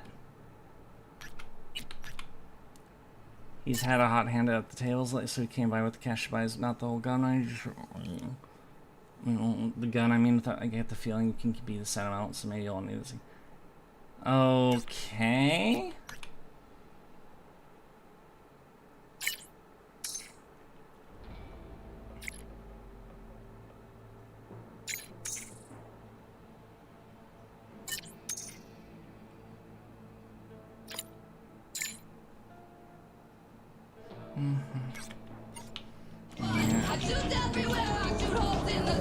Vengeance definitely is a mixed bag for sure.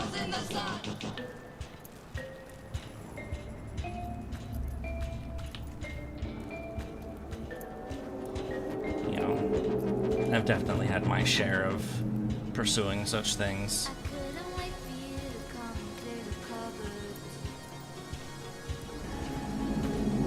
Alright, up we go.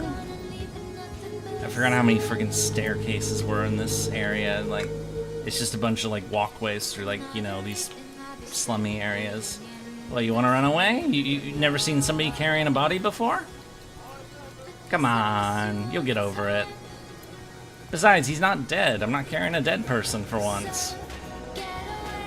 What's that?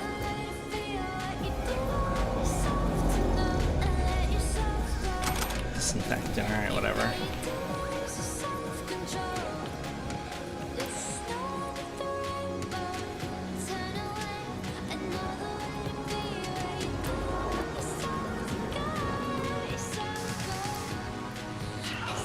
Like two people that look the same, like her and her over there. Oh, whatever.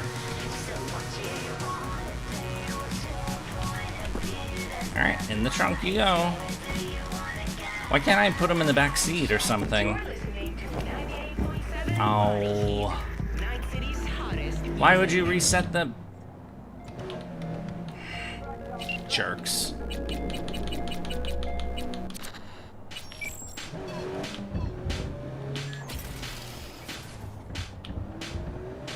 Alright, it's time for body delivery. Oh.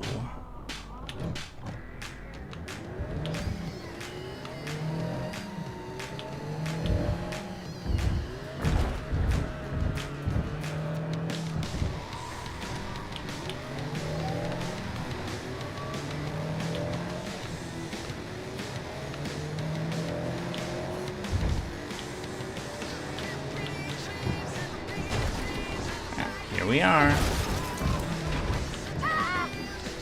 Oh, and there's the guy.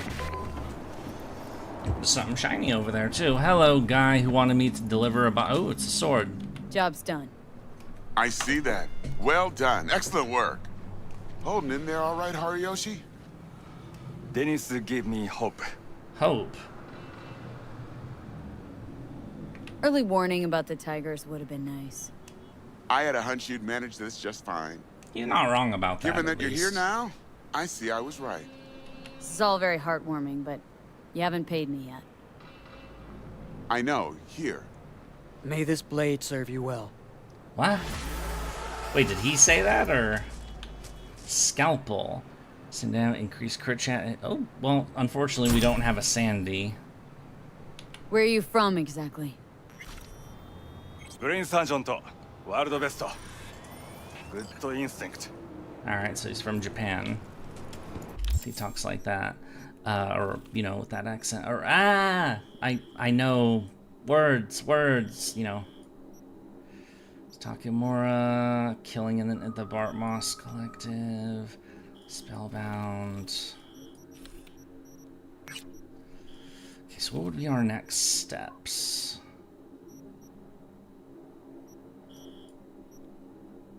Next, Bart Moss. Go check this out real quick.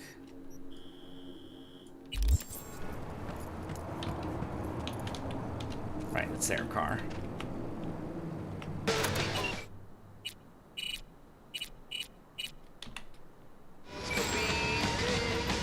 Oh, it's bugged again. Alright, quick load again.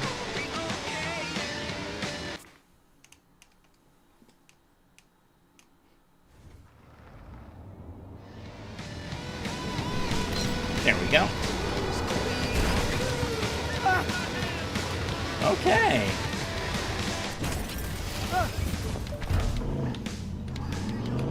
Let's see what Regina Jones is gonna send us to do this time.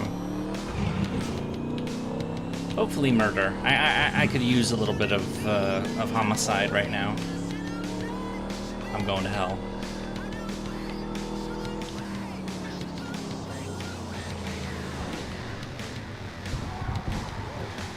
What do we got? Yo, V, there's this badge. He needs help with his investigation. The beast can fly, Guy's indeed. known for operating in the gray zone. No scruples about working with mercs. Attach more deeds for you. Oh yeah? What does he want? Theft. A cop wants me to do theft. Aaron used to work for me as a consultant and is asking. Aaron's been digging into maelstroms. He found a warehouse where they torture people. Law slows them down mountains of paper, so they want to get something done. They have to get creative. Instead of waiting for fast judges to grant, he wants to get help from a contractor. Get into the warehouse, steal the security, and bring it back. Should be enough to push the case. If you happen to shoot a few maelstroms along the way. Okay, we're gonna waste this place.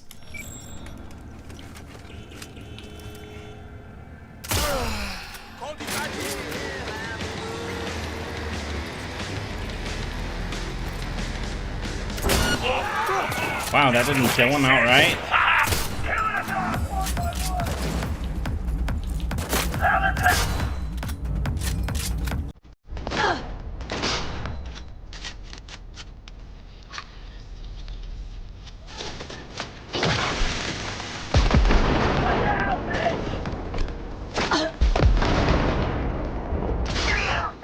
Why do I gotta do everything myself? Enough of this shit!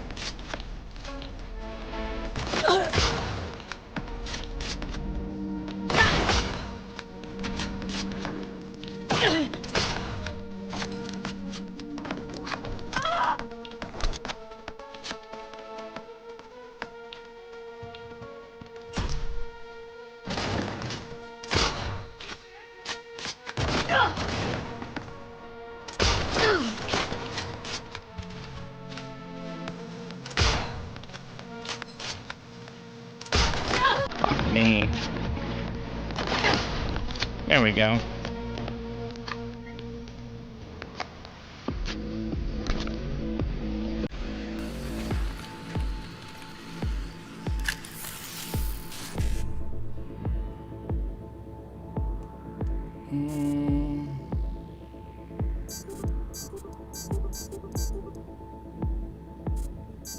There we go.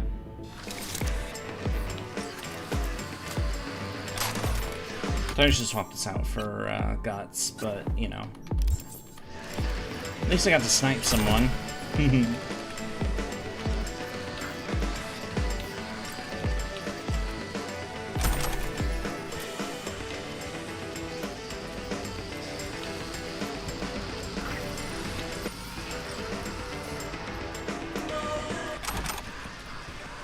I'm trying to picture how one has to position their face to use the scope, and your lower jaw would be in the gun barrel.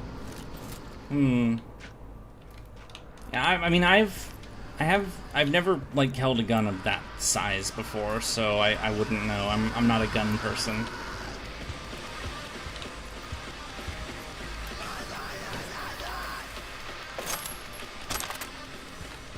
All right, let's take the data.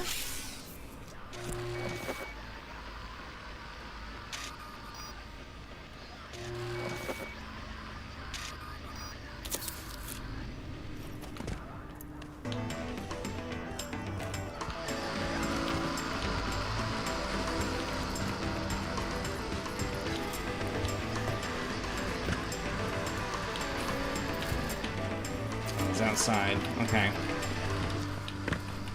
Is that another unlootable body, or is he up there? Oh, he's up there. Yay! Alright, let's get out of here. Gawker and Miller. The fuck did you do, you quack? What? Pain, edited chip doesn't fucking work, or so back, so and you go, wow.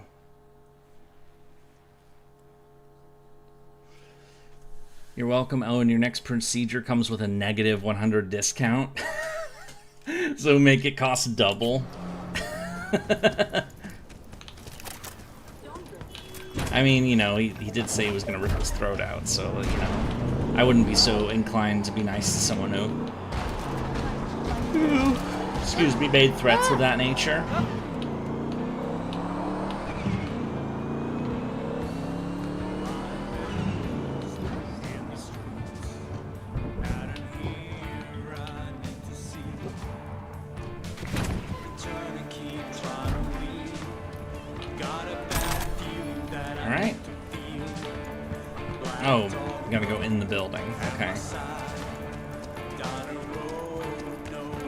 Wasn't quite clear with the...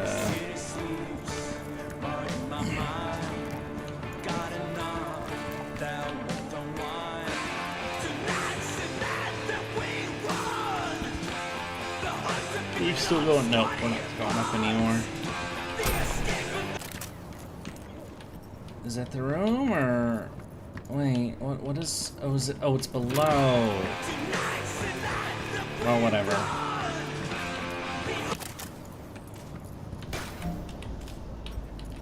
Yeah? Hello, nerd. Aaron, it's V. I've got the scrolls. Oh, V! Thought you were another one of those Serenity Bible whack jobs. Who are they? So, hit any snags along the way? There always are. Handled them. You're real tough as nails, huh? That's how you survive out there. Well, you told me that, all right, now hand over those scrolls already. Choppity chop chop, huh? Here, take them. You know, they said that the maelstrom didn't matter, so they were expendable. The word. You do solid merc work. Coming from Aaron McCarlson, that'll go far. Okay. I'm sure it will. Take care. All right, let's get out of here.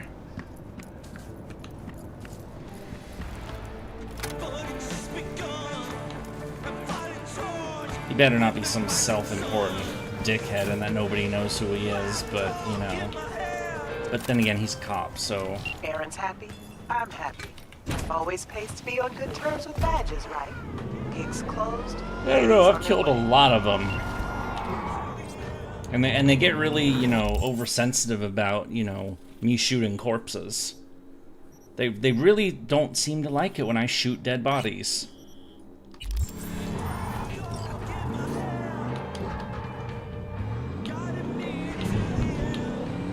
Vroom, vroom, vroom, vroom, vroom.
Hey V, wanna do a good deed and make some eddies while you're at it? Good Gotta deed? get someone out of the tiger claw's grip before they chop him into teeny tiny little pieces. Huh? You in?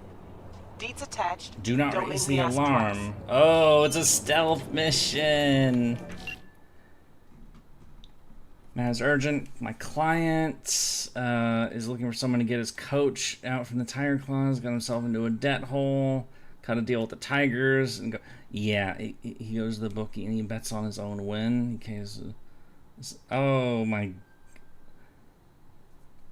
Okay, so he borrowed money from the tiger claws to go down to deliberately lose a fight. And then he wins, he bets, uses the money, bets that he will win the fight instead, and then, you know, wastes the guy that he beat. So he took off. It's like the Pulp Fiction thing with,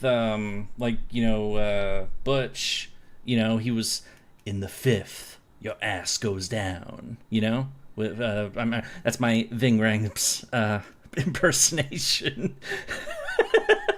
I know, it was terrible. He was supposed to lose, but then, you know, he did the opposite. So it's like that, but in response, the Tiger Claws kidnapped his coach, so we need to rescue the coach. Try to get him without tripping the alarm. Hostages and shootouts don't mix well. That's a terrible plan. What if he lost? He'd be double screwed. Yeah. Alright, we have to get our stealth on.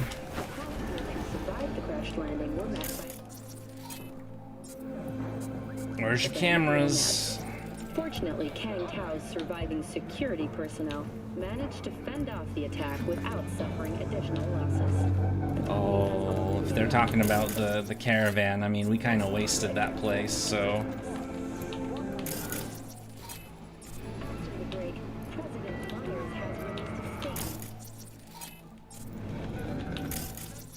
Oh, they do have a camera.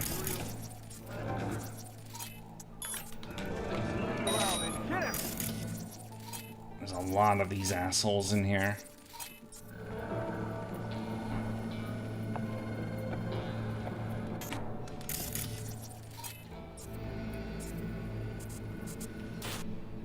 I remember... words. I remember this mission.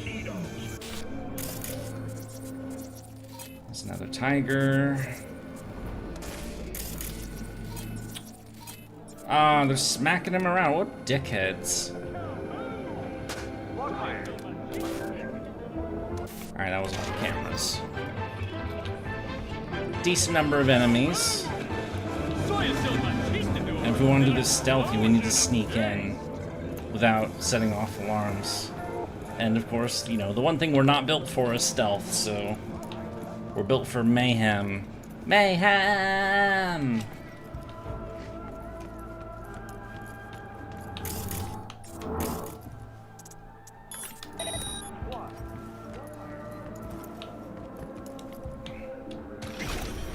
Nice.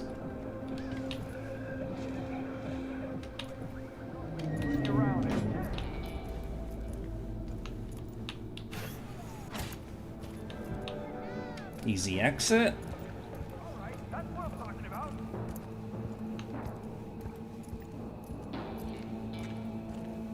So he's down here. Yeah, he's right there. Where the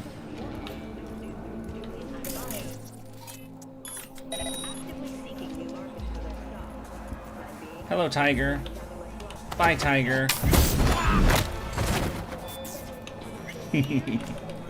I don't like the tiger claws. You know, they're into that human trafficking stuff, and I find that to be vile. So, I mean, they're the ones who run Clouds, and you know, they had the guy and like that woodman guy that abused Evelyn.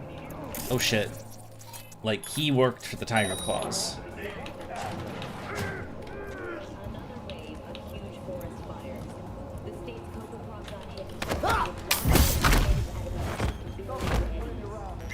You row? Yup. That's me. Was hired to get you out of here. Can you walk? Girl, I've got 43 fights under my belt. This isn't Damn. my first black and blue. Say the word, and I'm right behind you. Okay, then get up. Time to turn tail. With you all the way. Listen, if we run into trouble, I can't help you. At least, not in this state. I'll handle it.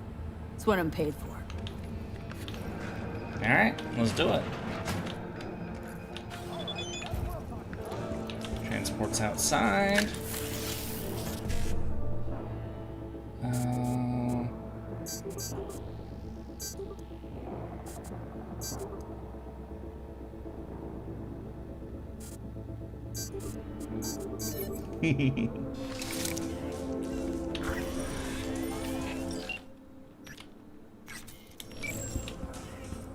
Let's just go out the way we came in. Obviously, you know, minus dropping in from the roof.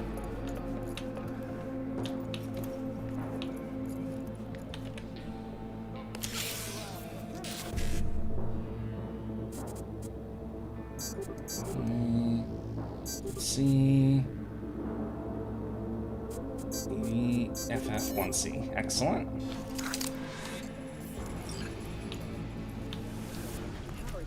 In Santo Domingo. The emergency landing attempt proved unsuccessful. The passengers who survived the crash landing were met by a band of nomads. Oh, is there a guy on the out front? Surviving security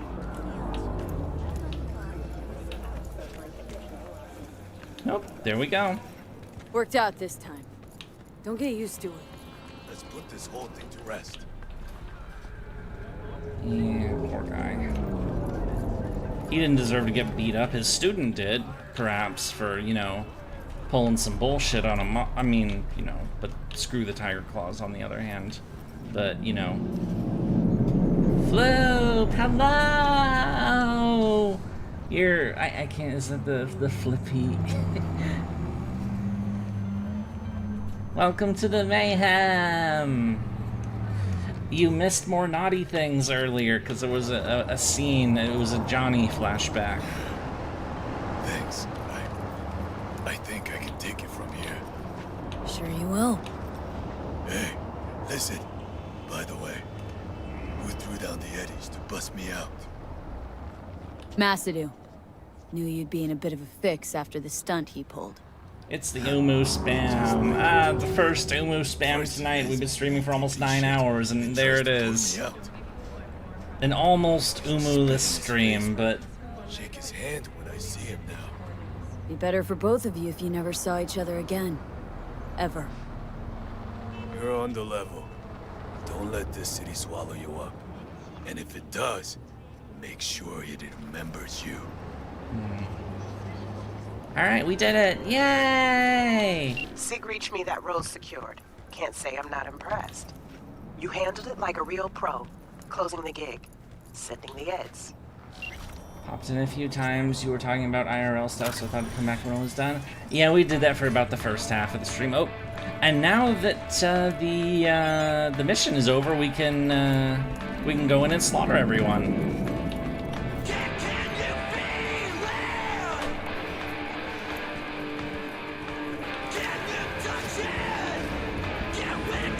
Here we go.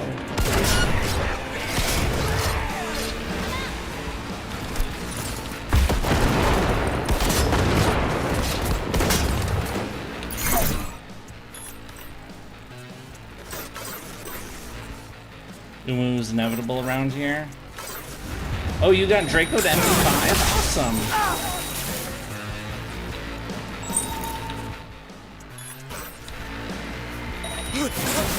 Alright, slaughter finished.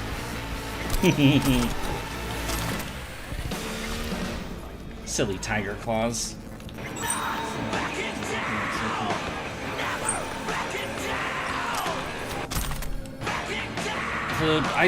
I immediately told that person off for saying that.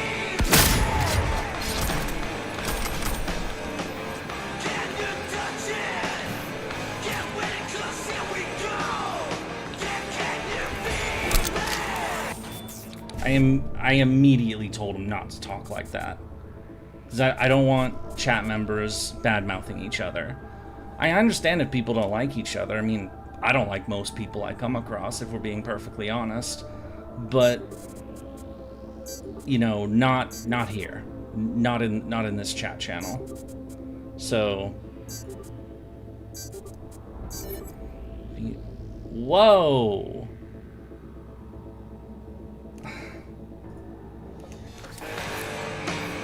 There we go again.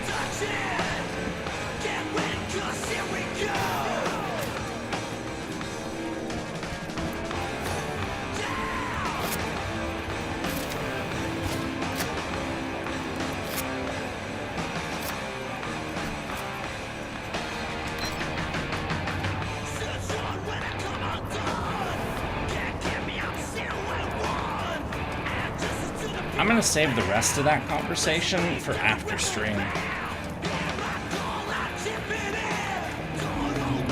If you don't mind.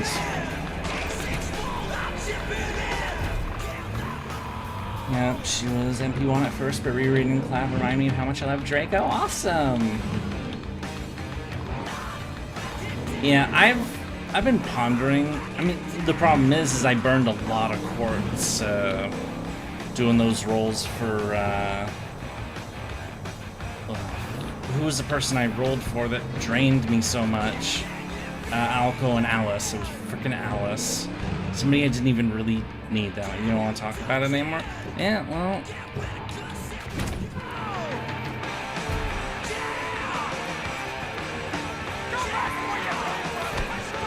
There's something that needs to be said, and I'm gonna say, oh, these guys are smacking around a civilian. That's not very nice of them. Let's burn them.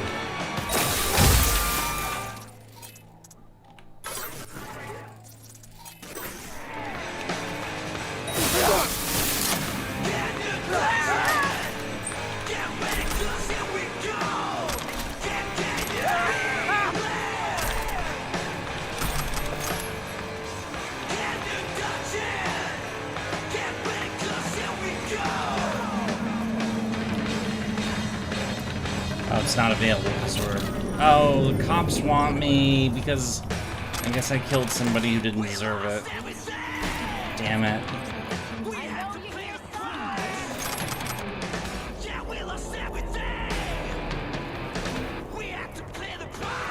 Alright, let's just wait until the cops forget about me.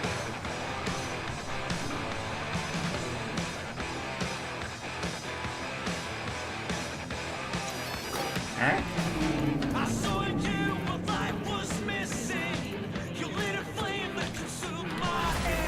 Yay! Oh, damn. Yeah, I burned up too many quartz for Allison, particularly Alice. If I want to hit the tigers in a weak spot, they'll be licking that wound for a while, but some of them are already on your tail. Watch your back. If the tigers want to play, they can learn that they're not tigers. They're just tiny cats. Oh. Oh, they're already here. Wait, what? Why are the cops after me?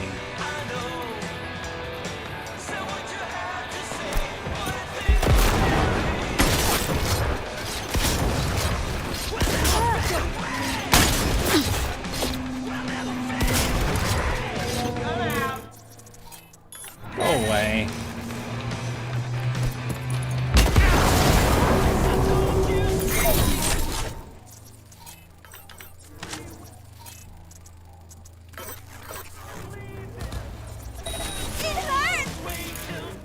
Yeah, I bet it did.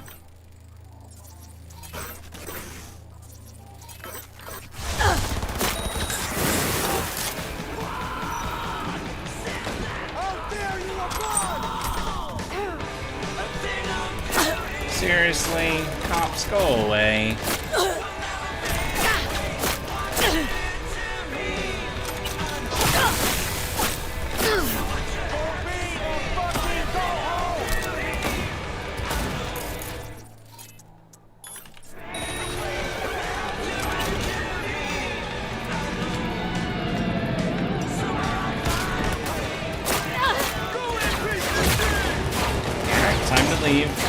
I run someone over? Maybe, but...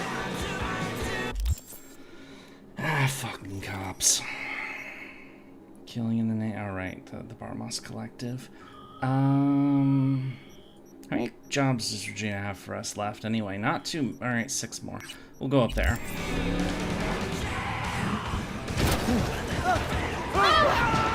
Running people over! Yay! Yeah, I need to save up quartz for CL and Space Ereshkigal. So unless I want to like spend real money on gotcha, which I do not want to do, well, that answers that. I don't want to do it. So there it is. We'll be right there. I could always tap into the stockpile, but... V, guy named Max Jones needs help. He might disagree, but if you don't get to this stubborn gonk first, he's as good as dead. Max is a media and a good friend of mine. Need you to bring him to me.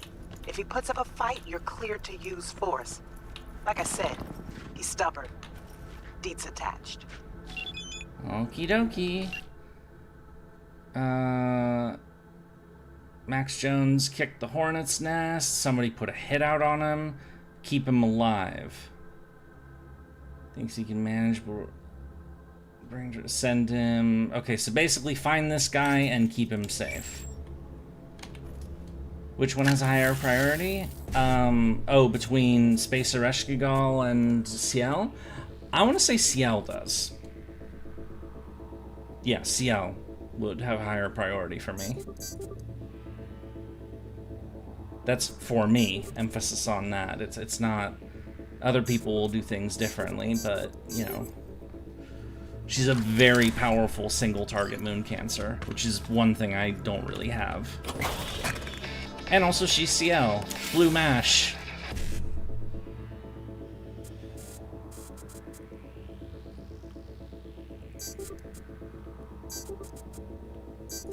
There we go. Fury! Carnage! Follow your instincts.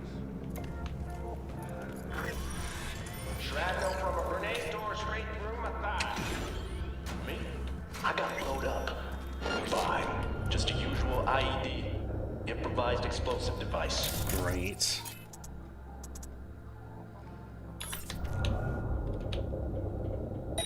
Turn the turret friendly. We're barely out of the ICU when they roll up. Cameras scrolling, fresh footage from the corner. The issue, of course, is that Space Ereshkigal will come out before CL. So, chances are... you know... It's, you know, and Ereshkigal will be gone by the time CL shows up, so... The show in blood we serve. Actually, hold on a moment. Implants free. Care. Even the big cats on the board showed up. Yeah, let's rearm these, but make them friendly, because I remember we gotta escort this guy out of here. So...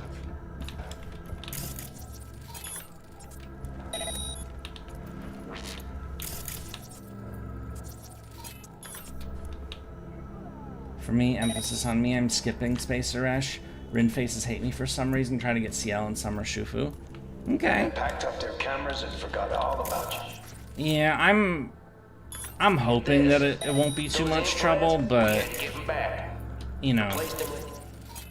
First gen pieces of garbage. They did us dirty, yo. Took everything from us, tossed us like. What is this on the speakers? I understand. Is he like interviewing people, or is he listening to interviews of his own? I don't know. Anyway, all the traps are friendly now, and as well as all the turrets. They can help us.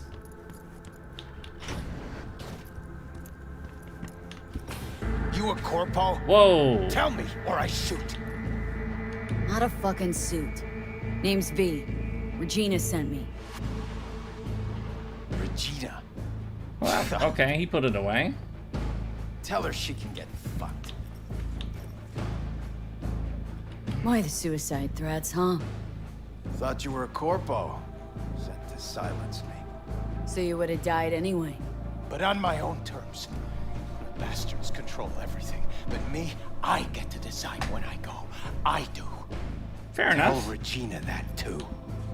Not gonna break, not like her. Heard your interview on the way up. Started broadcasting the moment you showed up on the feed. It wasn't finished, not like I wanted it, but at least people got the truth. There's a death warrant out for you, but you probably already knew that. Uh-huh. Yeah, I could give a shit too, but Regina wants to help you out. Help me out? She's the one who needs help. She was the best media I knew. Shit, she was my mentor. And now? Sold right out. But I won't be bought. How did she sell out? Not me. Regina was your mentor? Not just mine. She was the best war reporter in Night City. And she turned fixer. Yeah, like I said. Sold out. I wouldn't necessarily call that selling out. She doesn't work for a corp. The media's word fucking meant something.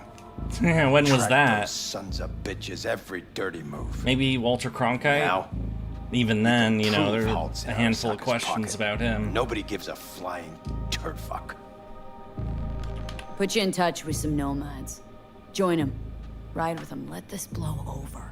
Give yourself a break. A break from what? From responsibility? Sorry, but that's not my style. Come on, let's go. You go the way of the People Gonk here, always won't change a thing. Use fucking media Running to won't change anything either. make agendas I'll and manage without influence your help. perceptions. This whole lot of spite for Regina? You got something to prove to her? You don't know Jack. You got an itch for the truth, don't you? If you want to know who Regina is now, what she really fights for, just go and see her. At the very least, it'd mean a lot to her. Max?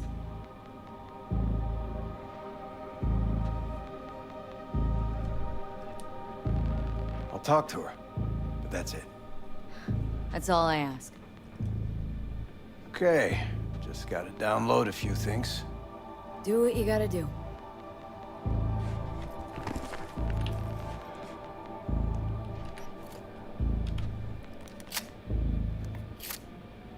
Shotgun!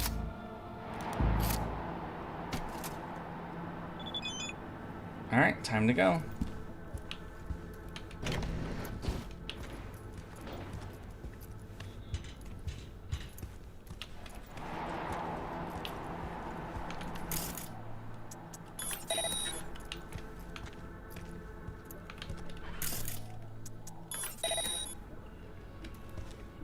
I thought there were going to be enemies coming through.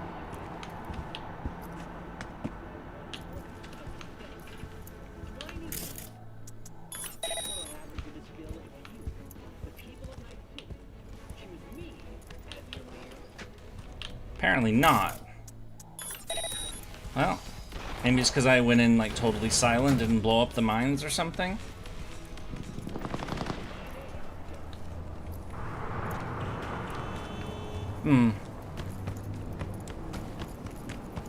Running, running, running, running, running, running, running, running.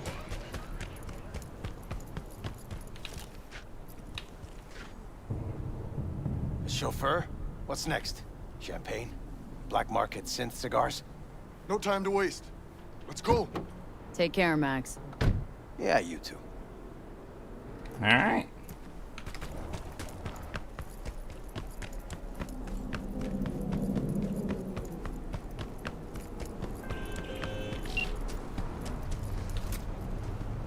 Thanks for the help.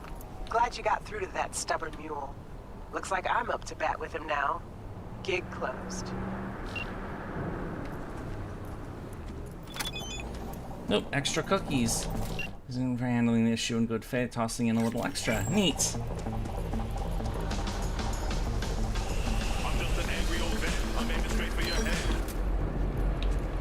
Oh, there's my car. And of course, it was dropped down in from the sky and took a freaking lamppost out.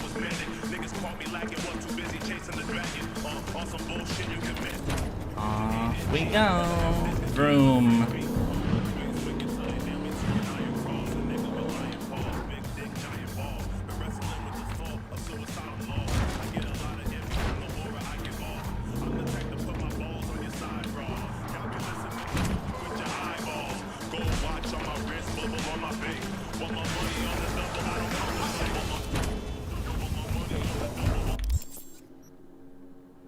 Alright, and another one up here. May as well do that, because, you know. Money, money, money, money. He hangs out in Regina's place now? Oh, the guy? Neat. I mean, it's not really a place I go, so I think you stop in there like once or twice, and it's like, you know, whatever.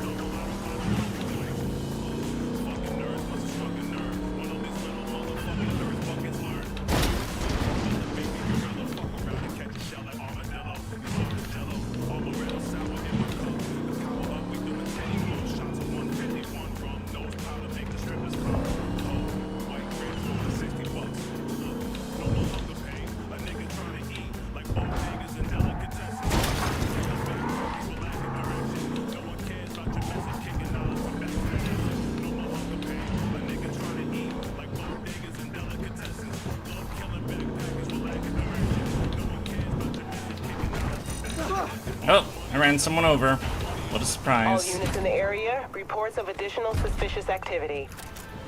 Hey, quick gig. Maelstrom clept a Malorian van. They're holding it in one of their hideouts. Address I attached. Go there and nab the shard from that van. Other words, you're klepping from the kleppers. Need more info? Scan the attachment. Thievery! A Malorian van was stolen on Sir Francis Drake. Oh my god. Hard part's over. We already know where they stashed it. The truth is, know how to get so okay. Go to the chop shop, find a data bank that has the transport route data gang. Okay. Damn it, there's the fucking cops. Why? I'm a killer myself. Ow. Oh, and Maelstrom is shooting at him. Nice.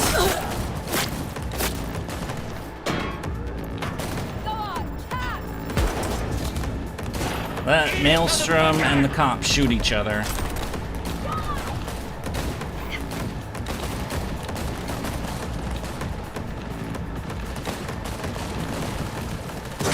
Ooh.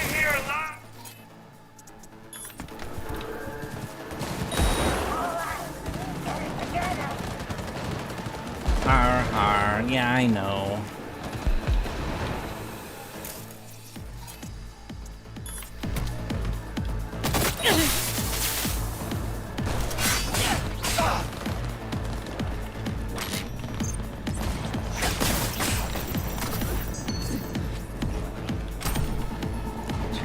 Components.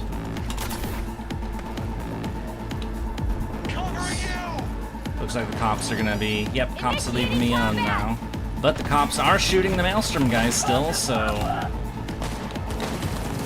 You know, let them kill each other.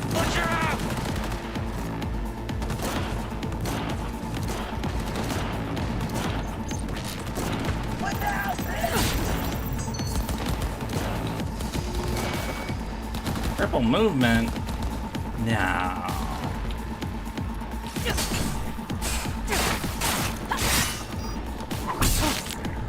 Silly netrunner.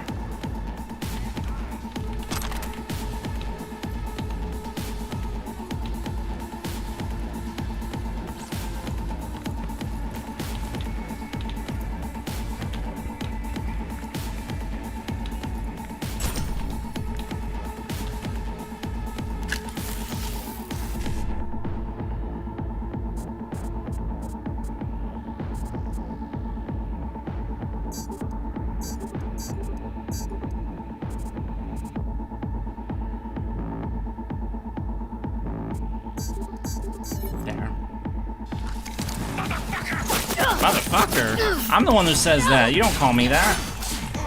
There we go. Now you don't have an arm. Bitch.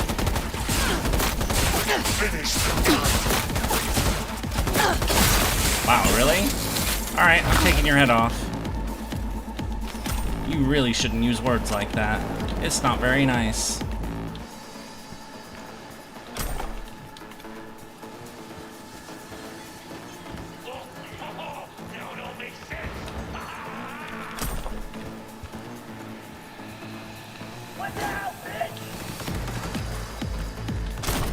Oh, I guess they killed the cops. They're after me now.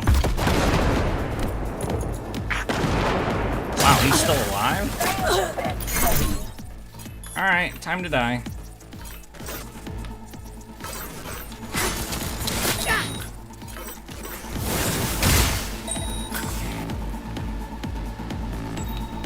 Alright, we went over carry weight, so hey motherfucker, I'm gonna go now too. Okay. You have a good night, Gilbert. Thanks for popping in. We're not gonna keep this up for much longer, honestly. I'm wearing down. My throat hurts a lot from earlier, so I'm just really like padding out time at this point, if we're being perfectly honest. Trying to get a few things done before we, you know, wrap everything up, you know? Okay. Wow, what the hell is our carry? It must be like this hammer or something. It can't be the damn clothes.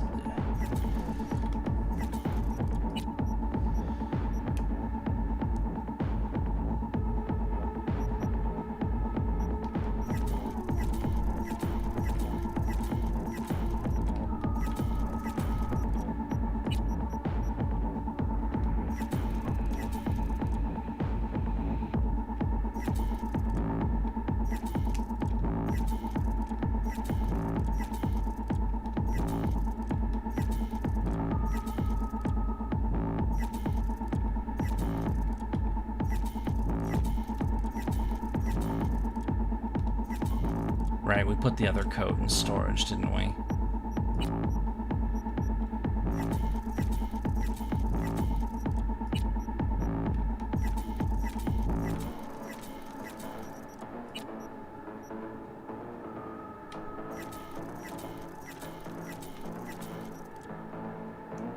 All right.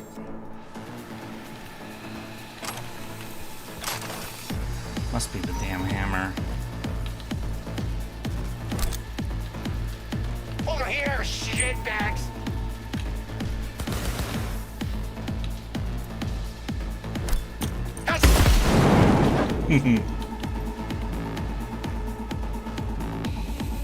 Property incorrect password sending us no signal. Oh.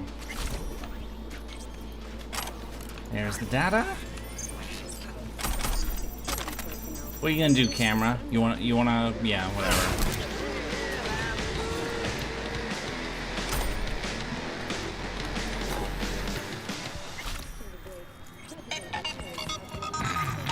Oh, fuck. Gonna cover for a friend, do a run.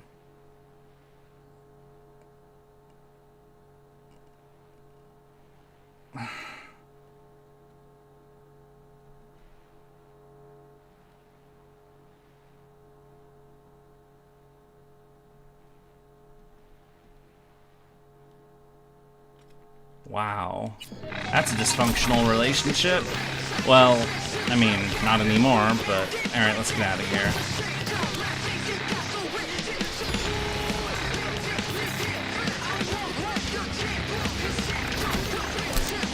And away we go.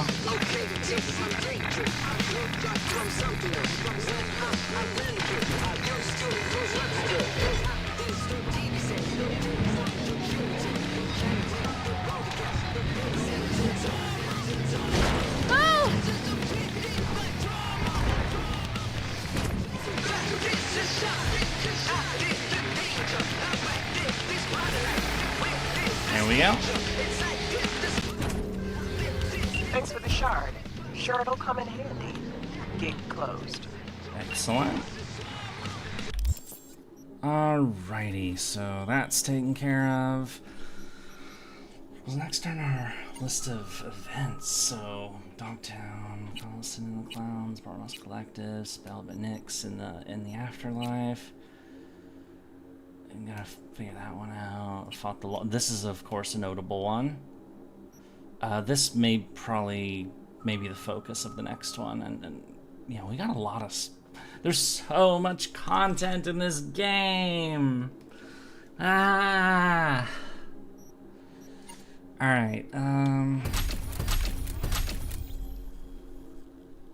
Intel. Boot and boot.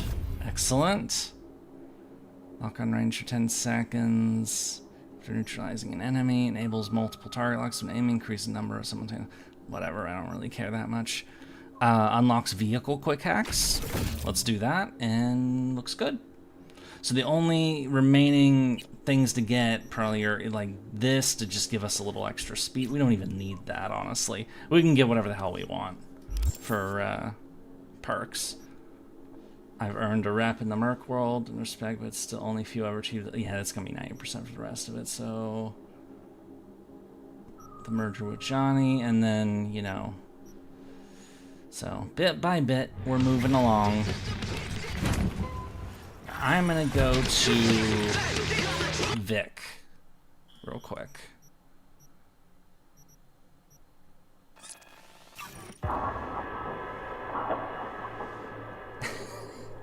Silly. Do have more emotes over there. There is that, but you know.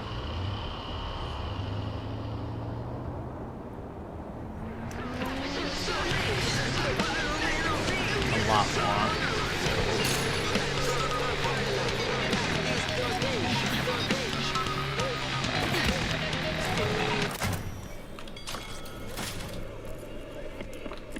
Was thinking about swapping some chrome. Got any new toys?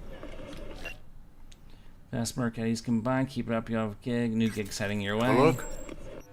Alright, let's get some upgrades. These we don't really want to upgrade because we're going to get better versions of both.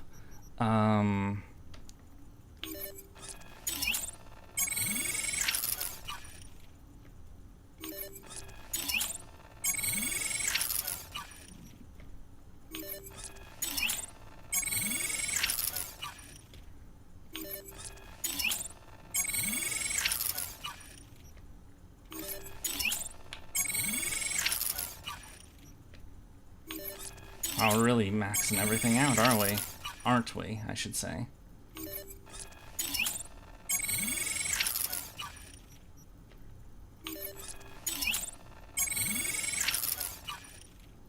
Okay, that's it. We got it. Oh, wow, we have a lot of parts from Tier 5. Okay. And the rest, I believe, we get from Dogtown, so we'll have to do Phantom Liberty to get the final parts.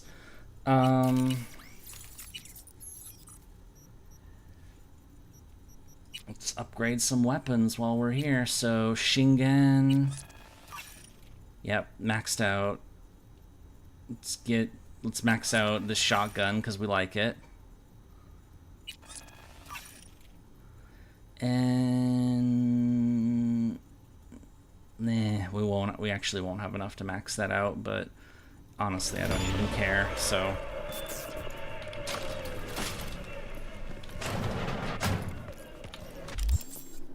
let's do that'll be the main focus the next time, is that, and we'll meet River and all of that.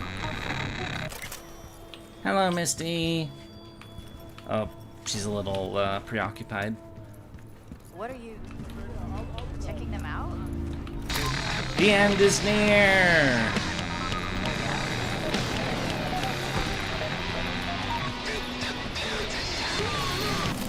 Okay, I'm gonna shut that off. Okay, this is gonna be our wrap-up point for today. We're gonna continue this on Saturday, as we usually do. So save right here. We got a lot done today. We did all of Pacifica. We did a bunch of other stuff. We killed those damn Voodoo Boys. We also had some very in-depth, deep conversations about, AI, robotics, and what that means for people when, jobs increasingly disappear. We talked about some current event Iran stuff. Why Iran, the sad fact is that bad stuff happens in the world, but you can't do anything about it unless you're willing to spend way too much more than you have, essentially.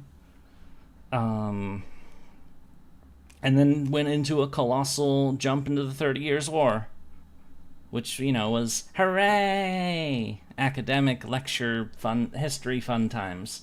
And then a brief bit about the Islamic conquest of Spain, and then its gradual reversion. Though I only gave the broad strokes of that because I know far less about that than the 30 Years' War. Anyway, I would like to thank you all for coming along tonight. I hope that you had a good time, and I hope to see you all again on Saturday. Goodbye, everyone. Have a good night. Okay. I move my head like this because it's fun. Yay! Okay, good night.